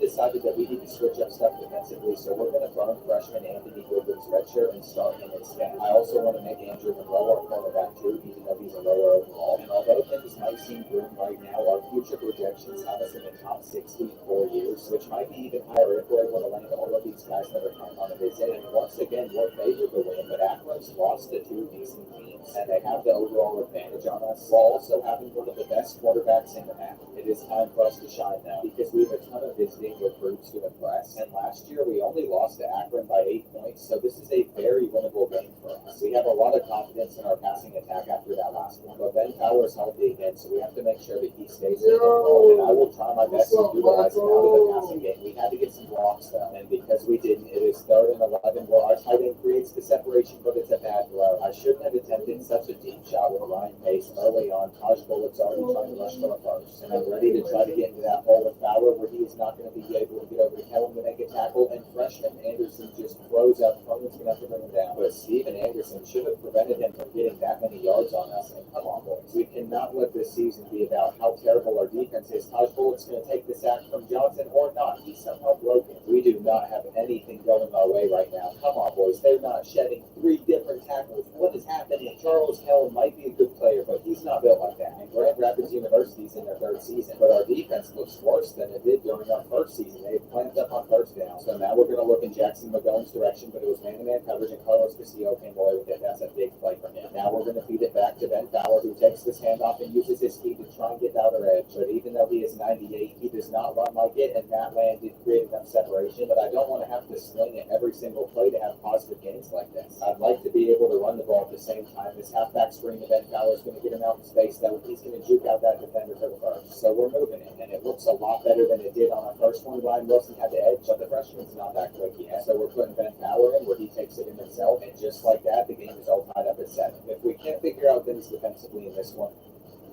we are going to switch our playbook from the 3-4 because I think the 3-3-5 could suit us nicely. And on 1st and 10, Taj Bullock had nobody open, so he just scrambled for as many yards as he could get. Our defensive line of freshman is not generating the pressure I was hoping it would on 2nd and 3. Again, he's trying to scramble, but that was a great tackle from freshman Rodney Cronin, and we're going to stop him on 3rd and 2, where it was close, but it's marked as a 4th and 1. What a great ending to the 1st quarter. And right now, my confidence is through the roof when it comes to our offense getting the ball. I know we didn't score on our 1st drive, but we did on the 2nd one. Ryan Wilson was trying to get the outer edge here if he can, but it's all good. We're going to go with the option run to Ryan Pace, which is surprising, but that's how you keep Akron's defense on their toes, so we can now go to the end. Active and this one where I want to use his 98 speed to get around everybody, but it isn't working for us, and now we've gone with a little bit of play action where I just saw that Carlos Castillo burn his man and got more, and I'm trying to say the Spanish name correctly, but I'm still struggling to. The halfback screen goes nowhere, so I'd say it's about time where we try and take a deep shot to Scott Thomas. I saw the slant open underneath, but he had it beat, and it was underthrown. It is picked off by Akron. I feel like he just stepped out of bounds there, but that was a bad one. He didn't have as much separation as I would have liked, but I trusted Ryan Pace to place that ball ball in the end zone, but instead he didn't lead him, and we could have just kept it simple. Now Akron's breaking off 9, and Charles Kellen scares me, so he sent a blitz, which is the exact same thing we're going to do on 3rd and 1, and they're going to have a wide open wide receiver. We should not let Rodney Cronin get burned like this, but Golden was better, and I guess putting the freshman on an island is a bad idea. They did miss their extra point though, so our goal is to take the lead before the half, and Ben Fowler cannot get things going on the ground, but Matt Land is wide open, and I'm not going to lie, Ryan Pace kind of just sold us there. We're going to go for the hitch route, and they swarm to the ball. And all I can think about is the visiting recruits watching us come out and perform this badly against a team that hasn't won a game yet this season, even though the punts are good. And remember, since we recruited freshman kicker Milam Cooper, we now have Joseph Clement running the ball. He was our place kicker for us last year, but I feel like we've trained him pretty well. And when we blitz, we're no longer running press coverage on Akron, which worked out for Taj Bullock taking a sack, but still fighting for a yard. If we're going to send heat in his direction, it's got to get in quick, because he's been making some of our defensive linemen look like babies. And on 2nd down, it is surprising, but I'm trusting that we're able to clamp up with man coverage where Taj Bullock can still scramble for yardage. It's like they have a counter for everything that we want to do, and on 3rd and 3, I know that that flat is wide open. He's running, and we're not going to get there in time to Ben Fowler. So I'm about to have a quarterback spy on every single play the rest of the game, and I know we can stop them because Akron didn't score that many points against us last season. I might have forgotten to have a spy on that one, and Taj Bullock wasted no time figuring that out. On 1st and 10, he is going to run, and we have it this time. And on this play, it's Tremaine Wayne, who's a great ball hawk. I feel like everything's clamped up, but they're going deep, and we couldn't get back to it. I cannot believe it is about to be 20-7 before the half. Maybe we can get a field goal. But we had a deep zone back there and everything, and it still didn't work out for us. And I just don't know what I'm going to do defensively this season. We can't get the ball out. So shout out to our offensive line for having some of the best blocking in the game, and I think we're just going to take this one to the half. This has not been the start of the year that we were hoping for, but it's still early on. They're just handing this first play off to Walker where Anderson got over to it, and freshman Steve Anderson has 7 tackles already, so I'm seeing some good things out of him, but we've got to hold them on this 3rd and 1, and to be honest, I just ran it. It worked out as they panicked and threw it away, but they also had multiple wide open wide receivers, so we can't do that again. I'm also learning that play action is a terrible idea as we've taken so many sacks off of having that in there.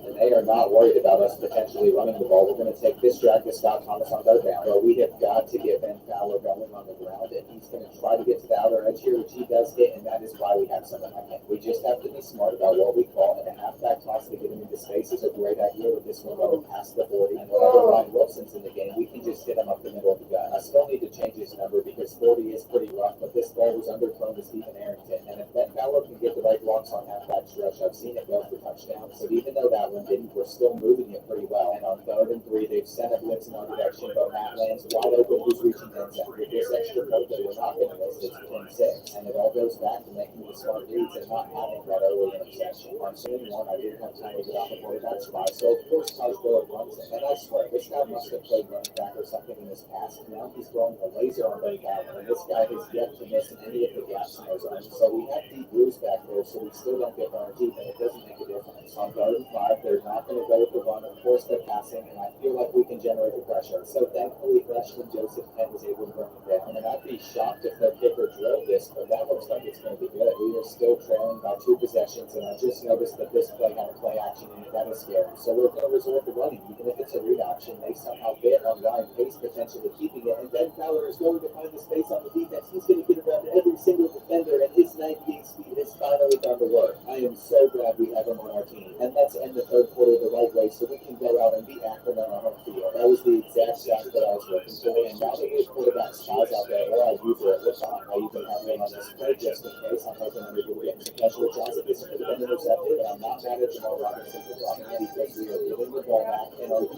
kidding me, Wilson? The freshman almost just had one of the most costly turnovers ever, but it's all good, and we are going to continue to go to Ben Fowler, and this one's actually Ryan Wilson. Look at the speed he has. He is moving so quick that I legitimately thought it was Ben, but now it's 2nd and 14 where they send a blitz in, and Ryan Pace is going to get it out just in time. Wow. Having a quarterback with 55 speed is not ideal, but he can run the option perfectly. Ben Fowler could have just taken the first round, but he wanted to get even for this round, and he just broke his own record for rushing yards in a game. I'm starting to lean on running the option, even if Ryan Pace isn't the quickest. So if Wilson's going to be in the game, we have got to pass, and that is going to go over to Matt Land. That gives us a 4-point lead, and I'm going to bet the same 2-point conversion play from the last one. But in this matchup, Matt's going to hold on, and that was a decent one. But Charles Howell hasn't done that much ever since he broke free on the first one. Taj Bullock isn't scrambling, and that's why you put a quarterback spot on the guard and 6 now. I'm going to try and guard all of the hitches again. It's 4th down, so we'll see what they do. I'm ready for them to run the fake, but they are actually kicking it to us, and Ryan Wilson's back here, so we can cover this. We're just going to go on beat. And I guess the Zips are going to try and test their defense, but Ben Fowler is that guy. He could beat this one last TD, and it would have been nice if he didn't get caught. But it's all okay. We're going to go to the triple option, and Ryan Pace is so slow, but he still gets the pitch off to Ryan Wilson. He's going to get his and now we have Ben Fowler back out there on the field, and we're going to need him to break off one more big run, and actually gets no deal. I don't think freshman Byron Cooper can get from here as a kicker, so we're going to go to halfback screen. I'll go down and hopefully pick it up. Ben Fowler is going to be able to get out there. He had some rehabilitation, but in the end, he did enough for us to get the win, and that's going to go down as one of the greatest performances in school history. He had 180 yards on the ground with 29 through the air, and Ryan Pace was a good game manager and our 5th ever win as a team. It's also nice that as a senior, Matt Lance finally won $1 million. So you look at all of those kids, there's like 10 of them. The only player we don't have is Bruce Stretch, who we just want to read already Western Michigan. And by the way, that receiver has 94 speed. But then we've got the 2 quarterbacks that we wanted, 2 defensive linemen that are probably going to replace the freshman starting now. Quarterback Ryan Johnson, who once won his graduate to a star, and then tackle Chuck Johnson will protect him while Dante Moss will catch passes, and Thomas Jones is moved over to tight end. He's quick, but we're going to have to work on his catching stats. And then I had to go out and find a lot of new prospects to target. I found 2 more offensive line gyms from the states we can go after, and also Drew Flynn, who will be a great middle linebacker. He's got 84 speed with 82 hip power, and that would mean that we no longer have to rely on John Robinson development. Ron Wilson has decided last second that he wants his number to be number 3, and we've got 3 tough road games coming out with 2 of them being against our rivals. So at least it's nice to see in the standings that Eastern Michigan's having a terrible week. Michigan State hasn't been the best either. If they go to beat Central Michigan, who we know that they lost to the Western, so hopefully we don't get blown out, because last year we didn't really get this make the ball. We ran for like 400 yards on this. It's going to be hard for me to ever forget that game, but we're going to start out with the football in this one going to Ben Fowler, and now I believe that we're actually able to establish the run. This is the read option play that helped us so much, but they did, so Ryan Pace had to run, and now it's time to see the new number 3 Ryan Wilson take this one, where Michigan State's been letting our offensive line go to work on this. Like Ryan Pace cannot be missing the throws like that one, because now it's 3rd down, and he has got to step up to hit his target here, but all that's open underneath is Matt Land, and I don't think he's making it. We do have a good opportunity for Clement to come back, and I think this one is going to land inside the 5, and Nathan Carter's walking out over the field, and we haven't switched up our defensive playbook yet. He has already taken this one. Ben Fowler's going to have to catch him, where I have stacked the box with 7 players, and it's still not working. He's just going to break this one free, and it might be a long day for us. I knew this could potentially happen, but it's only been 2 minutes, and the second he's placed his hands onto the ball, he looks like the most explosive player we've ever faced. This could be the final week that we run the 3-4 defense on somebody, and the run was working for us early on, but now that we're on the back, all of the routes are shaking on this massive 3rd and 9 for us, and we do have somebody open, but it's a terrible throw, and Michigan State stops us again, and we pin them back inside the 5 in the last one, but this one's not going to be as good, and I don't think it's going to matter no matter what. Wait, that took a great pass. We just got them inside the 1, and I'm playing this so aggressive because I know that they're going to hand it off, and now they're out of the danger zone, and they drop all the way back to the end zone, where they're just going to scramble, and this is going to go for a motion. I think it's not, it's not going to go. They can cover all the things shut on tackle here, so that Fowler's going to put him down, and he's not able to do it either. What the heck? That is our best defensive player, and even he doesn't have much help against Nathan Carter. So now it's a 2nd and 6, where they're just going to go with their backup running back, and this guy's also for this goal. He's going to break 3 now, running everybody on the defense. So now the 6 is another one we've got to worry about, and I'm not sure what year he is, but Michigan State's got a lot of guys. We might never beat them on this dynasty, but I have to be a little bit more hopeful, and we hit them with the play action where they just got them. What hurts is I know that we had somebody open, but we didn't have enough time to hit him. No one's going to get to the 1st down marker, and there are so many talented mouths that we have to beat on this offense. Wilson could get blocks, taking us to the end of the 1st quarter, where we're going to come out, putting Ben Fowler into space, but there are the blocks that he needs, and that's that 3rd and 4 for us. I'm waiting for that linebacker to get off of our tight end, but it's not going to matter, and we're about to see if we can get a good 3rd down on this final row, where this one is also going to go inside the 10. What an amazing one. Hunter has been a great addition. they're not running on first down, they're actually passing, so we had a chance to get a stop. But that's the first completion of the game. It's the second quarter. I almost want to run in and see what happens on this one. Kevin Lewis just had the sickest cut of all time. I didn't think he was going to be able to make that. We're going to have to bring it down to 35. Why can every single starter on this team run the football? And what is it going to take for us to force a turnover on? It is now 3rd and 4, where they are going with the halfback screen, and we don't have anybody over there, unfortunately. So they've got a new set of downs on us, and this isn't going anywhere for Mason Park. He looked really good at first, but now our defense is starting to figure him out. And that was just a bad user from me. To avoid the down by much more, we've got to get some points on this drive. And based on how we performed against certain teams, I'm not sure how we got such a close game against Michigan, because now it is 3rd and 10, and we're going to take our slant to Scott Thomas. So even though we picked it up, you can tell that our football program is simply not on the level of the Spartans. And not only does this have to be the final drive of the half, but it's also going to result in a touchdown. Here on 2nd and 12, that looks like we're going to have to just try and get it out. But they were ready for it. We're going to go back to this election where he came down the back foot. They had XT's out of top of the receivers all seasons. But how did they get over to that? It was like number 3 that a speed boost against us. And now we're going to go back in Matt Land's direction where he did get open against 43. And should we take this in? That just gave the Stars a lot of time. And at least we know that they're going to be passing the ball instead of running it, which does give us a chance to get interceptions. Security report also payments to all free credit bureaus for free, which can increase your credit score and expand your housing options, so that one day you can look to see this example. Increase your credit score with free debt report. This game's a lot of time, and at least we know that they're going to be passing the ball instead of running it, which does give us a chance to get interceptions. So sophomore injured and road dropped the ball, and that was it. We could have still been competitive in this game. Now it's 3rd and 5, where we're just handing it off to make it hard, and we can burn one of our timeouts because we might as well try and get more points. Ryan Wilson's going to take this return to the 40, and I'm glad I didn't touch that Owen spotter because we haven't had any issues with that yet this season. But I'll always be checking the comments and seeing what we can do to make this more realistic. Now it's going to pick that one up. He has had a heck of a game so far. I'm not sure if we're going to stick with Ben Fowler on this half that window now, so we should be able to punch it in, and that was a bad decision. I don't know why I wanted to run the ball, but they were all over it, so we're going to have to pass with Ryan Pace, and we might have had the slam, but we're going to dump it to Ben Fowler, and he dropped it, and it's a 3rd and goal. I'm going to look at Jackson McGovern and hope that he gets by that linebacker, where the sophomore tight end puts this back with interception, and what a way for us to end this first half. They can probably not take this one to the house. Having him back there on kick returns as well is so scary. But we are within 6 points of our rivals, Michigan State, who are only an hour away from our school. Aside from Western Michigan location-wise, this is going to be a big rivalry going forward, especially if we ever get to the point where we can join a bigger conference and start competing for spots in the playoffs. That is a massive sack to get on 2nd down as well. They're not going to pick up this 3rd down. If we could have made a tackle, we don't think and eventually we had other guys to bring it down. So we might have struggled early on, but you can never count us out of anything. And I really want this punt draw to work where Ben Fowler's going to take it, and that's what I was expecting. It makes me so happy to see our offense starting at moments of success. But I started to do a better job of not just staring down halfback on halfback screens. And did Ryan Wilson really just get 12 yards? He's an amazing backup for us, and on 3rd and 3, they're not going to let us get it. But we are going to go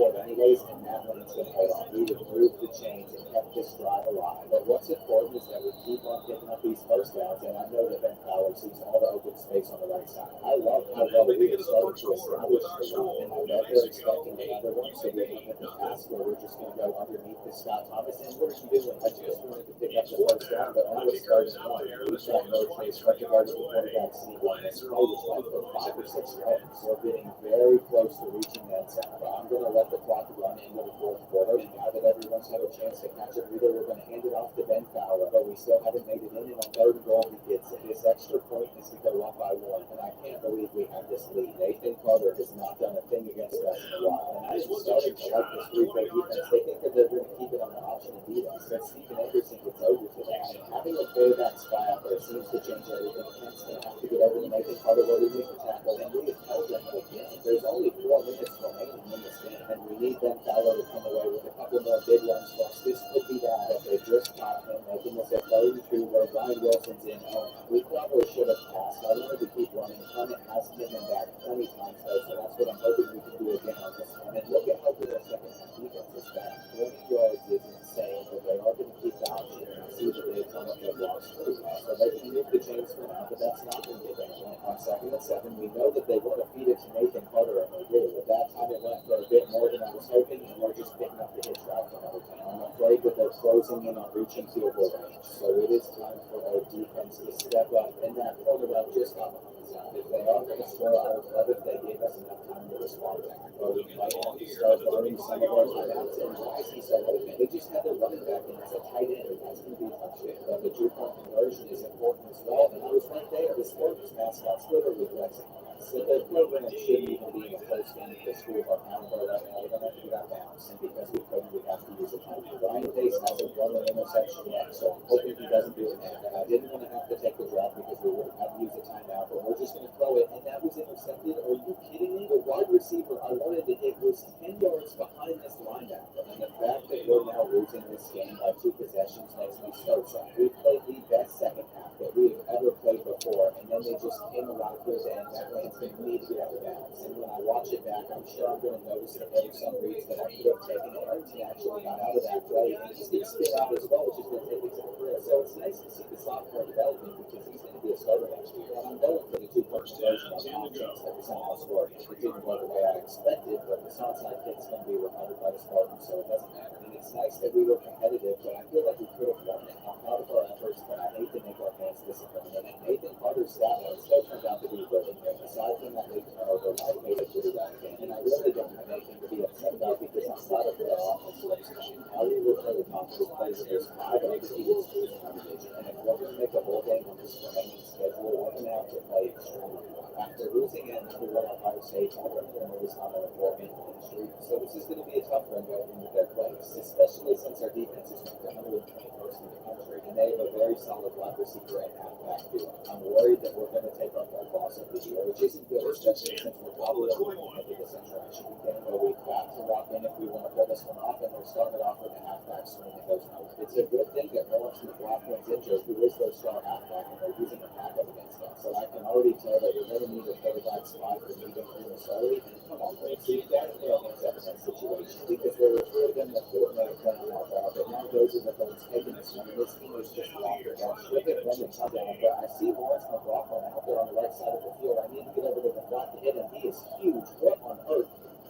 2 tackles from us. This is the guy I was worried about, but he isn't slow. And we are already approaching 7-0. We're going to start off with a pass. And I was hoping he was going to jump off the hook on pace to him. But it's already thrown an 8. And we have this slant for the middle of the field, but it's picked off by Finley. He was able to get back. So he has turned it over again. And that makes it 4 straight games for him with an interception. Here on 2nd and 6, they go for another one. And we had a slow start, but I feel like we are able to get them off of the field if we could have had a zone over there. And I guess the 5 yellows in the cover 2 just decided to leave it open. And I feel the need to run commit on this play, but they passed. So unfortunately for us, we're going down 14-0. I'm looking to take on Central Michigan already because this one's not looking good. But we came back after going down 20-0 last week against Michigan State. So we can do the same thing. We're on 37. We're going to have to try and just get the slant on a delay. They have players over there though, and there's another interception for Ryan Pace. I knew I was trying to fit into it with that. But the problem with that is somebody was wide open and now missed. The pressure against Northern Illinois is simply too much for our team. Are you kidding me? Deshaun Pipkin already has 3 touchdowns. So this is the worst we have played all year. We're going to try to go over the middle to a tight end who comes down the middle. We are already trailing by far more points than we should be. And of course, we don't start playing well until we go down by this much. I don't even want to run the ball. We just have to continue to try and sling because if we want any chance at making a comeback, we're going to have a lot of work to do. And I'm going to fake this field goal. If we're able to get this off with Zach, he's able to but the senior in this club. And even though we had the run ahead, it's 21-0 at the end of the first quarter. And it looks like they're coming out trying to run the ball, but their quarterback just got this. So it's about time that we walked up. It's now 3rd and 11. So I'm hoping we're able to generate some pressure. We just got to make this tackle. I put down. And it is time for us to shine. We're going to hand one off to Ben back. We didn't get much, but it's not the end of the world. I'm sure we're going to be in that lane for the next one. And these halfback screens were money last season, but they're starting to lock them up this year, which is a little disappointing. We improved a lot on paper, though, and Carlos Castillo was dominated, but Ryan Pace missed him, so he's going to have to go back in his direction on this one. But that isn't going to result in a touchdown like the last play would have. And is it even possible for us to come back at this point? We're going to fumble it away going backwards.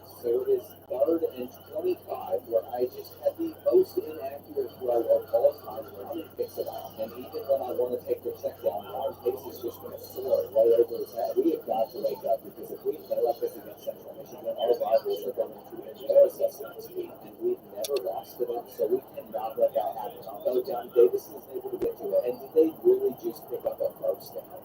not much else I can do in that situation. Robinson remained the tackle. And what's crazy is they're rushing attacks spend the first 26-yard but line. it's still up 21-0, and they're about to get an even bigger lead if they pick up this third down, which they do. I wasn't able to get over to this ball, and I saw that coming from a mile away. But apparently they didn't get it again as they did this field goal. And this is about the time of the game where our offense finally starts to get things going on early. So I'm not surprised that we've already had a decent game there, and we're going to hit Ryan Wilson for another 9 or 10. But where has Ben Fowler been in this matchup? It's been like he's non-existent. We just fumbled it again. We're not just going to let him go one last game. Hopefully he gets out of the game. But that didn't happen, so it's 3rd and 17. But I couldn't take the corner out, and they have held us again. It would be so nice if they just took this game to the half instead of trying to score even more points on it. So we are not able to come away with interceptions. And are you kidding me? They were corner out on this next one. In that situation, the computer normally just runs out the rest of the clock. So not them. They're different. They're going for it. And they have a guy in motion with 4 seconds remaining. So this is going to be counted now. And they deserve to now. So any chance if we get this interception, but Andrew Monroe knocking it down, that's the same thing. 24-0. What a brutal game. And nothing about our offense is very good, but we're going to have to continue to throw it and hopefully eventually figure it out because we have tried to hand it off to Ben Fowler, but he has not gone anywhere so far. And it makes me sick that we have yet to put up any points against this defense. I mean, they're by far the best one that we've faced in a long time, which is saying a lot because we've played some bigger schools, but they're doing well for a macro and Scott Thomas gets in. We're going to chase points going for the 2-point conversion where that case gets the sack. And TJ Davis could have had an interception in this game. That is all I can think about. I'm over there to see the ball get here with that run. So that's why you can spy out there for every single play. And their offense has not been good. At all. The guys stopped them on the second down where they just ran out of bounds. So we didn't have such a rough start. I feel like we could be in this. And is this another week where we end up coming back here to end in a disappointed that we didn't play well early on? I feel like it might be, but it takes our offense like half the game to run on. And now they're able to actually do stuff. We're going to hit Ryan Wilson on the soundback swing where we didn't get the best of long. So we still continue to lose the ball and they send a blitz in our direction, but it's not going to matter. We're going to find our sophomore tight end, and as long as we get points out of this drive, it's going to be a 2-possession game. We're going to try to look him off the Ben Fowler with himself again, but I think if we're going to reach the end zone for prayer, we're going to have to pass the ball. And you know that I want to look in Jackson McGovern's direction, but they locked him up, and that was a terrible pass. Every so often, Ryan Pace just misses his target, but we're finding Fowler, and it is time to continue to lock up on defense. But this is their first big run. They might have broken it free. I know Ben Fowler has a lot of speed, so he should be able to catch him, but he's going to break that tackle as well.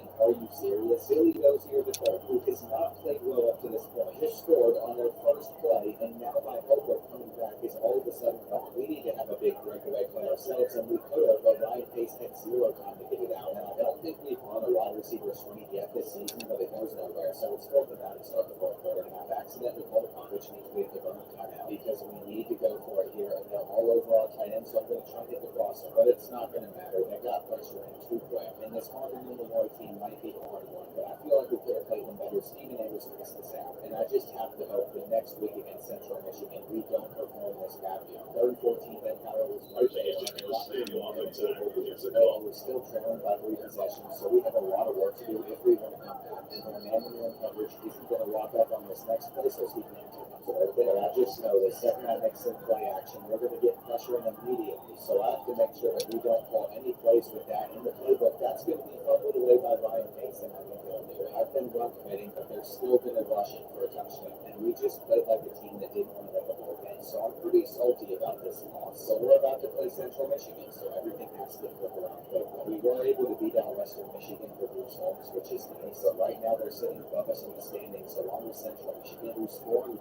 with their only loss being on the road at Michigan State. I'm afraid this might be the first time that we lose to them because Jace Fowler has been going crazy. You know, we're going to make sure that we work hard because the last time we did versus them, we said it was their funeral, and it needs to be again today. If we're going to make a goal, we cannot hold it in. We've got some beautiful weather for this game where we're first hand out first to Matthew Jenkins, and Tremaine Wayne should have made a tackle there, but he didn't, and now he doesn't have the speed to keep up with him. That is terrible. It's taken them one play to reach the end zone, and now the pressure's on us to come out playing lower. Ryan Pace is going to somehow juke players out, but he also almost just died there, and on this 3rd and 8, he's going to miss the pass. I swear, we can never have a good start. We need this punt to at least hopefully pin them back, and it bounced exactly how we needed to. Thank goodness there is a flag though, which is good, and maybe we can't get lucky. It could be holding a quick on us, so it has to be on arrival. close. And there is no way that we give up another touchdown like that last one. We just clamped up with our man coverage, and now we got to swarm over to that hole with Steven Anderson, who cannot make the tackle on Mickey Jenkins. But it's not the end of the world. Eventually, we will get warmed up, and we will start to figure it out against them. So I refuse to let this rough start rattle us, and we have got to put our hands in it. We have players in the right position, but they just don't seem to want to make a play on the ball. Now they're probably going to go be head bang free. We have forced this act with Robert Him. They almost had too much time back there. Now they're hitting us with the halfback swing and trying to make it drop. It is still third down where we have gone with Porter's defense, only sending three at them, and do not tell me they're going to get an outbound stand. I was going to be so frustrated if they pick that up. And Tower sees our hole, and let's come out and establish the run on them if we can. Our first drive was cut very short, but now we're going to try and go with the option, and that was a 6-yard loss. That means we have to throw it on 3rd and 15, and they have so much pressure in the center open. So again, we have been stopped, and we just have to hope that this bounces inside the 5-yard line. I have Robinson,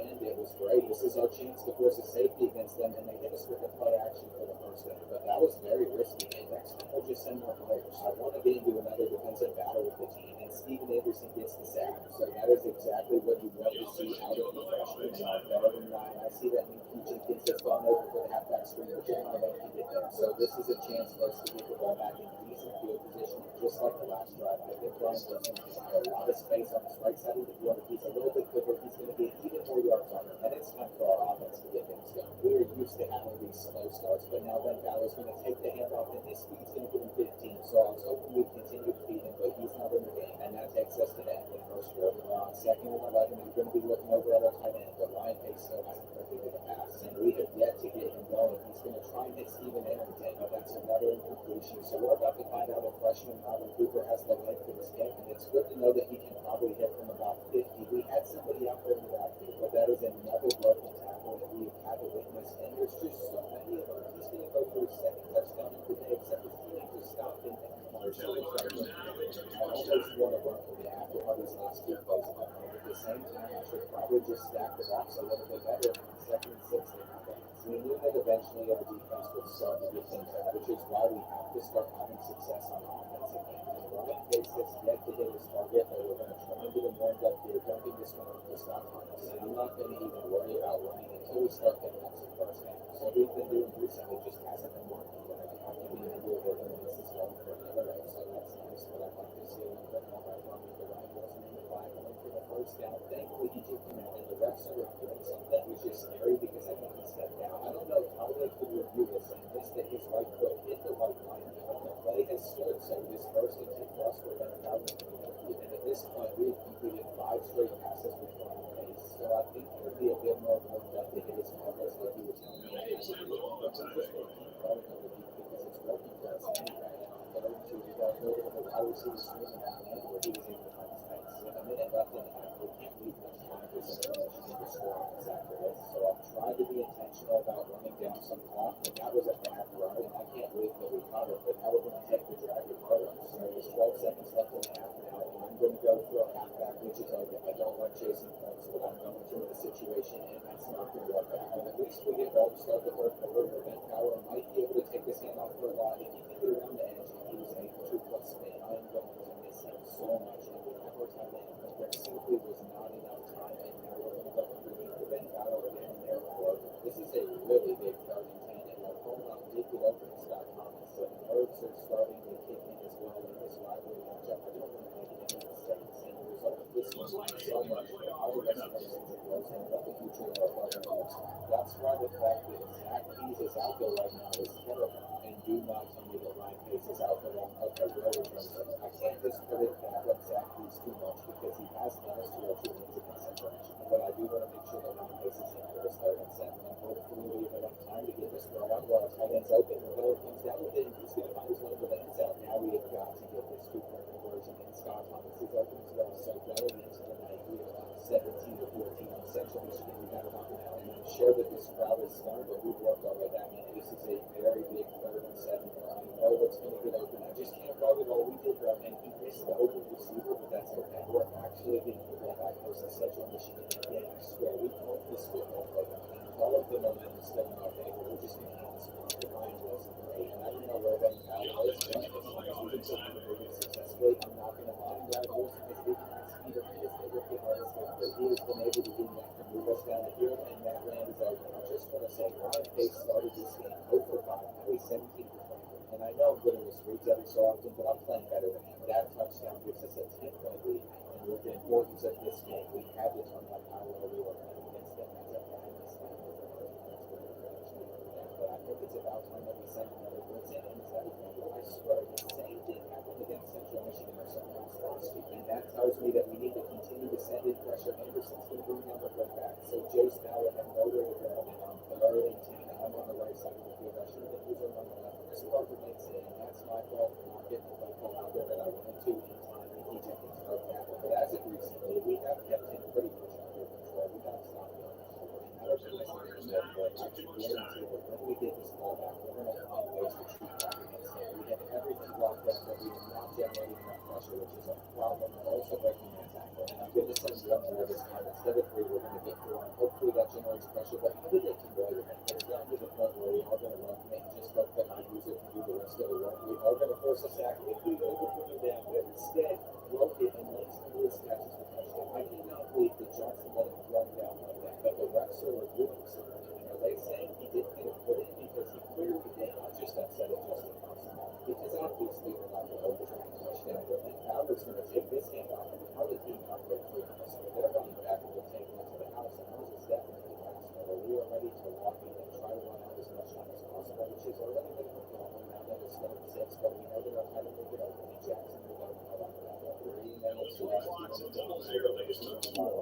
We cannot afford to lose this game because so much is on the line. One person's okay, and the fact that he was stopped short for 30 inches is perfect for us. They had no choice but to already gone through 2 of their timeouts, and we just need one more first down. Ben Butler's going to juke to the inside. That is going to be game, and Grand Rapids University has pulled it off for the 3rd straight year in basketball and home Central Michigan. And beating a 4-1 team on the road is a really big deal. I feel confident that we can put ourselves in a position to try and make a ball, which is all thanks to Ryan Pace, who really turned it around after that first quarter. And I have to point out how underrated Ed Powder and Ryan Wilson have been. Whenever our receivers aren't giving much, the rushing attack makes us ball. And on the other side of the stadium in this game, which will make a big difference on who wins the Michigan Mac rivalry. I was hoping Eastern Michigan would shot the ball, and they got blown out by Western Michigan, especially since they have another game yet this year. And after a round, this is how we stand in Thursday. We won't never be took too much Mac trophy for a while because we have games better.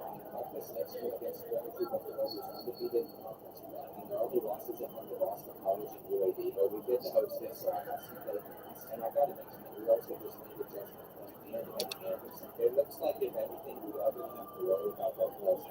But I'm hoping our defense comes out strong. And if we can hold him, hopefully we get our 3rd win of the year. After this, we'll then face Notre Dame and our 2 other Michigan rivalries. It looks like we're already going to keep with every squad event, but we've got to get stuff like that off. And they are not trying to run the ball on us at all. Instead of passing, and Joseph Kent's already kind of moving us out. We're going to start this could be for our defense on 3rd and 12 to go to the sideline, but it's not enough for a first down. And I'm almost certain that last season we got blown out by the boys when we played them. So we need things to go differently for us this year. And I don't like that our players still need to get warmed up where Ryan Pace is going to 12 interceptions. I'm not 100% sure, but I feel like that ball had to go first. And we might as well challenge it to see what can happen. But I have a feeling that Bill's getting it on us on the field. And our streak of having terrible first drives has continued in this one where we're going to have to have a first. Now we're going to hand this one off to Washington Junior and Tyler got out. And I'm going to see if we can shoot this gap with Anderson where we got in. And that makes it a vote. We did have a single interception this year, which is kind of crazy. They got that pulled down. And that's because that came out of the past defense. But they were going to run pretty smart. I think the quarterback's not out there all the time is definitely because this one's going to be coming down toward defense. So we cannot hold on to anything. And I've passed committed. So I was hoping that's what they did here, but we still couldn't stop them. Richie Watts just proved our best player like it was nothing. They were trying to scramble on us. And we need to continue to lock up where they have multiple slants out there. They're going to move it together. But we're not out of bounds making this a third one where our man coverage has to play. But Ben Fowler didn't put his hands up there. Ryan takes his arm warmed up because we can definitely go ever since we focused on that early against Central Michigan. He went crazy, but he shouldn't have taken the sack there. And I don't know what target he was trying to hit. I just know that our odds of picking up this 3rd and 17 are not very good. And we've got to go back to coming up to the Royals with this balance. It's going to have to be before he picks it up. And that was not going to happen on us. But instead, he tried to ball through one players. And James Miller put his team in a position where they are already in the range of we can now let him struggle. Are you kidding me? Steve Anderson, you're really going to let a quarterback like Richie Watts steal top to the line. I cannot believe that we just did this. We still have the best recruits the school's ever gotten, so I've got to focus on developing him. My second employer, when she wants is again trying to take off the bricks. And I'm going to send a little bit of a blitz his way on this 11-6, but that was not the right decision. We can knock it off to a good start. And I'm just going to keep on run committing. So the team is already been Powell's going to do, but we need to make sure that Ryan Pace is more about stone defense with the second. Maybe I need to focus even more on offensive line, wherever I'm starting at, because we just had 0 time versus Buffalo, and I had a good return on the last one, but this one also taking into about the 35. I just see things getting worse and worse the longer that this game goes on. Richie Watts juked out that battle for that, and it was settled, but that was one of the cleanest ones I had ever seen. I think that guarantees that they're going to go on 3 possessions no matter what, and they'll 4-2, so we should have expected them to be this way against us. So it's nice to see freshman TJ Davis on the same thing on 3rd and 19. Surely they're not going to pick this up. We've got him pressure, so we're going to hold them to a field goal, keeping it 17-0, and we need somebody to step up on our offense for a probably will be big back. I've noticed that his rushing game has been very inconsistent, and the seniors not even in the game for this group on folks that make it a long play. You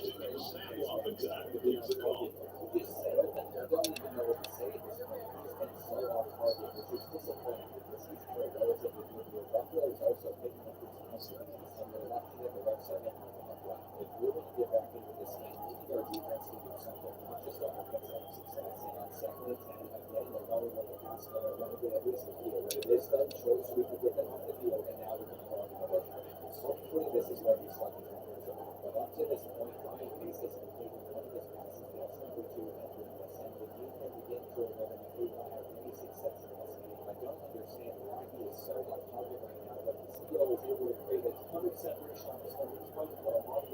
We're going to stay in the same formation where we never dragged wide open underneath. You know Carlos is going to do it. Even going to try to play action. We're betting that was wide open. They weren't expecting him to be able to get that right there. Should have been a touchdown. And it was so disappointing that he's catching us in there. So we have to run our read here is either Robinson instantly, which I thought, but he also could have made us. So it's 4th and 5. And I'm thinking about taking it away if we get points on the board. But now we have to be aggressive. We go for it. And I'm so thankful that our seniors are not actually managed. We really needed to have a quarterback because we did the start the 3rd quarter with the ball. It was time for Ryan Pace to go to work on this defense with a nice pass over the middle to his tight end. At this point, he's going so we can start to get back to them out. And they've seen in the optional ones are where we have started to find success, but we're just not doing it. So it is 3rd and 12, and the read is to go up the middle, which is going to be brought in by Anthony Webbers, only freshman. He'll make a difference to us in this game. And I think our slow our running back just won't pick up. Now we're getting sent back by 17, and we are in another 3rd down situation, and this ball didn't get out of time. So we're about to attempt to get the longest kick ever. And I am so proud of him for drilling that one. We shot the gap perfectly. They can't watch him under Washington too. And of all the guys we faced off against, he's had the least amount of success. Better than 2, I doubt they hit up at him, but they did. They faked us out and he stumbled. So our defense gets a stop. And it's like the second that we get warmed up, we play like we're such a better team. Ronnie Wilson juking to the outside. Almost we got to go out all 3 of those guys. So now we find ourselves in the game. And let's go right back to it. I'm pretty sure halfback lines up and only worked pretty well. But Ryan Wilson was juked to the outside. I thought it was Ben Powell. Look at this speed. This is only a freshman player. And the fact that he has it all time up at 17 is amazing. We are on the run here at home. And all the momentum's in our favor. So Stephen Anderson's taking all within that play. And it is now 3rd and 11 for Buffalo because he's not had that much success on offense all day trying to get numbers out. They backed up at the wall. 2nd down. Markers down. They just switched We got warmed up with that 50-yard touchdown in the last time. We also see good forms on this one, but I'm sure there's going to be a flag I already see. So let's go ahead and catch the rest and take it back. And now if we're going to take a lead on Buffalo, we've got to go 80 yards down the field. But Ben Powell's trying to do the same thing as Ron Wilson. And he's not. He's faster. And he's a higher overall. So that's really weird to see. But Ryan Pace is also slow. He just pulled that off. Now Ron Wilson is going to find the outer edge again, and he is not going to get caught by that guy. Slowly but surely, I am starting to fall in love with the freshman.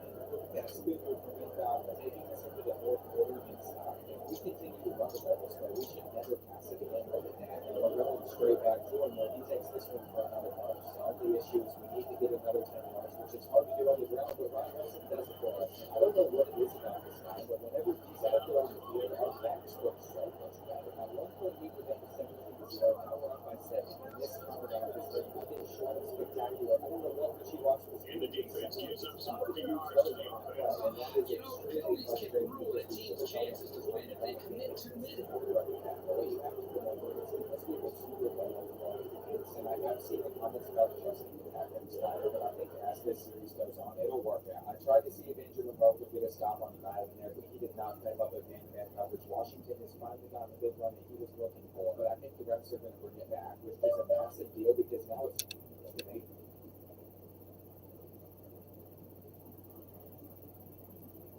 Burnett and Henderson just broke multiple tackles. This time broke the house of the tackle. AJ Henderson, their backup, just came out being able to start with 3.5 minutes left. Through the team with the ball. Let's hope we do something incredible on this round. From their own 31-yard line, first down. And this is a long-term guy that we're going to need to pick up where we have our tight end, and let's hope McGovern makes it. That was super close, but what keeps in on the halfback screen and that Wilson comes over. It's only the niggaz where he seems to make a difference, but maybe those have been fixed because he almost lost leverage on this side. Another very big program. It's second down. Scott Thomas underneath the handles on. So hopefully our game-winning drive can continue. We're going to take those rounds. To be honest, we can even try and make some run because Burns on our side, but pace is going on. We're just going to pound it up the middle. Well, Ben Fowler found that open space in the defense. It has been a joy to watch this offense run through in the second half. Always the Steelers just destroyed that lead. And this is one of the easiest jukes that you will ever see in this game. I'm not sure if Buffalo's going to try and burn all over. So sets them up. We can set ourselves up for the game in field goal, and they can try to face us, but there's no way that we miss it.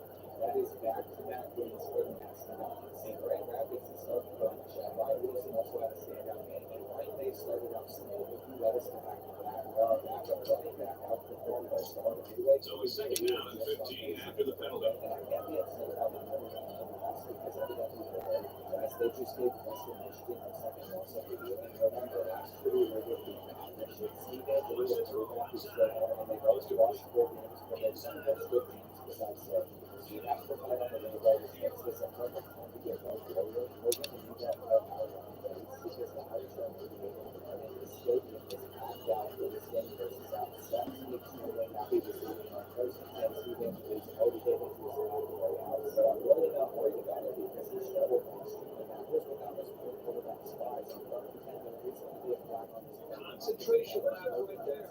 Coaches are giving them an earful or two. I couldn't tell you why he was set so far out, but they did the redo. So now it's first and goal after the pass. And how did they get that out? I wish I wouldn't be emoji lines, and that makes me so irritated. Jerry Price takes this thing off for not able to move down, but thankfully he's not the other way. He would have stayed up, that would have been a better spot. I had to go back on the quick as possible because I'm going to set some people to see what it is that I think that saves. That's so much open space for solid field. I'm not doing that. But even though we're we will figure things out. I'm going to guard that pitch the best that I can, but there's still Irish.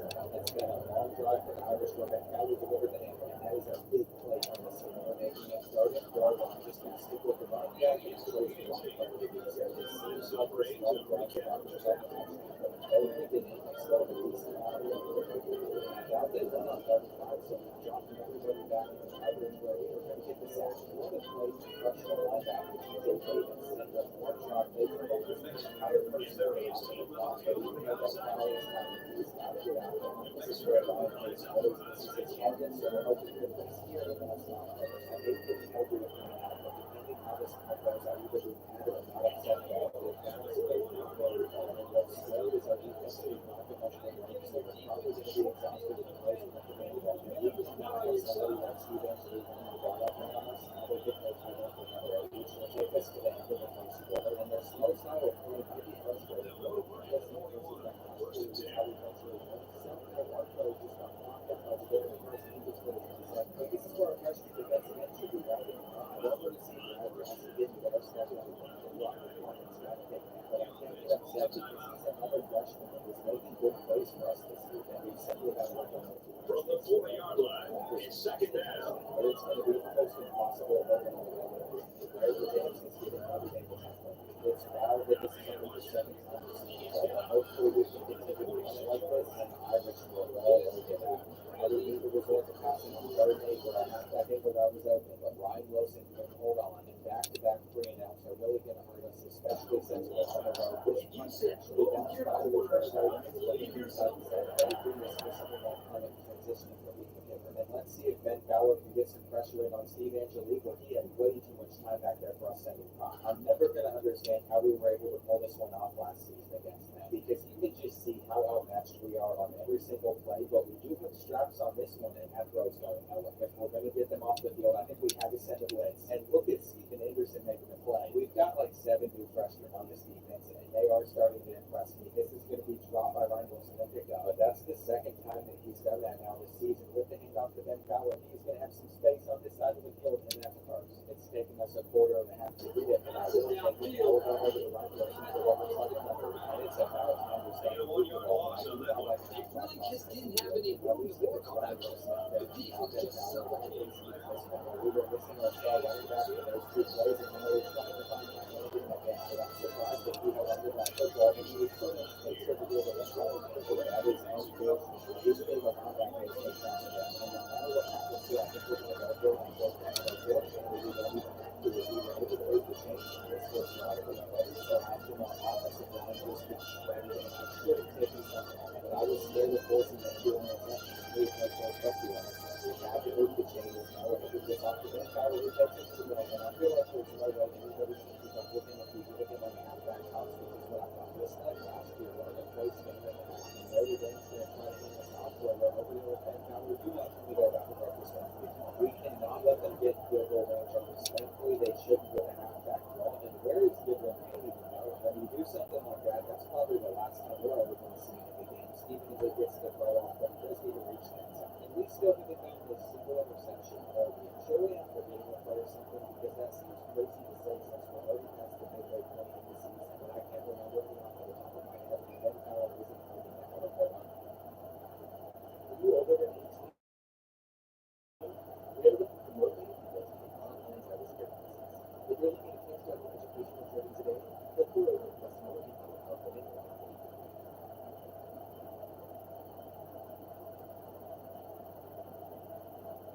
I was hoping there would be one in that situation, but evidently we got to stop trying to run, and let's go to Matt Lane on third down where it's started. I'll give credit to Jay Mickey. It makes me sad that that was a good play. And we're going to continue to trust our defense against the Irish because it's already third and 13, and all we have to do is not give up a big play. I'm not going to man coverage that system. It is so weird that we are this competitive with Notre Dame. Ryan Wilson really moved to the outside, though, and that will get us to about the 45, and there were no shots there either, but he's taking the next one, which did not go well. I'm not going to lie, you said this is only since his last football, and so we're also going against a much bigger school on the road, and that's a good game. I'd like to see Ben Fowler back out there, though, taking the best one. I hope we don't have to keep this on going through the final page, but he's going to have to make it work.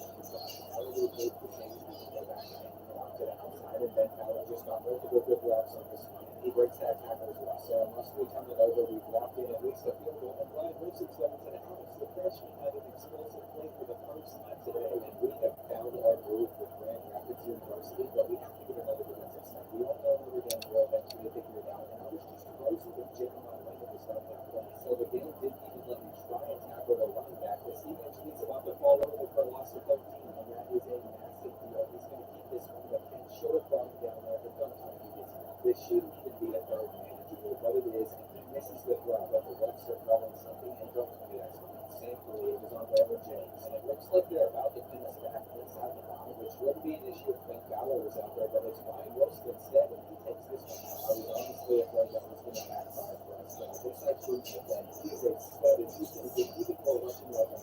Taking us to the fourth quarter with a 4-point lead. It took our offense like 3 quarters to get it, but now we're starting to try, and we're always in these low-scoring battles with Notre Dame where we just can get our flat over the Lewis. I was never used this guy before, so I'm discovering that Martin Lewis is a 47-year-old walk-on coach. If I knew that, I would not have thrown it to him, but we need to get this third and 2, which we did, and that keeps the chains moving. Notre Dame fans have got to be nervous that they're about to lose again. We're going to have a third and long, and Ryan Wilson can't take this one for a line. I did not hit that hole correctly. I don't want to throw it into this window, but we're going to try to force it anyway, because it feels like our only chance of picking up the first down. We're just going to have to trust our defense. This ball is bouncing way too quickly today.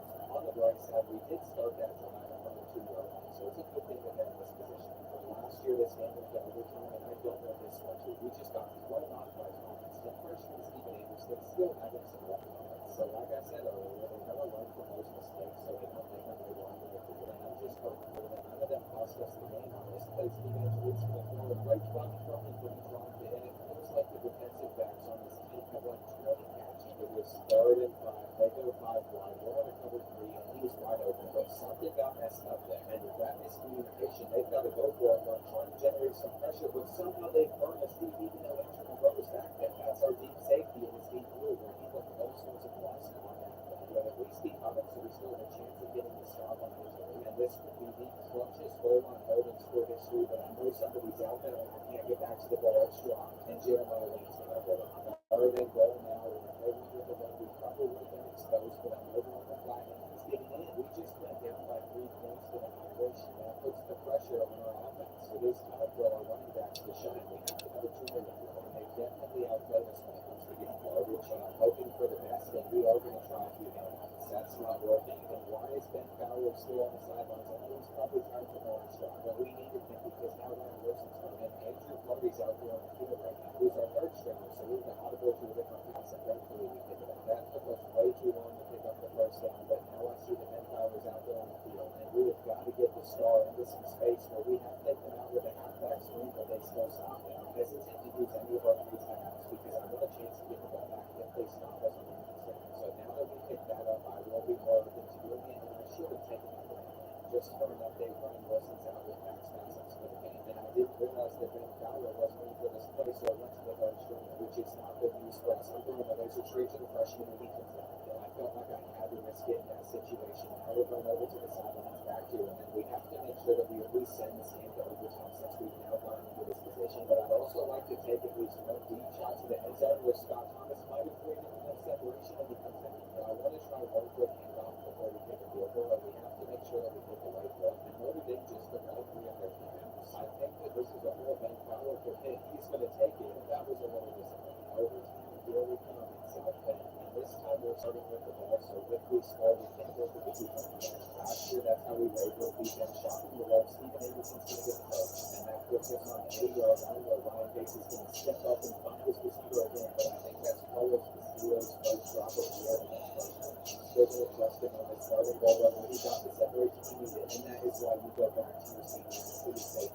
Now we just got to let our defense put in the load. We're going for the deep shot already, but we could end it here, which we do. Our first interception of the year is also for a win, and we had shot Notre Dame for the second time in a row. I know they're 3-4, but this is still a huge result, and that trip a few hours down south was well worth it. If you were wondering who made the play, it was our new quarterback who's a true coach in Paul Robinson. I just realized that Ben Fowler and Ryan Pace stats were first identical, and to get this win, we even throw to 10 different wide receivers. We've got all the momentum in the world going into the Eastern Michigan matchup, and they are very bad as they still haven't beaten a single team, which is good for us because I want to win the Michigan matchup, and that's why we really need Central Michigan to win this one, because if they beat Western, it will change it for them. They have a good effort, but even though they're 6-2, they're not going to be able to take them to those bad series games. So we're just going to have to figure out an answer for Tracy Miller. And for the secondary prospects, we have left them on board. We believe for but we can also schedule them on for a visit versus Eastern Michigan. And we need to get 2 sacks from the linebacker. Hopefully, we're going to lock up our future into a blue play. So that's all I'm worried about heading into this matchup. After the result against Notre Dame, we have some goal standings, which is expected since we're competing for Michigan matchup. It looks like we are struggling with the ball where we hand this one off to Ben Fowler, but we need to remember to get quarterback Ryan Pace going early on our stand because of that. And hopefully this halfback screen does the trick where Ben Fowler comes away with it, and he needs to reach the first time marker with his speed. When he got tracked down and Ryan Pace is hit,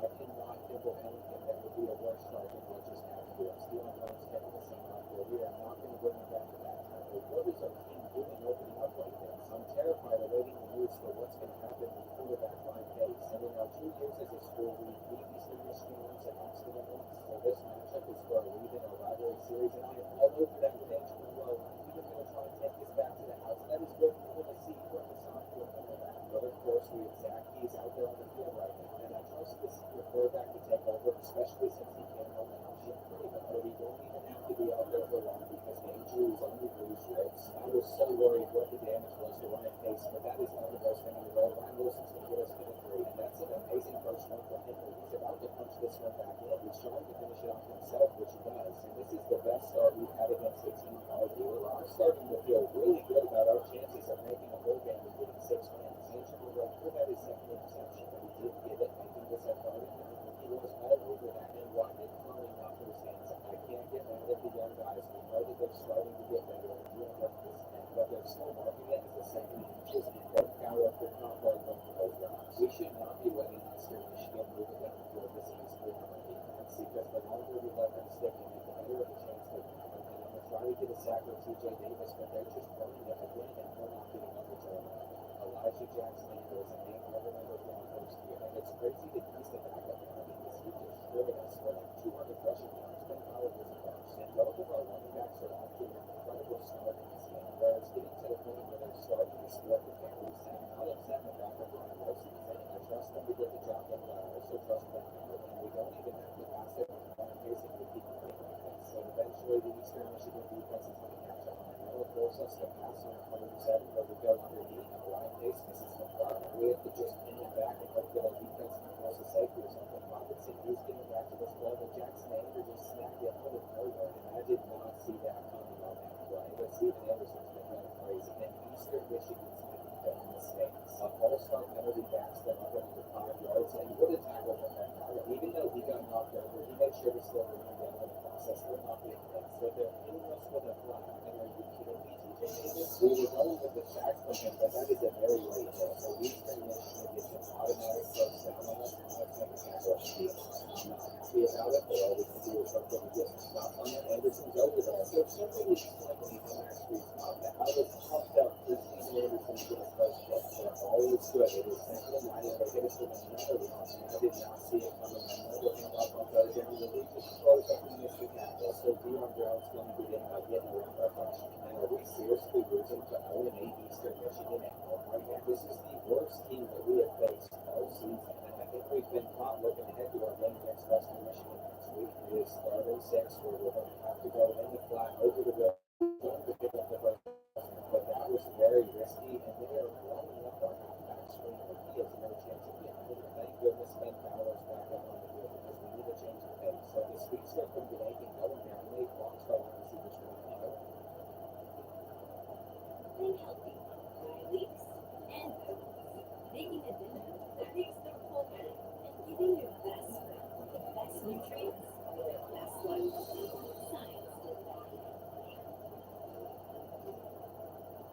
Feel like we should attempt this 55-yarder with our freshman kicker, but we got full power, and it is short. Now we know for a guaranteed back that he cannot hit from 55 yards out, but Eastern Michigan can get more, and we still haven't gotten a single sack on that. How did we find ourselves in this position? We have been coasting along with everything going so well for the last few weeks, and they cannot get more than a field goal on us. I want to make sure they got the play with some unload this match, but I'm hoping they make the mistake of not making it quicker, and Bobby has no hands out there. Oh my gosh, this is the last play to happen. I'm not sure how we're going to do this, but wait, are you kidding me? There's a second left, and how did that play not take over for a second? What a brutal half of football in our rivalry game, and we're starting the second half off on defense, which is another issue we're going to have to deal with. It's been a minute since a wide receiver has cooked our defense the way that Miguel Wood's doing it right now. On first and 10, we should have kept it, but having 2 guys all over it doesn't get the job done nowadays. They still need more, and I almost want to run from it on 3rd, but I would have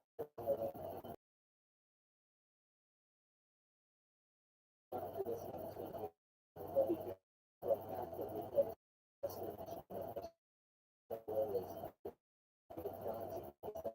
But more importantly, we have a way to come away with the win today. A while since we've let Ryan go out and sling it. That's what we're going to have to do. This drive, they've been struggling to sack a bunch sack, and was open for a touchdown. They got the sack on first, which because if we don't get up this third, we know what to do. After that sack, the choice, but we just get up instead. It is time defense to start. Anderson is not good at that, and neither of them. So Miguel Wood's back to 100% against us in this game. So trying to send messages we got on the then they get the Dion Brown. They have that crossing. So we really need to do a touchdown. Right, but we did. Dion Brown just juked 2 of us out, and it continues to get worse for us. But Anderson got over the wall, so he's backed up 10 tackles in this one. And on second and goal, we had 3 players rushing, which is why he's able to pressure. But as long as they take those flats, we're good. And overall, we got to make the tackle with Jeremiah Lynn. We're the senior touchdown. We're still down by 3 possessions. So if we're going to do a field goal, it's not as crushing as it would have been if they got a tie. And this is the first time we've seen a base mask in a row. They've bailed us out since Ben Powell just left. Pace has got to start hitting his target like he is going to be here. And you can tell that I'm ready to just let him start swinging it and see what happens. That was almost picked, and it is. I'm not proud of that. And I've lost all hope, so we're going to challenge it. But they wouldn't even let us, which is stupid because this ball probably touched the ground first. This is going to go down as a terrible performance versus them. And we're really about to lose dominate Eastern Michigan. We get such a good start, going up 7-0, and getting the interception. I just don't get how this happened so quickly because we didn't have any turnovers until that last moment. And it never felt like we were struggling against them. Deion Brown's not going anywhere, making this a 3rd and 12 where they can knock it without the middle. But there's only 4.5 minutes left in this game, which makes it come back very hard to get. And we're going to see what Ryan Pace can do. That is going to be another interception for him. Doc's just running on the block. So you can see that everything's falling apart right before we face Western Michigan. I think our chances of making a bowl game are about to get shattered. Deion Brown gets a middle first. And we're going to have to play so well in our matchup. So I have to remember that we did not put in the head first. We can beat anything. And sometimes in college football, you simply get proven results. I do like that realistic aspect of these sliders and s16 final, but it's also kind of painful because I know that 1 week we can play amazing and the next week we can come out and we're just going to be terrible. We might as well just try to take some more shots. With this one also being picked off right in Morgan's hands, it's just a joke at this point. The game does not want to see us succeed. They're scoring, and I never want to talk about this match again. What happened in that second half was an embarrassment, but I guarantee that we're going to have sacks. And Ryan Pace is never going to have a stat line as bad as this again. There's literally nothing I want to showcase. All of it is terrible. So we may still have a chance at winning this game. And I can't believe all of these guys are going to get more terrible performance, but we do have a new runback last week. We're going into a game versus Western Michigan. They're 127 and we've never beat them, so I'd love to. But how Eastern does versus Central is also very important. If the Eagles are able to win, they're both going to be going to in that series. So Deion Brown ran for an 87-yard touchdown on the final play, and you can't even make this up. This guy is only solid. Now, if we beat Western, we could make it a 3-way tie. But even then, the tiebreaker would come to Michigan that trophy for putting the Broncos since they won last year. So the war on Brown 131 doesn't mean as much because we're out of the run for Michigan that trophy. But you best believe we want to win because we've never taken down our biggest rivals, Western Michigan, and their win. This is an opportunity for our program to become first top 25 win ever, and I always went over to that football, but I wasn't able to. And I just want to make a bowl game, so we've got to beat them. Buckley's record that Temple and another one, but it's all good because there's a flag, so it's coming back, and that makes it first and 13 with Jeremiah Lane field back down button, causing Jalen Buckley to get a 0-yard gain, and we've never kept it close. So I think this is the year that we do that versus Western Michigan. We got caught looking ahead to this matchup versus Eastern Michigan, but that's because it's a big deal. We want to win the one out. And I am so glad we've already got them up. It'll be a quick power, and this first one is going to find a little gap between our numbers, and our offense is ready to rebound that. We're going to try and establish the run early as best as we can, but that's going to be a battle. And some of these routes are shaking for Ryan Pace on 3rd and 14, but we're going to trust him and try and go over the middle, and that was a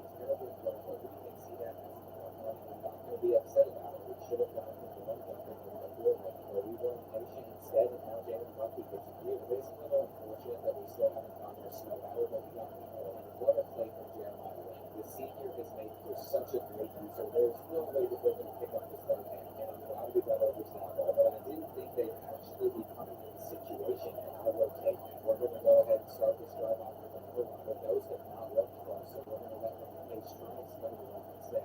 We had to make a very tight throw on that one. Now he's having a non-target loss, so we should probably go to Scott Thomas on the drive number 4 on this play, but the corner route was open, and I hate that he has to run. These sliders are making it hard for our program to get things going, and that's not going to happen. But I think it's kept it a little realistic, which I'm absolutely wrong about because I think we are able to compete for championships. Our team is going to be insane. And on second and 8, they're going to hit us with an RPO, but they're going to get out to Jalen Buckley. It's a nice change of pace to have the defensive battle. The real question is, are we able to get them off of the field on this 3rd and 6? And we had 3 guys over there. I could have sworn that we were about to get another stop, but it's not there because it's just one play and then a wild pass right there.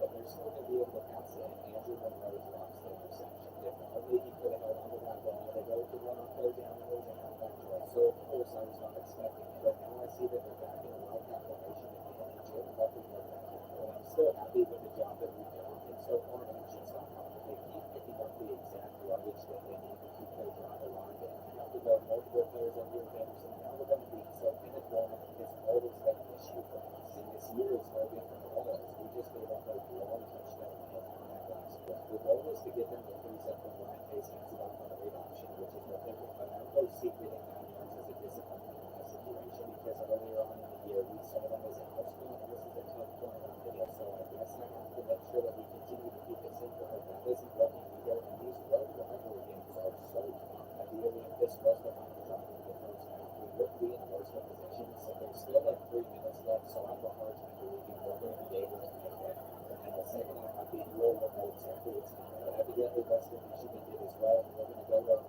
over the college this year. That is what we were looking for. And Ben Howard's going to take this one onto the outside edge with dives at the red zone, making it all tied back up at 7. But we left a minute and a half remaining on the clock for Western Michigan, and they've already chosen to run. I shouldn't be putting the pressure on the comments, so that is my fault. If we're going to run them in coverage and run 5 wide, there's only so much that we're able to do. That's not a good 20-yard gain. And the fact that they've gone down the field on us in a minute is insane, but Tracy Levin's going to reach that. That's the first time that the picture of our team his offense is actually playing on top of the so they also want Dustin to go down the field. And look at our tight end creating so much separation on that side. It's because you've got multiple players as well. So I'm going to go right back to Jackson Levin. And if he gets out of but we should just throw this one. I see that Kelvin Atlas now again come back out, but that's not going to stop me from getting on the scene. And surely Matt Land is going to put that guy on the call out, but he didn't, so we have to go back. If we give up more points in the next 15 seconds, I will be devastated. All we have to do is make sure that they don't get a field goal and go all over that. So I think we've done what we needed. And on the 2nd and 10, they are trying to reach in because Vernon couldn't make a play. They got close, but now he's going to get in, try to get the sack. This beats to be intercepted, and I just went into the middle of the catch so no one can stay. Seeing tied in the world route with 31 for the first time ever around the half is amazing. And Ryan Wilson almost broke down on 3, but it's all right that he did. We have a good block break, so everybody on our team is rested. And Ryan Pace is going to hand this one right back off the bench. Nobody gets in for that. And I have no issues also letting Ryan Wilson go to work on his defense. We have a good 1-2 combo at running back for the first time. And it just popped up on an injury report that Howard strained his bicep. It also says he'll return soon, so it's not that big deal. I'm going to keep him out because I don't want to risk another injury. And this will also give Ryan Wilson a chance to shine. But he must also be tired. His third stringer Andrew Hardy's taking this one. And he is reminding me of what great Nico was. We're going to go for the corner down and he's 3-6, which wasn't good for him. But I simply had to trust that at this point in the game, Ryan Pace was well done. And as it happens, Scott Thomas comes away with it. Who hasn't had the best senior year. Welcome to Maison Perrier. Feel elevated. Maison Perrier.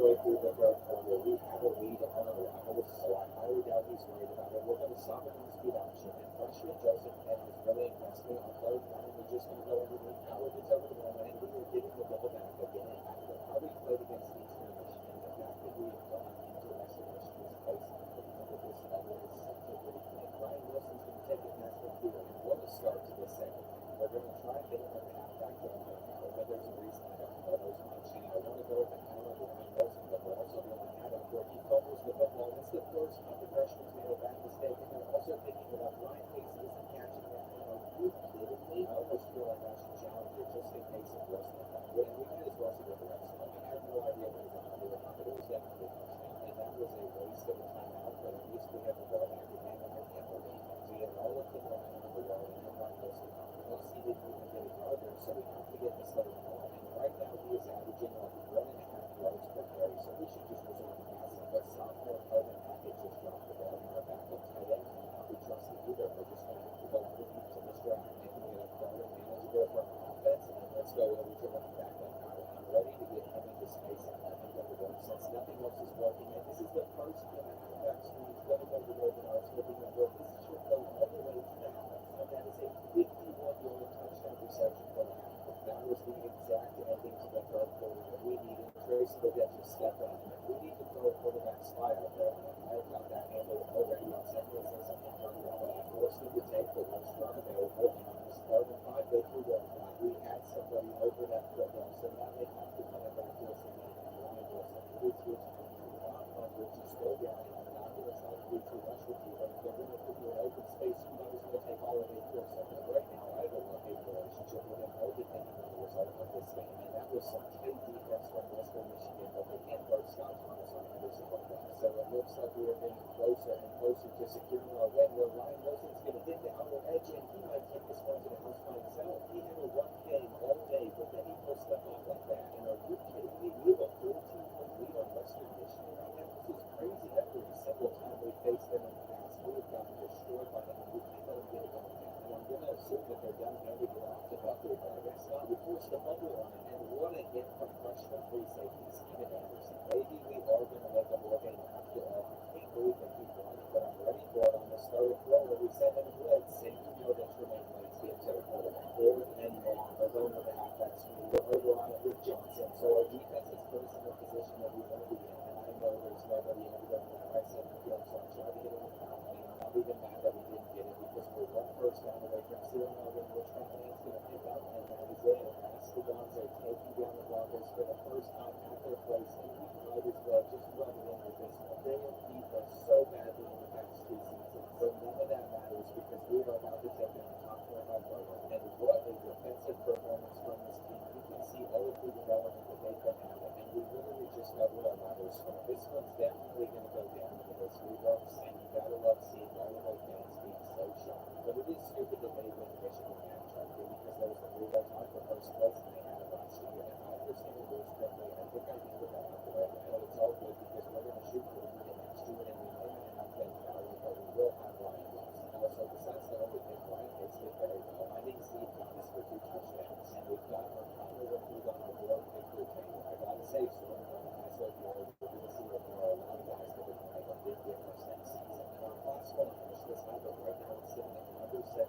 That's a big deal, but you're also seeing the max numbers for stage now all the way up to the 6th place. And if Northern Illinois wasn't so good, we might have had a shot at making the MAC championship. Ever since losing to Ohio State, they've been running on a tear, and if they win out, they're probably going to sneak into the playoffs. And the year we face through them and have number 24 Western Kentucky and number 5 Michigan. So we're going to punch a big game in PCU. And the good news is Toledo has yet to win the right game. Plus, they're missing 2 of their best halfbacks, so I like our odds of holding this one. And it being a night game makes it even better. This could be the moment where we go out punching a big game and changing program history for now. But we have got to be on top of it. And what on earth is this second half? But Tucker Gleason looked like he had no clue what he was doing. And I love seeing that out of the quarterback. It is not third and goal. He's trying to scramble for the first down and make the tackle. But him falling forward like this worked out in the play. It's hard to believe he's out there on the field after a hit like that one. And I'm kind of intimidated because we are evidently playing against a beast, but we have some spies. And there was no way we were letting him get them. But we're down in 6. I'm hoping that we're able to stop them short, which it looks like we're going to be able to do. And that's what we're going to see out of your defense. But Mike Wilson covered it. And I feel like he's done that one too many times where we need to take him on accountability. But someone has got to explain to me how Ryan Pace is making that pass. It was like a 2 yard line. I know he can get this wide receiver right swing where we take it over the Carlos for the first down. So I am making sure that we get him as one weapon possible early on. Because if we can do a 30-1 situation, then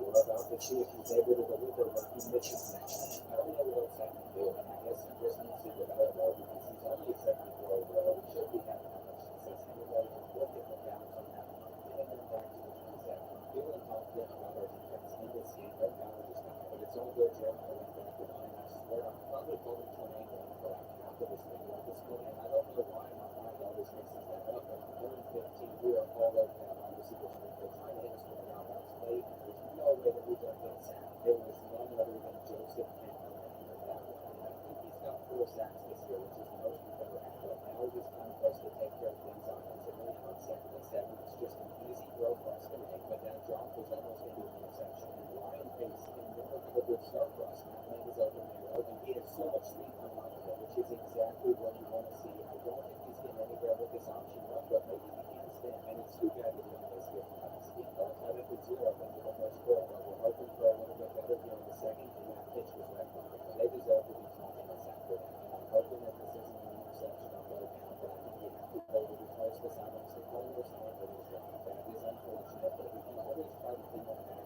inside the 5, which is what we should be doing, and I think that landed on the wing guard. We could get our first ever safety in program history here, and Grand Rapids University has done it. I am so proud of this freshman defense. They are all developing so well. We also have Fowler on this return, which is scary to be able to step out, and our team performing this well makes me so happy as he has the stage and he's starting for the first. I'm telling you, by the time we're actually able to compete for championships in this league, we'll be doing some better. But that's still a long time away from being something that's realistic. We have to take care of it. Even though we got the safety, we're already in a hard to sudden situation, which is going for us to do. So we have to have an answer on 4th and 2, and I think we're going to go over the middle of the field to our tight end. But I was not sure if I could trust Ryan Pace to put that ball. It happened so quick, but we're already midway through the second quarter, and we have got to get more than a field goal on this drive. So we're taking the hitch down, and now we're handing it off to Wilson, who just got one. he's going to have one more chance to reach the end zone, which he is able to do. And after forcing an incompletion on first down, we've got him to a second and 10, where Julian Allen went nowhere. Third down and 12 now. I don't think this play's going to do anything that he's supposed to reach in front of. And we might as well take a timeout because Toledo's giving us a chance to get even more points on the board versus them. But very quickly, they got us to a third and 10, where I'm pretty sure they're going to get the stop on us unless McBride catches that, and it's intercepted by Balls. And I can't believe that we just turned it over. I said that they're really being too aggressive there. Could come back to bite us in the end, which is scary. We have to trust our defense. You know, second and 10, we've sent a blitz up the middle, which did get any time, but I think we're going to stop reaching the marker. And how did 45 get out there? How should we know? Please make the tackle. And we need to regroup because things are going bad for us. As long as the most that gets a field goal, it won't be the end of the world. Stephen Anderson brings it down, and it's third and 15, where they will have to reach the end zone if they want to pull this off. But they're going to. The deep safety on that side of the field decided that he did not want to cover that situation. And Ryan Pace has already thrown one interception, so we might as well risk throwing another ball, which we're going to get an offensive quarterback. 17 seconds left now. We just got back-to-back massive gains, and Maryland is going to create separation on 34, but it's into a hit, and that's like the fifth time it's happened this year. They should just be running it out, taking it to the half. But it was super frustrating to see, and oh my gosh, he almost took that one. We had all of the momentum in the world. Now we're going to go into the half and go to it. At least freshman Justin Johnson taking up the sack. And that's time for us to start establishing the run offensively because we've done a terrible job of doing that today. And that was one of the reasons it's so close. Ryan Wilson's in for this next carry where he could have gotten a good block there, but because he didn't, he lost the yard. And now it looks like they're going to bring in a blitz on us, which Ryan Pace was not ready for. Third and 19. It is going to take a miracle to pick this one up, but I think we just did it. And right back to the one we should be going. But it was a pass play when it's supposed to be a run, and it's not going to be. And it definitely threw me off a little bit, but we're going to try to get Ben Power into space. And this is another third and long. We've already picked up one on this drive, but Ryan Wilson is going to get open on the halfback wheel route, and he's going to take this one all the way to 3. He might have gotten off, but he has a chance to reach the end zone himself. And we'll see if he can make it in on second and goal, which he did, putting us back up on 9 points. And Andrew Monroe just dropped that here on second and 9. I wasn't expecting to run it. I was ready to shoot the down and Stephen Anderson, but it wasn't because it's now third down, and he got hooked on that left side of the field. His coverage got some speed on us. It's nice that we have a 2-possession lead, but we also have to win. We're on second and 6, and trying to use it with Jim Newman, which means he could get another sack this year, but he doesn't get it. He forced the fumble, and Johnson picked it up. That is what we like to see out of our defense.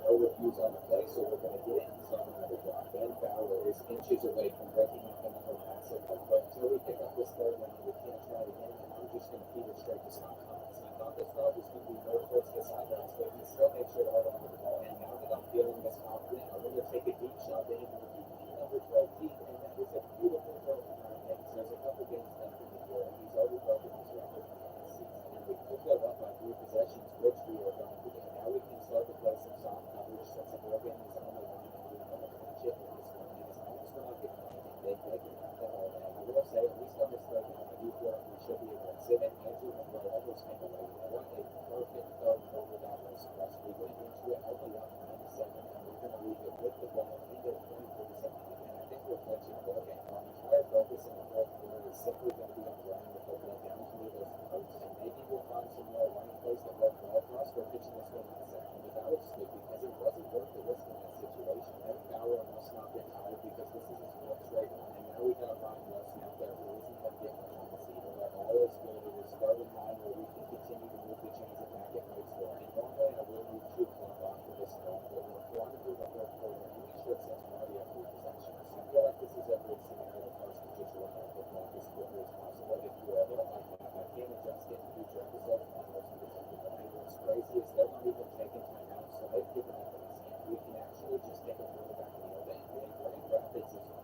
eligible. It's only season 3, so I wasn't expecting it. It's something that could change the course of recruiting in the future for us because right now we can only go after Western Indiana, Ohio, and Michigan, and they have to be 3 stars with them. So once we win one Oregon, there are no longer any more restrictions, and that means we can always make our shot at trying to work on the star, but we have to hope that we go to Oregon. That's the good teams are on the field. Both projections. It looks like we're supposed to play San Diego State, and they've only got 3 losses, so I'm not really worried about that. A lot can change over the next regarding ordinary waste coming off of the lost central Michigan. So let's head to Knoxville, Tennessee, and Western Michigan also lost, which is why they're not going to be allocated assets that they have this game. All of this is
going to try to send him a blitz with Ben Fowler, and that was one of the worst executed because I'd like to act like that didn't just happen, right? If Steve Anderson gets in and he's having a great game, because he's already got one interception and another 3 tackles for losses, and that's going to go over to their best wide receiver who won't get previews, so it is start him forever. Obviously, the passing is 7 1 and 90 yards.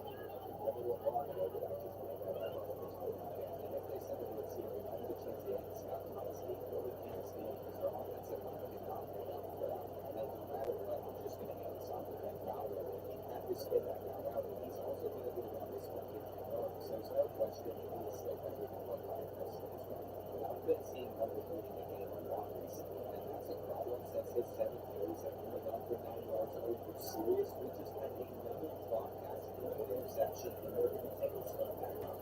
Thank goodness we got somebody here. And they called this one themselves. I don't have a challenge, but the play stood. So I would also love to know how many of those we've had this week is that feels like our quicker six. And it seems like our chances of beating Western Kentucky are starting to go up again. But we're up to down by 2 possessions, so this is something that we could technically get back from. And I should know that I'm in trouble whenever I start trying to scramble with my own pace. I wanted to run a halfback screen with Ben Fowler on play 22, but instead of trying to test it, so they're going to get another stop. And our defense is going to need to give up a pick 6 or something else. We are going to lose that to the Rockers for the quarter. And they own it. So I would love to get this guy started off of our schedule. I am sick and tired of him being able to destroy us. So that's a real negative to go for. And I'm going to try to do something with Steve Anderson closing a sack or if you generate enough pressure on him because he needs it. There's just so much time. It's like we have to send 5 people with him if we want to force the ball out quickly. And you know that Joseph Pence can get something.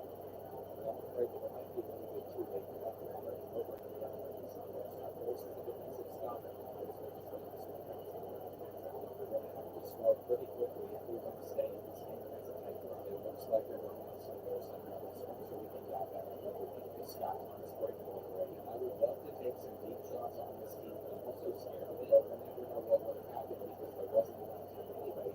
Look at Steve Harrington somehow getting the first back. Now I'm going to try and allow the crowd face to hit the point back back for the stuff, and we should be listening to play action. So I'm just going to quickly get it out to you. Rather than inches, but it won't be the end of the world if we don't pick it up. You know that Fowler is going to get up nervous. And right now, Carlos Castillo is blue in the face, but I'm not worried about it because he's still going to catch this ball. Our drive continues down the field. For Stephen Anderson's going to hold on to the gag on football. And it is time for our defense to lock up and stop the run, but they've gone with the pass instead. I can't believe that. That's not good. KFC sauce chicken.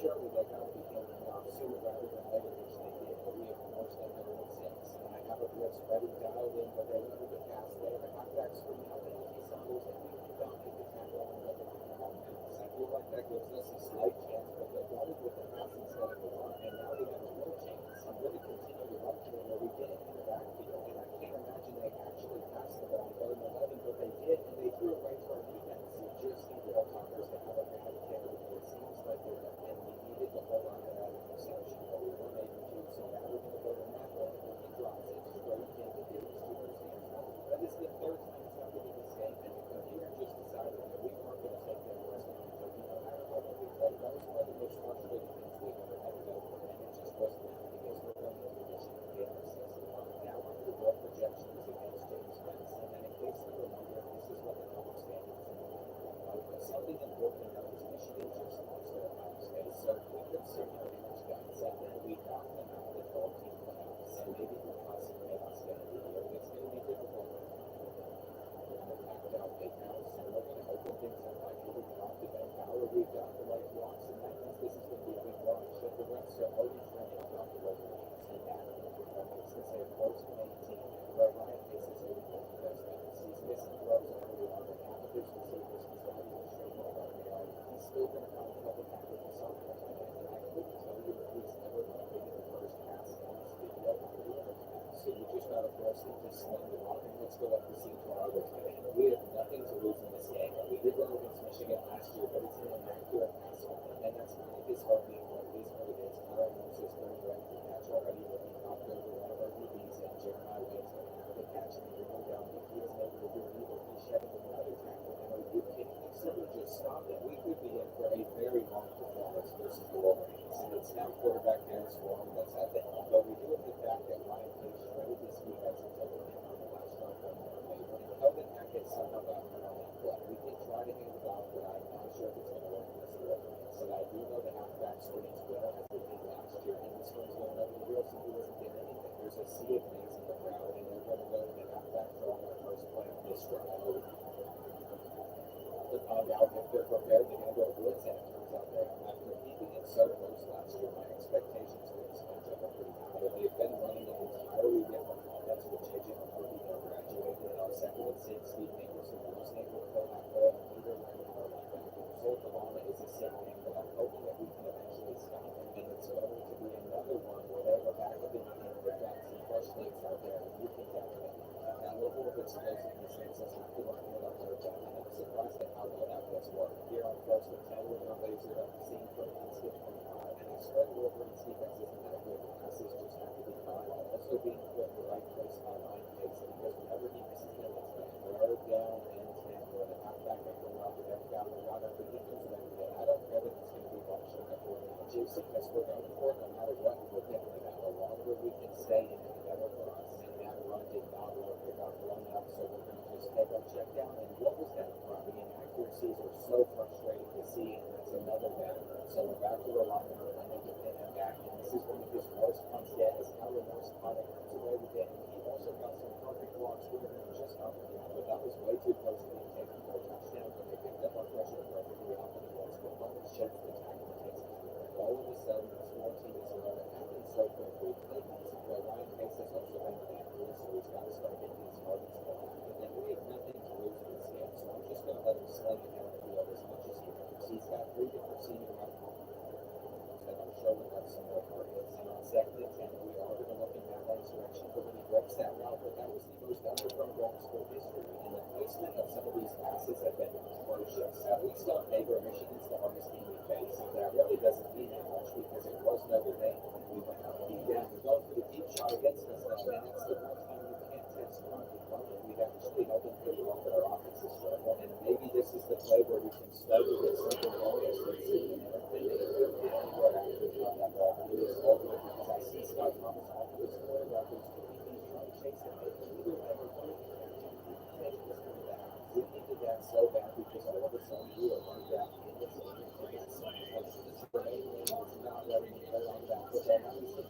And it's crazy how big the difference is with this time. He's only 65 and saying that we just scored something. We are right back in this game as we're only trailing by 7 to the Wolverines. Carlos is the Wolverines. This is one of another nice and we're just going to continue to stay on this no worries in the road. We might have put a deep shot, but this is going to be a good one from Ryan Pace and the governor. We're tight end goes to the 2. Well, what is even happening right now? Because earlier on, he was missing the hardest passes. Because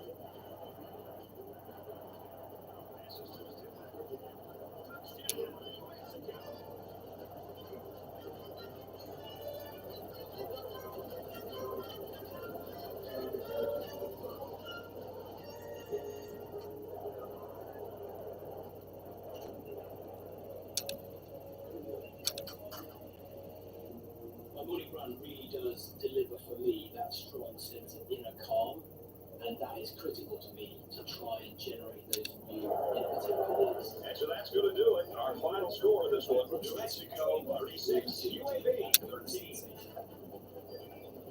It's not about defining gravity, it's about redefining our relationship. And doing against it goes to that next level.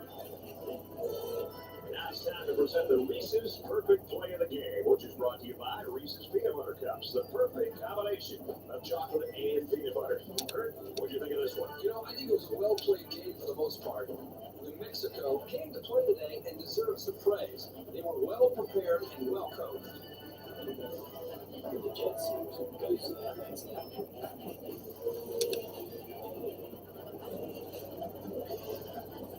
And for winning today's Player of the Game, EA Sports will make a $10,000 donation in his name to the school's General Scholarship Fund. For New Mexico, winning today keeps the hopes for a national title shot alive at least for another week. And for UAB, they fall back to 500 halfway through the season. That should do it for this presentation of ncaa Football 11. Thanks for being with us. For my partners here at Herb Street and Aaron Andrews and EA Sports, Brad Nessler saying goodbye. It feels like you really are floating over the This from 21. Gravity and a good run.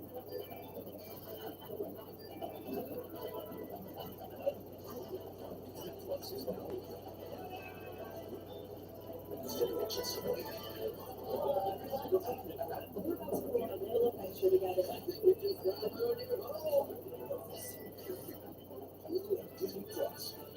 Destination Spots. Are you in? Yeah, together like never before. This is the greatest moment of my time. Now for Disney Global subscribers who want Disney Plus is here.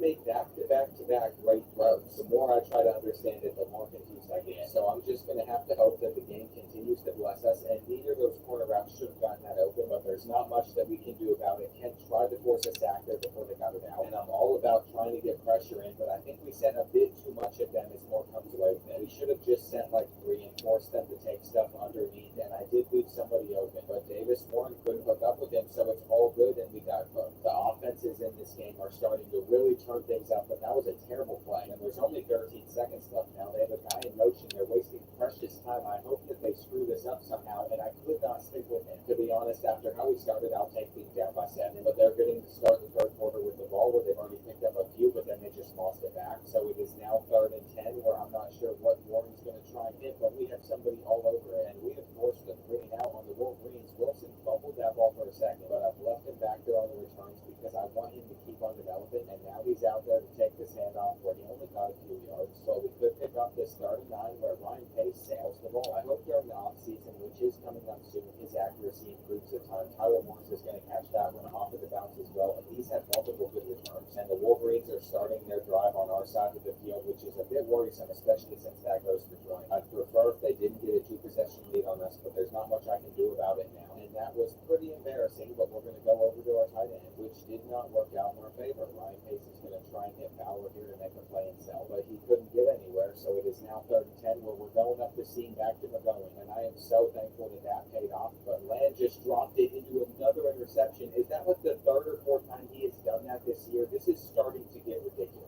He might be a school legend for some, but I'm making him our 4th wide receiver, and I should have done that a while ago, but he's been riding the wave of the fact that he had like 370 receiving yards versus Eastern Michigan. I honestly just feel bad for Ryan Pace because so many of his interceptions haven't been his fault, and if he transferred out because of it or something, that would be the worst thing in the world. But Stephen Arrington came away with this football for a big one, and they're also going to hit Michigan with the penalty. But wait, it says clipping, and it's on us. Also, why on earth was Zach Keys on the field in the first place? Because this is our backup quarterback, and he's the reason that this has been moved back to the 41-yard line. Stephen Arrington has looked pretty solid, though, and I'm going to continue to force feed him the ball, but he has to get a rest break at some point, which means Matt Lane is back out there on the field, and that should be okay. Even if we find a way to reach the end zone, we're still going to be behind by 2 possessions, and I just hope that whoever we get in our bowl matchup isn't that good of a team. To stay in it, we've got to hold the Wolverines at some point, and I was all over where they wanted to throw it, but it didn't make a whit of a difference as they still picked it up, and are you kidding me? Davis Warren just trucked us like that?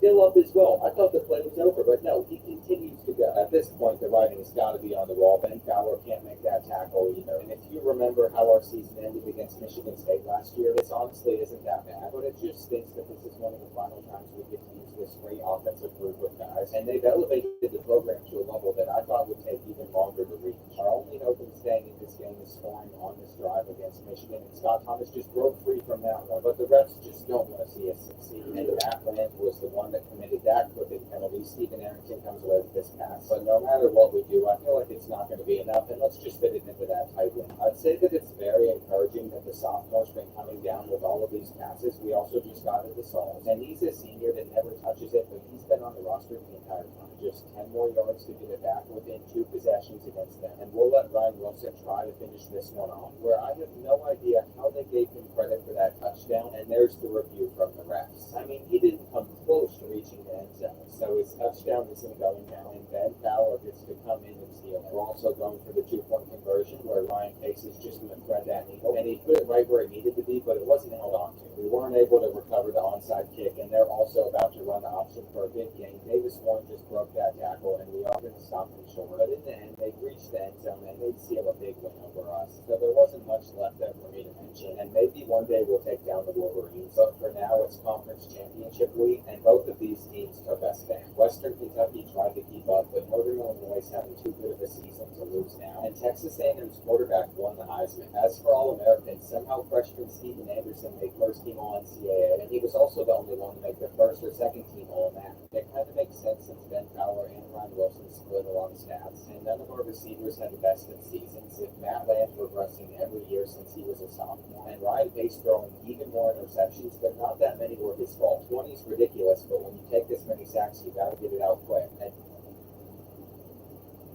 after 5 years of military service, Staff Sergeant Zaragoza is still setting goals, but mostly for herself.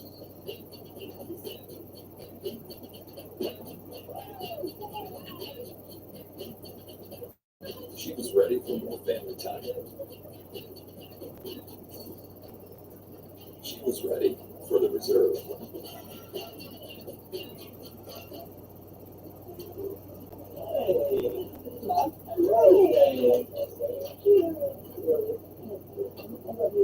What's something I do that I deserve flowers for? I think we'd like to create a conflict, try to visit everyone and make sure everyone's good. Always taking care of people. How would you describe me as a mom? You allow our kids a good school in the world, you're the ultimate mom. Oh, it's right.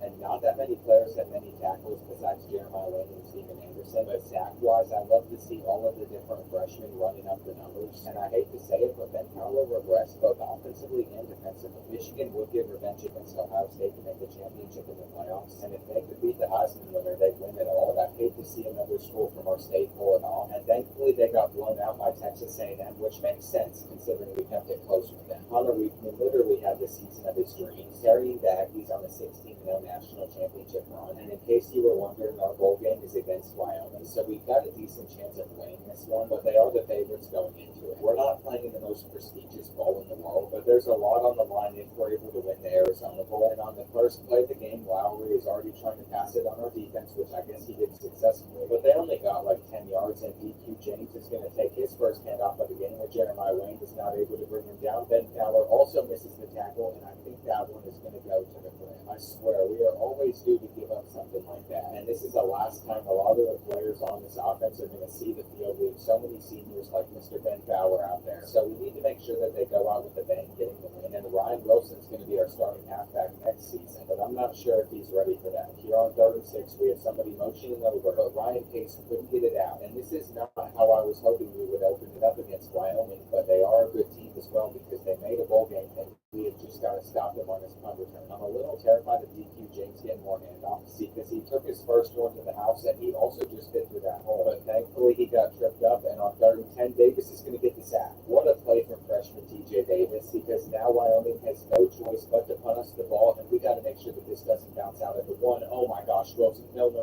They just recovered that in the end zone for a touchdown, and I have never done that on NCAA football before. Instead of picking it up, he just let it bounce off of his arm and go into the end zone, and then he missed it. I can't believe it, but it has been almost no time, and we are trailing 14-0, so we need Ben Fowler to pull off something big, and that's what he is going to do, swerving to the inside and taking it to the 35. The senior just broke his own record with this run, and I am so mad at how we have started this off, but that throw being very inaccurate. I don't even want to give a carry to Ryan Wilson at what we've experienced. At least we're able to hit Carlos Castillo for this big game. And on 1st and goal, Ben Fowler takes the handoff where he just spun out that defender, and I'm going to miss him so much. I don't think we're going to have somebody that can move like that for a very long time. And I can't imagine where this team would be right now if we weren't able to bring him in year one. We got so lucky he was a 3-star JUCO recruit out of the 3 states we could recruit him, and then last second he actually chose to come to our school. I just cannot believe it. On 2nd and 5, I used that open receiver perfectly. They're going to try to bomb us deep and it's knocked away, but Rodney Cronin's had a problem with catching those, and it is very frustrating. On 3rd down, we sent a blitz in their direction where we're getting the sack. I thought at least their quarterback somehow broke free, and even Ben Fowler isn't catching it. This time, I think I'm just going to move out of the way with Brian Woods, and I don't want to risk it. And that takes us to the end of the first quarter. Whenever Ben Fowler's in the game, we are going to beat him. So I'm hoping he can do a little bit better here on 2nd and 10, and he wasn't able to. 3rd and 9 now, where we don't have anything for the first down, but we do have a wide open Batman deep, and I don't know how he got this open, but I'm not going to complain. That's a W. We might have started off terribly, but it is already 14-14. That is a good way to bounce back. And I'm going to try to get another big play from TJ Davis, but he was not able to get in there. Jalen Sargent just broke multiple tackles, and he's taking that one to the 35. We're just going to keep on applying pressure to Wyoming, and this ball, come on. Jermaine Wade, you are right there. How much closer could you have been? I literally don't think we could have done anything else differently. They faked us out with that fullback guy with DQ James, and Wyoming has certainly come to play in this game, but so have we, as we're going to try to take that. I think the pass to Matt Land was the deepest throw we've ever seen Ryan Pace make, but it's taking the Cowboys no time to get us to a 3rd and 8 where Ryan Wilson is not going to pick up this first down. That's a 3-and-out, which is not what you want to see, but maybe this punt can go our way. Their returner didn't make a play on it, and perfect. At least we're going to make them work 85 yards down the field if they want to score, and DQ James is going crazy. Okay, thank goodness. If we didn't make that saving tackle, they would have had another touchdown, but Brian Bork just destroyed Ben Fowler with that corner route, and our defense is returning to the form that they were in at the beginning of the season. 2nd and 14, now Kimber had a great tackle for loss on that play, and DQ James came away with the football, but all is good because it is 3rd and 7 where that slant should not get open in time, and are you kidding me? We had multiple guys in the area, and I'm just going to blame our defensive line for not generating enough pressure quick enough. Oh my goodness. DQ James is literally going insane right now, and I feel like we have got to score points before the end of the half if we want to make sure we stay in it. But we're also going to need to take a deep shot at the same time, and we're not able to do that on this play.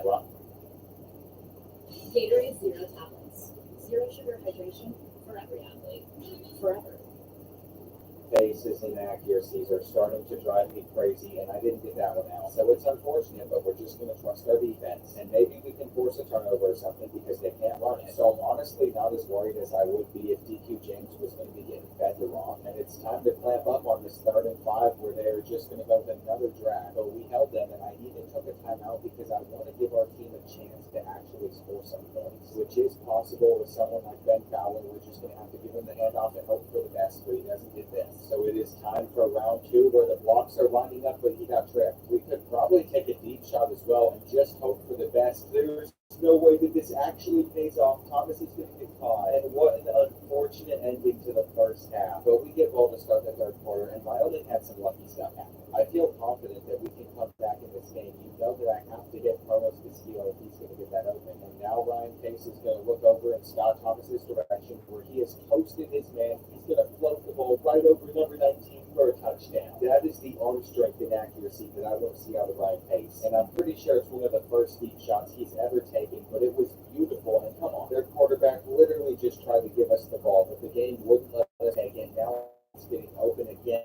Is broken, another tackle, at least once on every single play. But I'm not going to go to bed on the loss to the Cowboys. Right now it's 5. Michigan scores again. And this has been one of those nights where I'm having so much fun in this dynasty that I will just instead of sleep. We cannot end on a loss though. There's no way that we can. And I want to go ahead and just record season 4 right after this, but I have to wait to see the comments on the season. And it is 11 where we're going to just go and hope for the best. So as we didn't pick it up, we have to rest it, and thank you for coming away with this football and breaking. That is so many different broken plays, and this is a great way to end. If we can start getting some stop points, we know that we give ourselves plenty of time, but I don't want to to break off another one, and that's a great tap. I think we've seen a lot of great things out of RJ Davis, but somehow DQ got the first down, and he's giving me Michigan State's Nathan Carter vibes, and there's their backup running back, so you've got to know that he's taking this one to the house because he's got himself a fresh set of legs. There's nothing that we can do about that, but besides trying to score and respond back pretty quickly. And we're at the point in the game where I don't even want to hand it off because our best player is losing 5 yards. We've had so many breakaway plays through the air, with this one going back to Ryan Wilson catching another one and getting the first down. We might have a chance at getting something going on this corner route. That was filthy from Carlos Castillo, and I don't even think I'm saying his name right, but I'm giving it my best effort, and I need Steven Arrington here. But the Wyoming defense got to us first, and the worst part is the sophomore was wide open over the middle of the field. He'll catch this one, but now it's the end of the third quarter, and on 3rd and 8, my eyes are staying glued on Ben Fowler, who had a lot of space there, but it's still 4th and inches. I wish I called quarterback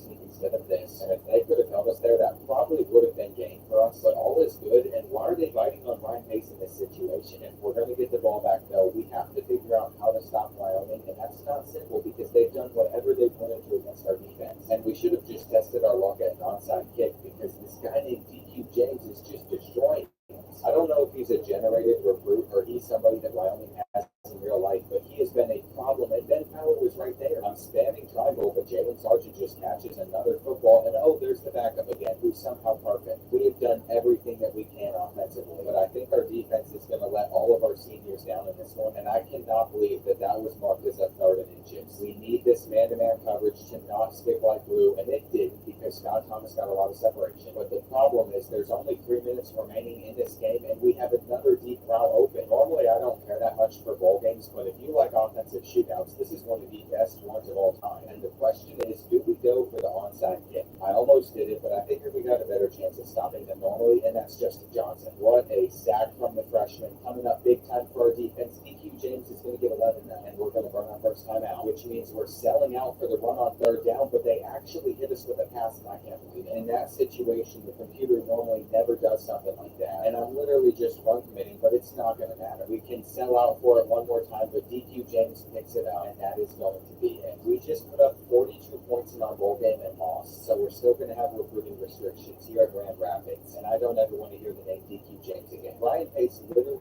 played perfect, throwing for 468 yards and 4 touchdowns, with Ben Fowler rushing for 86, and our 3 senior receivers going out with a bang, but none of it matters. Literally every school receiving record belongs to senior Matt Land, who's graduating, and there's no way that anybody can forget about Jeremiah Wayne either, or Ben Fowler, who controls all of our rushing records. Ryan Pace continues to set the bar high for the next quarterback, and it's time to say goodbye to a lot of amazing seniors. Obviously, we've already covered some of the big ones, and I have to mention Zach Keats, because this guy did help us get our first win ever, but also JUCO Scott Thomas and Carlos Castillo were both awesome. It's just weird to see so many big names go, like John Michael Hackett and Matt Land, who did progress this year, and obviously none of them got drafted. And I'm shocked that our recruiting class finished all the way down to number 55, because at one point it was ranked number 17, but we can't only go after 3 stars from 3 different states. And I think freshman quarterback Brian Johnson is going to put the pressure on Ryan Pace. It's a little disappointing, but fullback Thomas Jones only becomes the 72 overall tight end. And to make sure that Rodney Cronin stays on the field, we're going to move him to strong safety. The biggest moment is seeing how everybody progressed, though, and I'm seeing a lot of positive stuff like Brad Johnson jumping up to a 78 and a +7 from Chase Durham. Now, what I don't like is Kurt Butler didn't go up anything, and Ryan Wilson actually got jumped by senior Andrew Carty, but our receiving core got a lot better, which was much needed, and we might as well redshirt Joseph Kent because Chase Durham's even better now. I don't know what season 4 is going to have in store, but I'm excited for the future still, because Ryan Pace isn't the only quarterback that we have with potential now, and I don't know what we're going to do with Brian Johnson over the next 2 years, but I'll be reading the comments as always, and thank you boys for so much support on the series. I will see you all in season 4. Rainbow Easter Creamy Sprinkled Brownie of Light. New Hershey's Rainbow Brownie Kiss Candies. We're going into season 5 of Grand Rapids, where my created school is doing better, as we're sitting at a shocking 75 overall. Last year, we finished at 5-7, but we landed 3-star JUCO recruit DeMarcus Perkins, who has jumped Ryan Wilson to be our starting halfback, and I'm hoping that the addition of him alongside senior Jackson McGowan can take our offense to the next level. Our tight end is by far our best player, but I wasn't sure who would be throwing him the ball, because we have seen Ryan Pace ace who took this program to the next level, but we also have sophomore Brian Johnson, who's a lot younger. I will say Ryan Pace is much better at throwing the ball, but he doesn't have the speed that Brian Johnson does, so I let you all make this decision for head coach Andrew Luck, but we'll probably see both quarterbacks this year either way. As for the sliders, which you all begged for adjustments on, the clipping is going to go back to its default, while we'll see if bumping up interceptions by 10 can help with the drops. Season 5 starts off with us playing against an FCS school, and as I scroll through this schedule, you'll notice that we don't have Notre Dame on it, but we do have all 5 of our in-state rivalry matchups. Maybe this is the year we finally win the Michigan MAC trophy, and if it's needed from here on out, I've decided that the three-way tiebreaker will go to the team with the best overall record. We're still not supposed to be a top 100 program, but these projections have been wrong in the past.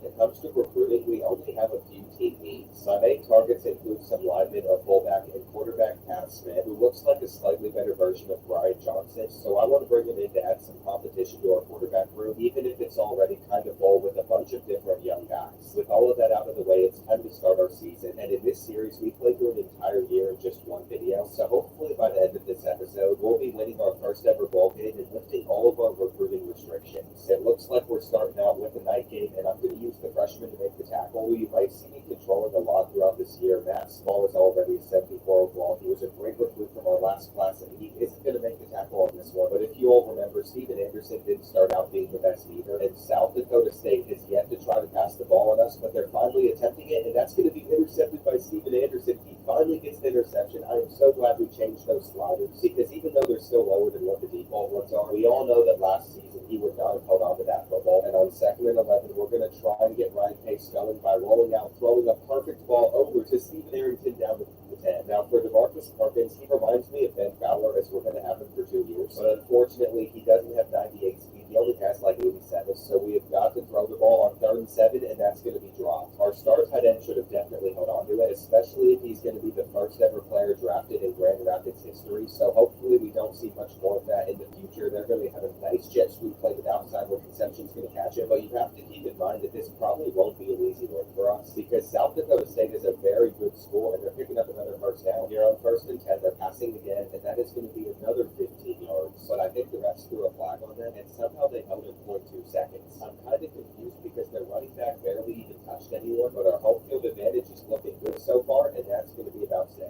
On 2nd and 13, they're going to pitch it with the option, and Goodwin's going to have to make a tackle. He's another freshman, but he was not able to. So South Dakota State had no issues picking up 20 yards on us, and we're going to bring it down. From what I've seen out of Matt Small so far, he's not great at tackling, but that's something he can work on. It is 3rd and 3. I know the running back is open over there in the flat, and they're not getting it out. They had a really solid drive, but they're not going to get the field goal either, as it's wide right, and I cannot believe that they just missed that kick. The read options don't curfew, taking us to the end of the first quarter, and I'm really happy with how this game has started. On this next one, Dante Moss is in motion. He was one of our breakout wide receivers that was a freshman last year. He's going to get a lot more action, and we have a lot of players on this team that we need to develop, but it looks like there was a flag on that one, and it's another holding call. We're only like a quarter into the game, and we've already seen 2 of those penalties, so that seems pretty fluky. On this 2nd and 9 run, we're going to get it to DeMarcus Perkins, who finally gets something going, and I'm not going to lie, he looks absolutely massive back there. I know he can truck some players if need be. Look at that, he's still going. Once he gets tired, we're going to have Ryan Wilson out there, who I also trust. He does have the speed to get at least 10 or 15. He's fighting for more, and our rushing attack looks incredible. From what we've seen out of Ryan Wilson, he does better when he's the backup instead of the starter, and it's time to see if DeMarcus Perkins is as good at the halfback screens as all of our pass running backs have been. This should go for the touchdown, and it does. That gives Ryan Pace his 75th touchdown in school history, and to stay in this game, South Dakota State has a ton of work to do, but it's no surprise that Joel Johnson was on the end of that sack, because he had 11 and a half of those as a freshman, and they're actually getting this third down. That is so frustrating, because I thought that we were about to get them off the field. But middle linebacker Drew Flint did a great job in wrapping them up, and I'm going to use her the sophomore here on 3rd and 5, where they're just going to try and throw to that side of the field, but Rodney Cronin was all over it. We are playing exactly how I was hoping we would in this season opener, and if we're going to have success running on any team, it would be South Dakota State. But now we're faced with a 3rd and 6, where Dante Moss is going to get open and reel it in. I was patiently waiting on him to create some separation, but he didn't get any there, and I got to be careful, because we threw an interception on a play like this last season. 2nd and 11 down, time is winding down in the half, and we're just going to go with the drag over to Stephen Arrington, who gets out of bounds. But if we want to move the chains, we have to convert on this 3rd and 3, where Stephen Arrington is the only player on the field that was able to get around all of the man coverage. He's had our last 2 catches, and on this next one, I'm going to find Anthony Weber, who is going to be a junior going into this year. So we only have him for 2 more seasons, and if I remember right, he did develop the way I was hoping he would, but Murphy's going to pick off our quarterback, and I didn't think he was going to get to that. There was a delay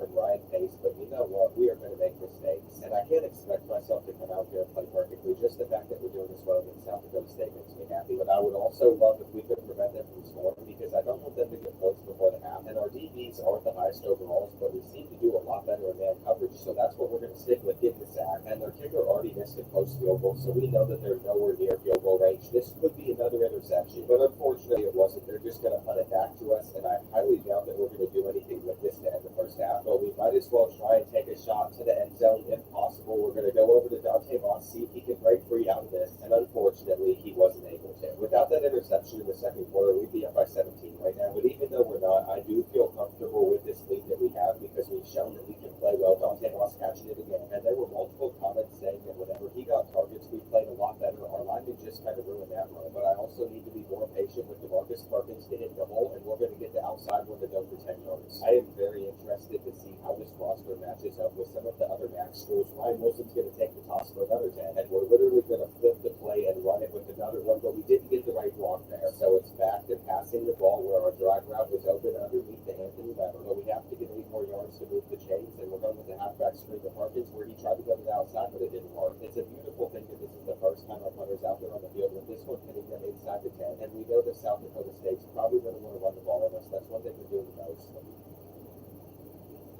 Continue to set goals for yourself.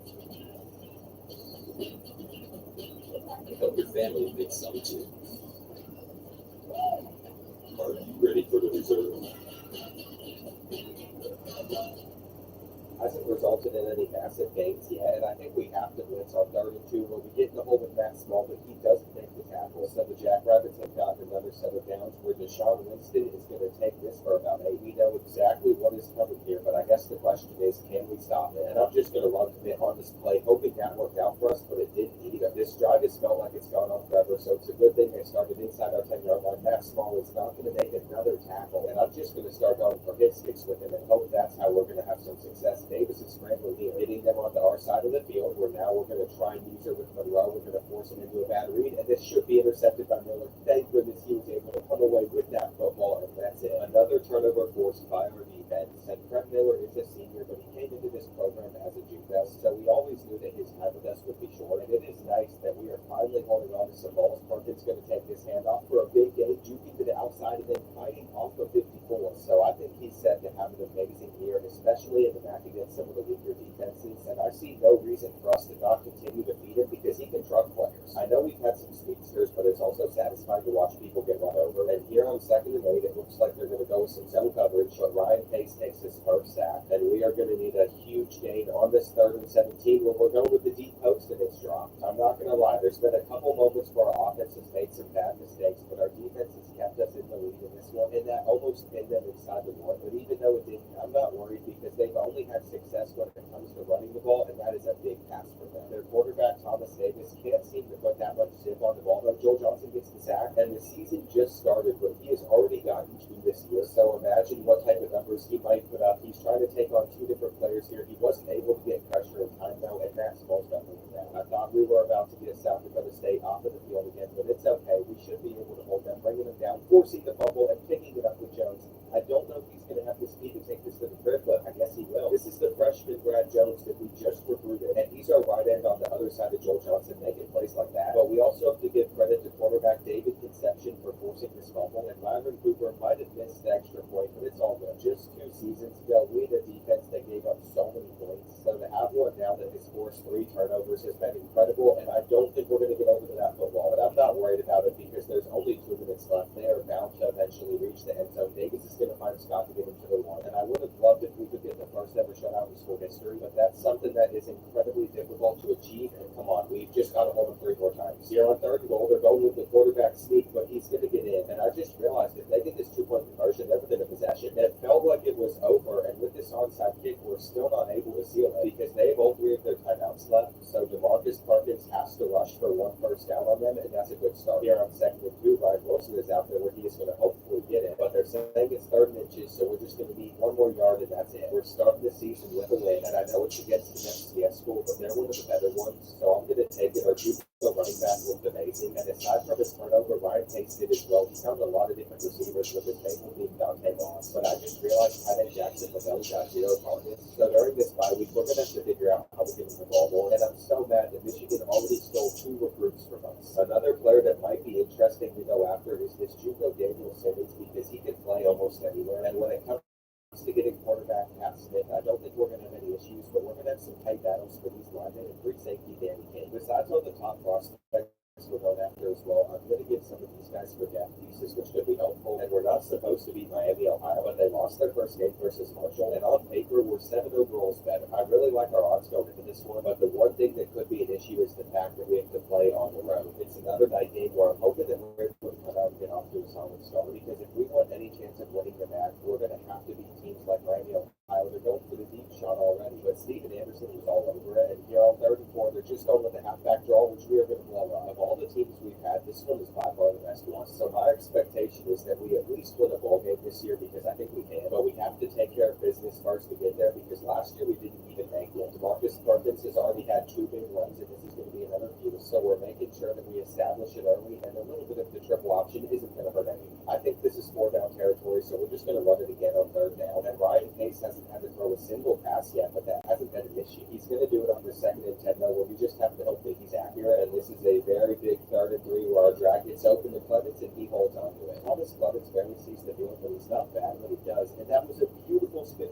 from DeMarcus Perkins for the tutty. So what a start that was from us, and Miami, Ohio has nobody open on this play. Our man-to-man coverage has clamped up, but they're going to shed the sack and then deliver a pass over to Bradley. That is so unfortunate. Linebacker TJ Davis should have easily wrapped him up, but because he didn't, the Red Hawks still have the ball, and this defensive look is set up to stop the pass, but I just saw multiple players get open, so I guess we won. The game keeps you very honest, because you can't run man or zone too much at once. You have to switch it out, and I'm going to send 7 players at their quarterback on this play, but we missed the sack with Steven Anderson, which is unfortunate, but we forced the fumble. Matt Small is going to pick the ball up, and our defense is seeming for so many turnovers. I think we might have forced 2 fumbles in school history until this year, and through 2 games, we've already done it twice. They're not going to hold us to a 3 now. Whoever's going to get the first, and I'd say that's a great way to end the first quarter, but we're going to get 1 more run play going, which isn't good because DeMarcus Perkins isn't moving. As we wait for what his injury was, I am incredibly nervous, and Ryan Wilson is faster than him, but for some reason he looks slower, so I've resorted to trying to pass a little bit, and this isn't going well. There's still no word on how our starting running back is doing. I hope he's not out for the year, and you can tell that that injury has messed with this team, because we are not performing as well. We're going to luckily get a good bounce with the punt down, taking them inside about the 25. Here on 1st and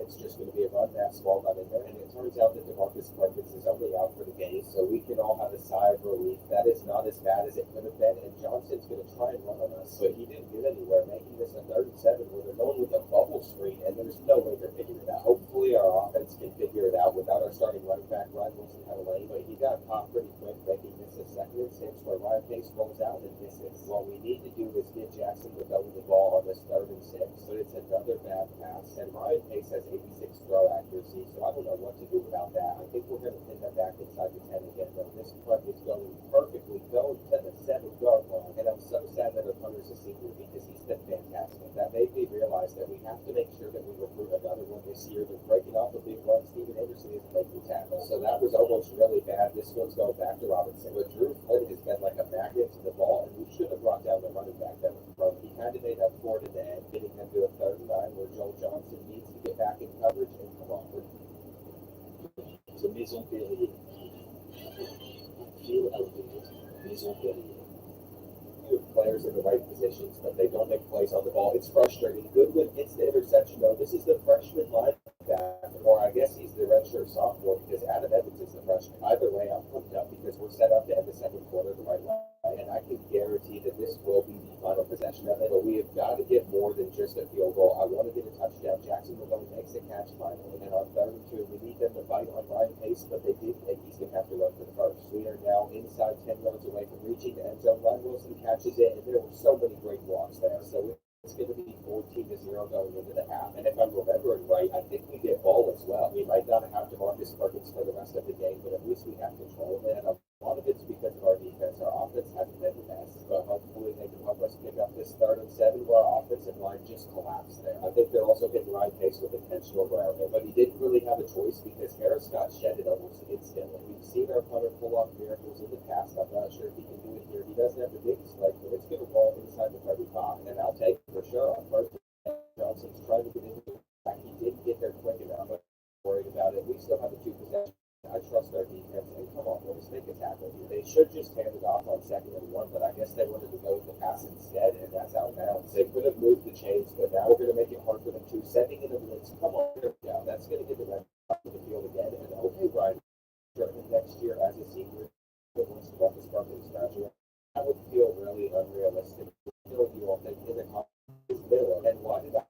If we just recruited that, we threw that off, and we don't the fullback out of these formations, unfortunately. So the only time that he gets the field is when we need a halfback, and this is 3rd and 10 where I'm passing up the middle of the Jackson halfback screen. The tight end will hold on, and I hope that he still gets drafted into the NFL, even though we haven't used him as much as we should. Freshman Luis Miller is back out there on the field, and I don't think he's fast, so we should have gone up the middle with him, but it's all good. It is 3rd down. We're going to take our halfback wheel route, and the fullback drops the ball. It's not that the door because my we can hit from here, putting us up 17, and that gives us a 3-possession lead where once again the story of this game is our defense, but Conception just got toasted by Bradley. This is his 2nd big catch of the day on us, and that's my fault for leaving David, the sophomore quarterback, on an island. Aside from that bad coverage, though, he's had a good start to the year as he forced that fumble in our last one, and that's going to be them in the 3rd quarter. Where this is certainly 4-down territory for the Red Hawks, but I guess they're not going to even need it going today. They're 8-5 wide, which is interesting. We'll see if we're able to plant it out, and just like our last matchup, it's taken our opponent 4 quarters to reach that. I think it's safe to assume that they'll probably punch it in here on 3rd and goal, but they missed the pass, and they're going to have to go for it. We are stacking this box so heavily, but there's a flag, and I think it's on them. Never mind, it was on Brad Johnson, and it put them a tad bit closer on us, but they're still passing, and I realized that if I were a better user, we probably could have stopped them, but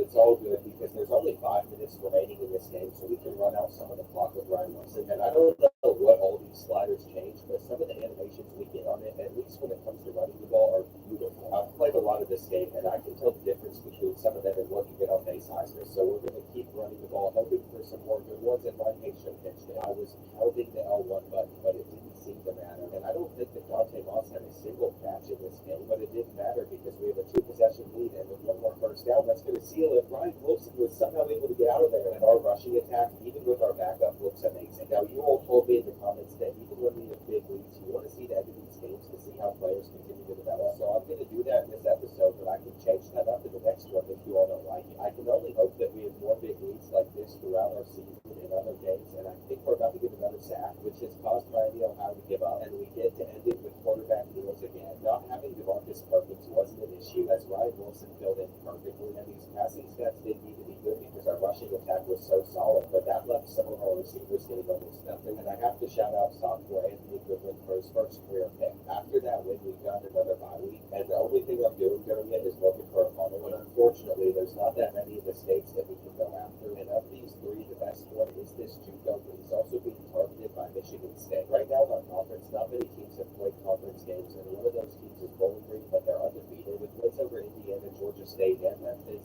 so that gives us a difficult matchup, but it also makes for a great visit week that I'm going to take advantage of. Now, unfortunately, with Josh Harvin and Jay Brown, Pitt's already beat us for this visit week, so we can't schedule them, and the same is true for Damon King, so we're going to have to come up with a different one like Eastern Michigan, but that still wasn't available for these 2, so they're going to come versus Buffalo, and I just hope they don't commit the Pitt beforehand. As for our punter, I kind of want to steal Robert Smith from Michigan State, and our 2 MAC schools in this matchup have the top 2 defenses in the country. We have to play well in this matchup, passing for 250 yards, so hopefully their defense doesn't perform as well. But you also have to remember that we faced off against weaker opponents, so these 2 defensive units are nowhere near the best 2 in the country. Ryan Pace is already scrambling, avoiding the sack, then we should just hand it off to DeMarcus Perkins, who is going to get at least 5. 3rd and 2 now, I'm going to trust the power back to pick this one up, but we also need to pass the ball more than we have been in recent weeks, because I want that quarterback to commit to our score, and Dante Moss isn't going anywhere. Another big 3rd and 2, but I trust our strong running back to trump somebody, and we're just going to sling it on 1st and 10 where we have somebody open and Ernie Hicks. It's so weird to have an offense that actually has success early on in the game, but we have got to get this 3rd and 3, and Ryan Wilson is not making it. He's out there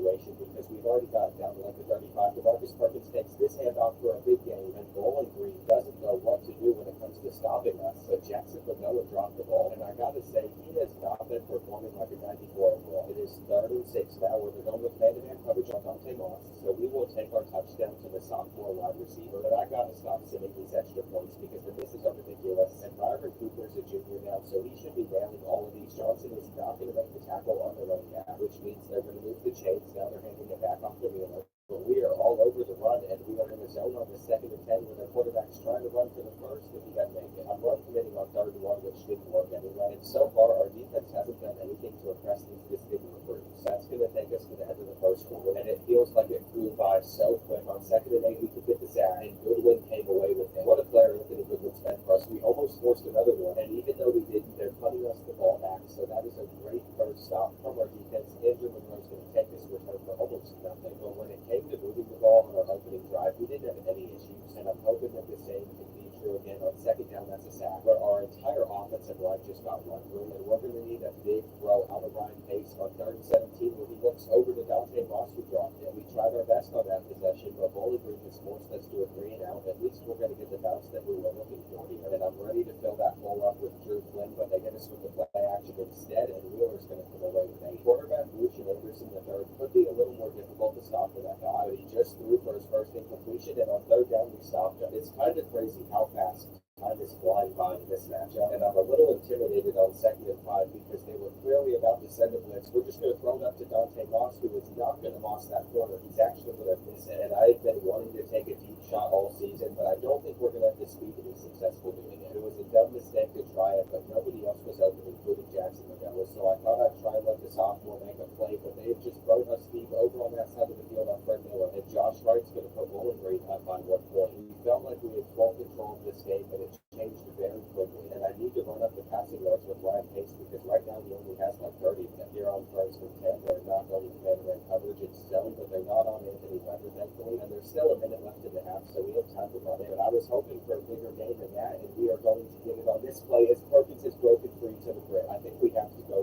right back to him on the 2-point conversion where those blocks are going to be exactly what we needed, and I understand that we left a lot of time on the clock for Bowling Green to score on us, and we are not going to run press man-to-man because that will lead to us giving up a touchdown like the last one they hit the first. And from that, I've been able to learn that we need to have a quarterback spy out there on the field, but it would be nice if when we do, he could also put his hands up to get the interception. Lucian Anderson won it, and Davis is stuck offsides right now. They're going to throw a flag on us, but I was not able to move him. I don't know why he was stuck there. That glitch is not helping us out, and by the time I tried to call a timeout, it was too late, but it's okay because I still think they're out of field goal range, and on this 1st and 10, Fred Miller got run by again. He's struggling to keep up with Wright, but they have some of the emotion. There's only 3 seconds left. I think this is going to be the final play to have. And what was Bowling Green doing? They didn't even hike the ball. That is awesome because we should not have a 7-point lead right now, but I would take it. This needs to be picked by Evans, and it is. There's the freshman linebacker starting the 3rd quarter the right way, and it is so nice that we are actually catching some of those this year. However, I think this one's being brought back for flipping, and because it's a 15-yard penalty, we have a long way to go. I should have spun there, but I've definitely made a habit out of doing it, and normally it works. We have our hitch on this 2nd and 20 and the other, where I want to get field goal range for Byron Cooper, but we can go for the first down as well. I trust sophomore Dante Moss to hold on to the ball, and we'll see what he can do on this jet sweep. Apparently nothing, so we should have just given it to DeMarcus Perkins. We know we'll have more success with it as he gets back, and on 3rd and 1, it's going right up the middle back to him for another game. This guy is a tank. I didn't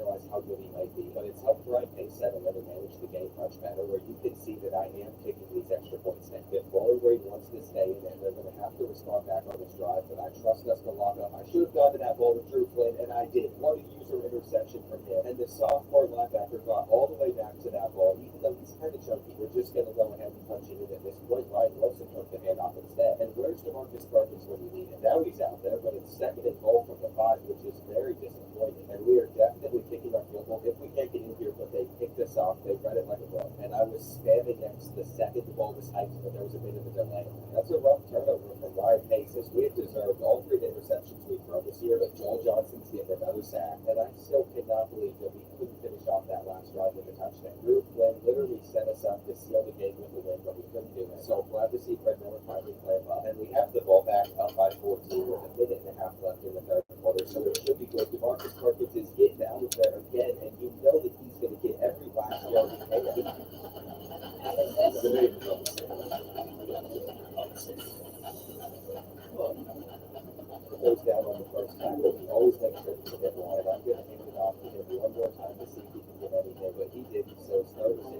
and God turned it over, and Early makes no solid right. It should have been a touchdown after that interception. Maybe he'll give it on this play if he can see it outside edge. He really wants to get in. The junior running back has put us up by 21. I'm not going to lie, if we haven't played this well all season, we might actually win it.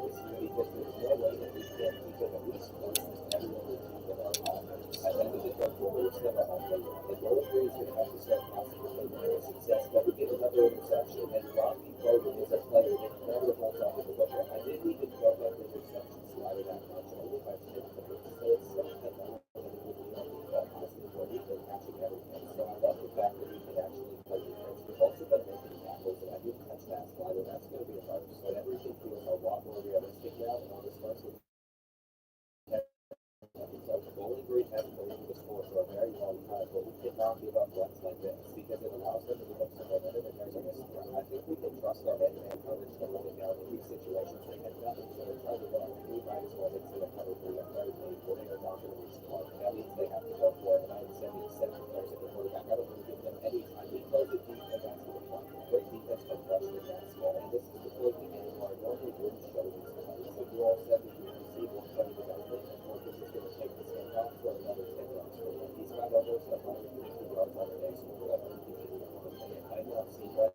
it, but right now he's averaging 7 yards per carry, so it's unfortunate that he got stopped there. He don't know Nate Pace has somebody deep, and he was going to hit Steven Arrington. It looked like the senior hit like a speed boost or something, and we have actually blown out Bowling Green by 28 points. I don't think we've ever had our backups on defense out there on the field in this dynasty, but that's what we're experiencing right now because we're winning by so many points, and we're still clamping up. John Williamson could have had an interception, and I might as well try to make them on this side of the field, but I don't know if they're going to take it and just run instead. I love the fact that some of our younger guys on defense are getting some experience and some minutes against the first team offense because Bowling Green has not conceded. They have confidence in their backups here, and they're trying to be the first team to score more than 7 points on us. However, that is going to backfire for them because only the other star halfback just got right on that play, and they're going to be hesitant. That'll probably affect how they do in that offense play, and look at that stat line from DeMarcus Cousins. This was the perfect week for what Winston was in because he had Hello, everyone. I'm Brad Nessler, and beside me in the booth is Kirk Herbstreit. Aaron Andrews is also with us, shooting going to the sidelines. EA Sports and ESPN are together bringing today's exciting game between USC Tar Heels and the Wyoming Cowboys. We're in the Florida Memorial Stadium located in Laramie, Wyoming. It's a cold day, but actually it's not much of a problem.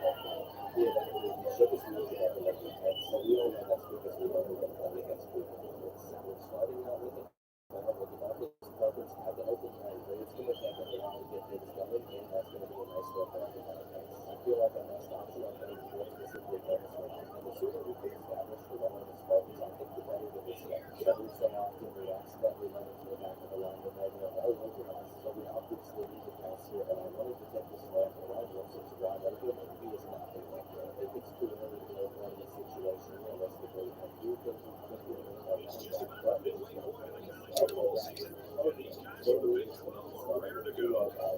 For North Carolina, who are having first on their list of defensive concerns. I've been looking forward to this matchup for a long time. We have an outstanding quarterback going up against one of the best quarterbacks in the nation. It should be great. It's time for the coin toss, and it's a good opportunity to let you know that our game is brought to you by Reese's Peanut Butter Cups, the perfect combination of chocolate and peanut butter.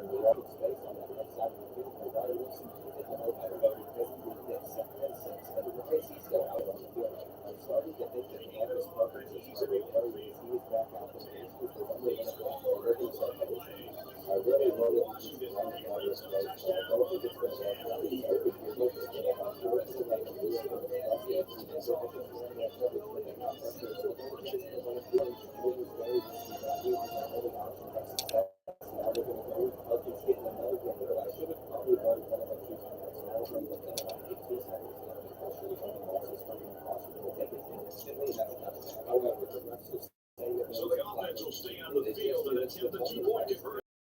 And that was the best spot the whole time. I really liked the way that Jacksonville was on. It was that the way the Boston losses all the way out of the way. We were going to try and get it to them, but I feel like we got the one on the way. The corner outs on the way. We're going to just get to Jacksonville.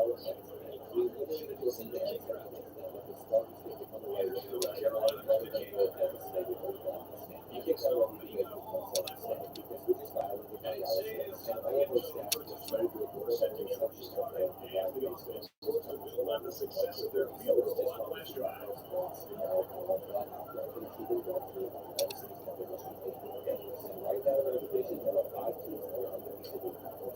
They'll take over at the 20-yard line. First down, 10 yards to go.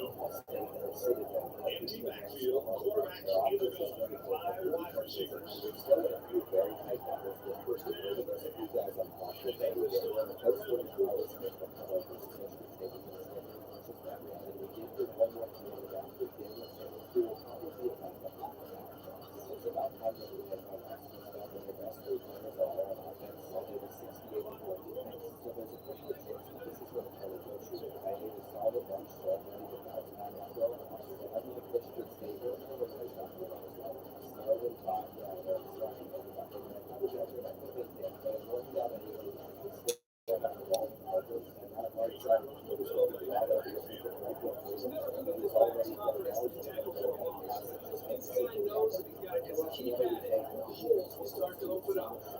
Schmidt adjusts the play at the line. Schmidt on the pass. Man wide open, gets it out of his hands.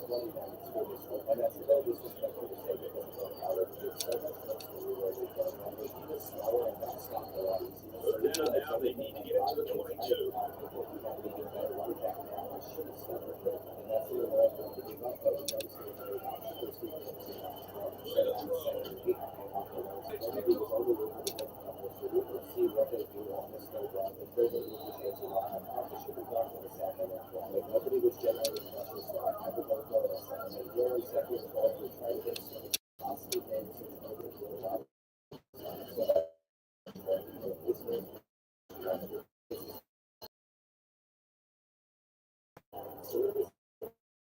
First down, yards to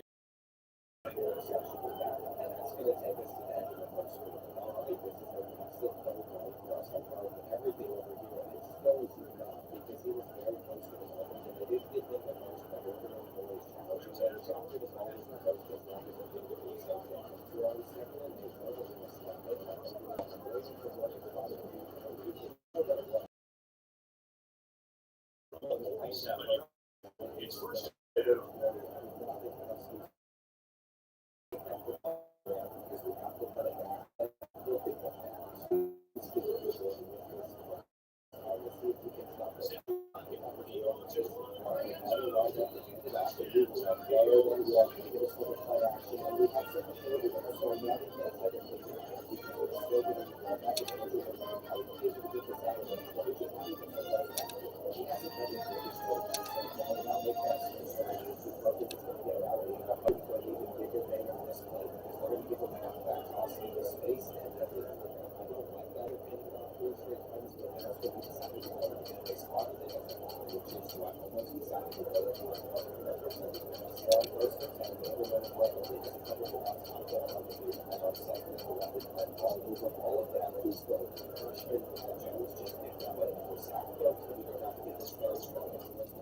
And the quarterback stays on the field as they try for the 2-point conversion.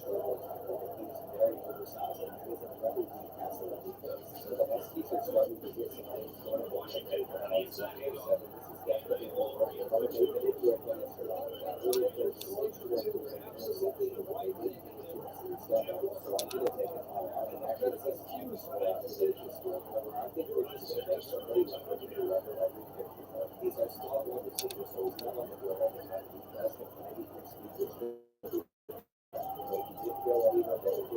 They'll set up shop at the 20-yard line.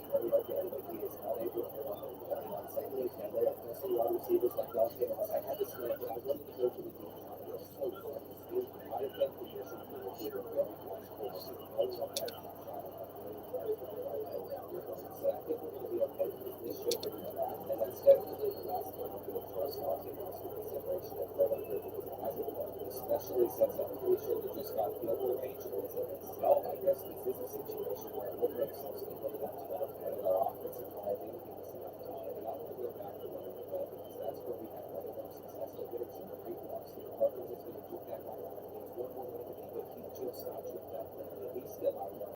Yeah, he's not going to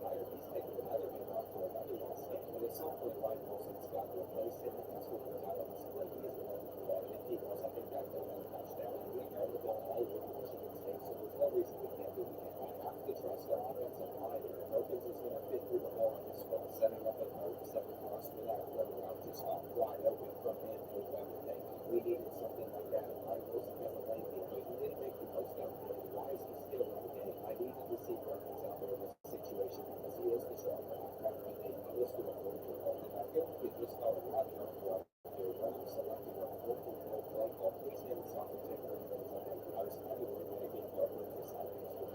So maybe it's the draw. We can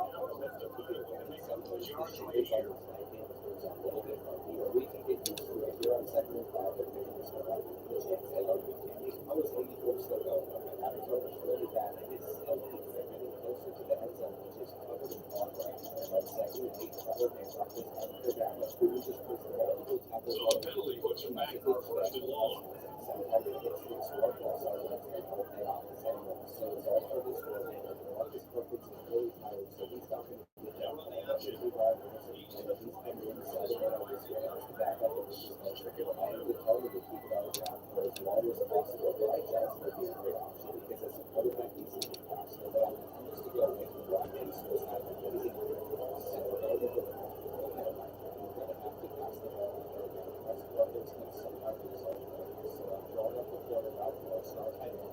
He dusted that linebacker line. Jackson Develop might be able to take this one to the house front of the center. He got one. So when we need our star, he's not on there. Instead, it's Ryan Wilson on the field. And thankfully, on the next play, he is there. So we have taken our lead back on the receiver that we made on this one. The linehouse. The rule is coming, and we're just going to work it. That is exactly what we always got a quarterback spy out there. It gets the ball. And I was almost able to make It's frustrating for a coach when you worry about fundamentals every week and then have someone called for clipping and penalty really takes it back. We already lost some close one to Michigan State last week, so we can't drop another one. Everybody is always one of the best schools, and we've got to do everything. So we've got to find Now after the penalty.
situation.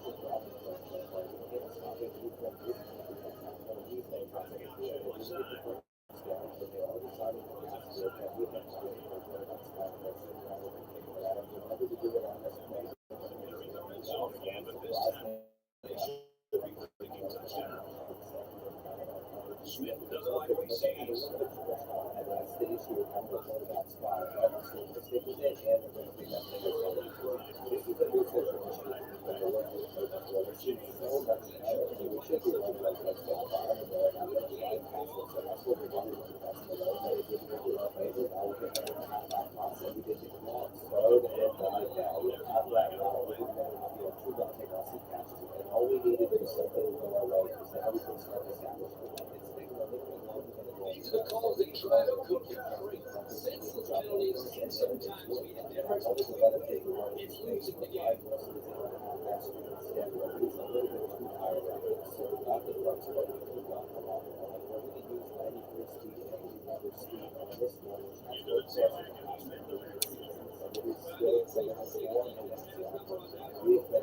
Very frustrating for a running back when he's stopped before he even gets going. And why did they not make a play on this ball? She was still the interception. We would have had a back. I definitely feel the pressure of this guy.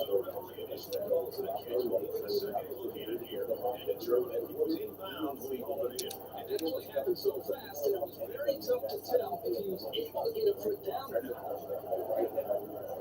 So after review, they decided this call should be reversed. Live wide.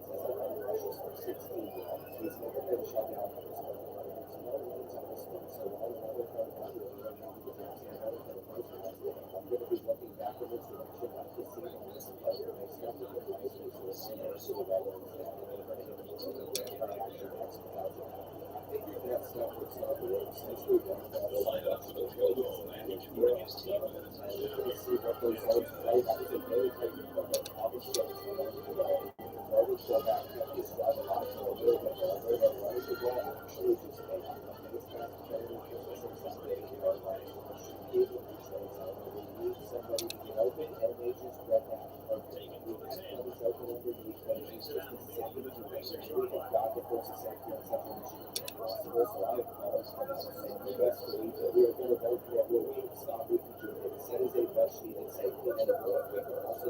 This drive will start from the 41-yard line. And that was a beautiful throw. This is a 58-yard kick. We have never attempted to run on this one. The final two were and it was going to be good. You know what? We made that because we still got behind the goals. It's very sad. We want to take a lead.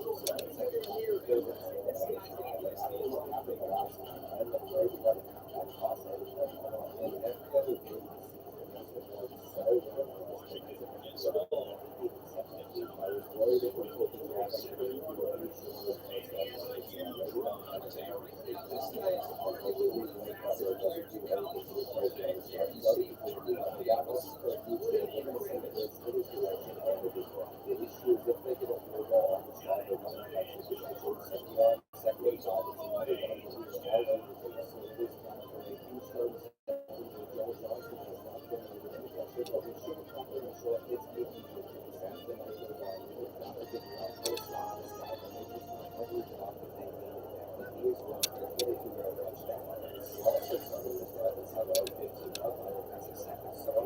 Things could get any worse for us if we were really struggling with this situation. And we know what we want to do up there too, but it's not going to work. For realistic purposes, we have got to have this ball. It's only been like we're still 2 minutes left. And Stewart just picked it up. It's still nothing.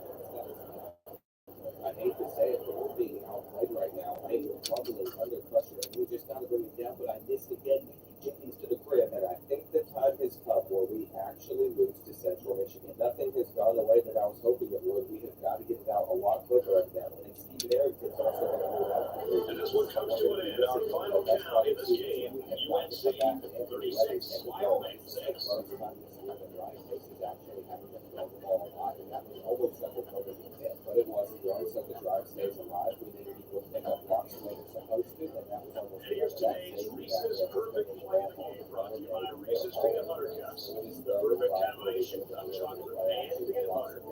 Any wild thoughts? Into this game, I thought these two teams were winning this match. So the fact that they won by such a comfortable margin, it says a lot about what a great game they're playing. North Carolina at least came into this game flat out wanted up for. I don't think anybody expected an easy victory. And Russell Lund, his efforts today have earned him player of the game. Everybody up front, and Small just missed it, so we know it's For North Carolina, they continue their quest for a perfect season. And for Wyoming, they fall to an astonishing 0-8 record.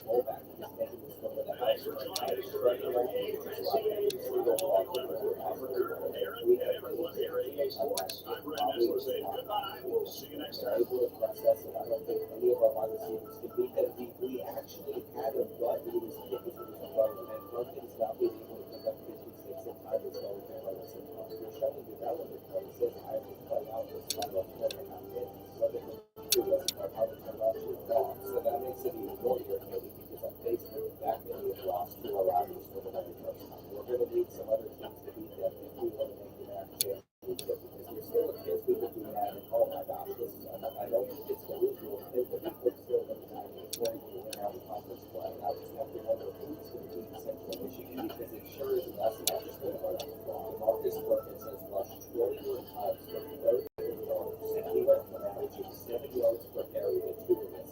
I made multiple mistakes like mock stuff, but even with those, I feel like we could have picked up with him, and it hurts to see Ryan Pace this sad because Nikki Jenkins has finally got the win over us, and this is what the Michigan back rivalry is going to look like, which hurts to see, but we're still having a very good season. So, of course, we have to take on 4-2 Buffalo next, but they've lost twice, and this is a busy week for multiple players like fullback Josh Martin. We also just landed Jared Slater and Robert Smith over Michigan State, so we need to carry that momentum into this game, and it's nice to see that we're favorable. We're going to need to get a lot of sacks if we want to make some of the players this game, and just like Northern Illinois, Buffalo also has a big 3 on offense, so I'm a little worried going into this one, but it looks like it's going to be a night game with a ton of rain, and the weather is set up perfectly for us to have a massive running game, but the same could be true for them as George Cunningham is going to get the big game. Robbie Cody is not going to bring it down, and that one is going to be going. Well, we've got to us far back because I was not thinking they'd score something like that. We were going to get our rushing attack on with one thing and swing the line up. But because our running backs are so good at this, we're going to take advantage of those. And I cannot believe that Buffalo is already struggling us, but I guess it'll be all right. It's 3rd and inches. We're probably should easily get the first